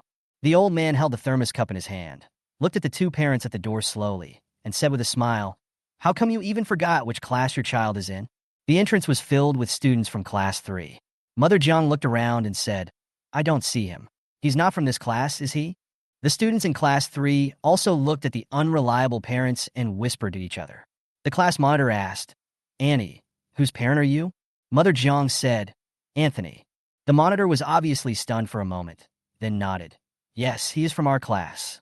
Mother Jiang pulled Father Jiang in. Lao Gao looked at them and coughed lightly to suppress the laughter of the parents in the class. Okay, now most of the parents are here. Let me see. Oh, Sunny's parents are not here yet." Lao Gao looked outside the door and said, "Team leader, where's Sunny? Has anyone seen Sunny?" Mother Jiang sat down at Sunny's seat and raised her hand. "Come here, Sunny's parents are here." The parents inside the door didn't know the situation and just thought that the two students were from the same family. The people from Class 3 outside the door were all stunned. WDF, Sunny and Anthony are siblings? Chapter 78, aren't you brother and sister? Sunny and Anthony are siblings? Yu and Wang Suan looked at each other and thought to themselves, no wonder. No wonder they got familiar with each other so quickly. No wonder Anthony invited Sunny to go home with him. No wonder they dared to wear couple outfits openly at the joint entrance examination summary meeting. No wonder it's always brother Au who comes and sister Tantian who goes. No wonder it's my fault for thinking the wrong thing. I am guilty. Me too. The two thought that Sunny and Anthony were really siblings, so they told aloud everything they had seen before that they had to pretend not to have seen. The classmates next to them were all stunned. That's not right. The squad leader was confused. I remember when Anthony first came, Sunny didn't seem to recognize him. Brother and sister. Yui pointed with 2 fingers. The brother came back to China after a few years. The sister got a little mad and pretended not to know him. It's fun to have a brother-sister relationship. It's fun. Sunny and Zhou Ying just came out of the toilet. There is always a weird friendship between girls, which requires them to go to the toilet together. After walking a few steps out, Zhou Ying suddenly covered her stomach again and walked back. No, my stomach still hurts. Don't wait for me. Go back to class first. If I'm not back after the parent-teacher meeting, just say I was in the bathroom when my mom asks. Got it, Sunny sighed. I told you to eat less ice cream. So Sunny was left alone to go back to class. As soon as she reached the door, she saw the monitor looking at her and said, "Speak of the devil, here he comes." She was stunned for a moment, then walked over and asked, "What's wrong?" "Nothing, just a little unexpected. Nothing, just a little weird. Nothing, just a little overwhelmed. Sunny, our class is really a united and friendly class." She turned around, walked to the window, and looked inside, wanting to see who was coming to the parent-teacher meeting for her in place of her parents. At first glance, the figure looked a bit like her cousin. Before Sunny could get a closer look, someone patted her on the shoulder and said, "Sunny, your brother is here." Ah! When Sunny heard the word, "your brother," he turned his head sharply, but did not see any familiar figure. Instead, I saw Anthony coming over with a bottle of Nongfu Spring in one hand. The cuffs of his school uniform shirt were folded up to his forearms, revealing a section of smooth skin. His fair skin was shiny white in the sun. She suddenly thought about how others knew who her brother was. She looked at the squad leader, who patted her shoulder in confusion. "What do you mean, my brother? Where is he?" Anthony, who was walking towards them, and said, "Your brother. You two kept it a secret. If your parents hadn't come together to attend the parent-teacher conference for you, I wouldn't have known that you two were brother and sister." Yui also said, "Yeah, I watched you two flirting with each other from behind every day, and I always thought of the wrong things. Blame me for having a dirty mind. The two people flirting can only be siblings besides lovers. Haha." Sunny realized something in an instant and turned her head to look at the class. Sure enough, John's father was sitting in Anthony's seat, and John's mother was sitting in her seat. Sunny wanted to explain, but didn't know where to start. Especially after the sentence, "If only lovers are involved, then who else could be flirting with each other?" Anthony walked straight to her side, glanced inside the house, and said lazily, "Oh, I forgot to tell you, my mom is here to attend the parent-teacher conference for you this time." The monitor was stunned first. "Aren't you two brother and sister?" Anthony put the mineral water on the windowsill and didn't say anything nonsense about brother you taking advantage of her. His eyebrows flew up, and he answered very quickly, "No." Sunny looked at him. Anthony added, "The two families just know each other." Yui couldn't laugh anymore. The atmosphere was somehow eerie. Wang Suin recalled what he and his desk mate had just said, and said, Only lovers and siblings can flirt with each other, and only desk mates can flirt with each other. He looked at his desk mate and said, Brother He, how do we solve this problem? Yui made a bitter face, but also tried to make amends, and replied, Brother Hinin, remember to bring me a bottle of soda when you go to the supermarket. Anthony, Sonny. In an instant, the way the classmates looked at them changed. Anthony suddenly laughed. Sonny was completely stiff, her lips trembling, and she wanted to escape from this planet in embarrassment. She explained palely, It's not that I don't have it. The two of you should stop talking nonsense. I think. Anthony curved his eyes and turned to look at Sonny. It's quite vivid. Sonny didn't know what to say for a moment and looked at Anthony in disbelief. Brother, do you know what you were talking about? Do you know? One of the main characters personally confirmed that their CP is real, and the expressions of the two students sitting at the back were very interesting. Not only the two students at the back desk, but the expressions of the whole class were very interesting. Sonny couldn't stand it any longer. I'm going to look for Zhouing. Did she fall into the toilet? Why didn't she come out for so long? Anthony hummed, looking at her increasingly anxious figure. Come with me on the bus after school, and we'll go out for dinner tonight. Sonny has already run away. As soon as Sonny left, Anthony drank the little mineral water left in the bottle in 3 or 2 gulps and walked to the end of the corridor to throw away the garbage. As soon as they left, the students no longer had to endure it and started discussing enthusiastically. Look, Sonny. He went to the bathroom and had to report to Anthony. I seem to understand why they dare to wear couple outfits openly. If that's not her mother, I'm afraid it's her mother-in-law. Wow, that's a great relationship between mother-in-law and daughter-in-law. They are both great. It's great that the mother-in-law comes to the parent-teacher conference for her future daughter-in-law. I noticed that you all seem to have accepted that Sunny and Skyfall are a couple. This is not a matter of fact. Look at who else Tianjiang has taken the initiative to talk to in class besides talking to his desk mate. I can testify that on his first day here, someone in our class lent him his water card and talked to him. Just yesterday, he came down to help his desk mate collect homework and even asked me what that person's name was. Damn, what kind of sweet, domineering school hunk is in love with me? Not only the school hunk, we have a holy trinity descended from heaven, a combination of the school hunk, the school bully, and the academic god in one. In the classroom, Lao Gao emphasized the results of this joint examination and then spoke a few targeted words to several parents. Anthony and Sunny S. grades were mentioned last. Lao Gao didn't say anything too specific, leaving some room for the students in their class. He just gave a simple compliment and then reminded them with a hint of meaning, well, I know that some students in our class have been a hot topic online recently because of their appearance. What I want to say is that the most important thing for high school students is to study, especially for students who are good at studying. Don't be confused by the sweet words of some directors and bloggers on the internet. Studying is the most important thing. Chapter 79, the top 3 and the last. The information on the internet is mixed, and students at this stage may not be able to distinguish clearly, but parents must be vigilant and not waste information. Although the door was closed, sounds could still be heard.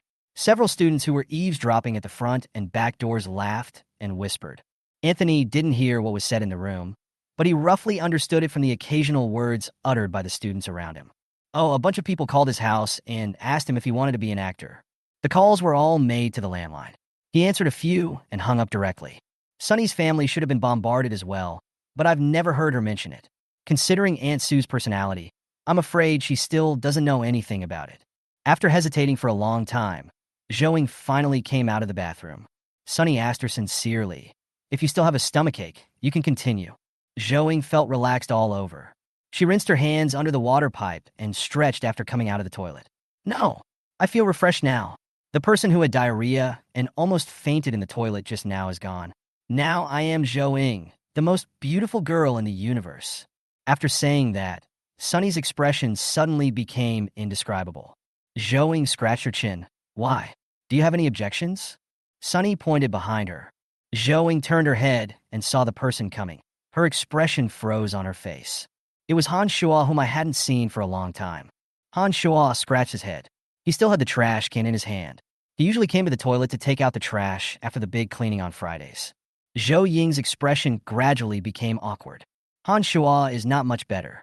Sunny looked at this and that, thinking that the two of them were silent for a long time because there were 2 more ears beside them, so she consciously gave them space and coughed lightly. I'll go back to class first.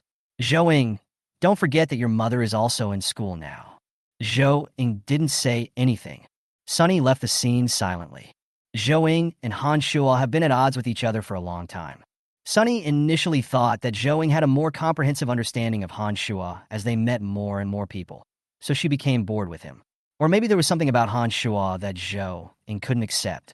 So she kept waiting for Zhou Ying to take the initiative to complain to her about Han Shuo's shortcomings. But after waiting for half a month, she didn't get a single word from her. There were a few times when she went to the back to get water and passed by Zhou Ying's desk and saw her sophomore year report card on her desk. The first place is Song Yingjing, the second place is in Ran, and the third place is Han Shuo. It was then that Sunny realized that Han Shuo's grades were so good. Top 3 in grade.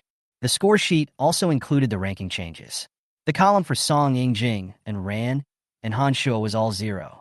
0 means no increase or decrease. This shows that Han Shuo's grades have always been so good. At that moment, she seemed to suddenly understand why Zhou Ying always avoided Han Shuo. Han Shuo is in the top 3 in his grade. Zhou Ying is the last in her grade. Sunny is not very good at comforting people and doesn't know how to comfort this person. So Bento didn't know what to do until today. Sunny doesn't really care about this, but that may be because her grades are pretty good. If her results were also at the bottom, then looking at Anthony, who directly won the first place in the joint entrance examination of 8 cities, I'm afraid he would also have complicated feelings. Wait, why did she use herself and Anthony as examples? Sunny reacted suddenly and slapped his head to shake off all the random thoughts in his mind. When she returned to the classroom, the parent-teacher meeting had ended and parents were pouring out of the classroom. Chapter 80 Children. Anthony leaned on the railing, staring expressionlessly at the window directly in front of him. He quickly tore open the wrapper of a bag of lollipops and put them into his mouth.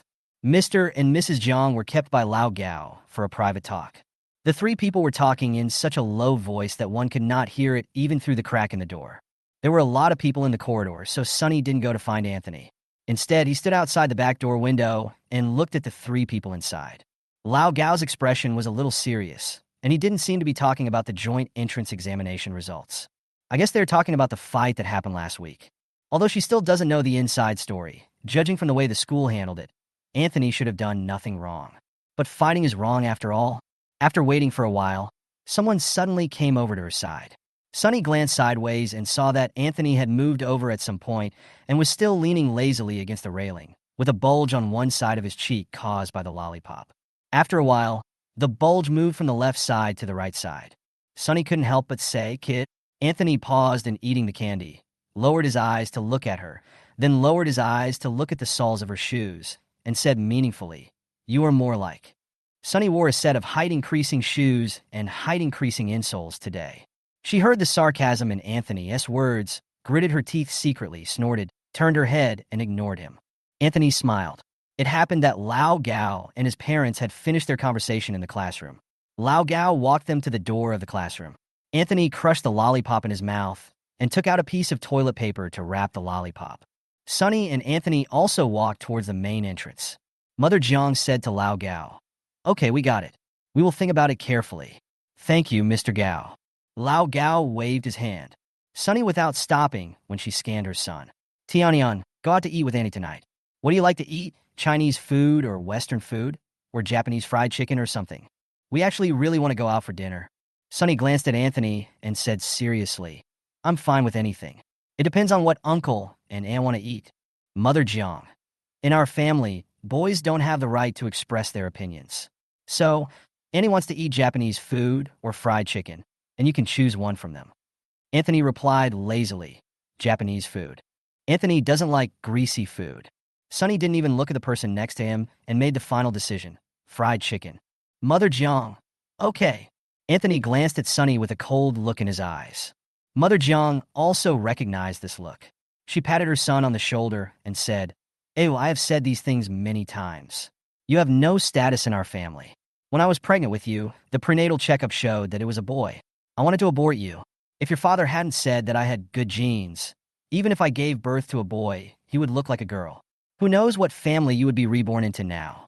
Anthony snorted, picked his ears, turned around, and walked downstairs. The remaining 3 followed. Her son didn't listen, so Zhang's mother turned to Sunny and continued, "When I was pregnant, I always loved spicy food.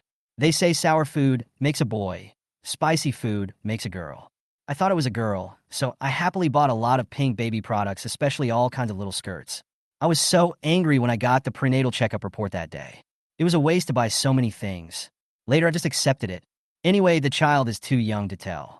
I raised Ayu as a girl when he was born. I have a lot of photos of him dancing in women's clothes when he was a child. I'll show them to you someday. Anthony turned his head sharply and stopped in the hallway, looking surprised. Didn't I delete it? It's true. Sunny also stopped and looked at Zhang's mother, nodding vigorously. Don't postpone it to another day. Let's do it tonight. Father Zhang put his arm on Anthony's shoulder. The two of them looked like good brothers. You learned your computer skills from me. I have to keep something this important well. I backed it up in 10 places, but you've only found 3 so far. Anthony. He had never been so speechless. Mother Zhang continued. Then tonight, Tian, why don't you just stay here and let Annie experience the feeling of having a daughter? Your parents can only come back tomorrow. Sunny thought about it. The pictures of Anthony in women's clothing were too attractive to her. Moreover, the two families are neighbors and are very close to each other, so it is actually just like changing rooms to sleep. Sunny nodded. Okay. Anthony glanced at her, then looked at Mother Zhang and said nothing. As November came, the weather became cooler and less stuffy, but the air conditioning in the restaurant was still turned on very high. Sunny was still wearing her school uniform skirt, and her legs were a little cold, so she had to rub them from time to time. They were at a restaurant selling Korean fried chicken, and John's mother was making the final order. Anthony glanced at the menu lazily and only ordered a vegetable salad. Now he leaned back in the sofa, staring at the giant TV hanging in the middle of the restaurant boredly. A foreign variety show was being broadcast on TV, which was similar to a water obstacle course. A beautiful female star had just reached the starting point of the second-to-last level, stood up and waved and made a heart shape with her hands at the camera, but the next second she slipped and fell into the water. There was laughter from the customers.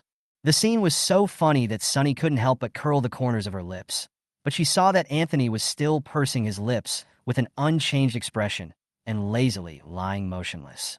I don't know whether he actually read it or not.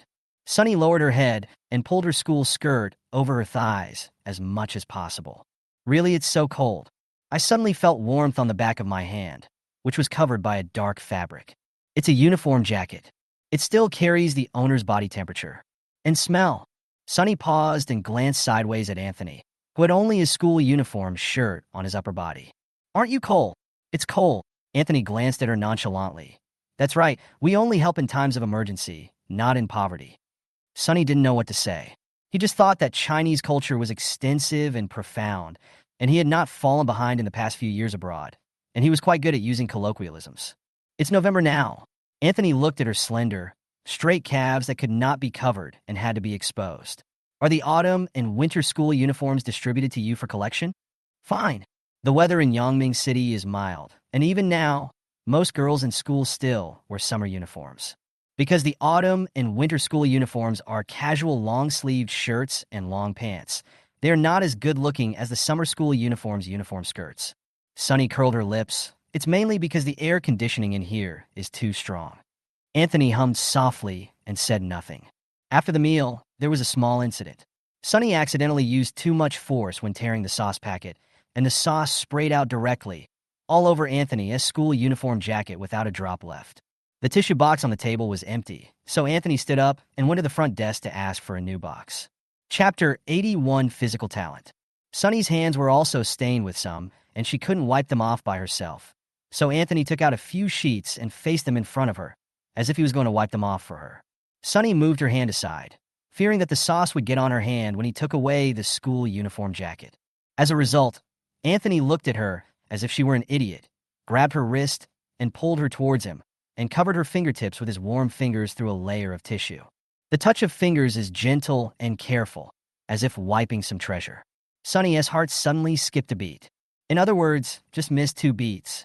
Because Anthony wiped it quickly and threw the toilet paper into the trash can next to him. He was sitting outside, so he stood up to make way for Sunny. If you can't wipe it clean, go to the bathroom and wash it yourself. Sunny. Really, she almost blushed just now. Thanks to Anthony for this sentence, which just ruined the ambiguous atmosphere. Sunny carefully placed his starch-stained clothes on the sofa and walked to the bathroom with his hands raised. After Sunny left, the 3 members of the Zhang family were speechless. The 3 of them stared at each other. Anthony couldn't stand it anymore and said, "Tisk, why are you looking at me like that?" Mother Jiang looked at Father Jiang and asked, "Were you like this before?" Father Jiang shook his head repeatedly. "My son looks like you." This sentence immediately pissed off Jiang's mother. She raised her eyebrows and said, "My son looks like me. Are you insulting me?" Anthony. Father Jiang quickly gave in, saying sweet words, praising and boasting, and finally, he managed to make his wife laugh. Anthony felt that he was the one who was insulted from beginning to end. There was a cool breeze, and it was getting dark. When Sunny returned home and saw her pajamas, she suddenly regretted her decision to stay at her neighbor's house for a night. There is only one reason. Her pajamas are so childish. She had seen Anthony's pajamas once. They were normal home clothes, just like those worn by adults. And her, it's either Winnie the Pooh's plush pajamas or Donald Duck's suspender nightgown, with only the most normal long-sleeve trousers printed with cute little strawberries. Long sleeves and long pants then. Then you can only wear long sleeves and long pants. Sunny took the set of strawberries with tears in her eyes. She took a bath, changed her clothes, and knocked on her neighbor's door holding a teddy bear. The neighbor was wearing gray plaid pajamas. When he saw her, he looked her up and down and sneered. Mother Jiang came over from behind and patted him. "Get out of the way." Sunny holding the teddy bear, her eyes suddenly lit up. She rushed over, opened her hand, and picked up Sunny like a child. Sunny's vision suddenly widened, and she stared blankly at Anthony, who had become shorter than her. So this is how Anthony felt about her. Ah. Sunny lowered her head in confusion, looking at Mother Jiang, who was holding her up, even more confused. Although Jiang's mother looked thin, she was surprisingly strong. She carried her back to the living room and placed her on the sofa in the living room under Anthony's horrified gaze. Sunny finally realized what had happened. From her neck to her face, everything turned red. Mother Jiang rubbed Sunny's face and said, "Oh, how can he be so cute? This is too cute. Why did I give birth to Anthony? I'm so angry. Tianyan, come and give your godmother a kiss. Mua, come here and give one to Mua." After 2 licks, Sunny had 2 lipstick marks on his face. Sunny's face turned even redder. Anthony closed the door, walked over, and said angrily, "If you continue like this, she will call 110 to report the incident."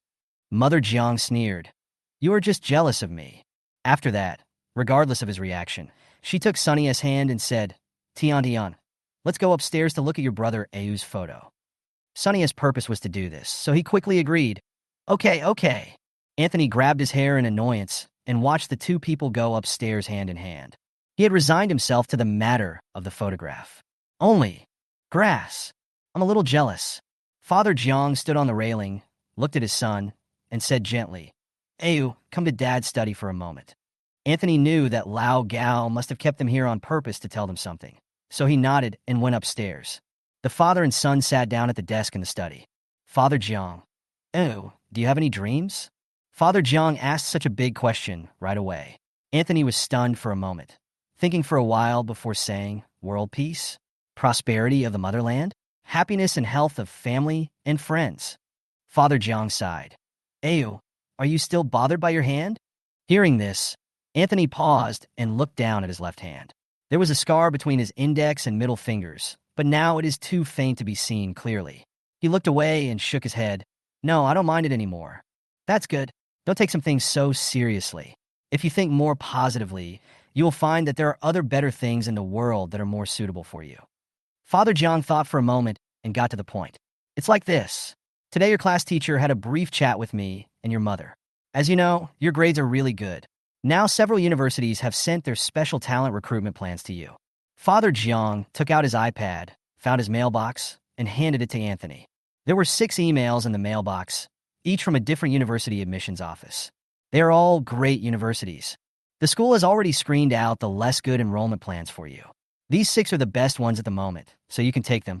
If you take their talent special enrollment plan, you can get more credits between the second semester of your senior year and the first half of your senior year, and you can be directly enrolled without having to wait for the college entrance exam.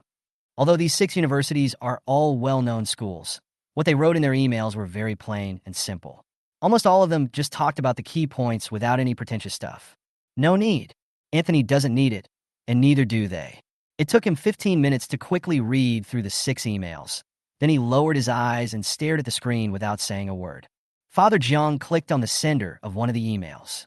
"Ayu, We've always felt that you have a very strong ability in logical thinking since you were a child, so we did our best to find you the best physics teacher in the world, Professor Stephen," said John's father. "And he really lived up to our expectations and trained you to be what you are now. Mom and Dad are very pleased and grateful. Our family is well off, and we don't need you to earn money to support us in our old age. Besides, since you have talent in this area, we don't want to waste it." Chapter 82, Women's Clothing. Father Jiang. "Actually, when I came back today, I talked to your teacher, Mr. Stephen. He said that if you still plan to study abroad in the future, he would be very willing to be your teacher again." Father Jiang hesitated for a moment, as if to give him some time to recover, and then he slowly spoke. "But Dad means that I hope you stay in the motherland."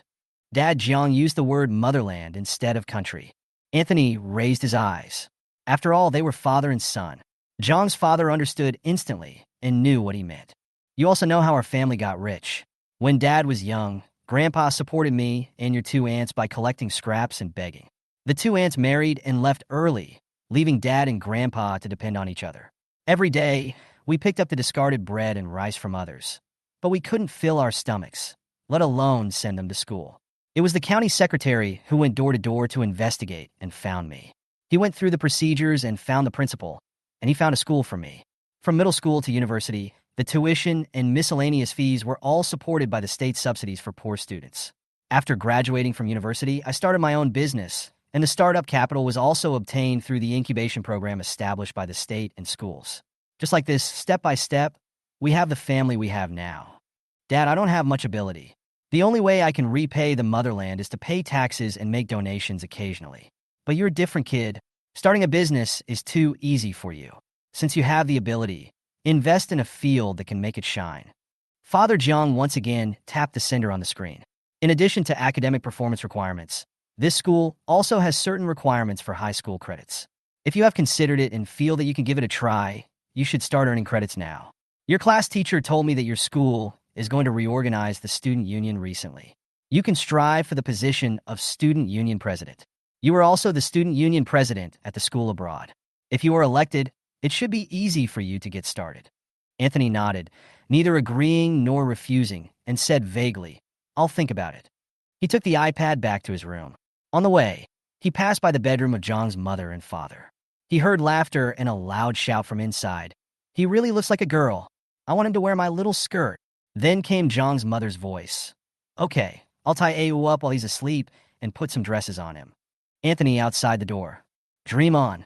He lowered his head and chuckled silently, then turned around and went back to his room. On Monday, maybe because of getting up early to run on Sunday, Sunny found that he didn't feel sleepy as easily as before. When she arrived in the classroom, while other students were still sleeping on their desks, she was bright and energetic. Of course, it could also be because of seeing photos of Anthony wearing women's clothing. Yui lowered his head at the back. He saw her coming from the corner of his eye and suddenly reached into the table pocket, as if he was hiding something. Sunny hadn't noticed him at first, but his movement made him look like a guilty thief, so their eyes met. "Sunny, what are you doing?" "Yui, no. Just I was looking at my phone." Sunny was puzzled. "I'm not going to complain to Lao Gao. Why do you seem to be avoiding me?" Yui hesitated and struggled for a long time, and finally made up his mind. He looked around, waved at her, and motioned her to come over. Sunny came over for some unknown reason. Yui lowered his voice. "Sunny, do you know that there is a forum in our school?" Sunny nodded. "I've heard of it."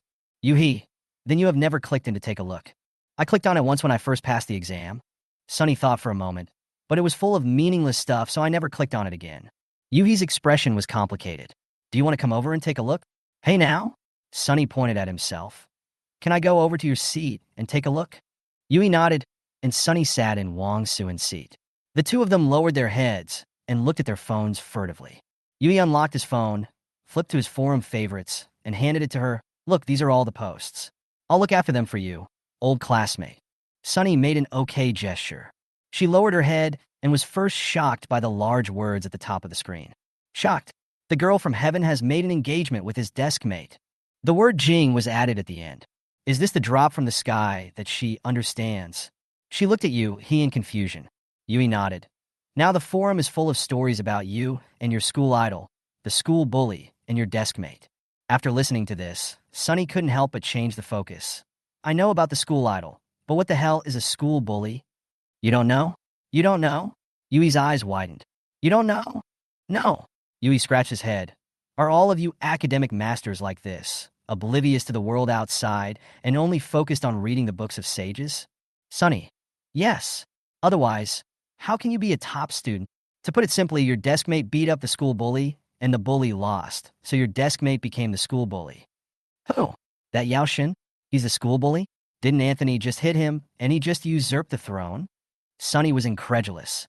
Isn't he too fragile? Yuhi. What he really wanted to say was, your desk mate's hit was so fast, accurate, and fierce. Didn't you have any idea? But he swallowed the words. Anyway, that's what they all said, saying that Yao Shin's family is powerful and he knows people in the underworld. Sunny suddenly realized. Oh, then Anthony is trying to eliminate evil. He is quite righteous for not coming out. You didn't know what to say, so he chose to skip this topic and said, finish reading the post first. The post is titled Shocked. A girl from heaven has made an engagement with his desk mate. Content. Shocked my whole family. Today, at the senior high school parents' meeting, Tianjiang's parents from the next class came. I have to sigh that Tianjiang was born because of his parents' good genes. Tianjiang simply combines all the advantages of his parents. His parents came a little late. When they were about to enter the class, his mother asked his father, which class is our son in? Dad said, I forgot to. Huh. I laughed at that time. And then here comes the key point. Dad sat in Tianjiang's seat, and Zhang's mother sat at his desk mate's seat. Then, Senior Gao asked why Sunny's parents didn't come. Zhang's mother raised her hand and said, I'm here. Second floor? Although doesn't this mean that they are brother and sister? Chapter 83. Meet the parents. The original poster replied to the second post. I didn't finish, you grabbed the sofa too quickly. Then, in the spirit of exploration, I walked around their class several times and heard someone ask Tianjiang and his desk mate, aren't you two siblings? Then another key point. Tianjiang himself refuted the rumor. No, it's just that the two families know each other. Why do I feel like a mother-in-law is holding a parent-teacher conference for her future daughter-in-law? Isn't it? Is it? That's how I felt at that time. They're definitely having an affair, and they have met each other's parents. Sunny couldn't bear to watch this anymore and looked up as she spoke. What? It's just a parent-teacher meeting. If they continue to act this way, the second child will come out. There were 3 words left unsaid, because Anthony was standing in his position, high above her, with his eyes lowered, looking at her. The expression is a bit playful. She looked at Yuhi, who had obviously just seen it and looked embarrassed. Sunny silently put away her phone and stuffed it into Wang Suin's desk pocket. Under Anthony's increasingly amused gaze, she walked back to her seat. Yu thinks that posts like this should just be let Sunny and Tianjiang take a look. He's a little worried about the safety of the posters. Sunny also felt that she should just read this kind of post. It would be so embarrassing if Anthony saw it. What she just said was incoherent. Anthony probably didn't understand it, right? But if he didn't understand, why did he have that expression? Anthony had already sat down, preparing the things he would need for class. Sunny glanced at him furtively, and seeing that he had no other reaction, she put the matter aside for the time being. After raising the national flag, we returned to the classroom, and the first class was Lao Gao's class. Lao Gao came in and announced that the school would hold a basketball game next Wednesday, and all the first-year students had to go to watch it. The school also announced that the student union structure would be changed and reorganized. Students who were interested and had spare time could go to the Student Guidance Center for consultation and registration. As soon as he finished speaking, the class started cheering. For them, as long as they were not in class, any other activities would make them extremely excited. They automatically skipped the news about the student union selection. Generally speaking, the cadres and chairman of the student union were all taken by the sophomores and juniors in high school, so it had nothing to do with them. After class, Sunny packed up several notebooks, stacked them on the table, and soon they formed a small mountain. Some of the books looked familiar. Anthony raised his eyelids and said, "What are you doing? Throwing away garbage. Then I can help you throw away a few books." Go! Sunny glared at him unhappily. "These are the notes Song Ingjing lent me. I'm going to return them to him now." Anthony stretched out his hand and gestured. "All these things are his?" "Yes, there are a few books that I saw in his office, so I borrowed them and just finished reading them all recently." Office. He is the head of the Discipline Inspection Department of the Student Union and has his own office. Sunny held his chin up. "If you were late by accident, I can mark your name for you. He is the minister, not you." Anthony crossed his arms and said coldly, Are you two familiar with each other? Sunny nodded. She actually nodded? Anthony slowly sat up straight, his sloppy look gone, his back tensed, eyes half closed, like a cheetah locking onto its prey ready to attack at any moment. You two are both in the first and second year of high school. How did you know each other? Why are you talking so much today? Sunny gave him a strange look. It's none of your business. There are so many things. Anthony changed his tone. If you return them all to him, how can he take them back? Sunny looked at the piles of books and asked, what should we do? Don't pay it back. Anthony said sincerely, cash it in. Sunny. Sunny looked at him with a weird look. Anthony's expression was very serious. She tried to look at him for a long time, but couldn't detect any sign of joking. Sunny took a deep breath and decided to ignore this psychopath. He said to himself, then I will pay it back in batches, 3 books a day. Psychopath. Then he will annoy you to death. Sunny gritted his teeth and said, then I'll take him home. Question mark. The psychopath's expression finally changed. Do you know where his home is? I've been there twice, so I'll remember it. Sunny replied perfunctorily, still thinking about how to return the book. Finally, she decided, then I'll return it directly to his house after school in the evening. Okay, that's settled. Anthony looked at her and said nothing for a long time. Sunny moved the books to the wall, put them in her school bag after school, and then took a taxi to Song Yingjing's house. Finally, when school was over and she packed up her things and was about to leave, Anthony suddenly leaned back, blocking her way. The school bag was very heavy. Sunny grabbed the shoulder straps with both hands and took a breath. What are you doing? Move aside. Everyone knows about it now. Anthony stood up, put on his school bag, and said nonchalantly, I invite you to go home with me. His eyes were burning with passion, and Sunny's heart skipped a beat, suspecting that he had read the pile of posts that Yuhi had collected. In the afternoon, she found an opportunity to go to Yuhi's place and read all the posts. There was a very corny but highly liked sentence in the post, which suddenly overlapped with what Anthony was saying now. The sentence is couple outfits, parent-teacher conferences, half a chemical equation, and the way I look at you, everyone knows that I love you. When Sunny saw this sentence, he was so annoyed that he wanted to punch the wall. She couldn't look at the word everyone knows straight in her eyes. She felt her hair stand on end again. She spoke cautiously and tremblingly. What do you mean everyone knows? We live together. Anthony sighed. Tisk, it's no use trying to avoid suspicion this time. It has nothing to do with the post. Sunny breathed a sigh of relief. She relaxed. I'm going to Song Yingjing's house. You go back alone. It's not like school ends early on Friday. Anthony motioned for her to look out the window. It's getting dark. The sun was setting outside and would soon go down. Sunny hesitated for a moment and said, I'll take a taxi. His house isn't far away and it will be quick. Okay. Anthony nodded. I'll go with you. Sunny immediately said, no. Her reaction was a bit exaggerated, and Anthony immediately raised his eyes and locked them on her. Huh? Don't worry about it. I might get home before you by taking a taxi. That's it. Sunny didn't explain. Anthony had already made way for her to go around. The moment she passed by him, Sunny felt that this man seemed angry. She didn't know what to say, so she looked back after she passed him, opened her mouth but couldn't say anything. She hardened her heart and turned away. It is like that. Sunny pulled at the straps. Why does he care so much? Chapter 84, Classmate. It's late. Sunny took a taxi and stopped in front of an old alley. The alley was extremely narrow, deep and dark, with greasy stains and swear words written in chalk on the walls on both sides of the road. Walking in, passing by the houses on both sides, you can see a gray-haired old man sitting in the yard behind the dilapidated door, weaving a basket with bamboo strips. Someone's dog heard the human voices and barked a few times. She stopped at the house at the end of the alley.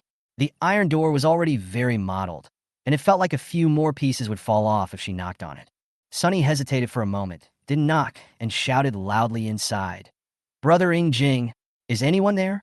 The only response she got was a few barks from dogs. Sunny called out a few more times, but still no one responded. Is there no one? She leaned over the iron door and looked inside. There was a light layer of fallen leaves in the yard, as if no one had cleaned it for some time. The door god couplets posted on the entrance of the main hall have turned white, and only the knife in Yuchi Gong's hand is left. You can stuff the book in through the crack in the door, but without a plastic bag, the cover will get dirty. Why don't you wait a while and see? Day students in the second year of high school do not have to attend evening self-study classes, so Yingjing should be back by now. As she was thinking this, she just sat down on the cement steps at the door when she saw a man walking towards her from the entrance of the alley. He was a tall and thin boy wearing their school uniform and carrying a school bag in one hand. Sunny rubbed his eyes and stood up again. That's right, it's Brother Jing. When Song Jing saw her, he was stunned for a moment. Then he took bigger steps and finally ran a few steps, stopped in front of her, and asked with a curved eye, "Why are you here?" Sunny took down his bag. "I'm here to return your books and notes." "Come in quickly." Song Jing took out the key, opened the iron lock on the door, pushed open the small door, and let her go in first. "You've been waiting for a long time. Grandpa and Grandma went to the hospital for a follow-up checkup. No one is at home today." Song Jing pushed open the door to the inner room and led her through the bare main room and back to her room. His room finally looked like someone was living there. Looking around, it was filled with all kinds of books, all covered with plastic wrap. There was a bed by the window, with the quilt neatly folded on top, clean and tidy. Next to the bed was a desk, which was also filled with materials. Song Jing pressed the switch on the wall, and the whole room was instantly filled with bright light. "Why did you come here? Isn't it heavy? Just give it to me directly in school." Song Jing took her heavy school bag and put it on the desk. "If it's not easy for you to get them, I'll just take a taxi here. It won't be tiring." Sunny took out all the books he borrowed and clapped his hands. "Look, are they all here?" Song Jing took a look, smiled, and nodded. "You read very quickly." "Not fast at all." Sunny looked at the book corner in his room, stretched out his arms, and drew a big circle. "You have read so many books. When will I be able to catch up with you?" Song Jing laughed out loud, his voice clear and elegant. "Then do you want to pick a few more books to take back and read? Then borrow 2 more books, return them after reading, and then borrow the others. Do you have any study materials? Or foreign language books are fine too. Sit down first." Song Jing pointed to the bench in front of the desk and then walked out of the room. After a while, he came back with a box in his hand and handed it to Sunny. Sunny thought it was some high-end English original book in the box, but when he opened it, he found a glass bottle filled with colorful candies. She looked up blankly. Song Jing bent down slightly and gently stroked her furry head with his warm and dry palm. His eyes were as clear as a spring, and he smiled slightly. "Silly girl, don't put too much pressure on yourself. Just have fun during your extracurricular time instead of reading foreign language books." Sunny didn't refuse his pat on the head. When she met those clean, light brown eyes, she felt her heart calm down. Like a kitten with its fur stroked, she asked lazily, "What if I don't get into college?" "Anyway, I will probably work for your company after I graduate from college," Song Jing said. "When I become a supervisor or something, I will assign you a job as a mascot. You will sit in the office every day, eat snacks, and watch TV. Occasionally, when a client comes to visit the company, I will take him to see you, and you can just wave to them like a lucky cat." Sunny couldn't help laughing. "Why do I feel like you're raising a pig?" The two chatted for a while, but it was getting late. Sunny was afraid of delaying his studies, so he stood up and said goodbye. Song Jing insisted on seeing him off all the way to the entrance of the alley, where he took a taxi and stopped. "Remember to tell me when you get home." Song Jing watched her fasten her seatbelt. Sunny nodded repeatedly. The tail of the taxi soon disappeared at the end of the road, and he then looked away. When he turned around to go home, he passed by an old-fashioned electric wire box, half a person's height and 2 people's width. Song Jing paused for a moment, but did not go over. His eyes curved again, and his tone remained gentle. "Classmate, it's late. Go home early." There was no movement from the electrical box.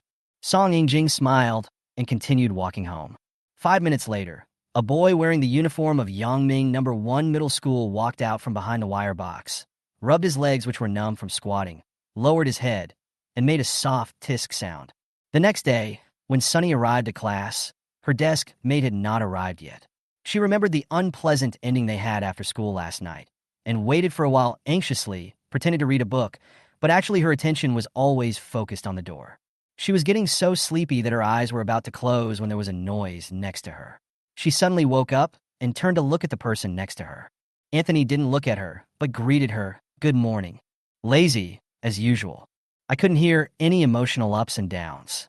Sunny blinked and replied, "Morning." For the entire morning, Anthony acted as if nothing had happened yesterday after school. He answered every question asked and didn't seem unhappy at all. Sunny gradually felt relieved, thinking that he really didn't care. When school was over at noon, Sunny was packing her school bag. Out of the corner of her eye, she saw Anthony had already put the school bag on his back and was sitting in his seat with an expressionless face, looking straight ahead, not moving at all, but he didn't leave. After the parent-teacher conference, it seems that there is really no need to avoid any suspicion anymore. Let them talk about the posts on the internet. Anyway, they only dare to post it but don't dare to really say it in person. So Sunny hesitated for a moment, zipped up her school bag, and asked him, "Will you go home together at noon?" Anthony glanced at her with no expression. Just when Sunny thought he would reject her in a noble and cold manner, Anthony nodded and said, "Okay, I will reluctantly agree to your request." Chapter 85, I'll buy it for you later. No one paid any attention. Yu-hee and Wang Suin, who were lingering behind them, covered their mouths and screamed, "Woo woo woo, let's go home together, how sweet." Sunny and Anthony walked out of the classroom with their backpacks, and the two of them followed quickly from a distance. Anthony walked on the campus road, once again attracting a wave of sneak glances from passersby. Because there was a girl next to him. In the past, Tian Luo always went home alone. Sunny felt that she was too naive. She thought she could ignore those posts on the internet. But when she really walked beside Anthony and saw all kinds of eyes glancing at her, she remembered those posts again. It's fine to have posts analyzing their relationship, but there are even fan fiction posts. Sunny wanted to open it and take a look, but Yui snatched the phone away and seriously advised her not to look at it. She accidentally glanced at a few words, was silent for a while, and nodded silently. She also felt it was better not to read it. Sunny appears calm on the outside, but a race of nerves is brewing inside. Those words rolled and rolled in her mind, growing bigger and bigger like snowflakes, occupying more and more of her thoughts. Sunny suddenly stopped. Anthony looked over. She was still looking straight ahead and said, "I'm thirsty." Then she took out a water cup from her school bag and gulped down the remaining water. Anthony scoffed, "Buffalo." Sunny glared at him, feeling very unbalanced. "Why am I thinking nonsense here while you are totally unaware of it?" She even had the urge to send the post to him. Oh, forget it. If those posts weren't so embarrassing, she would definitely send them to him now. Sunny sighed and waved his hand. Let's go, let's go." The two walked along the Cherry Blossom Avenue, exited the school gate, and headed home. Outside the school gate, a young man with dyed green hair rubbed his eyes, looked at their backs hesitantly, then quickly took a photo and typed out a string of words. "Brother Yao, look at the boy on the left. Is he the one who hit you?" "It's him. That bastard is the reason why my mom is still locking me up at home. She even said she's going to send me to the military camp. What the hell? I'll still recognize this bastard even if he turns to ashes." Before Green Hair could reply to flatter him, he saw another message from him. "Wait, shit, isn't that girl next to me the one I like? Well, he saved the beauty and used me, and then he turned around and got together with that girl." Green Hair quickly replied, "How can we tolerate this? Brother, how about we get some people to stop him and let him know who is the school bully?" Brother Yao didn't reply for a long time. The two men's figures were almost out of sight, so Green Hair took it as Brother Yao's consent, and while hurrying to catch up, he began to call his brothers one by one. It was the first time that Sunny encountered someone collecting protection money.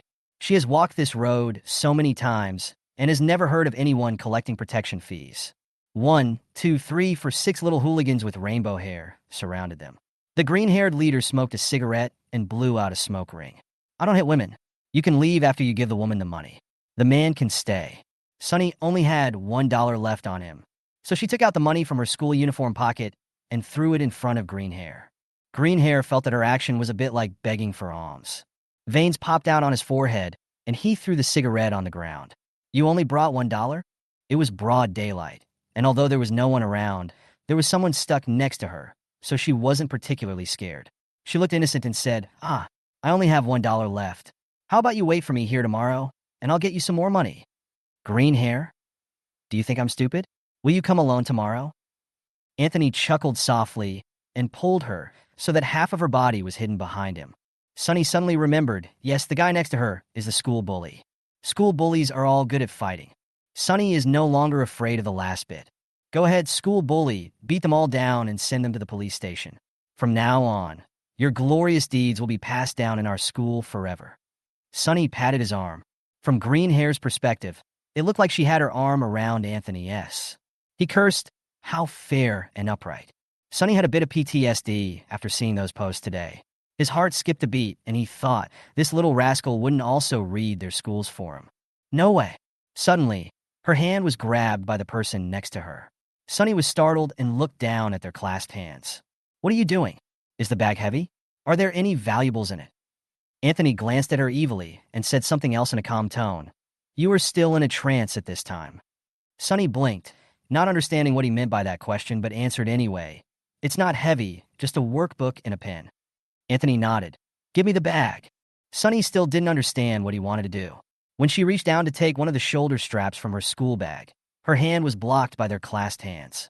She blushed a little and struggled a little, and Anthony let her go. Anthony took her school bag with one hand and held her hand with the other hand very naturally. To be precise, it is tightening up. Sunny's heart was beating so fast, and his palms were sweating. Green Hair couldn't stand it anymore and took a few steps forward. Are you too crazy? You really think I'm nothing? You're just being so affectionate here. Sunny also thought of an inappropriate word. A friend in need is a friend indeed. Oh, help! She was so deeply affected by the post that she began to feel that Anthony loved her to death and couldn't extricate himself. Sunny tried hard to get rid of these tangled thoughts. Anthony opened her bag and took out a pen. I didn't bring any money either. This pen is a gift from me to her. It's branded Iliad Toyu and is inlaid with crystals. If you just want money, I can give it to you. Green Hair didn't understand the brand he was talking about at all and looked at the pen in his hand hesitantly. It really sparkles in the sun. He does look like a rich man, and he could do something like buying a crystal pen as a gift for his girlfriend. He didn't understand, but Sunny did. The pen is just a $2 fountain pen. There is no such brand at all. I lied to you. I lied to you. Anthony was lying to him. Why did they trick him into coming here? To defeat the leader first, and then use the emperor as a hostage to control the other princes? Sunny was a little nervous and held Anthony's hand tightly. Anthony turned his head and looked at her with an insincere smile. Don't be reluctant. I'll buy it for you later. Green Hair slapped his forehead hard. Throw it over here. It will break if you throw it at me. Don't blame me then. Anthony sighed. Okay, give me the pen. This woman can leave, but you have to stay and let me beat you up. Green Hair did not forget his business. Sunny turned around immediately. Then I'll go first? Green Hair. Anthony.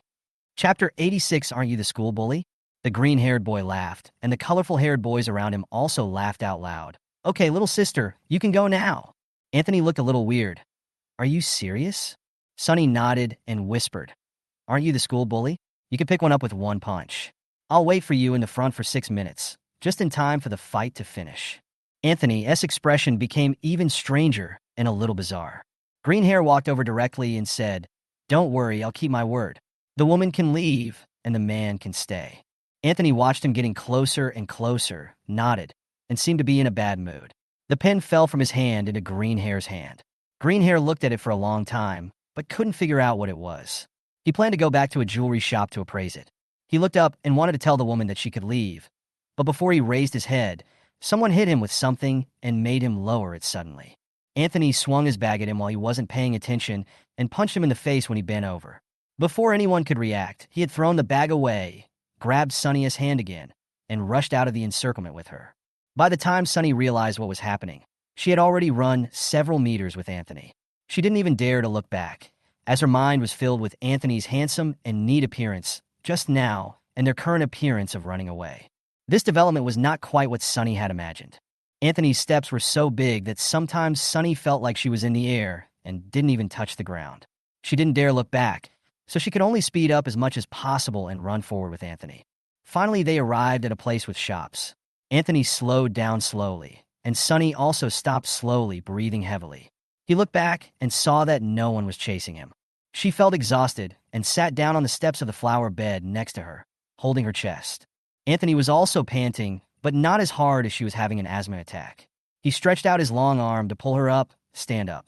Don't sit down so soon after strenuous exercise. Sunny groaned and just stood up with the help of Anthony, but as soon as he let go, she slid down again. Anthony pulled her up again, but as soon as he let go, Sunny started to slide down again. Anthony quickly supported her arm again. Sunny finally gathered up some strength to speak and complained in a hoarse voice. Why did you run away? The little girl's voice was hoarse and hoarse. Her face turned red due to the intense exercise, and the look she gave him was filled with resentment and admiration, and more like a kind of coquettishness. Anthony's look suddenly changed. He made a light tisk sound and pushed her head down, preventing her from looking at his face. Are you going to stay and get beaten if you don't run? Sunny brushed his hand away, straightened her hair that was tangled by his pulling, and looked up at him in disbelief. You beat one in a minute, so you can finish them all in 6 minutes, right? Have you seen too many weird things? I'm dragging you against 6 of them. Are you going to get beaten if you don't run? Anthony glanced at her. Besides, I didn't agree to it. Aren't you the school bully? How did I become a school bully again? Anthony looked at her innocently. I love learning, and I want to develop in all aspects of morality, intelligence, physical fitness, aesthetics, and labor. Don't tarnish my reputation. Sunny was speechless. He didn't look so innocent when he hit green hair just now. No matter what, at least they are safe now. Sunny wanted to go to the convenience store in front to buy a bottle of water, but when he touched his pocket, he remembered that he had already given the last dollar to green hair. Her school bag was also thrown there. Speaking of which, Sunny looked at the intact school bag on his back. Why don't you use your own school bag? Oh, Anthony replied. I forgot. Seeing Sunny's increasingly fierce look, he smiled and said, a school bag, an exercise book, and a pen. I will compensate you for them all. Sunny pulled the corners of his dry mouth. I don't need you to pay me. I want to drink some water now. Do you have money? Why spend money? Brother will give you free water. 10 minutes later, Sunny was sitting in the police station, taking a statement and drinking tea. Yes, free water. A stainless steel teacup with the words "Everything for the People" written on it, with a few tea leaves soaked in it, and poured with steaming hot mineral water. Nourish your mind and calm your spirit. Anthony wrote quickly, had already taken notes, and was waiting for her by the wall at the door of the room. Sunny also finished writing quickly. The policeman who received them first praised them for calling the police, which would allow more students to avoid being charged protection fees. He then said that the camera in that area was broken, but based on Anthony's description and their file records, they should be able to call that group of uneducated hooligans over for tea soon. Give them both a call then. The police uncle escorted them out. John's father and mother, Sue's father, and Sunny's mother had all been called over by the police. They were now sitting in the lobby of the Public Security Bureau. They were relieved to see the 2 children come out, and they were not injured. Father Sue stood up and made a phone call first. Hello, it's me. Yes, no need to come over. Okay, thank you. Not long after Sue's father hung up the phone, the police uncle who led them out had his phone ring. He looked at the number, called another policeman over, and walked aside. Hello, Chief. Several people asked about the 2 children's well-being. John's mother said worriedly, you 2 should go to school together in the future. Don't be left alone. Sunny is actually a little scared when she thinks back on it now. If Anthony hadn't been there, she wouldn't have been so calm as she is now. Anthony nodded, and she looked at Anthony and nodded as well. Or I'll let your Uncle Ming pick you 2 up from school, said Sue's father. Before Sunny could say anything, her mother said coldly, no. Why are you spoiling her like this? Are you going to pick her up and drop her off every day when she goes to college? Father Sue opened his mouth and said, that being said, you shouldn't be so harsh. Fearing that they would quarrel, Sunny quickly shook his head. No need, Dad. We can just go home together. No need to pick us up. Father Sue patted his daughter's head and said, okay, I'll listen to you. Father Jiang said, it's okay. I installed cameras on all the roads that didn't have cameras. This area has always been quite safe. A few people chatted for a while, and soon, the policeman who had answered the phone came out holding a notebook. Is it them? Sunny and Anthony looked over and nodded. The policeman sighed. It's them again. 2 are in the first year of high school, and the remaining 4 are all junior high school students. They're always fighting with each other, and their parents have given up on them. Sunny didn't expect them to be so young. They all looked very mature. Chapter 87, what are you thinking about? The police continued. They are all from poor families and not good at studying. They think they can get a good reputation by following the so-called rich big brothers. Last month, they were collecting protection fees at the internet cafe. They dared not collect more, so they just took a dozen yuan and then turned around and went to another internet cafe to continue surfing the internet. Don't parents care at all? Mother Jiang frowned. I can't control them. Basically, the parents go out to work and leave the children to their grandparents. The old people can't read a single word, so they have to believe whatever the children say. Everyone in the group was speechless, and the police finally said, okay, it's almost afternoon. Go home and eat. I'll call you again after we catch these kids. At the same time, Yaoshin sat in front of the computer in the room and tried for a long time, and finally figured out the computer password. He was just playing racing on his phone, and because he lost the game due to a text message from his younger brother, he got so angry that he started cursing. He accidentally yelled a little too loudly, and his mother kicked the door open, smashed the phone, and started scolding him. His mother left, and the door was locked. Humph. Fortunately, there is a computer in his room. Yaoshin logged into QQ skillfully and saw the text message his younger brother sent 2 hours ago. How can we tolerate this? Brother, how about we get a few people to stop him and let him know who is the school bully? Yaoshin blurted out, idiot. If he could and dared to block it, Yaoshin would have done it long ago. Why would he give this idiot a turn? He typed quickly. No need. I'll go by myself when I get a chance. I didn't pay attention last time. When I find a chance, I'll beat 10 of them by myself. In fact, he also knew that he probably had no chance in this life. Who would have thought that this pretty boy had such a powerful background? After a while, his younger brother sent him a photo, a selfie with a bruised face and nose, and a voice message. Yaoshin's face changed, thinking that this idiot might have already gone to block that pretty boy. Idiot! This big idiot! He clicked on the voice chat and heard a wailing sound from the microphone. Brother, he beat me up. That bastard actually beat me up when I wasn't paying attention and ran away. Yaoshin's hands were shaking after hearing this. He made a voice call and started cursing as soon as the call was connected. You fucking idiot. Who told you to block him? I thought he loved me so much that he was criticizing me harshly, so my tone softened. Since you haven't replied to me, I'll take it as your consent. I mumbled the whole story. My fucking phone fell to the ground and broke. Didn't you notice? Yaoshin gritted his teeth. I didn't agree. I didn't order you to do that. If anything goes wrong, you'll have to take responsibility for it yourself. After saying that, he hung up. He was going to be pissed off. Yaoshin didn't forget what his mother had warned him.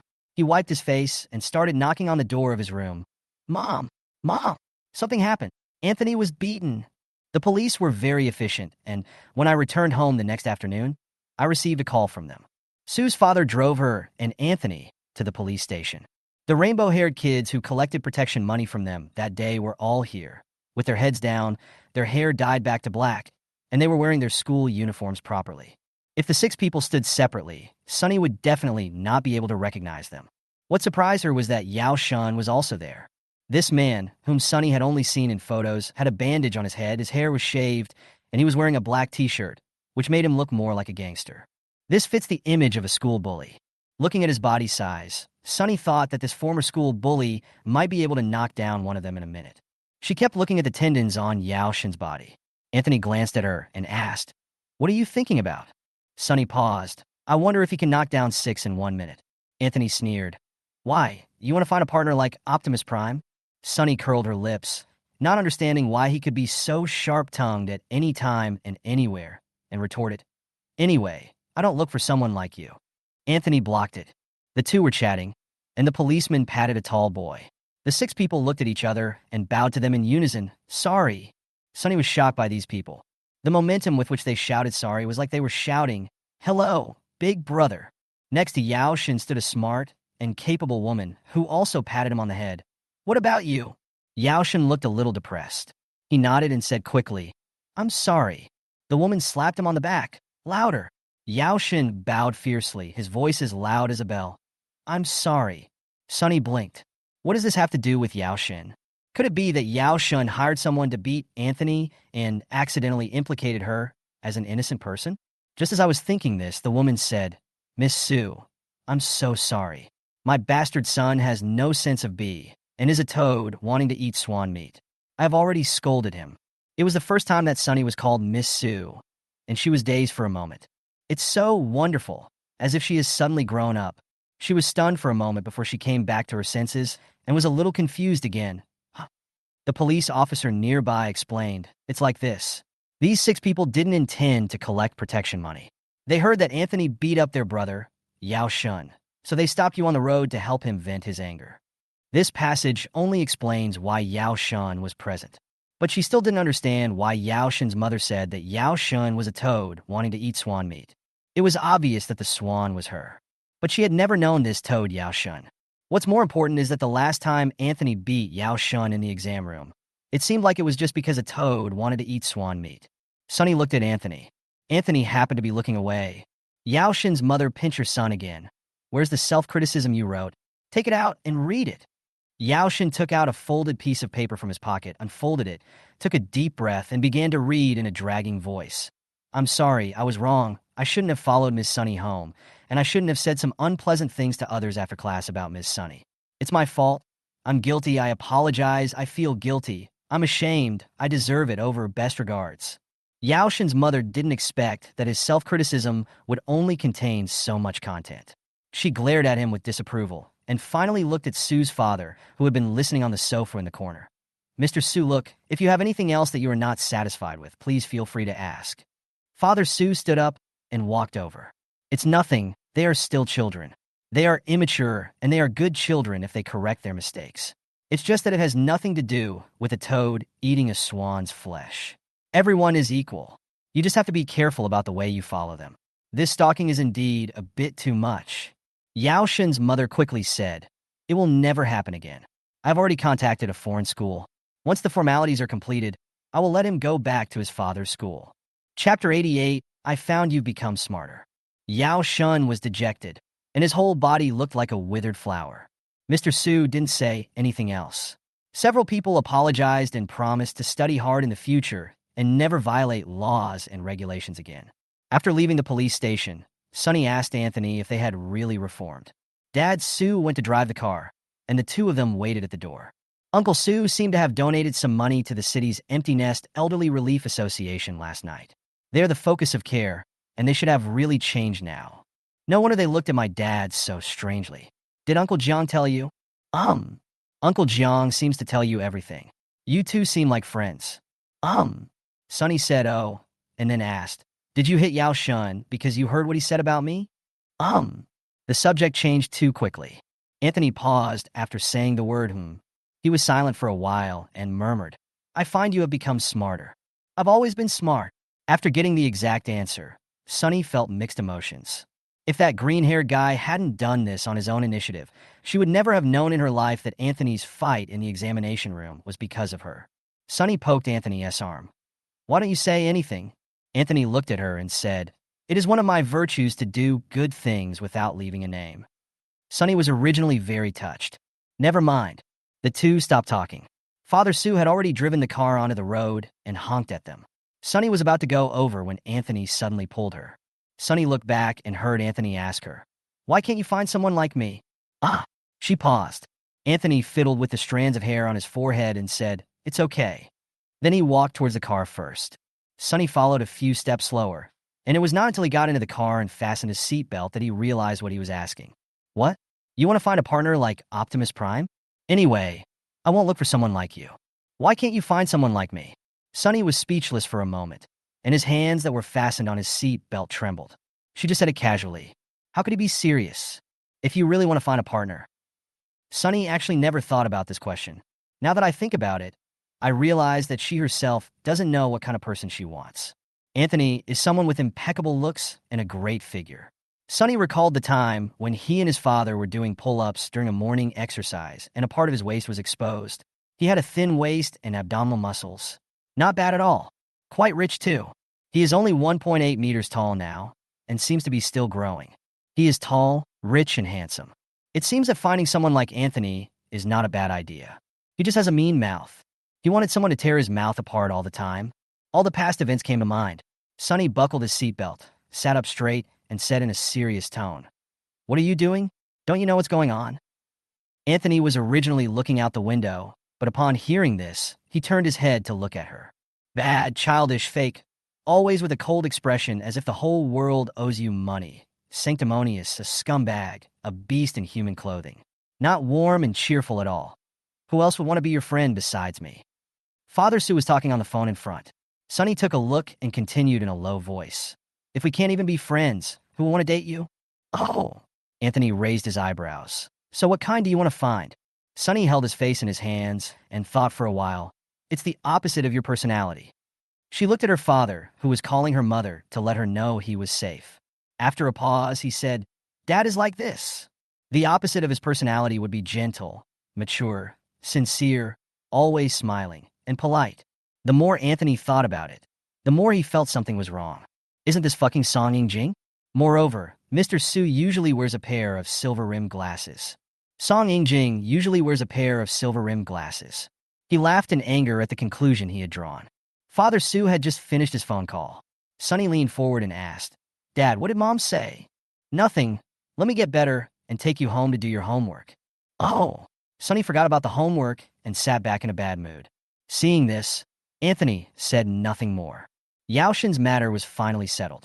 At night, Sunny lay in bed and thought about random things for a while, and then he fell asleep and had a dream.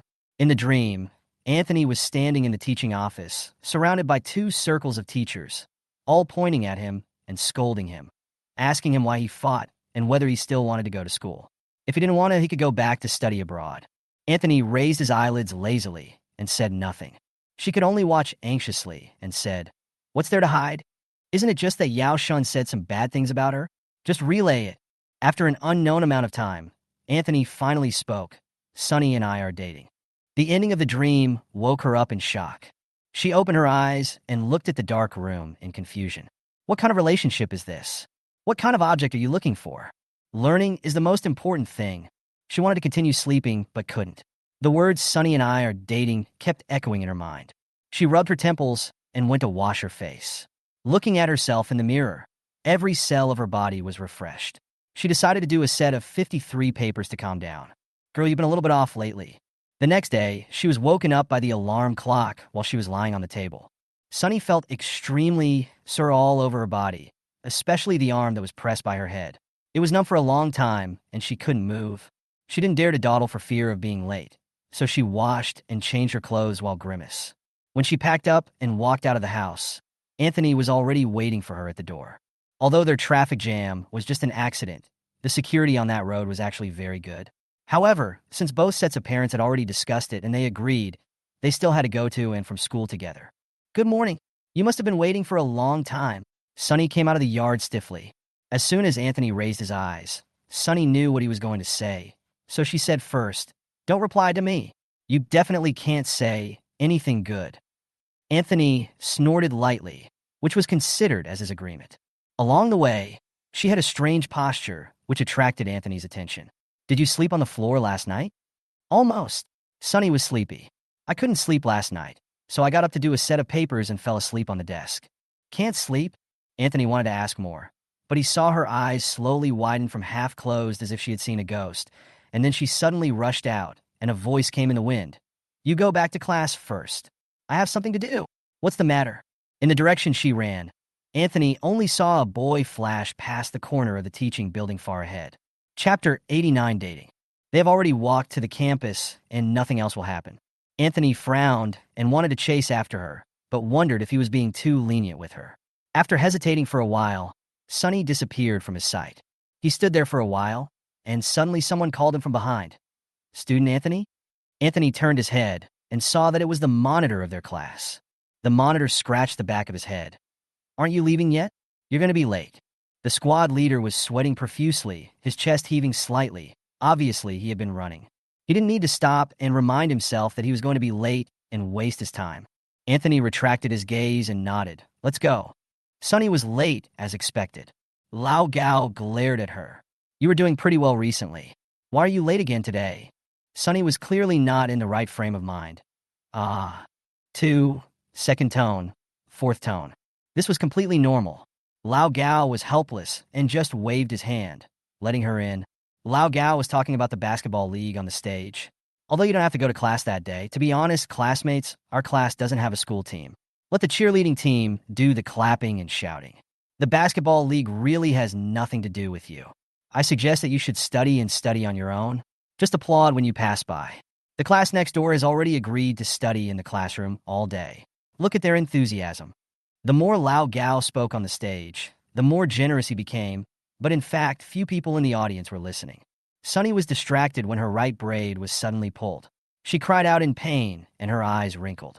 Lao Gao heard it, turned around, and temporarily stopped his speech. "Does Sunny have any advice?" Sunny's expression was blank for a moment. Then he slowly calmed down. "I'm going to study in class." Lao Gao applauded. "Not bad. Very conscious. I hope other students can learn from Sunny." She stopped distracting and waited carefully for Lao Gao to finish speaking. She watched Lao Gao walk out of the classroom before turning her head and staring at Anthony. "Are you looking for death?" Sunny asked seriously. Anthony said, "TSK, I thought you didn't know how to swear." "Sunny, are you looking for death?" These 4 words are not dirty words. Did you chase your girlfriend this morning? Anthony asked lazily. Sunny's heart was beating wildly, and she exploded as if she had received an electric shock. What nonsense are you talking about? The most important thing now is to learn what kind of relationship to have. She overreacted.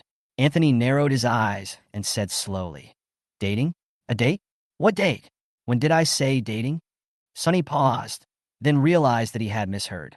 When she heard the word dating, she subconsciously thought of the dream she had last night. In the dream, Anthony said to the director and teachers, I'm dating Sunny. I'm going crazy. Sunny scratched his hair. She forced herself to keep her expression unchanged and said, Oh, I heard you wrong. What did you just ask? Ask again. Anthony said, Did you chase your girlfriend this morning? How can I have a partner? Sunny lowered his voice. What are you thinking about all day long? Partnering every day. The most important thing for us now is to study, don't you know? Why every day? Anthony said slowly. Once yesterday, once today. Where else have you heard me say the word partner? Sunny choked and tried to deny it. No. Anthony's eyes turned slightly subtle when he looked at her. He thought for a few seconds. Sunny's reaction simply means yes, it does. But he only said it twice. He raised his eyebrows and concluded, You didn't have any weird dreams, did you? No wonder you didn't sleep well last night. Did you dream about me talking about dating? Sunny really wants to ask, Are you the roundworm in my stomach? Can you guess this? But asking is the same as admitting it, so Sunny said righteously, I couldn't sleep because I loved studying too much. Okay. Anthony didn't argue with her. Did you chase your girlfriend this morning? Sunny couldn't stand the word object anymore and shook her head. No, I just saw an acquaintance and ran over to take a look. That's a very familiar relationship. As she ran out, Anthony first discovered that she had the potential to be a sprinter. He let out a long, Oh, you ran so fast. I thought you saw the type of person you were looking for just after we said yesterday. Sunny rolled his eyes at him speechlessly. The day of the basketball tournament. Although Sunny was called by Master Gao to stay in class to study, she actually thought so. Most of the boys in the class rushed to watch the game early, and many girls also went, of course, generally not to watch the game. It is said that there is a super handsome guy in the school team of Uton No. 3 middle school that came to their school to play. Zhou said, Sunny has never had much interest in handsome guys. She didn't care much when Anthony first came to the school and was more popular, and it's the same this time. She wasn't trying to criticize Zhou. She had known her for so long, and the number of super handsome guys she had mentioned was at least 50. She didn't know how Zhou defined a super handsome guy. While putting a completed test paper on the table, she asked, Is he as handsome as my desk mate? Anthony was not at his seat, and he had not been seen since morning self-study ended. Zhou was silent for a moment, then sighed. That's true. Your classmate's face is one you'll never see again. In my mind, his face isn't that of a super handsome guy, but a masterpiece of God. It can only be admired from afar and not touched. Of course, I can't touch it either. He's quite good at praising people. Sunny took the time to glance at her, so there's nothing to see. You should stay in class and study. Have you forgotten that Wei Siqing is on our school sports team? Zhou poked her head. You agreed to go and cheer for him. He even said he would reserve front row seats for us with snacks and tea. Sunny looked up blankly. Is there? You really forgot? Zhou smacked her lips and gave a wicked laugh. Humph. You and your desk mate always go in and out of school together. You smile when there's a new person and cry when you forget about the old one. No way. Sunny glared at her. During this time, she lived with Anthony's family. The story of their childhood acquaintance had spread all over the country. People in their school used to sneak a few glances at the two of them going to and from school together, but now it is no longer surprising. Sunny put down the pen and sighed. Since he had promised, he couldn't break the appointment, so he nodded and said, Go ahead. As soon as they walked onto the basketball court, they saw Wei Siqing standing on the track from a distance, looking towards the audience. Zhou pulled her along and ran all the way, waving at Wei Siqing. Wei Siqing, here! Wei Siqing looked up and waved at them. Chapter 90. The person holding the sign is the school bully? Zhou pulled her straight into the track. The audience was sitting in the audience seats, and the track was full of players or teachers and referees wearing sports uniforms. The two girls were a bit conspicuous. Sunny wanted to pull her back to the audience. What are you doing? Do you want to play basketball? Zhou didn't move. Wei Siqing just walked up to them. He had become darker after not seeing him for a while, and his skin had a healthy wheat color. Wei Siqing said, You guys came a little late. The seats I reserved for you two have been taken away by someone else. Zhou Ying exclaimed, and looked towards the audience. The seats in the front were all full, with only the last seat still empty. I can't see anything clearly if I sit there. Wei Xiqing thought for a moment, then looked at the resting seats, specially prepared for the players. Wait for me. Sunny watched him jog over and say something to his teammates on the bench. His teammates looked over at them and nodded. Wei Xiqing ran over again and pointed to the bench. You guys sit over there. We'll go out to play in a bit. There are 3 substitutes over there. Sunny, not very good. Zhou Ying, it's too ostentatious. Zhou Ying, but I like it. Wei Xiqing scratched his head and said, let's go. I bought snacks and drinks for you. So Sunny was forcefully pulled over by Zhou Ying. It was the first time for her to meet the members of their school team. There was a tallest one. Sunny heard Wei Xiqing call him the captain. The captain hooked Wei Xiqing's neck and looked at the bag of snacks placed on the empty seat next to Sunny. You were so good, kid. I thought you prepared the snacks and water for us. I've loved you for nothing, Zhou Ying said with a smile. Captain, this is originally yours. We just came here to get a few packets. We can't eat much. The captain laughed heartily. Several other team members also started talking at once. I don't know why I feel like I could beat those dogs from Uton number 3 middle school to their knees and call them grandpa. This is the power of girls. Never underestimate the power of girls. The cheerleading team is just too far away from us. Our cheerleading team is standing over there at number 3 middle school, and all the dogs there can see them. Oh, just imagine how cool it would be when the game starts, and all we hear is people cheering for us. One of the team members asked, why don't you two join the cheerleading team? Zhou Ying spread her hands. We didn't know about it when the cheerleading team was recruiting. Lao Gao waited until it was over before announcing it to us. Lao Gao left a legend in the 2nd and 3rd year of high school. When the team members heard it was him, they said, hey, I know him, a smiling tiger, even more servile than the head teacher. The coach blew the whistle, signaling the players to go over. As soon as they went over, the loudspeaker on the radio began to read, okay, students, please sit in your seats and keep quiet. The game will start soon. After listening to it, Zhou Ying looked at Sunny and asked, what's that sound? Sunny nodded. Song Yingjing. Song Yingjing joined the school radio station. Zhou Ying held her face with her hands, looking crazy. That's really the right decision. Not only her, but there was also a small commotion in the audience. Wow, who is this voice? Why haven't I heard it before? It's so nice. I feel a bit like Song Yingjing from high school. It's definitely him. He's from the class next to ours. His voice is very recognizable, and every time I hear his voice, I feel like spring has arrived.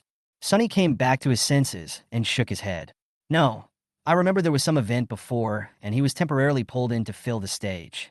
Zhou Ying also remembered. Yes, our school really doesn't waste anything. Who is good-looking, who has a nice voice, who can dance and sing. All are recorded, and whenever there are outsiders coming, they are pulled out to fill the stage. Weren't you pulled to the 2nd year of high school to hold up the sign last time? Sunny's face was dark. Don't mention it. If someone comes over here, is he going to ask me if I'm really in the 2nd year of high school and not the 2nd year of junior high school? Zhou Ying laughed out loud. Song Yingjing's voice continued on the radio. Now, please welcome the Yangming number 1 middle school cheerleading team. There was a burst of cheers from the south rostrum where they were, and the applause was deafening. The girls wearing laser sailor suits and short skirts walked out from behind the rostrum. They all had several pigtails and were holding cheering items in their hands. They looked youthful, cool, and sweet. The boy in the front, who was much taller than the others, was holding a sign for Yangming number 1 middle school and leading the team to the designated area. The boy was wearing a school uniform shirt and uniform pants, with the shirt tucked into his pants. He had a thin figure, a slim waist, and long legs, and he was really tall. It was too far away, and from Sunny's angle the sign was blocking his face, so she couldn't see the man's face clearly. But there were so many people on the rostrum. Some people even brought telescopes. Sunny heard a murmur from the audience behind him. Wari. She turned her head and saw a young lady holding a telescope. The young lady put down the telescope, rubbed her eyes, and continued to look through the telescope. Zhou Ying. Why do we let boys hold signs in our school? Shouldn't we pick a girl with a good figure and good looks? The young lady behind burst into a scream. Wari. Everyone around turned to look at her, and Zhou Ying also turned around and looked at the stage. The young lady's companion pushed her and said, keep your voice down. Did you see Godzilla? The young lady handed her the binoculars and said, "I'm blind. Check to see if the person holding the sign is the school bully." Who? Sunny Meal. Zhou Ying's eyes widened. School bully? Anthony? Sunny turned her head again and looked at the boy holding the sign. The more you look at it, the more similar it is. Oh my God! The team had passed the turning point, and Sunny relied on his good eyesight and excellent perspective to see the face of the boy holding the sign. Just based on that calm and nonchalant expression. It's her desk mate. No wonder I haven't seen him since the morning reading Get Out of Class. The corners of Sunny's mouth twitched. Their school bully also could not escape the fate of being dragged down by the school to serve as a showpiece. Zhou pushed her and asked vaguely, "That's your desk mate, Anthony, right?" Sunny shook his head firmly. "I don't know him." There was deathly silence on the podium at first, and then suddenly the whole place started to become noisy, with the girls' screams and gibberish filling the entire place. "Oh my God! Our school is so good! Aoea." He's not wearing his uniform jacket, and his shirt is tucked into his trousers. Did you see his belt? I really want to take it off and whip him on the back. Oh my God! How can I watch this? Oh my God, luckily my boyfriend is on the school team and saved a spot for me. It was so worth it. Whoa. Help, help, help, help. His waist is so thin. How can his waist be so thin? No one noticed his face? It's too white. Is he wearing makeup? Since he's already wiped his face, why not put on some red eyeshadow? Please. Chapter 91, Anthony. Mom loves you. The Yangming No. 1 middle school cheerleading team stopped when they reached their cheering position. There was a device there to put the sign upright, and Anthony half crouched down, bent his back, and fixed the sign in place. When you bend down, your waist becomes more prominent. There was another round of loud screams from girls in the audience. In the audience seats of Uton No. 3 middle school in the north, there were bursts of uncontrollable screams from girls. Anthony stood aside while the cheerleaders lined up and performed some cheerleading exercises. After the dance, it was finally time to let out some emotions. The audience in the south side burst into applause and screams, so loud that it gave me a headache. I don't know which girl suddenly shouted, "Anthony, Mommy loves you." I don't know how strong the lung capacity of the girl who was shouting was, but the voice was clear, long, and penetrating. Sunny felt that the source of the sound was very far away from her, but she could still hear it clearly. This sentence instantly brought the heating effect to the extreme. The girls from Yangming No. 1 middle school started celebrating, shouting, "Anthony, the most handsome guy from Yangming No. 1 middle school. Awesomeness from the sky. Yangming No. 1 middle school is awesome." In the distance, Anthony also heard the shouting, his eyelids raised, and the corners of his mouth twitched. Sunny thought that he just twitched the corners of his mouth. But other girls don't seem to think so. It was still the girl holding the telescope. "Wow." He looked at us and smiled. "Sisters," he smiled. "Oh my God, it's too beautiful. Anthony." One Mesa Anthony. "Sisters, give it your all. If our school doesn't win this time, it will be a shame for this appearance. Come on, cheer for me loudly." Sunny came back to his senses and suddenly seemed to understand the school's intention of pulling Anthony over to hold the sign. The countertop is indeed very countertop. "Look, this handsome guy is from our school." The students suddenly felt a sense of pride, belonging, and excitement. The girls shouting also affected the studio. The big screen in the playground quickly switched to Anthony's personal close-up. Anthony had restrained his expression and was looking at the court nonchalantly. His expression is as cool as a tough guy. "Fuck, that's fucking awesome. It seems like she has fair skin without any makeup. Help, help, help." The domineering President novel suddenly has a face. Look at the expressions of the girls from No. 3 middle school across the street. Ha ha ha. I'm so jealous of them. Come on, Yangming No. 1 middle school. Yangming No. 1 middle school will win. Song Yingjing's voice on the radio was still steady and calm as he continued. "Now, welcome the Uton No. 3 middle school cheerleading team to the venue." The audience in the south suddenly fell silent, and thunderous applause broke out from the audience on the opposite side. The cheerleading team of Uton No. 3 middle school all wore short, belly-revealing outfits, mini skirts, and high ponytails, and each of them held a water gun in their hands. The camera on the big screen also switched to the cheerleading team of Uton No. 3 middle school. The girl in the lead was holding a sign of Uton No. 3 middle school. She was wearing something cooler, a belly-revealing top with a one-shoulder neckline. Her long hair was tied up high. She was very pretty, but had a cold expression. The cheerleading team came to the territory of No. 3 middle school and also danced a cheerful cheering exercise. The leading girl put up the sign, and then blended in as the lead dancer. After the dance, the girls picked up the water guns on the ground and shot a few times into the sky. The water column surged high and sprayed on them. Everyone had a smile on their face, full of youth. There was applause from the audience seats on the north side, and people from number 1 middle school also started shouting. But there were too many people shouting at the same time, so the effect was not as outstanding as the first girl shouting from number 1 middle school. There was a lot of noise, and Sunny could only hear the words school beauty or something. The girl leading the group should be the school beauty of their number 3 middle school. Zhou said, wow, exaggeratedly. Their school is really prepared for this city basketball league, wow. Sunny hasn't recovered yet from Anthony holding up the sign, and his expression is very vague. Zhou looked at her and waved her hand in front of her eyes. Why? You still haven't gotten over your desk mate's stunning beauty.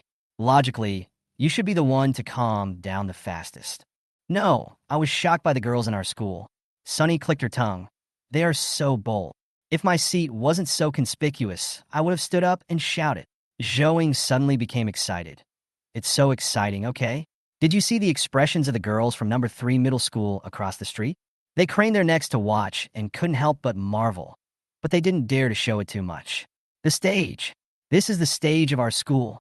And their cheerleading team. Look, after they finished dancing, half of the girls were stealing glances at Anthony. Isn't it awesome? It's so awesome. Sunny couldn't help but take another look at the number 1 middle school cheerleading team, only to find that Anthony was no longer there.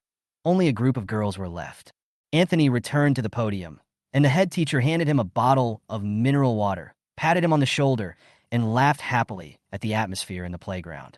He turned to another teacher and said, I told you, it's better to find a real talent than to do anything fancy. After saying that, he felt a little regretful and patted Anthony's shoulder again. I didn't think of you earlier. If I had remembered you, I would have asked you to dance with the cheerleading team. Anthony's temples twitched. Okay, go back to class and study.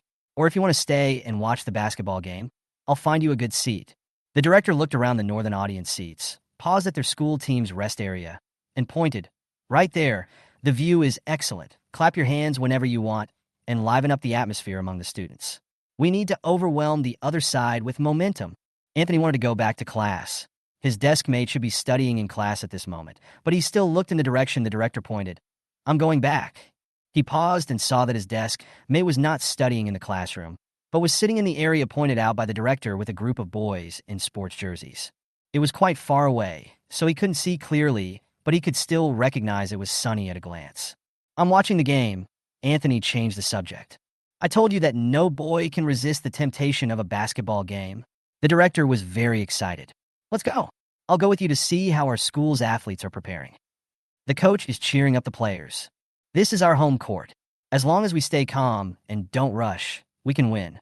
The players high-fived each other to cheer each other on, and were getting ready to enter the field. The 3 substitutes returned to the first row and sat down. Wei Xiqing's jersey number was 6. When he entered the court, Zhou frantically counted to him.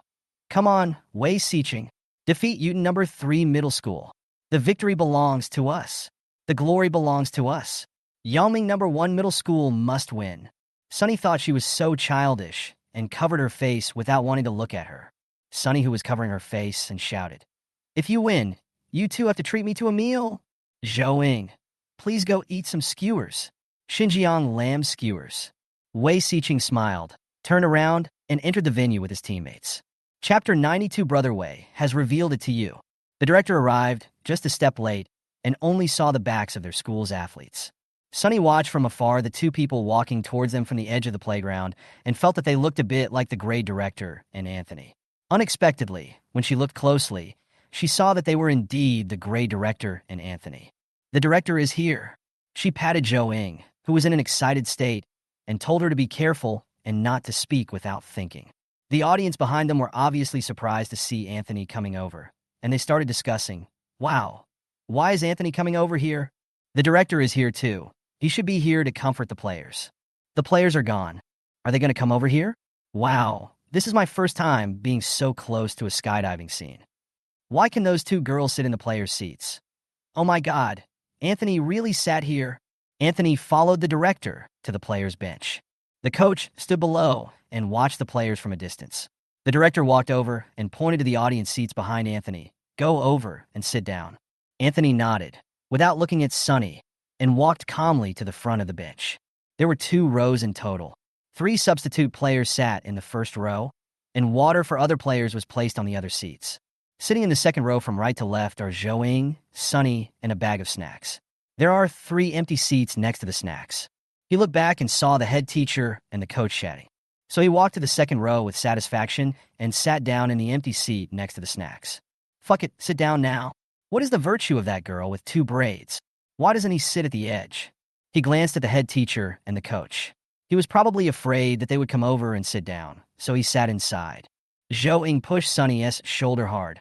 Her excitement was beyond words. Sunny was dizzy and slapped her hand. What are you doing? Have you never seen him before? I don't know. I'm so excited for no reason. Zhou glanced at Anthony secretly and whispered in her ear. I actually went out to play with him. Oh my God. Sunny took a bottle of ice soda from the snack bag next to her and gave it to her. Calm down. It's been so long, and you just realized it? Well, the main thing is, I'm particularly excited today. Zhou saw that there was still a bottle of lychee soda in the snack bag, so she poked Sunny. Why don't you give one to your desk mate? Sunny would bring Anthony a bottle of lychee soda every day when she went to the shop with him. Zhou already knew his taste very well. Sunny hesitated for a moment. Anthony did have a special preference for lychee-flavored soda, especially ice-cold one. She took out the lychee soda and poked Anthony's arm across the seat. Hey, drink it. She heard some whispering coming from the audience seats at the back, but pretended not to hear. Anthony took it, but didn't drink it. He held it in his hand and said, Isn't studying the only thing on your mind?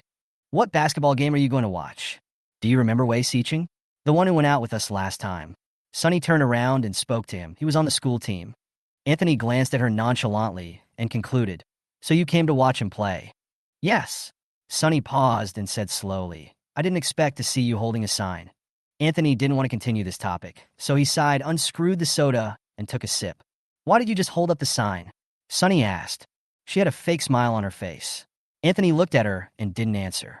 Instead, he said, You don't have to hold back if you want to laugh. That won't work. Sunny laughed and tugged at his sleeve. We have to save some face for my desk mate. The expressions of the audience in the back row were very subtle. Their moods changed in twists and turns along the way. This girl is so bold that she actually delivered water to the sky in the same tone. Holy shit, he actually took her water. Oh, they know each other. Shit, this girl actually went out with Tianjiang? Damn, their tone is so familiar. Damn, they're desk mates? Holy shit, is this girl the childhood sweetheart that fell from the sky? This morning, the head of the grade went to the men's room to check for cigarettes. When he came out, I was about to go in. He saw me and pulled me into his office.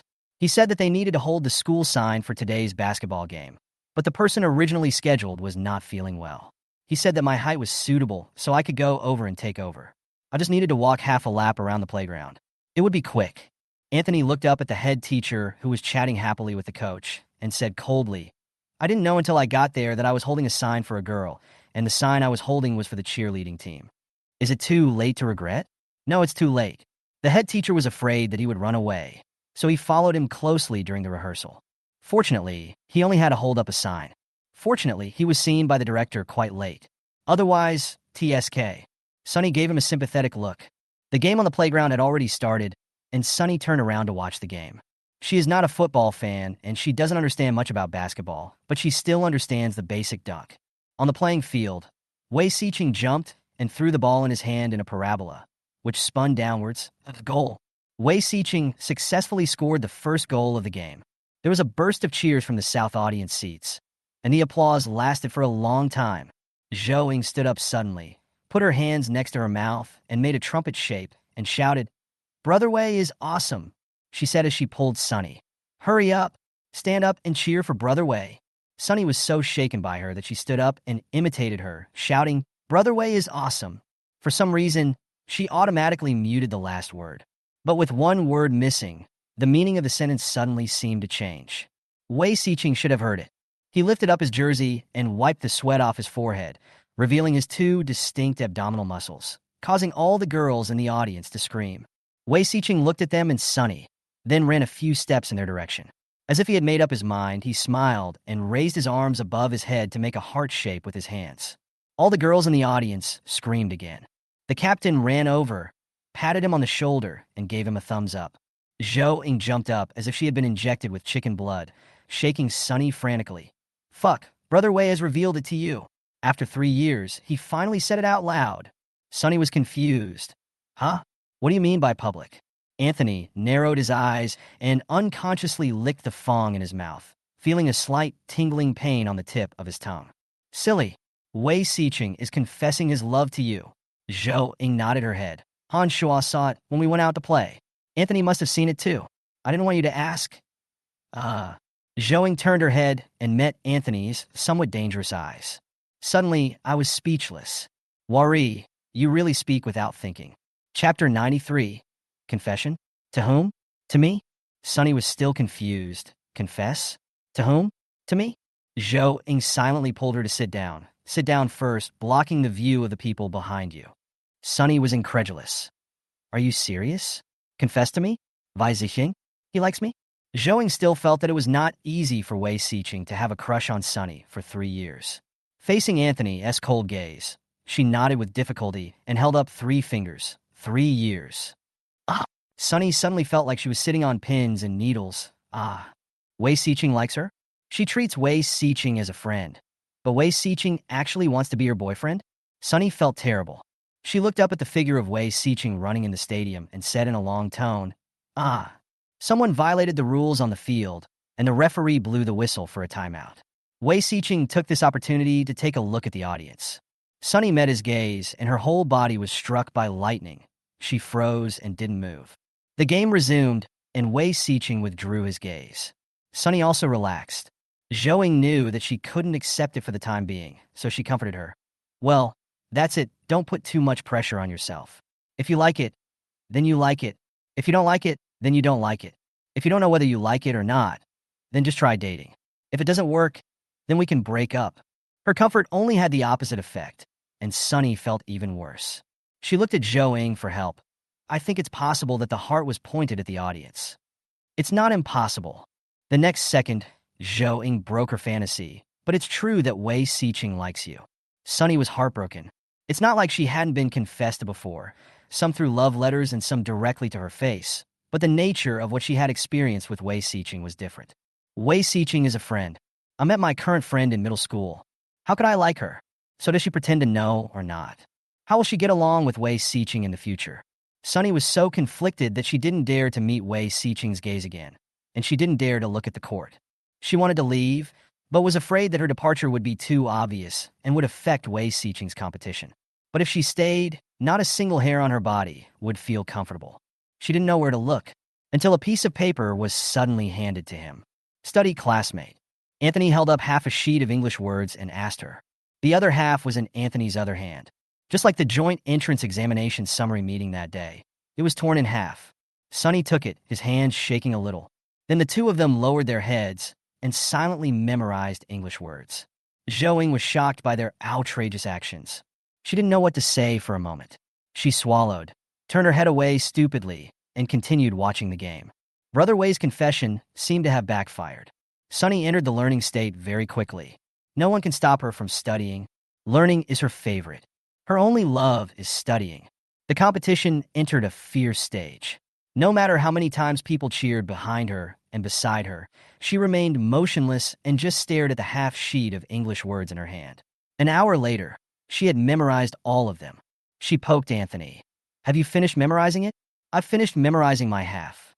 Anthony nodded nonchalantly, and the two exchanged the English vocabulary papers in their hands and began to recite them again.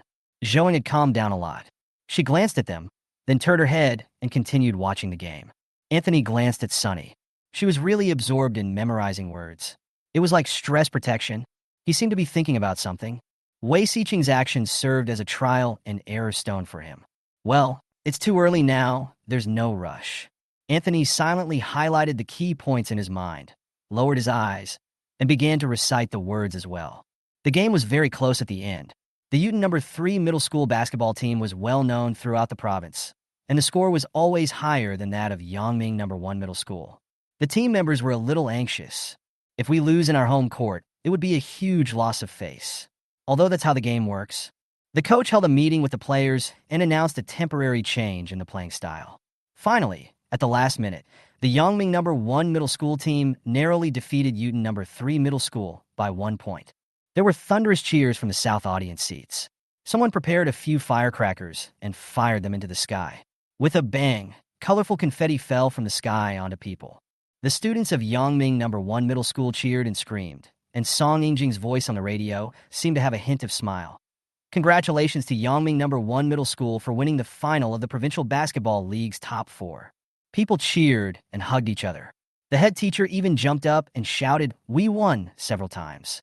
The coach came on the court and hugged his players one by one. The air was filled with joy. In this atmosphere, Sunny frowned slightly and moved closer to Anthony. "What does this word mean?" "The Chinese text is on your paper." Anthony took one look and told her, "Glory." After the league matches are over in the morning, students are given a holiday in the afternoon. They are not allowed to leave the school, but they do not have to attend classes. As soon as the game was over, Sunny ran away. She hasn't figured out how to face Wei Xiqing yet. In fact, she still held on to a glimmer of hope, wondering what if Zhou Ying had made a mistake. How can someone be liked by their friends for 3 years without realizing it? Sunny really didn't feel anything at all. She didn't know how to ask or who to ask, so she simply put it all behind her and stopped thinking about her for the time being. Learning is the most important thing. When she was about to run, Anthony also had to leave, so the two returned to class together. There were only Hu Tsong and a few girls in the class. They were all studying hard. Sunny walked very lightly, afraid to disturb them, and floated all the way back to her seat. She hadn't finished memorizing that half of the vocabulary list, so she picked it up and continued to memorize it silently. She didn't even notice that the water cup on the table was taken away. After a while, a cup of warm water was placed in front of me. Anthony sat down beside her as if nothing had happened, opened the physics book, and started reading. Sunny glanced at him, whispered thank you, picked up the water glass, and took a sip. The temperature is just right. She swallowed several times. The warm water immediately washed away her tense state. Her shoulders slumped, her eyelids drooped, and she leaned listlessly against the wall, staring blankly at the wood grain on the table. A candy was pushed across the table. The person sitting next to me said softly, "It's just a hard gesture. If you care, your desk mate will give you one too." After saying that, without waiting for Sunny's consent, he quickly stretched out his hand, put his thumb and index finger together, and really made a heart shape for her. Sunny laughed lazily and imitated him and said softly, "Yours is small, not even big." Anthony stretched out his arm and placed it above his head to give her a big gesture. "Is this right?" Anthony kept making a heart shape with his hands.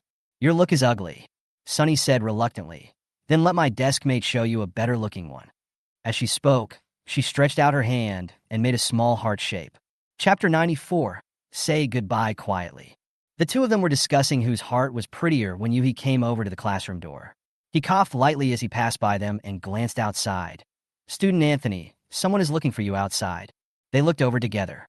There was a girl standing outside the classroom, wearing the cheerleading uniform of Yuten #3 middle school with a jacket on the outside. It could be seen that the top was a one-shoulder style. It's the lead dancer. Almond eyes, a pointed chin, small lips and nose, and hair hanging down her back. I thought Sunny was very beautiful when I saw her on the big screen, and now that I see her up close, she is even more beautiful. Lin Qingqing was also looking at her. It was normal for the two of them to be affectionate and flirtatious. After all, they were childhood sweethearts, and people in the class were used to it. Yui sat behind them and was accustomed to it after watching them every day. But in Lin Qingqing's eyes, the meaning is very different. She frowned slightly. Didn't they say that this person has no partner? Anthony nonchalantly put down his hand and walked out. Yuhi's but had just touched the bench when Anthony walked out of the classroom. He stood up again, mouthed, "Don't worry, I'll go take a look," to Sunny, squatted down, and moved stealthily between the desks. Sunny watched him move to the wall next to the front door of the classroom in such a difficult posture. He put his ear against it. "Sunny, what are you doing?" A person named Anthony in Yangming #1 middle school. The rumors were probably exaggerated, but when Lin Qingqing saw him today, she immediately took a liking to this boy. Indeed, very good. She handed over a piece of paper with a string of numbers written on it. Anthony took it and took a look at it. Lin Qingqing mustered up her courage and asked, "Are you single?" Anthony glanced at her and said nothing. Lin Qingqing continued, "This is..." Someone passed by and entered the classroom and glanced at them. Lin Qingqing suddenly stopped. After the people had walked past, she continued, my WeChat. What she hinted at was obvious enough. Lin Qingqing came here during the break as they were about to gather and go back to school. After saying that, she didn't dare to look anymore, said, I have to go, turned around, and ran down the stairs. Anthony folded the note with one hand, held it in his palm, and turned to enter the classroom. Sunny saw him sit down and threw a note into the garbage bag between the two of them. Love letter? Contact information? You don't want it, she asked. Anthony looked at her and said, you seem quite familiar. It's too obvious. Sunny said, the lead dancer from number 3 middle school kept peeking at you after the dance. Hearing this, Anthony turned his head again and stared at her meaningfully for a while. Sunny felt numb from his stare. What are you doing? How do you know? Anthony grabbed one of her braids, as if he was afraid she would run away. He repeated it in a long, rising tone. How do you know she was peeking at me? Sunny was startled. I saw it. Why do you keep staring at me? Anthony asked. How else do you see me always peeking at me? TSK. Apart from jealousy, he really couldn't think of any other reason. However, Sunny blinked. Because she is pretty. The corners of Anthony's mouth that were raised straightened instantly. He lowered his eyes. The garbage bag had just been changed and was not dirty. He picked up the note directly from the trash bag and threw it on Sunny's desk, saying in a cold tone, then I'll give it to you. No thanks. After saying that, he sat up straight and took out an extracurricular book from his desk pocket to read. This person is moody and inexplicable. Sunny threw the note back into the trash bag, took a sip of warm water, and sighed comfortably. Suddenly I feel that I am not so depressed anymore. She glanced at Anthony and said nothing. Yui came back stealthily and was about to tell Sunny about it when he heard the whole thing. Oh, he's not worried at all. Sunny didn't see Wei Siqing for several days afterwards. Although their class was not on the same floor, Wei Siqing was a gifted student and had to train every day, so he could usually be seen during physical education classes or when passing by the playground on the way to the shop. But in the past few days, she really hasn't run into him once. Either Wei Siqing was avoiding her, or it was just a coincidence that the two of them just happened to miss each other. Either way, she was relieved. Otherwise, when we meet, I wouldn't know what to say, and it would be very awkward. So the whole November passed, and she didn't see Wei Siqing once. She took the initiative to ask Zhou Ying, and then she knew that the school team advanced to the semifinals this time, and it was the first time that the school achieved such a good result. They rented a military base outside and let the school team enjoy professional training. They would not return until the end of the game. But it is said that no one from the school team is willing to go there because there is no internet or supermarket there, and the only way to relax is to play cards. They wake up earlier than chickens and sleep later than dogs, which is hard and tiring. Sunny felt sympathy for him and was also completely relieved. She should study every day and have some boring and childish quarrels with Anthony after studying. In December, the school forced all girls to change into autumn and winter uniforms and no longer wear spring and summer uniforms. Sunny had already changed into long-sleeved shirts and long pants and put on a sweater on the outside. Although this outfit made him look shorter, temperature was still the most important thing. She held the thermos cup, leaned on the furry sleeves, and looked at the wrong questions on the test paper. She did quite well in this exam and ranked 6th in the class. The person next to her is still the top student in the grade. No matter how difficult or weird the test paper was, he always got full marks in mathematics and comprehensive science. I occasionally make mistakes in English listening comprehension. According to him, it is a problem of different pronunciations between American English and British English. Anyway, his grades were good enough to get into college, so he was too lazy to fix it. After the winter vacation and the new year, we will be divided into arts and science students in the second semester of high school. Anthony will definitely choose science. She will definitely choose liberal arts. Oh, Sunny sighed. Anthony glanced at her. Why 6th place unhappy? Sunny paused and said slowly, Anthony, did you know that we will be divided into arts and science classes next semester? What do you want to choose? Anthony paused, his Adam's apple rolled. Reason. I thought you would choose reason too. Sunny imagined the future scene. When you choose reason, you will be truly invincible. There was no liberal arts subject holding him back. He got full marks in mathematics and science. His English score remained above 145, and his Chinese score remained above 130. Sunny calculated the total score and clicked his tongue. The top scorer in science has now been decided. She didn't say anything else and sighed with regret. I will definitely choose literature, so we will go our separate ways next semester. Anthony pursed his lips. Sunny continued, The science class has a lower floor, and the arts class has a higher floor. So from now on, I will go to your classroom to find you after school. We will do this for 2.5 years. But don't worry, I will pack my things in advance and won't let you wait too long. No, Anthony said softly. Ah, Sonny stopped. Not 2.5 years. The second semester of high school and the second and third years. 2.5 years, yes. Sonny counted on his fingers. Anthony looked into her confused eyes, and the corners of his lips twitched. 1 year, he said.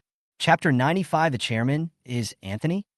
Sonny was stunned and didn't react for a moment. Why 1 year? She opened her mouth and felt that the voice was light and vague, and it didn't even sound like her own voice. In the second semester of my second year of high school, I may directly take the special talent channel of my target university. I will go there to participate in a training camp for half a year. If I get enough credits, I will directly receive an admission letter. What university? Why had she never heard of any special channel? Anthony said only 3 words, Science Academy. In fact, it doesn't matter to him which university he goes to. What matters is which university the professor he admires and wants to study under is in. Then you won't be able to get the top score in science? Sonny paused, his mind still not understanding. Ah, you want to be a scientist. Anthony laughed. It's far away. The young man didn't say anything to humble himself, but said it was still a long way off. He lowered his brows, but his expression could not conceal the willfulness and frivolity of a young man. Anthony put away his carelessness and laziness, like a sword that had just been unsheathed, revealing only a glimmer of silver light, but like the light of heaven, sharp and flamboyant. People couldn't help but look over. When he was a child, relatives and elders often asked Sonny what his dream was. Sonny liked to answer questions based on what he had seen on TV or read in books. Soldiers, astronauts, scientists, painters, designers, they all talked about it. When I grew up and became more sensible, the above dreams gradually became just dreams. Especially scientists, about 9,900 out of 10,000 children have said this, but perhaps not a single one of them can actually develop in this direction when they grow up. This is a title that is almost entirely predestined. Sonny was so dazzled by his brilliance that she was speechless for a moment. After thinking for a while, she could only clap her hands silently. You are great. Some people in the class were studying, so she didn't dare to clap too hard, but she still tried to clap softly. You are really great. Yu-hee and Wang Suin stopped writing at the same time and looked at each other. They didn't pay attention to the preface and only heard this sentence. What vicious words are you saying again? Sonny couldn't explain how he felt. I just felt that when Anthony told her that he would be leaving school in the second semester of his sophomore year, she felt something other than melancholy. After saying this, Anthony seemed to suddenly become busy. He began to run around various offices, staying away for a long time, sometimes returning only after class. And when he came back, he would hold all kinds of documents in his hands. He was so busy that Sonny felt that he was leaving school not in the second semester of his sophomore year, but in the first semester of his junior year. That day, Sonny went to Song Yingjing to return a book, but he was not in class. He asked his classmates, and they said he should be in the office. His office was the student union office, shared by several ministers. Because Sonny always went there to look for Song Yingjing, and Ran and some other sophomores were familiar with her. She walked over with familiarity and knocked on the door. There was no one else in the office. Song Yingjing was sitting behind a desk, writing something. He looked up and saw the book in her hand, and realized why she came. Ah, you're here. When no one is around, Sonny usually just calls him brother. She closed the office door and ran over happily. Brother Yingjing, I got first place in the comprehensive liberal arts exam again this time. Song Yingjing smiled lightly. His voice was gentle and pleasant. I saw it, it's great. Sonny's braids were so tall when she got the compliments. But she still said modestly, it's not as good as you. You always come first. When you are divided into arts and science classes, you should be able to stabilize yourself if you spend all your time on arts. Song Yingjing couldn't help but tease her. You were first again, but your class ranked last in the class assessment this time. Sonny paused and then spoke in a long tone, sounding very aggrieved. Ah, Lao Gao said that if we are still in the last place this time, all the self-study classes next week will be replaced by physical education, so that we can feel the excitement of running circles in this cold winter. Song Yingjing laughed happily. Your class is too uniform. Everyone sleeps when they want to sleep, and there is no one to watch over them. The student union will check everything. Let's not talk about this. Sonny handed the book over. Brother Yingjing, my dad wants you to come to my house for dinner this Sunday night to thank you for teaching me so well. Of course, Song Yingjing said, Sunday night? Sure, I'll go there directly then. Cough. There was a light cough behind me. Is there anyone else in the office? Sunny's eyes widened, and she turned to look. Behind the desk opposite Song Ying-jing, a figure she had just seen in class was standing there, holding a lollipop in his mouth, looking lazy and casual. Sunny's expression was stiff. He looked at Song Ying-jing, whose expression did not change, then looked at this figure and said hesitantly, "Why are you here?" Suddenly, I saw a sign on the desk where he was sitting. Chairman, Anthony. What chairman? Why is it written as Anthony? Sunny turned his head sharply, looked at Song Ying-jing, and pointed at someone. Why is he here? Song Ying-jing looked a little surprised. Don't you know? I remember you two were desk mates. Anthony passed the election for the president of the student union and is now the president of the student union. Student union president. Such a pretentious title was suddenly given to her desk mate, and she found it a little hard to accept it. Sunny wondered, did he recharge it? Tisk, Anthony said unhappily. I was selected all the way up based on my own abilities. Song Ying-jing also smiled and nodded. The student union election is guaranteed to be open, transparent, and fair. Sunny was a little numb and couldn't connect the chairman with Anthony. It's true that Anthony is excellent and has good grades, but he is such a bad character. He is usually so lazy. He does everything so carelessly. He also looks so indecent. Shouldn't the student union president have a righteous look on his face? Sunny couldn't understand. Anthony must have been squatting down to pack his things. He picked up a piece of paper from the ground, folded it into a paper airplane, and flew it towards Sunny. Go and see for yourself. Sunny clumsily grabbed the paper plane in the air, unfolded it, and found that it was Anthony's selection resume. I won't go into the basic information, mainly the personal resume column, which says that he was the president of the student union at a famous college abroad. Below are the awards he has won. Sunny doesn't recognize many of them, but they look very high-end and classy. At the very bottom is the voting situation. 428 for Democratic votes and 41 for teachers' votes. Without comparison, Sunny doesn't know whether it is a lot or a little. But there should be a lot of people who could have parachuted him into the position of chairman right after he entered high school, right? Chapter 96, Serving Me Tea and Water. Sunny pouted. I think I can do it now. You. Anthony glanced at her. If I have a secretary or something, I can run for it and be responsible for serving me tea and water. Sunny crumpled up the resume and threw it at Anthony, but he leaned back and easily dodged it. Song Ying-jing watched them, making noise with a smile. The book was returned, and the message was delivered. Sunny was about to go back to class, but Anthony moved the last pile of information on the floor to his desk, took 2 quick steps, and grabbed Sunny's braid. You have no conscience. Wait for me. The two of them went out of the office fighting and making noises. Sunny was annoyed by him pulling her hair, so she turned around and walked backwards to grab his head. She didn't notice someone coming in from the corner, and just when she felt a bump under her feet, Anthony grabbed her arm and pulled her towards him, and her face fell into Anthony's chest. Ah! Sunny let out a muffled cry of pain, raised his head from the refreshing smell of lemon laundry detergent, and roared, Is your chest made of iron? Her nose is almost flattened. Anthony ignored her, looked away from her, and politely said to the person whose foot Sunny stepped on, Sorry, it's my fault. Sorry. Sunny also turned her head quickly. Ah, seen your sister and ran. The person who came was in Ran. Thanks to Anthony, her heel just touched the tip of Enran's shoe when he pulled her away. Now there was only a shallow mark on Enran's white canvas shoes. Enran was wearing a neat and dignified uniform without a single wrinkle. Her long hair was tied up high behind her head, neat and refreshing. Even her eyebrows were neatly trimmed. The gray mark on her shoe was out of place with her whole personality. I'm sorry, senior. I didn't see you. Sunny felt even more embarrassed when he saw it was her. And Ran looked at the two of them, her eyes falling on their clasped arms. Although Anthony used a lot of force when he pulled Sunny just now, his other hand quickly reached out and stabilized her shoulders. When Sunny broke away from him, his hand on her shoulder slid down, but his other hand also slid down to Sunny's wrist. At some point, his hand slid down a little further and gently held her palm. Sunny followed in Ran's gaze and noticed their hands being held together. In winter, her hands were a little cold, but Anthony's palms were very hot. She shook Anthony's hand away and glared at him. Are you using my hand as an ice pack? Anthony glanced at her. TSK. Sometimes he didn't know whether to be glad that she didn't know anything or feel unfortunate. He lazily withdrew his hand, and Ran looked at Anthony was silent for a while, pursed her lips, and said, "I heard that you were elected as the president."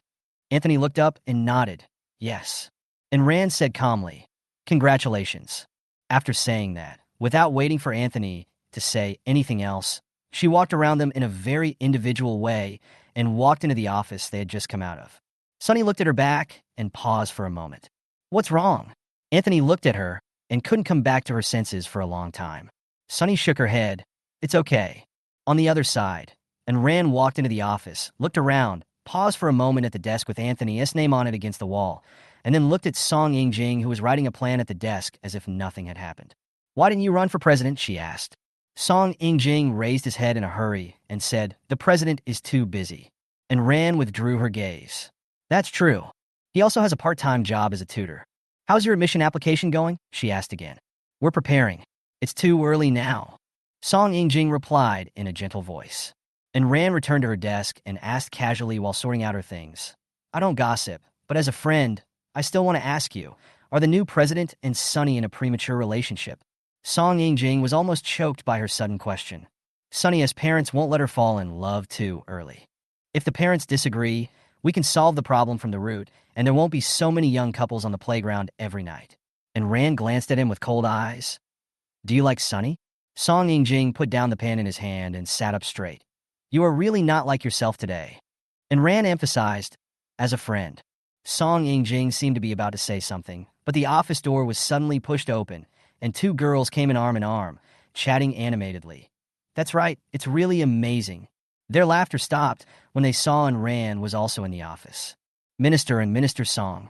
The two girls were also cadres, but they were obviously a little timid when they met these two pillars of the student union. Especially Tuan Rand. Her father is a school director. Her family is rich and powerful. But he is also a cold person who looks difficult to mess with, forming a sharp contrast with the gentle Song Ying-jing. But two people who are completely opposite in personality are actually very good friends. The two of them quickly walked to a desk, packed up the things they wanted to take, said hello to Rand and Song Ying-jing, and left. Song Ying-jing remembered something because of the attitudes of these two people, and smiled. "And Rand, there was another anonymous letter complaining about you this week, saying that you always check their class and never check other classes, which is unfair."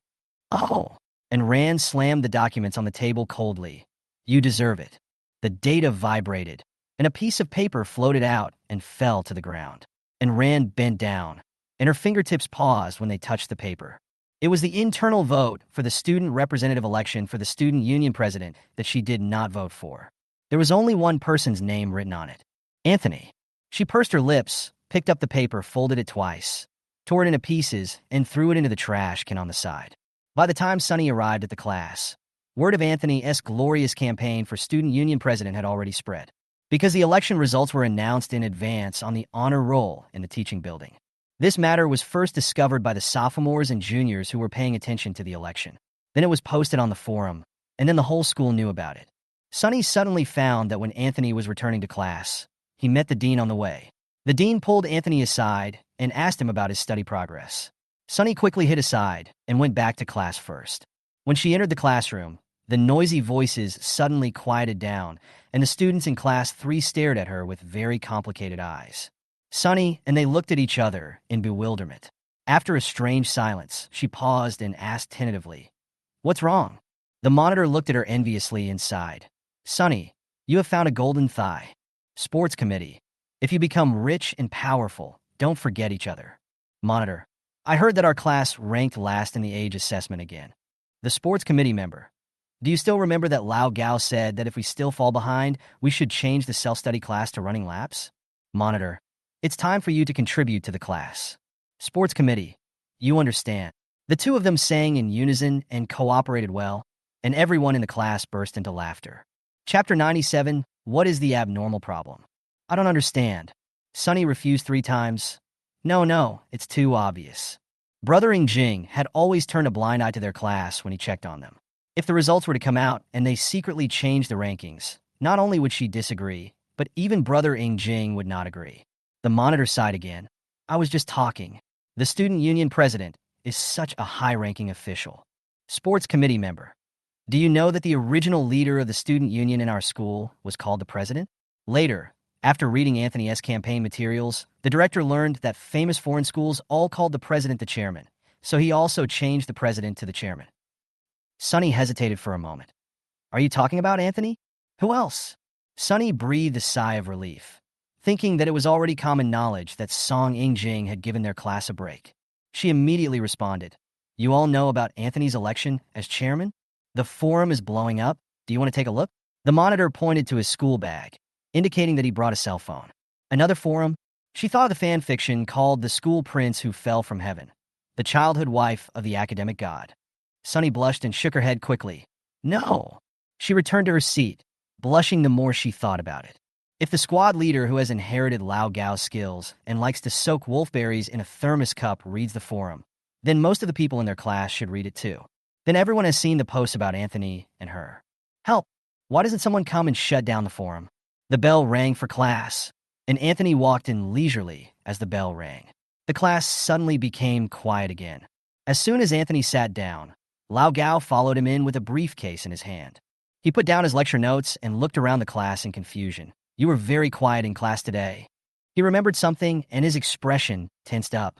It seems that you all know that our class ranked last in the grade assessment again this time, right? I'm telling you, it's no use pretending to be nice now. Next week's evening self-study classes will all be changed to physical education classes. Go run laps on the playground. Is it so difficult not to fall asleep during self-study classes? Starting next week, Teacher Gao will make you pay attention. The monitor muttered, I'm not being nice, I've already accepted it. His voice was so soft that Lao Gao didn't hear him. He continued to criticize them for their habit of sleeping during self-study classes from many aspects. Finally, he mentioned his direct class representative. Can you learn from classmates, Sunny? Have you seen her sleeping during self-study classes after October? When I entered the class, she was either studying or discussing problems with her deskmate. The whole class started laughing, and someone even let out a teasing snicker, which was particularly noticeable. Such a vulgar voice. You can tell it's the dog Zhou-ing at first glance. Sunny gritted her teeth, but didn't dare to show it too much, and her face was full of embarrassment. Of course, as for discussing the problem, I still suggest that we discuss it after class and keep quiet during self-study. Here I want to especially praise Hu Tsong, who is always studying, never sleeping or talking during self-study, listening carefully in class, and pestering the teacher to ask questions after class. His academic performance has always been very stable. Classmates, hard work pays off, and a journey of 1,000 miles begins with a single step. Hard work will eventually pay off. When Hu Tsong heard his name, he looked up from the 5th grade and glanced at Lao Gao, but he didn't hear anything valuable. He pushed his glasses that were about to slide down his nose and lowered his head again to swim in the sea of questions. Lao Gao delayed the class for another 9 minutes before the end of the get out of class and repeated the issue of sleeping during self-study class. The break between classes was only 10 minutes in total, and the bell rang just as he was leaving, so he was able to connect seamlessly with the English teacher. The English teacher was a young and gentle woman. As soon as she entered the classroom, she saw the resentful looks from the students, so she waved her hand and said, I'll give you 2 minutes to go to the bathroom. After 2 minutes, anyone who hasn't returned to class will be considered late. Great! The class cheered and filed out. When everyone was gathered, she touched her bulging belly and announced something. Classmates, I will be on leave and go home starting next week. The school has hired a new English teacher, and he will take over and teach you for a while. The English teacher got pregnant right after getting married. Normally, she should have taken maternity leave a month ago, but at that time there were not enough English teachers in the school, and she could not arrange the classes for 3 classes, so she stayed on for another month. Everyone knows about this, so we behave best in English class. Her maternity leave was connected to the winter vacation, and the classes were divided when she came back the next semester. I don't know if I will have the chance to become her student again after this separation. Although it was expected, the students were reluctant to part with their teacher when they actually faced separation and sent their blessings. Some girls had deep feelings for their English teacher, and the English class representative even burst into tears. Anthony looked at the English class representative who had gone from silently crying to bursting into tears, then looked at Sunny thoughtfully, leaned over to ask her, If you and Lao Gao are separated in the next semester, will you cry like this? Sunny was originally very moved, but as she thought about this scene in light of Anthony's question, her throat tightened and she felt a little horrified. She shook her head. Probably not. I have a very high tear point and rarely cry when watching art films. Anthony seemed a little regretful, said oh, and turned his head away. No. Sonny caught a glimpse of his regretful expression and couldn't help but lean close to his ear and said, "What's wrong with you? How can you like to see people cry?" Perverted Anthony said slowly. When I was perverted, I really wanted to see people cry. What the hell? Sonny leaned back against the wall cautiously and cursed, "Pervert." Anthony glanced at her, his gaze long and deep, and said nothing. I knew this silly girl wouldn't understand. 10 minutes into Monday's evening study session, no one from Class 3 waited for Lao Gao to show up. Everyone thought that Lao Gao had forgotten about the punishment of making their class run laps, and everyone relaxed. Who knew that in the 11th minute, Lao Gao really did what he said, holding his thermos cup and knocking on the door of Class 3. Everyone come out, gather at the physical education class in 5 minutes, and whoever is late will run 5 more laps. Ah! The students were complaining but were afraid of being late, so they usually complained wildly while quickly packing up their things and trying to squeeze out.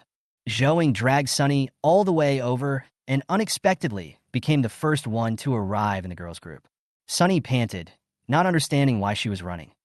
Aren't you tired? How can you have the energy to run 8 laps later?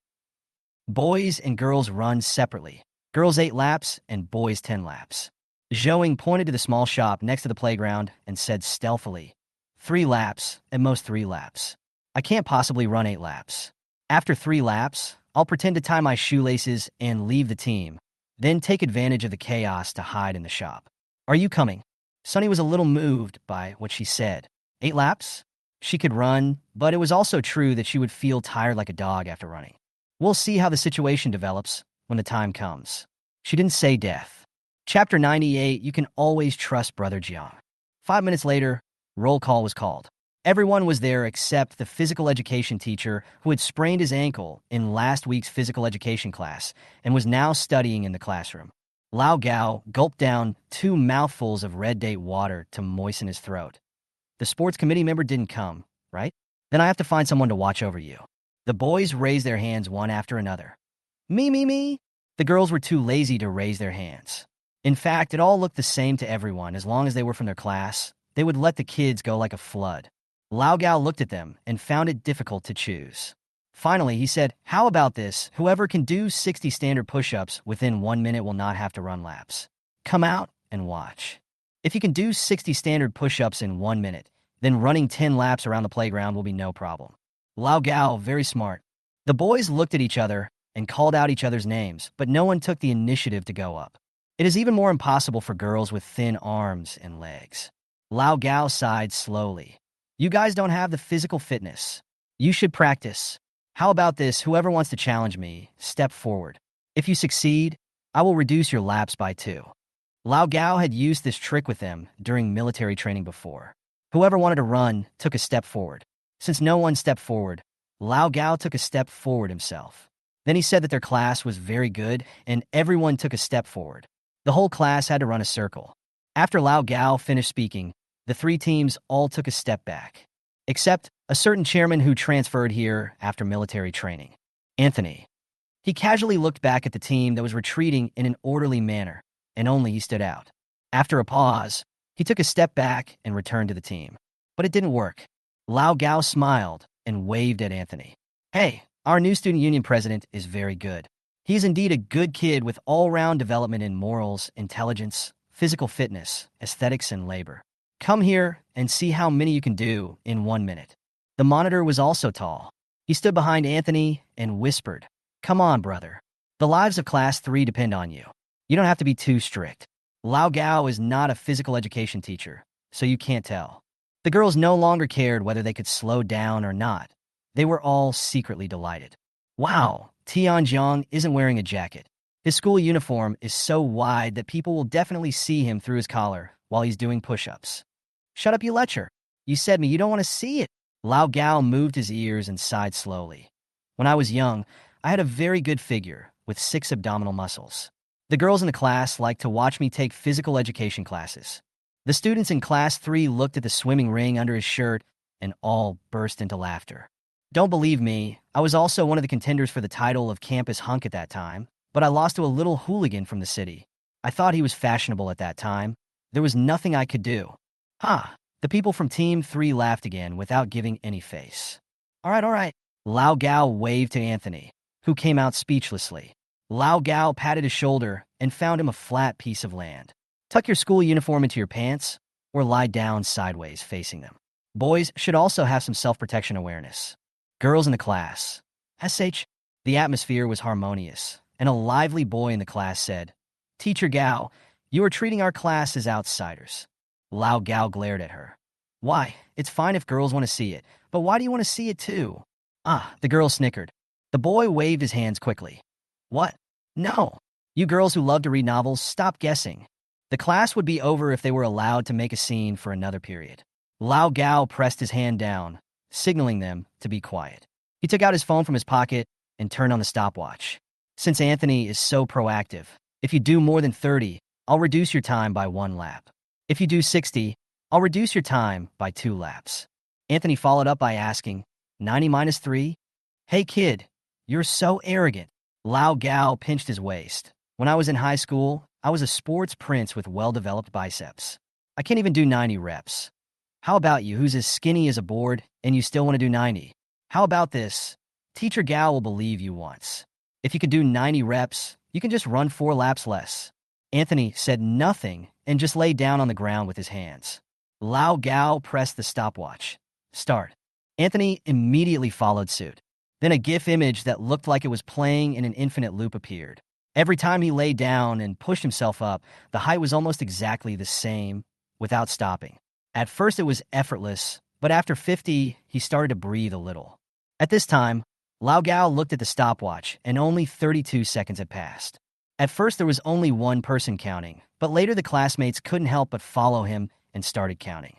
58, 59, 60, 61, 62, 77, 80, 90, 91, 92, 93. Anthony suddenly stopped, supported himself on the ground, and jumped up. "The time has come," he said. Lao Gao then quickly pressed the pause button. He was so focused on counting how many he had done that he forgot he was still counting. It was 1 minute and 8 seconds when he pressed it. Including the time it took Anthony to stand up and the time it took him to react and press the stopwatch, it was about the same. Can he keep time in his head while doing push-ups? Lao Gao couldn't help but look at him, not knowing what to say for a moment. The students just reacted. "Oh my God, did you really make 90? Whoa, so handsome. Is this person a versatile person? Maybe they are from outer space. Teacher Gao, slow down. For laps." The girl next to Sunny poked her. "Sunny, is there anything your desk mate doesn't know? He is so versatile." Sunny was secretly proud for some reason and said softly, "He goes jogging every morning." The girls were hoping that she would reveal more. "Wow, he is so self-disciplined, so he must have 8-pack abs, right?" Sunny paused and recalled the scene of him and his father competing in the horizontal bar one morning. "There are abdominal muscles, but only 2 are exposed. I don't know how many there are in total." Sunny's ears felt a little hot. She touched her earlobe and inexplicably didn't want to say anything. She shook her head and said, "How would I know?" The girl started chatting with a classmate on the other side. "Anthony must have 8-pack abs, right? $8 more than that, right? This must be $10. $10. Oh, it seems possible." "Sunny, the abdominal muscles are only 8-pack at best." Lao Gao put his phone back into his pocket and waved his hand. All right. We have to accept the loss. Both boys and girls should reduce the number of laps by 4. Let's go." "Brother Jiang is awesome," one of the boys shouted.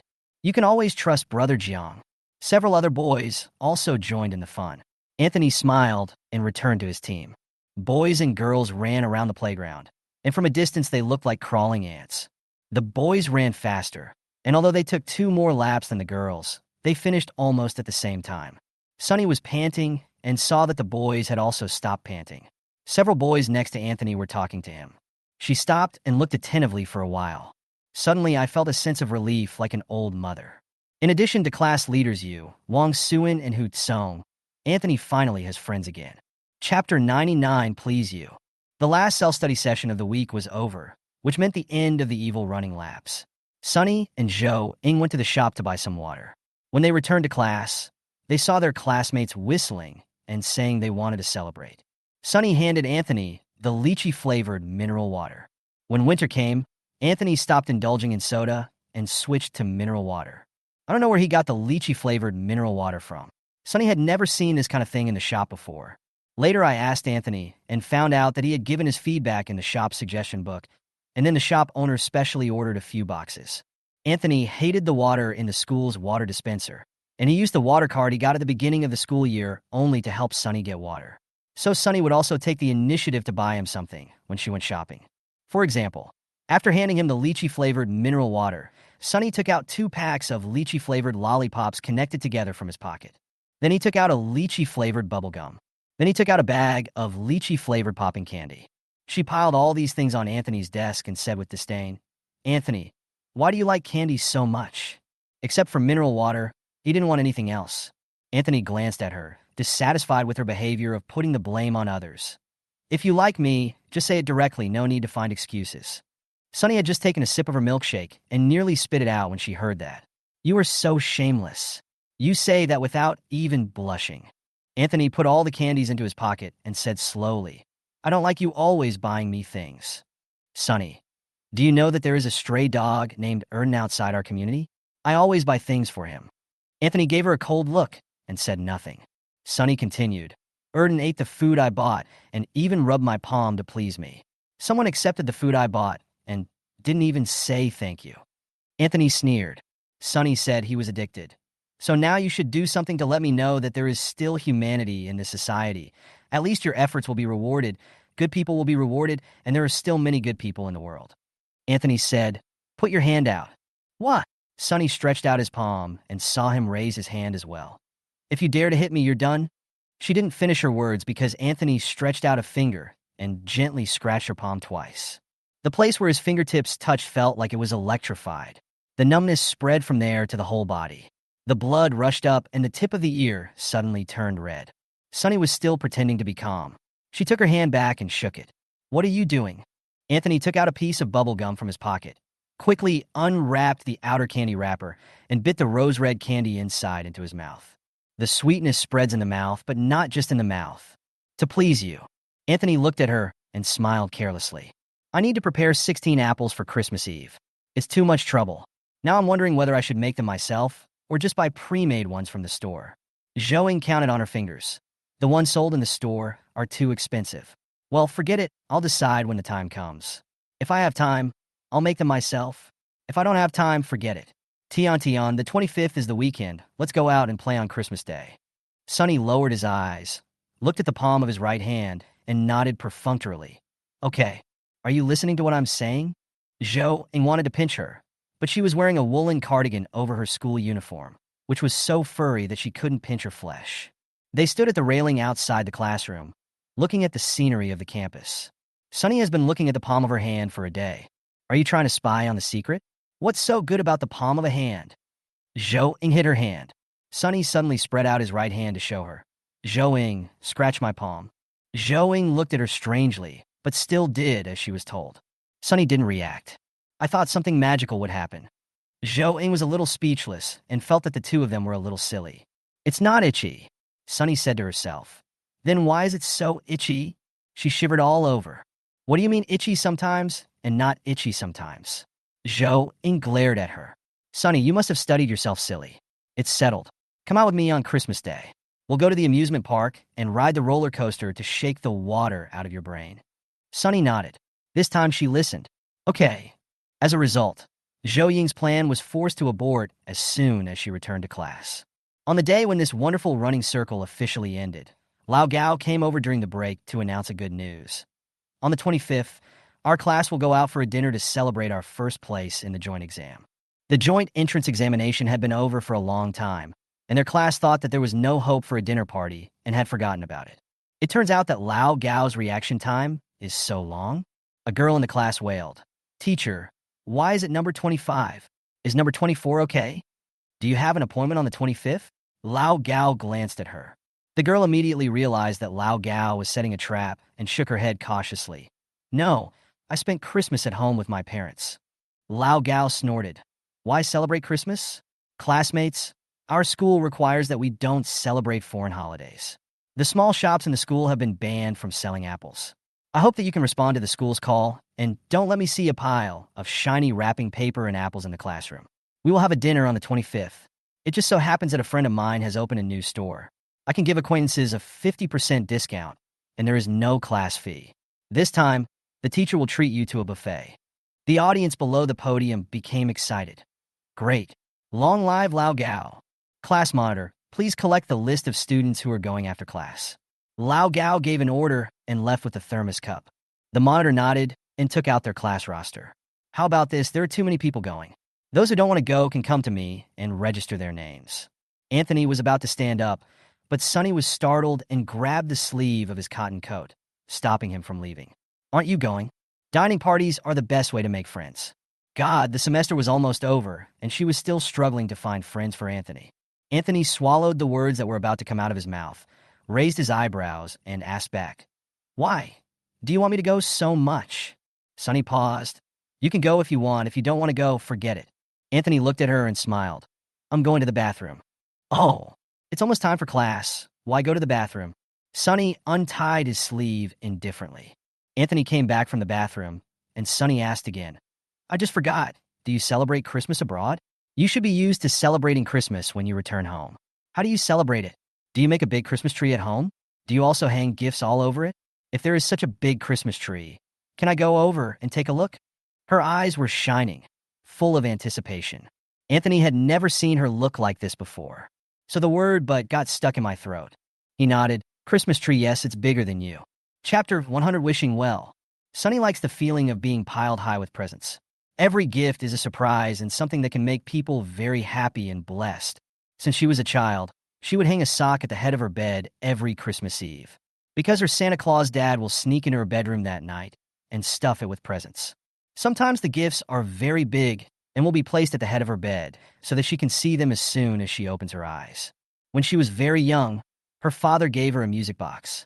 In a transparent ball that looks like it has a crystal texture, a dancer in a ballet skirt is spinning to the music under the Christmas tree. The Christmas tree is piled with gifts, some of which have been opened, and you can see beautiful crystal shoes and dresses inside. She loved the Christmas tree so much and the gifts piled under the tree. She wanted to know what was in the other boxes except the two that had already been opened. "But my father only celebrates Christmas Eve, not Christmas." He said Christmas Eve has a good meaning, but Christmas is nothing to celebrate for Chinese people. Sonny also wanted to have a Christmas tree at home that was taller than a person, but she thought her father might not like it, so she never mentioned it. "Now, that's great. There's one next door." Sonny began to look forward to this day. Christmas was on Sunday, so she finished all her homework early on Friday. "Because I'm going clothes shopping with Zhou Ing on Saturday." Zhou Ing called it battle robe. "We're having a dinner party outside. It's a rare opportunity to not have to wear school uniform and to put on makeup and dress up. I won't talk about others, but Sun Muchu, she thinks she's dressed up gorgeously and wants to look like a peacock." Zhou Ing looked at the suspender skirts hanging in the mall and asked the salesperson to take them down because she wanted to try them on. Sunny helped her carry her backpack and listened to her changing clothes in the fitting room. Sun Muchu was furious after knowing that you and Anthony were childhood sweethearts. She no longer took the initiative to curry favor with Anthony, but her grudge against me is not over yet. This time, I'm going to outshine everyone else, especially. I must outshine her. You think so, and she thinks so too. Sunny leaned against the mirror board. Maybe she is in the mall right now, in the fitting room next to yours. The fitting room was silent for a long time. Zhou Ing. Sun Muchu is an idiot. There was a 3-second pause. Zhou Ing said proudly. No, if she absolutely couldn't stand it anymore, she would rush out and fight with me immediately. Sunny. Zhou Ing put on her clothes and came out, walking to the mirror to tidy herself up. Sunny touched the fabric and said, "It's a bit thin. You need to wear a sweater inside and a padded jacket outside." Zhou Ing shook her head. No, just wear warm tights and a small shawl or scarf on the outside. You'll freeze to death. Sunny reminded her, it might snow that day. It's even better to dress nicely when it snows. Zhou Ing was full of vigor, like a soldier ready to go to the battlefield at any time. This one won't do. It's too conservative. She called the shopping guide. Is there anything that shows off your figure better? The salesperson took her to look at other clothes. Zhou Ing finally bought a red velvet square-neck tube top dress. The skirt itself is very beautiful, and Zhou Ing is tall and has a nice face, so she can hold it up very well. It's just that this skirt seems a little inappropriate in this cold winter. Sunny pulled her scarf closer and exhaled a breath of white air.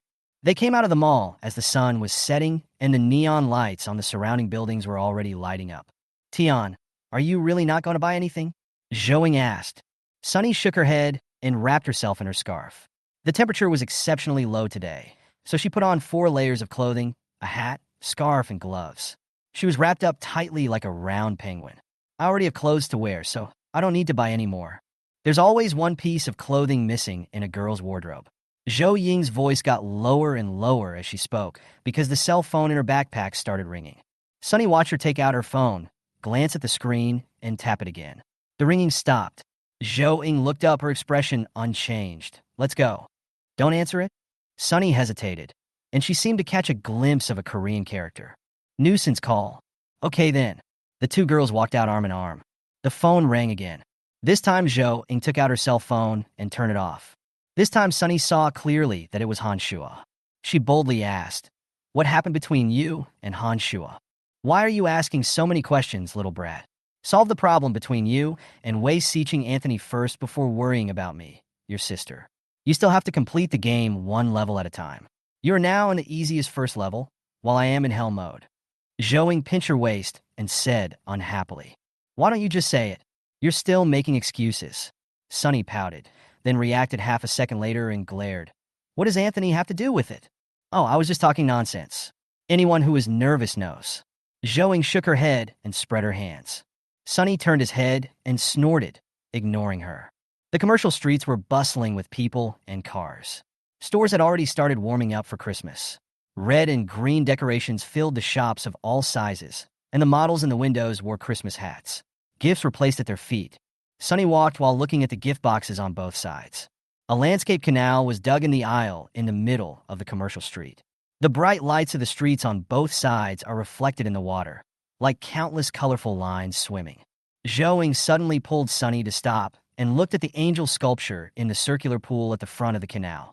The angel holds her palms forward, 1 foot standing on tiptoe in the pool, the other foot tilted back in a graceful posture. This is a wishing well, with coins all over the bottom and some piled up in the angel's open palm. Zhou Ying took out 2 coins and handed one to Sunny. "Come on, although I know this is the mall's trick and our coins will be taken away by the staff not long after we throw them in, but there are so many things I want to ask God for help, and I can't help but throw them in every time." After finding a good position, she turned around, held the coin in her hand, closed her eyes, made a wish, then threw it back suddenly, and with a splash, the coin fell into the water. Zhou Ying opened her eyes with an "I knew it" expression on her face. I've never made a successful shot. But would a coin falling into a pool make such a loud noise? Zhou Ying turned around in confusion and saw Sunny, who was watching her make a wish, suddenly changed his expression and jumped directly into the pool. Only then did she notice that a bear had fallen into the ditch. No, it was a staff member wearing a bear coat who was lying in the pool. His prop costume seemed to be too heavy, so he was stuck in the water and couldn't get up. His head was immersed in the water, and he was choking and coughing and gasping. The ditch was only as high as my calves, but it was enough to cover my head. Zhou Ying also hurried over. After Sunny jumped into the water, she wanted to take off the man's bear coat first, but she couldn't find the zipper. She had to try hard to lift up his head that was soaked in the water, so that his nose and mouth were exposed above the water, so that he could breathe.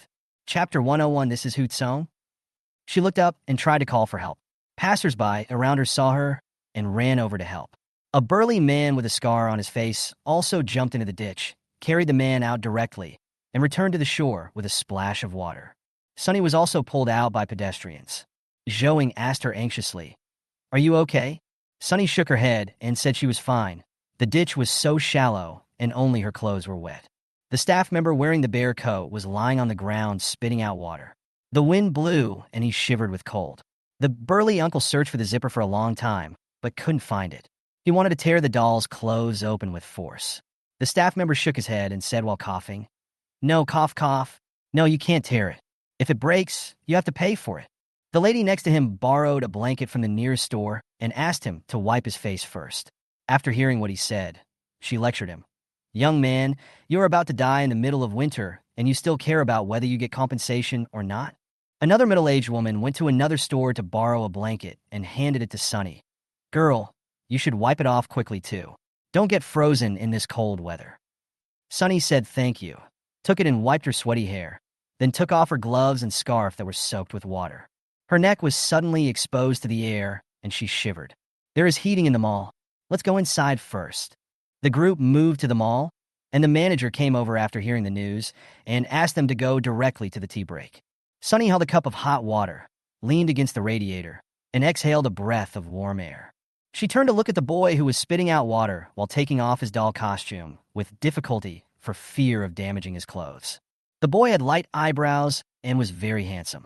His hair was tied back and wrapped in a towel. His body was also wrapped in towels. For some reason, Sunny had never seen him before, but he looked very familiar to her. She looked at him for a while, and then looked at him again. She couldn't help but pull Zhou Ying and whispered, "Do you think this person looks familiar?"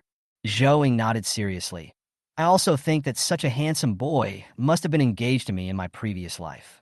The corners of Sunny's mouth twitched, knowing that she was infatuated again. The boy drank some hot water and coughed lightly. His voice was dry and hoarse, and he said slowly, "Thank you, Sunny." Sunny was stunned. "Ah, you know me?" Sunny in disbelief. "I've discovered that you're really popular with handsome guys." Sunny ignored her and kept staring at the boy's face. "It looks familiar no matter how I look at it, but I just can't remember who it is." The boy coughed again, and this time his voice sounded more normal. "It's me, Hukong." Sunny was stunned. Zhou Ying was dumbfounded. "Hoot Song? This person is Hoot Song? Is it Hoot Song, the one who always ranks in the top 3 in their class, is always doing exercises, and his only hobby after doing exercises is to chat with people and even lead people off topic by dozens of times, with a mushroom-like hairstyle and a pair of thick glasses?" Zhou Ying murmured. As expected, human potential is huge. Who would have thought that Hoot Song would be so handsome with his bangs lifted and his glasses taken off? "Hoot Song, why are you here?" Sunny remembered that he was wearing a doll costume. "You're a part-time doll? How did you fall into the water?" Hoot Song took another sip of hot water, and this time his voice was clear. "I was so tired that I wanted to sit down and rest for a while, but I didn't expect to fall asleep due to sleepiness, and then I fell backwards into the pool." Sunny looked at his head. "Did you hit your head? Do you want to go to the hospital for a checkup? Hitting the back of the head is very serious." "How long have you been working? You can fall asleep sitting outside in such cold weather." Zhou Ying smacked her lips. Hoot Song shook his head and said nothing.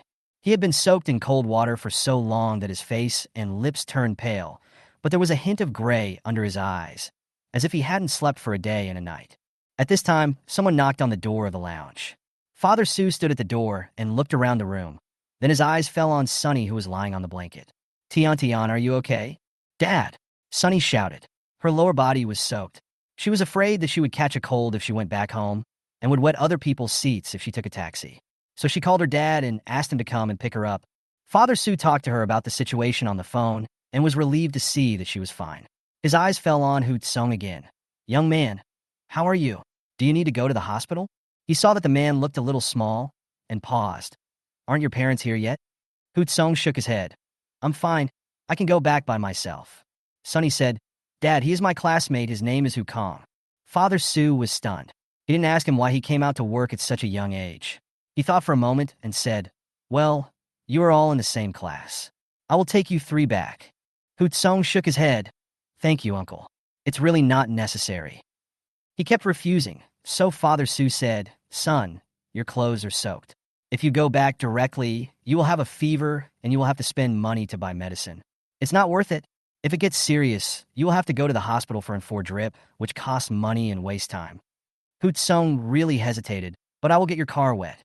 "It's okay. There are blankets in the car." Sunny asked, "Where is your home?" "Was Wei Lane." Hoot Song lowered his eyes. "You may not have heard of it." Sunny had indeed never heard of it, and Zhou Ying looked confused, obviously having never heard of it either. Father Su thought for a moment and said, "Was Wei Lane, I know. Let's go Xiaoying. Your home is on the same route as his. I'll take you back too." Zhou Ying nodded quickly. "Okay, thank you, uncle."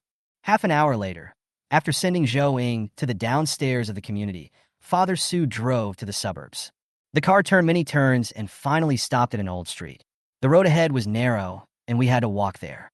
This place is far away from the city and is surrounded by old residential buildings, densely packed and scattered on both sides of the street.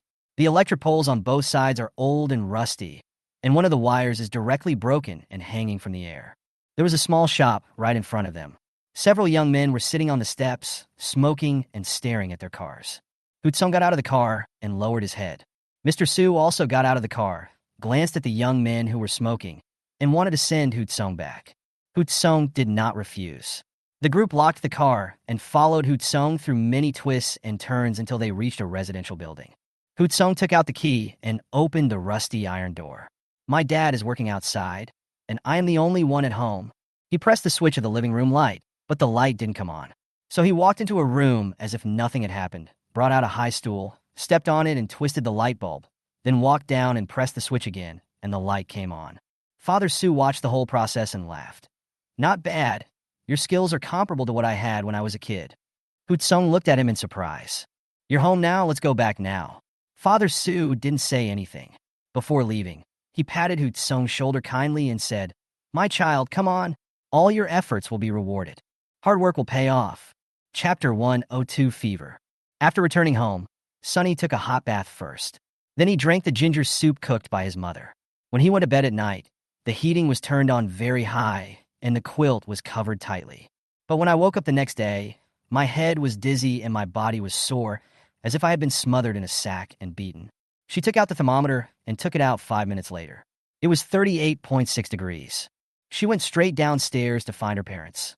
Father Su touched her forehead and drove her directly to the hospital. Sunny's mother hadn't woken up yet, so he didn't disturb her. The doctor gave her an 4. The nurse put the medicine into an infusion bottle, hung it on a movable push-pull rod, and let Sunny push it himself to find a seat in the hall outside. After Sue's father settled her down, he took the receipt and went to the payment counter to queue up to pay. Sunny was drowsy and listless, leaning on the seat with his head down like a frostbitten eggplant. In her daze, she suddenly remembered that she definitely could not attend the class dinner tonight, and she must remember to tell the class monitor when she got home. In addition to this incident, she must have forgotten something else, but she just couldn't remember it. There were mostly children in the hanging water area. The TV on the wall was playing the cartoon Legend of the 7 Heroes of Rainbow Cat and Blue Rabbit. Sunny also liked this movie when he was a child, so he raised his head and watched it with the children around him. After a long time, her neck felt a little sore, so she drooped it down again and raised the hand that was not inserted with the needle to rub the back of her neck. A black figure walked past in my peripheral vision. Sunny's brain raced for a few seconds before he reacted. He slowly opened his eyes and pushed the push-pull rod of the 4 drip and rushed in the direction he left. I didn't catch up with him last time at school. I must catch up with him this time. She thought so in her mind, but her body was resisting. After running a few steps, she felt dizzy. A nurse passed by and saw that she was not in good condition, so she quickly helped her back to her seat. After paying the fee, Sue's father came over and saw a layer of sweat on her forehead, so he took out a tissue from his coat pocket and wiped it for her. The effect of this medicine is quite fast. Sunny hesitated to speak, looked at Sue's father, and finally did not say anything. At the same time, Anthony put on his sportswear and came out. He walked to Sunny's door but found it was locked. Every Sunday morning at 6:30, he would come to find Sunny for morning exercise.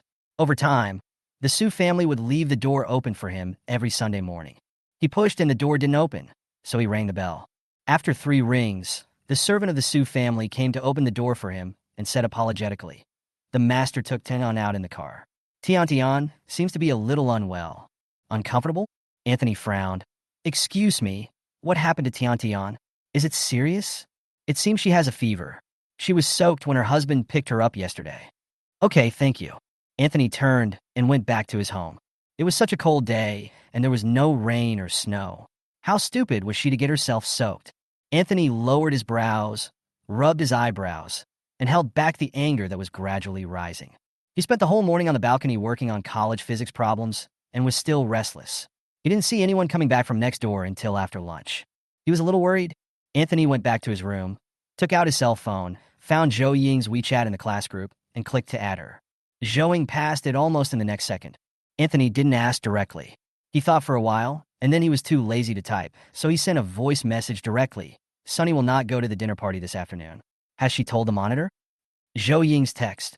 "Oh no. Why did she suddenly stop going? We were shopping together yesterday." Anthony still sent a voice message. "I went to the hospital because of a fever." Zhou Ying? "Ah, no way. I asked her last night, and she said she drank ginger soup." "Really?" Anthony gritted his teeth, and a nameless anger rose in his heart. This time he changed to typing, "I see she is soaked." Zhou Ying. No way. When she jumped into the pool yesterday, only her trouser legs and sleeves were wet. Oh my god, Hoot-sung was in the water for so long. I wonder if he is okay. Anthony? Question mark? Anthony. Did you go to the water park to skate? Zhou had always only heard Sunny complain about how sharp-tongued Anthony was. Today was the first time she had witnessed it with her own eyes. She exclaimed in amazement and felt more and more that Sunny would be in trouble sooner or later. After all, women don't love bad men. She thought Sunny just didn't tell Anthony enough details, so she recounted what happened yesterday in great detail. After saying that, Anthony replied with a and then directly opened the class group. Anthony, at Banjong is still very serious. Sunny has a fever. Sunny, and I will not go to the dinner party this afternoon. Sorry.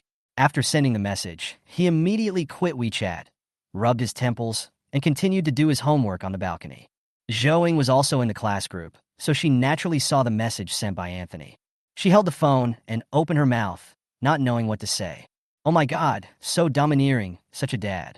However, the one who couldn't attend the dinner was Sunny. Why didn't he go? The more Zhou thought about it, the bigger the smile on her aunt's face became. She fell back on the bed, covering her phone with her hands. When the people in Class 3 saw this message, they were thinking the same thing as Zhou. Sunny has a fever and can't go to the dinner party. Why are you asking for leave for her? It's not like Sunny doesn't have a cell phone. It's fine to ask for leave for her. But why aren't you going too? It's not you who has a fever. Moreover, the tone was like a husband asking for leave for his wife, with a familiarity that had no boundaries, like they were a family. Anthony should be next to Sunny now, right? My childhood sweetheart is sick, and my childhood sweetheart takes care of her. Childhood sweethearts can't be that close, right? The monitor was still very serious. Okay, got it. The monitor was still very serious. Why don't I have a childhood sweetheart who can bring me tea or water when I'm sick? The monitor started it, and since the school bully wasn't that bully in their class, someone else followed up with a sentence. You're wrong, monitor. I have a childhood sweetheart, and he never treats me like this. He would just tell me to drink more water when I'm sick, and then go play with his sisters. Other girls also said, we are all so old now, and we all have our own lives. Bamboo shoots just mean that two people have known each other for a long time, and it has no other meaning. The monitor was still very serious. Oh, by the way, I forgot to ask it, Anthony, why aren't you going, brother? No one replied. After a while, Zhou replied, Class monitor, you must not have a girlfriend. Zhou just thought that the class monitor was too straight and hopeless, so she posted this sentence. She didn't expect that her words would be spread and people would think wrongly. In front of the mobile phone screen, a girl with bangs looked at the group chat history forwarded to her by others with jealousy, biting her lower lip tightly. Chapter 103, Is This My Childhood Sweetheart? Sunny felt better after receiving 3 bottles of water. Her father gave her a box lunch and porridge directly in the hospital. She drank the porridge reluctantly, but she really couldn't eat the box lunch, so she took it back home. When she returned to her room, she forgot about asking for leave and covered herself with a quilt and took a nap. I woke up sweating all over. I took my temperature and the fever had gone away. She was indeed much more energetic. She took another hot bath, put on her cotton pajamas, and went downstairs to get a cup of hot water. She returned to the room, took out her cell phone, and saw the message Zhou sent her. Then she suddenly remembered that she had forgotten to ask for leave from the monitor. She first opened Zhou Ying's chat box, and after reading it from the beginning, she found that things were not quite what she thought. Zhou, why aren't you going? Zhou, you have a fever? Zhou, oh my god, Anthony is really a bad-tongued man. But hey, women won't love bad men. Zhou, damn it, he asked for leave for you directly in the class group.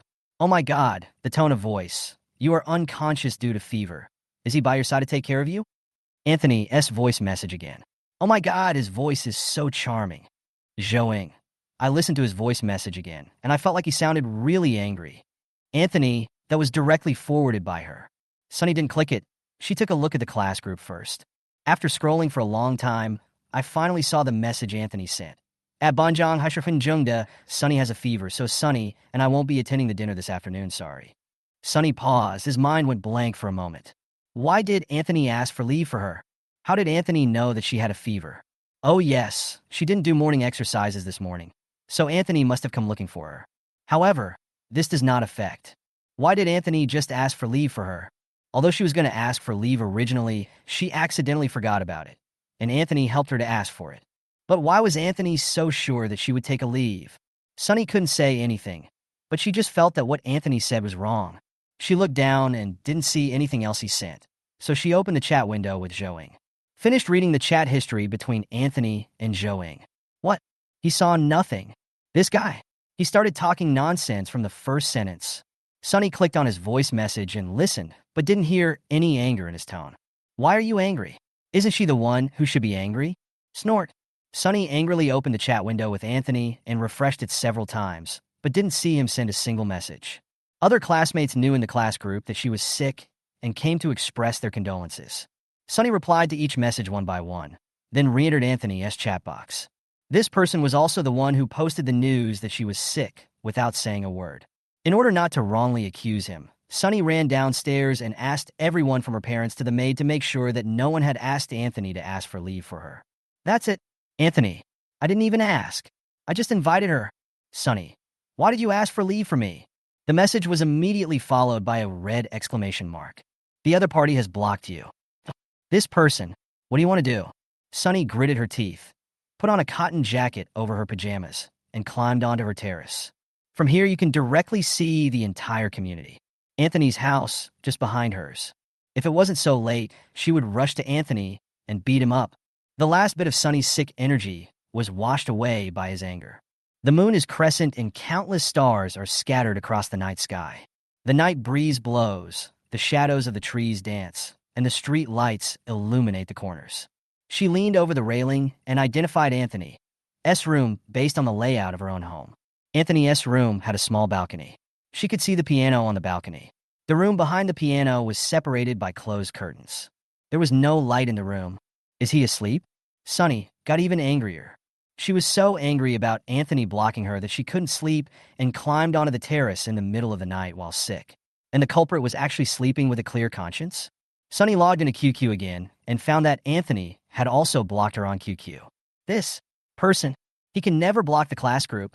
Sunny gnashed her teeth and circled him. And Anthony, why? Block me. The class group was originally discussing the afternoon dinner, and after she sent this message, everyone was silent for a few seconds. Ho-Sixian? Question mark?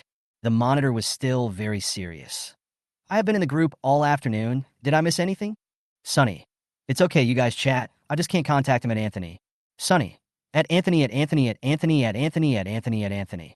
After Sunny sent this message, he suddenly heard a message alert sound coming from downstairs. She thought she had misheard and didn't pay attention. Continued to harass Anthony. At Anthony, don't even think about sleeping if you don't explain clearly why you blocked me. This time it was real.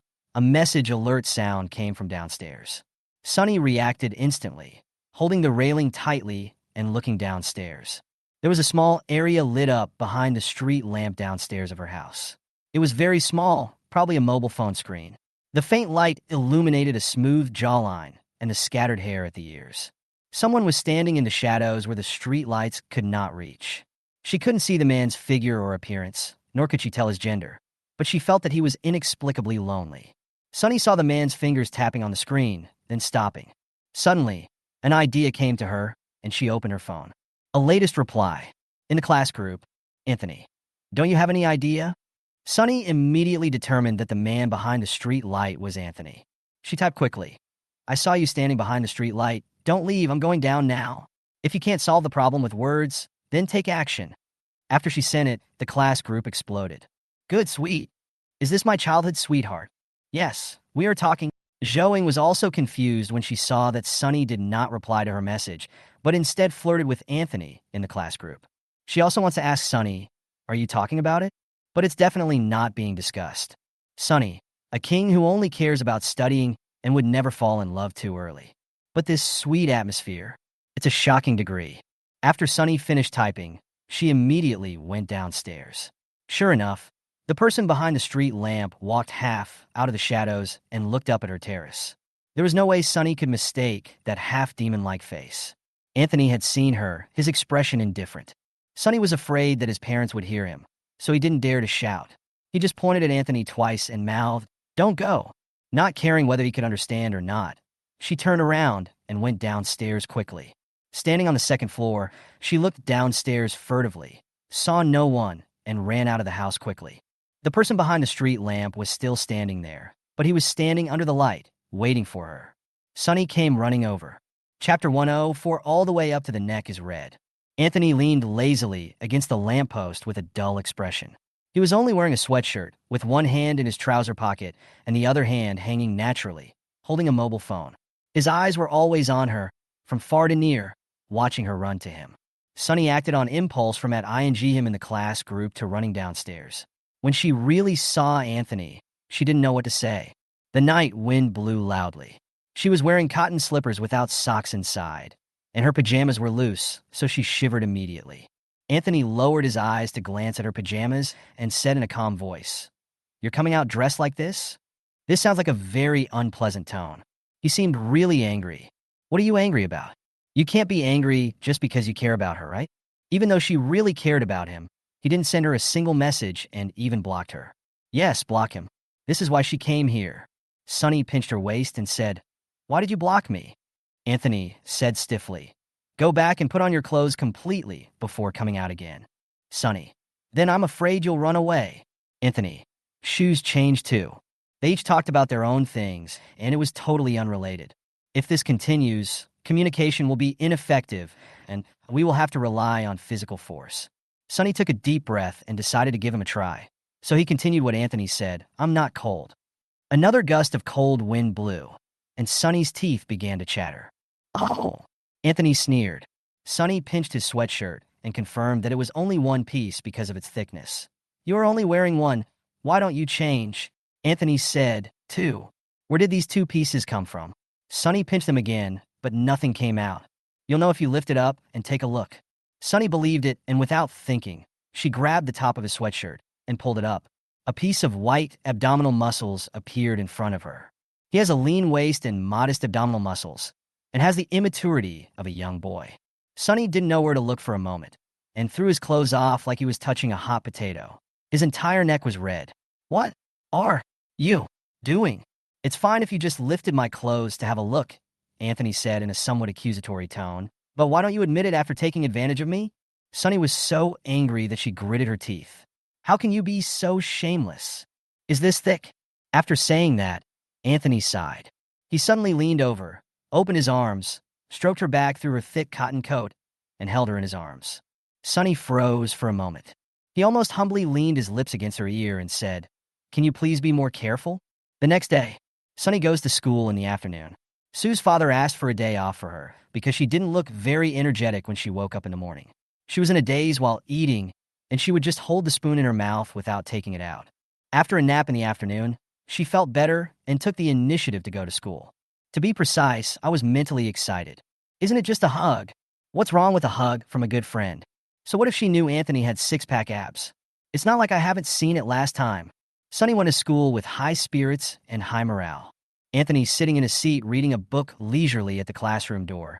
He immediately became scared. She stood at the door of the classroom, hesitating and refusing to go in.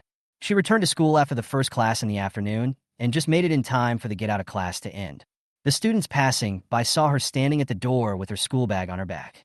They didn't know what she was doing and just glanced at her vaguely. There's no point in going on like this. Sunny took a deep breath, encouraged himself, and was about to enter the classroom. Suddenly, someone called her from behind. "Tian Tian." Sunny's breath of confidence suddenly disappeared. She quickly stood behind the wall, making sure Anthony couldn't see her, and then looked at the person who came. "Ah, Jiao Jiao. It's Su Jiao from class 2. Su Jiao was in the same class with her and Zhou in junior high school.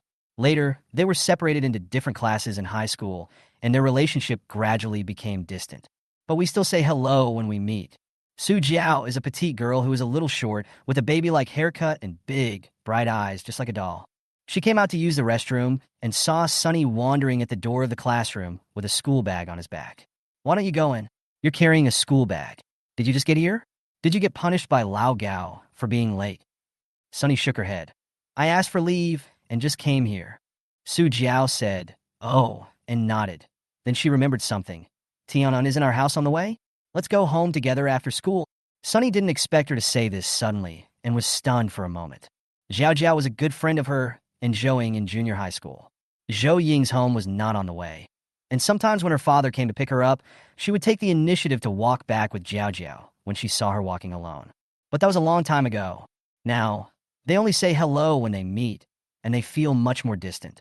And Sunny looked at Anthony through the window. She has someone to go with now. But Jiao Jiao brought it up, and they used to have a very good relationship, so she must be a little sad now that they have become estranged. It's on the way home, so walking together is a good way to cultivate feelings. Sunny was a little hesitant, not knowing whether to agree. So she had to say, but I'm walking with someone else now. You don't know him. I have to ask him. Su Jiao nodded readily. It's okay. Then tell me if you've asked him. Seeing her like this, Sunny felt even more guilty. After Su Jiao left, Sunny forgot about what happened last night for a moment. He walked to Anthony with a heavy heart, patted his shoulder, and asked him to move aside so that he could go in. Anthony didn't give way to her. Seeing her hesitant expression, the corners of his mouth slightly raised, and he leaned back at the table nonchalantly. Don't hold it in, speak up. Sunny looked at him and told him the truth. I have a friend from junior high school who is now in class 2. Her community is on the same side as ours, and she wants to go home with us after school. Anthony was pleased by the two we and her initiative to seek his opinion, and agreed. Okay, tonight? No. Sunny paused. It's tonight and the future. Anthony gradually stopped laughing. The smile on his lips faded. Boy or girl? Of course it's a girl. Not even girls. Sunny wondered. Ah. Anthony coughed. I mean, why does she suddenly want to go with you? Maybe no one walked with her. Sunny vaguely remembered seeing her on the road several times after school, and she always walked with a girl from class 2. So she treated you as a backup, and you agreed? Anthony asked lazily. Why are you so petty? Sunny glared at him. I didn't agree, so I have to ask you first. Anthony said, oh, you agree? Chapter 105 Foreign Teacher. Anthony didn't answer directly but stared at Sunny. Do you want to agree? Sunny. She and I were good friends in junior high school, but we gradually became strangers after we were assigned to different classes in high school. It's really a pity when I think about it. As soon as the last word fell, the bell rang. Anthony stepped forward and said, you come in first. They didn't talk anymore during the class. This class is English. A tall blond man stood at the door. He looked at the door number, knocked on the door, and walked in. Hello. When they saw that it was a foreigner, the class instantly became excited. Oh my God, it's actually true. I heard that the school hired a foreign teacher for us, but I didn't expect it to be true. He should have come last week, but it seems that he was delayed for a week because the formalities were not completed. Monitor. Hello. Schweigwa. Foreign teacher. Oh, hello. You are unlucky too. The class burst into laughter. The foreign teacher stood on the podium, speaking fluent Chinese. Hello, students. I am your new English teacher. My name is Charlton. You can call me Teacher Cha. Class 3 unanimously said, hello, Teacher Cha. Charlton introduced himself again in English, and then said, now I will choose a student to come up to the stage and introduce himself in English. As soon as the new teacher came, he asked someone to answer a question, and everyone in the class fell silent. The monitor was also as quiet as a chicken. Charlton's eyes scanned the class, and when he reached the corner on the right, he suddenly stopped. Oh, he exclaimed in surprise. Charlton walked off the stage and came to Anthony. Oh my God, you look very familiar, just like someone I know. Oh my God, you look so familiar, like someone I know. Anthony raised his eyes and stared at the teacher for a moment. Didn't recognize who he was. Charlton suddenly leaned down and got close to look at Anthony's face, and the latter leaned back as he moved. The scene became weird for a while. Charlton stared at him for 3 seconds. His expression suddenly became excited, and he spoke a long string of English words at a very fast speed. Anthony replied fluently. Charlton spoke another long string of English words. Anthony replied again. Charlton was so excited that he felt like he had found his long-lost son. He spoke a very long string of English words. What was said specifically is too confusing and not something that someone at Sunniest level can understand. She looked on in confusion. The 3 squads looked at this corner in confusion.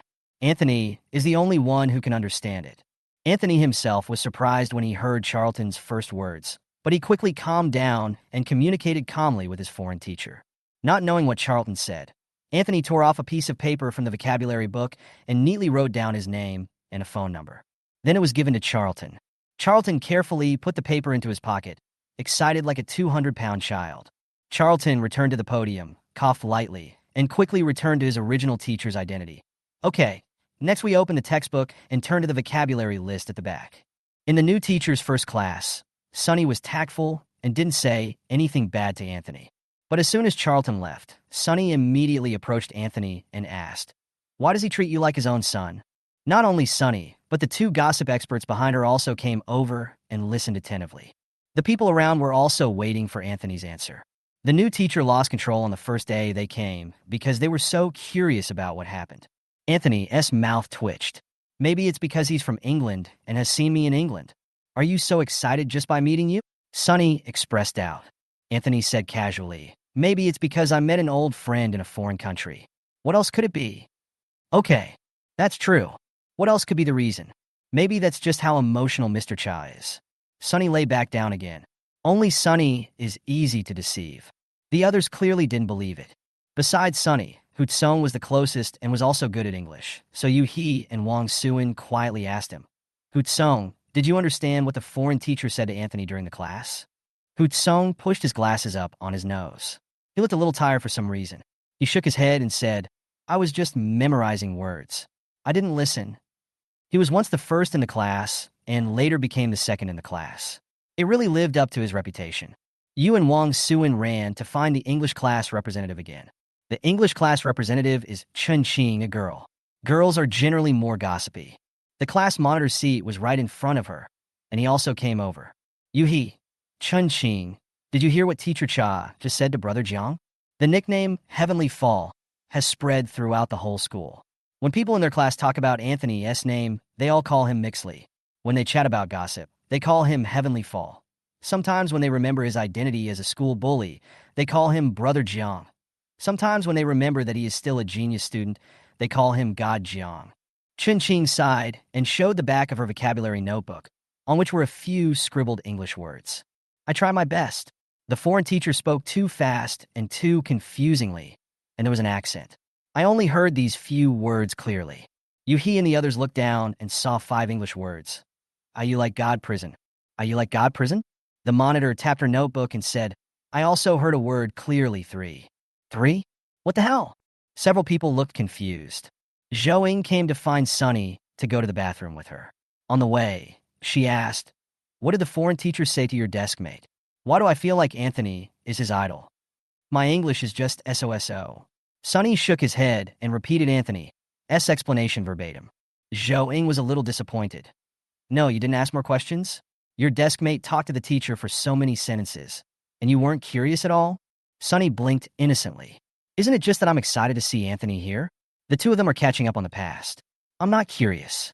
Zhou couldn't help but rolled her eyes at her. Brother, I like guys like you the most. You don't ask questions and don't care. If a blonde, blue-eyed, thin-waisted, big-breasted foreign woman comes and flirts with Anthony in a foreign language, and you ask Anthony what they talked about, and Anthony says she came to ask for directions, you will definitely believe it. Sunny nodded thoughtfully. So knowing one more language is like knowing one more skill. We should still pay attention to English. Zhou, this child is beyond help. When they came out of the toilet and returned to the classroom, they saw a tall boy standing at the back door from a distance. Zhou suddenly stopped. The man was wearing a school uniform and was peeking inside through the back door. Only the back of his head could be seen. Sunny couldn't recognize who this was at all, but when she saw Zhou Ying's reaction, she immediately understood. Chapter 106. Hand Warming. Hanshua. Sunny knew Zhou Ying was avoiding him. She turned her head and said, what should I do? Do you want to go over? Or should I hide in the bathroom first? Zhou Ying shook her head. It doesn't matter if he goes to the next PE class or not. I can't stay in the bathroom for the entire class. Sunny was speechless. You even know this? Zhou Ying ignored her and took a deep breath. Let's go. Why do I always have to avoid him? That's because you want to hide. Sunny pouted and followed her to class. She had been planning to say hello to Han Shua at the door and then quickly get away from the battlefield. But as soon as she reached the back door, Zhou Ying pulled her to stand up straight. Zhou Ying stared at the two people at the back door. The scene before my eyes was exactly the same as that day in junior high school.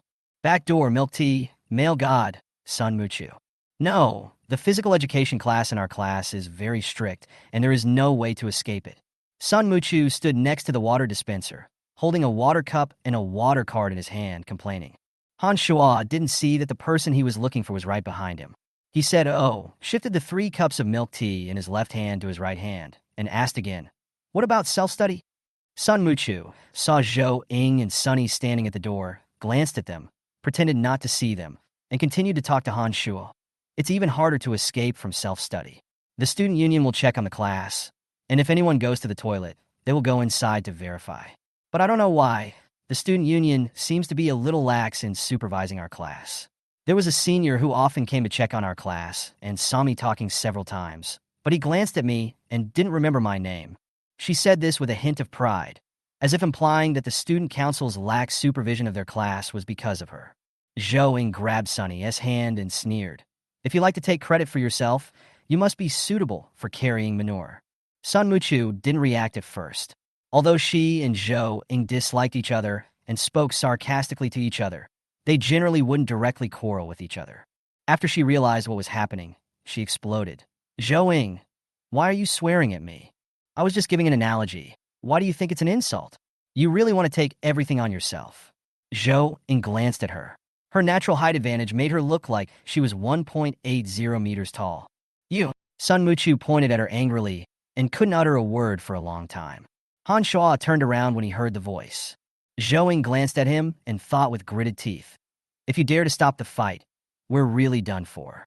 Han Shuo walked up to her in surprise and said in a flattering tone, "Zhou Ying, I brought milk tea for you, Sunny, and Anthony. I remember Sunny likes to drink roasted milk, right? And Anthony doesn't eat lemon, so I bought him the same as Sunny." He was afraid that Zhou Ying would not accept it, so he directly stuffed 3 cups of milk tea into Sunny's hands. Sunny glanced at Zhou Ying, who took the only cup of milk tea from her hand, pierced it with a straw, and took a sip under Han Shuo's increasingly bright gaze, and said to Sunny, "Tian, don't you often go to the student union office and know all those seniors? Next time you see them, you'd better suggest them not to let our class off. Some black sheep are like the ones in the group. If you don't punish them once, they won't know that they are the rat shit that spoils the whole pot of soup." Sunny suppressed her laughter and nodded silently. Her words directly indicated that the student union gave their class some slack because they had Sunny in their class. Sunny also nodded. Sun Muchu felt as if he was slapped in the face. Zhou Ying was smart. She did not expose Song Yingjing, but expanded the scope to include all members of the student union. And what she said was indeed true.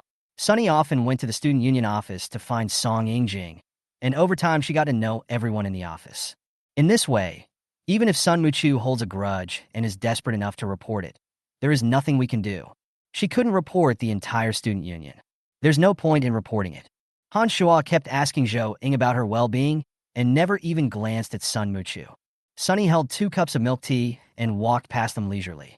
"You two chat, I'll go back to class first." Now no one paid any attention to Sun Muchu. Sun Muchu looked between Han Shuo and Zhou Ying, then went back to his seat angrily. The milk tea was still hot. Although there was heating in the classroom, it would become very cold again when the door was open for ventilation after class. Sunny held a cup in one hand and used it as a hand warmer. If Anthony doesn't want them, both cups will be hers. Sunny thought happily. As soon as she sat down, Anthony took the milk tea from her right hand, poked it open with a straw, and took a sip. Sunny looked at his empty right hand and raised his head expressionlessly. "How do you know that one of the cups is yours?" "Back door. I heard it," Anthony answered concisely. "Aren't you disgusted by having so many toppings in your milk tea?" Sunny pointed at the label on his cup of milk tea, which had a long list of toppings densely packed in it. "I didn't eat breakfast, so I just ate treasure porridge. It's afternoon now. Didn't you eat lunch?" "I had lunch at noon. In order to have 3 meals a day, I'll use this cup of treasure porridge as a supplement for the morning meal." Sunny is angry, but the cup was indeed for him. Sunny held the milk tea cup with both hands to warm her hands. Hot milk tea comes in small cups, and she couldn't fit both hands in, so she had to alternately put her left hand underneath and then her right hand. Anthony took a few sips and put the milk tea back on Sunny's table. Sunny looked up. "What?" "Let me warm your hands." Sunny blinked, and as if afraid that he would change his mind, she quickly took his cup and held one cup in one hand, just right. Anthony saw her action, snorted, and said nothing. Neither of them noticed that someone was staring gloomily at the cup of milk tea in Sunny's hand through the window at the back door of the classroom. During breaks, Anthony usually goes to the student union office. Each department of the student union has a clear division of labor, so he doesn't have to worry about many trivial matters. But that doesn't mean he, as the chairman, has nothing to do. The official description of the school's student union president states that his duties are to coordinate the work of the various functional departments of the student union. He also has to accurately convey the school's decisions and supervise their implementation and actively reflect the needs of students. So in fact, his main task is to manage the heads of several departments, to make them not shirk their responsibilities, not overstep their boundaries in law enforcement, and to communicate with each other in a friendly and coordinated manner. He also has to implement the tasks of the director and secretary, and also read student complaint letters and answer the student union hotline. A few days after the new chairman took office, answering the student union hotline became the thing that took up most of his time. The chairman only went to the office during breaks. After this pattern was mastered, the student union hotline basically only rang during breaks. Other times, other people take over. There are public telephones on campus, and you have no idea who is calling. Some brave ones like to call and tease the chairman. As Anthony stepped into the office, the phone rang. The people in the office looked up and greeted him, Chairman. He doesn't talk much in the office. Whenever someone greets him, he just says, He is very cold, but that's because he is the highest official. Chapter 107, Sunny S. book. He walked over to his desk and sat down, clamping the phone between his ears and shoulders, freeing his hands to sort through the documents. The caller was another girl. The girl said, "Hello, is this the student union? I lost my meal card. Can you help me find it?" Anthony flipped out a piece of paper and read it without any emotion. "Please press 2 for the lost and found office. Press 3 for the radio station. Press 4 for the director's hotline. And press 5 for the logistics department." The girl was puzzled. Huh. Anthony patiently explained, "Go to the lost and found office first. If you can't find it, go to the radio station and ask them to broadcast it. If you can't find it on the radio, go to the director to check the camera to see if it's been stolen. If you still can't find it, you can only go to the logistics department to get a new one." Girl, oh. Someone in the office couldn't help but burst out laughing. Anthony raised his eyelids and glanced at the girl, who laughed out loud. The girl is in charge of dormitory inspection. Her name is Haning. She is cheerful and brave. She was never afraid of Anthony's school bully personality and gave Anthony a thumbs up. "Chairman, be careful not to see your own when you read the complaint letter." "I already have." And Rand came in from outside and put several complaint letters in her hand on Anthony's desk. There are complaint boxes in several places in the campus corridors. Sometimes people from the student union office will pass by and see the complaint and take it back to the office. Anthony, who was nonchalantly holding the phone with his head tilted. "Junior, letters complaining about the chairman can be given directly to the deans. You'd better be careful." Her tone was not cold. It was her usual way of speaking. And Rand never calls Anthony chairman. The other people in the office glanced at each other secretly and exchanged looks. It is said that Rand is not very happy that the new chairman is a senior high school student. It is said that Rand wants Song In-jing to be the chairman. Anthony put the phone down and replied lazily, "Yeah." It happened that Song In-jing came in carrying a bottle of mineral water. He was sweating from the heat. He put the mineral water on the ground and took off his scarf first. Let me do it." Another boy in the office went to help him fill the water dispenser with mineral water. The office is on the 3rd floor, and the water dispenser requires bottled water, so several boys in the office have to take turns moving it. Haning noticed Song In-jing's scarf and blew a hooligan whistle. "Minister Song, the scarf must have been given to you by a girl."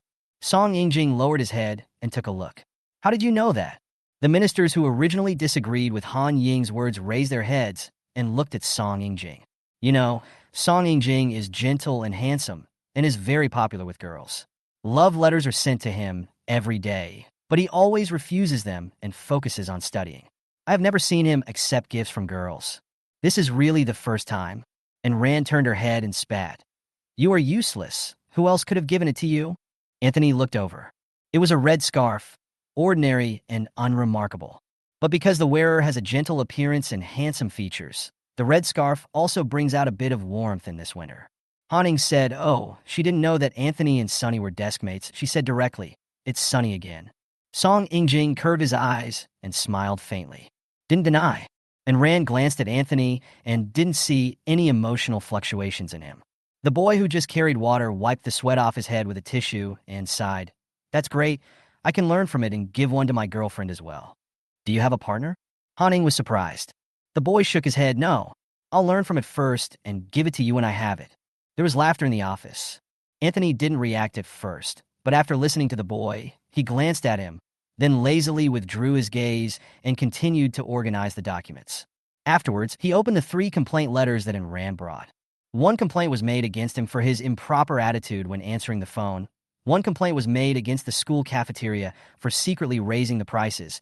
And one complaint was made against the dormitory inspection department for taking revenge by taking away his power strip. The complaint letter is required to be replied by the student union and then posted on the school bulletin board.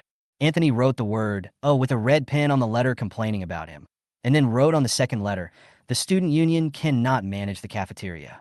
It is recommended to call the cafeteria complaint number XXXXXX." He took the last letter and placed it on Han Ying's desk. "Yours." Haning unpacked it and took a look, then hummed, "It's mine. I collected it. He's right to pull the wires privately." She quickly wrote "School Rules Article 89" on the paper and drew 2 smiley faces behind it. "Chairman, are you leaving now? You were on the first floor and passing by the notice board. Please help me post it." It was almost time. Anthony looked at the clock and nodded. "Yeah." He put Han Ying's complaint letter together with his 2 letters. Before leaving, he looked up and asked, "Is there anyone else who hasn't posted one?" Several people shook their heads. "I have a few here." Song Ying took out a few letters from the drawer. Anthony raised his eyelids, looked at him, and took it. Song Ying smiled lightly. "Thank you for your help." "No trouble," Anthony said. Several members of the student union exchanged glances secretly. Walking out of the office, he lowered his head and glanced casually. Song Ying's letters were complaints about the school. He replied to them seriously, with neat and beautiful handwriting and a sincere and good attitude. One of the replies was even longer than the complaint letter, taking up half a page, which is in stark contrast to the 3 replies from him and Han Ying at the bottom. Anthony made a tisk sound and didn't intend to change it. He continued walking up to the next floor. When he was about to turn, he suddenly heard someone calling him from behind. Anthony stopped, looked back, and saw Song Ying running towards him. "Sonny, S-book." Because he ran here, Song Ying took a breath and stopped. "This is the book she said she wanted to borrow last time. Please give it to her for me." Anthony took the book as well, his eyes wandering around his neck. He wasn't wearing the red scarf. Anthony agreed. "Okay." Song Ying's eyes curved behind his glasses, and his voice was gentle and pleasant. "Thank you for your help, Chairman." After posting the complaint letter, Anthony went straight back to class. Before he entered the classroom, he saw Sunny standing next to Wang Suin's seat from afar. Yuhi and Wang Suin both had their heads almost under the table, and Sunny also had her head lowered. The 3 of them huddled together, looking at something unknown.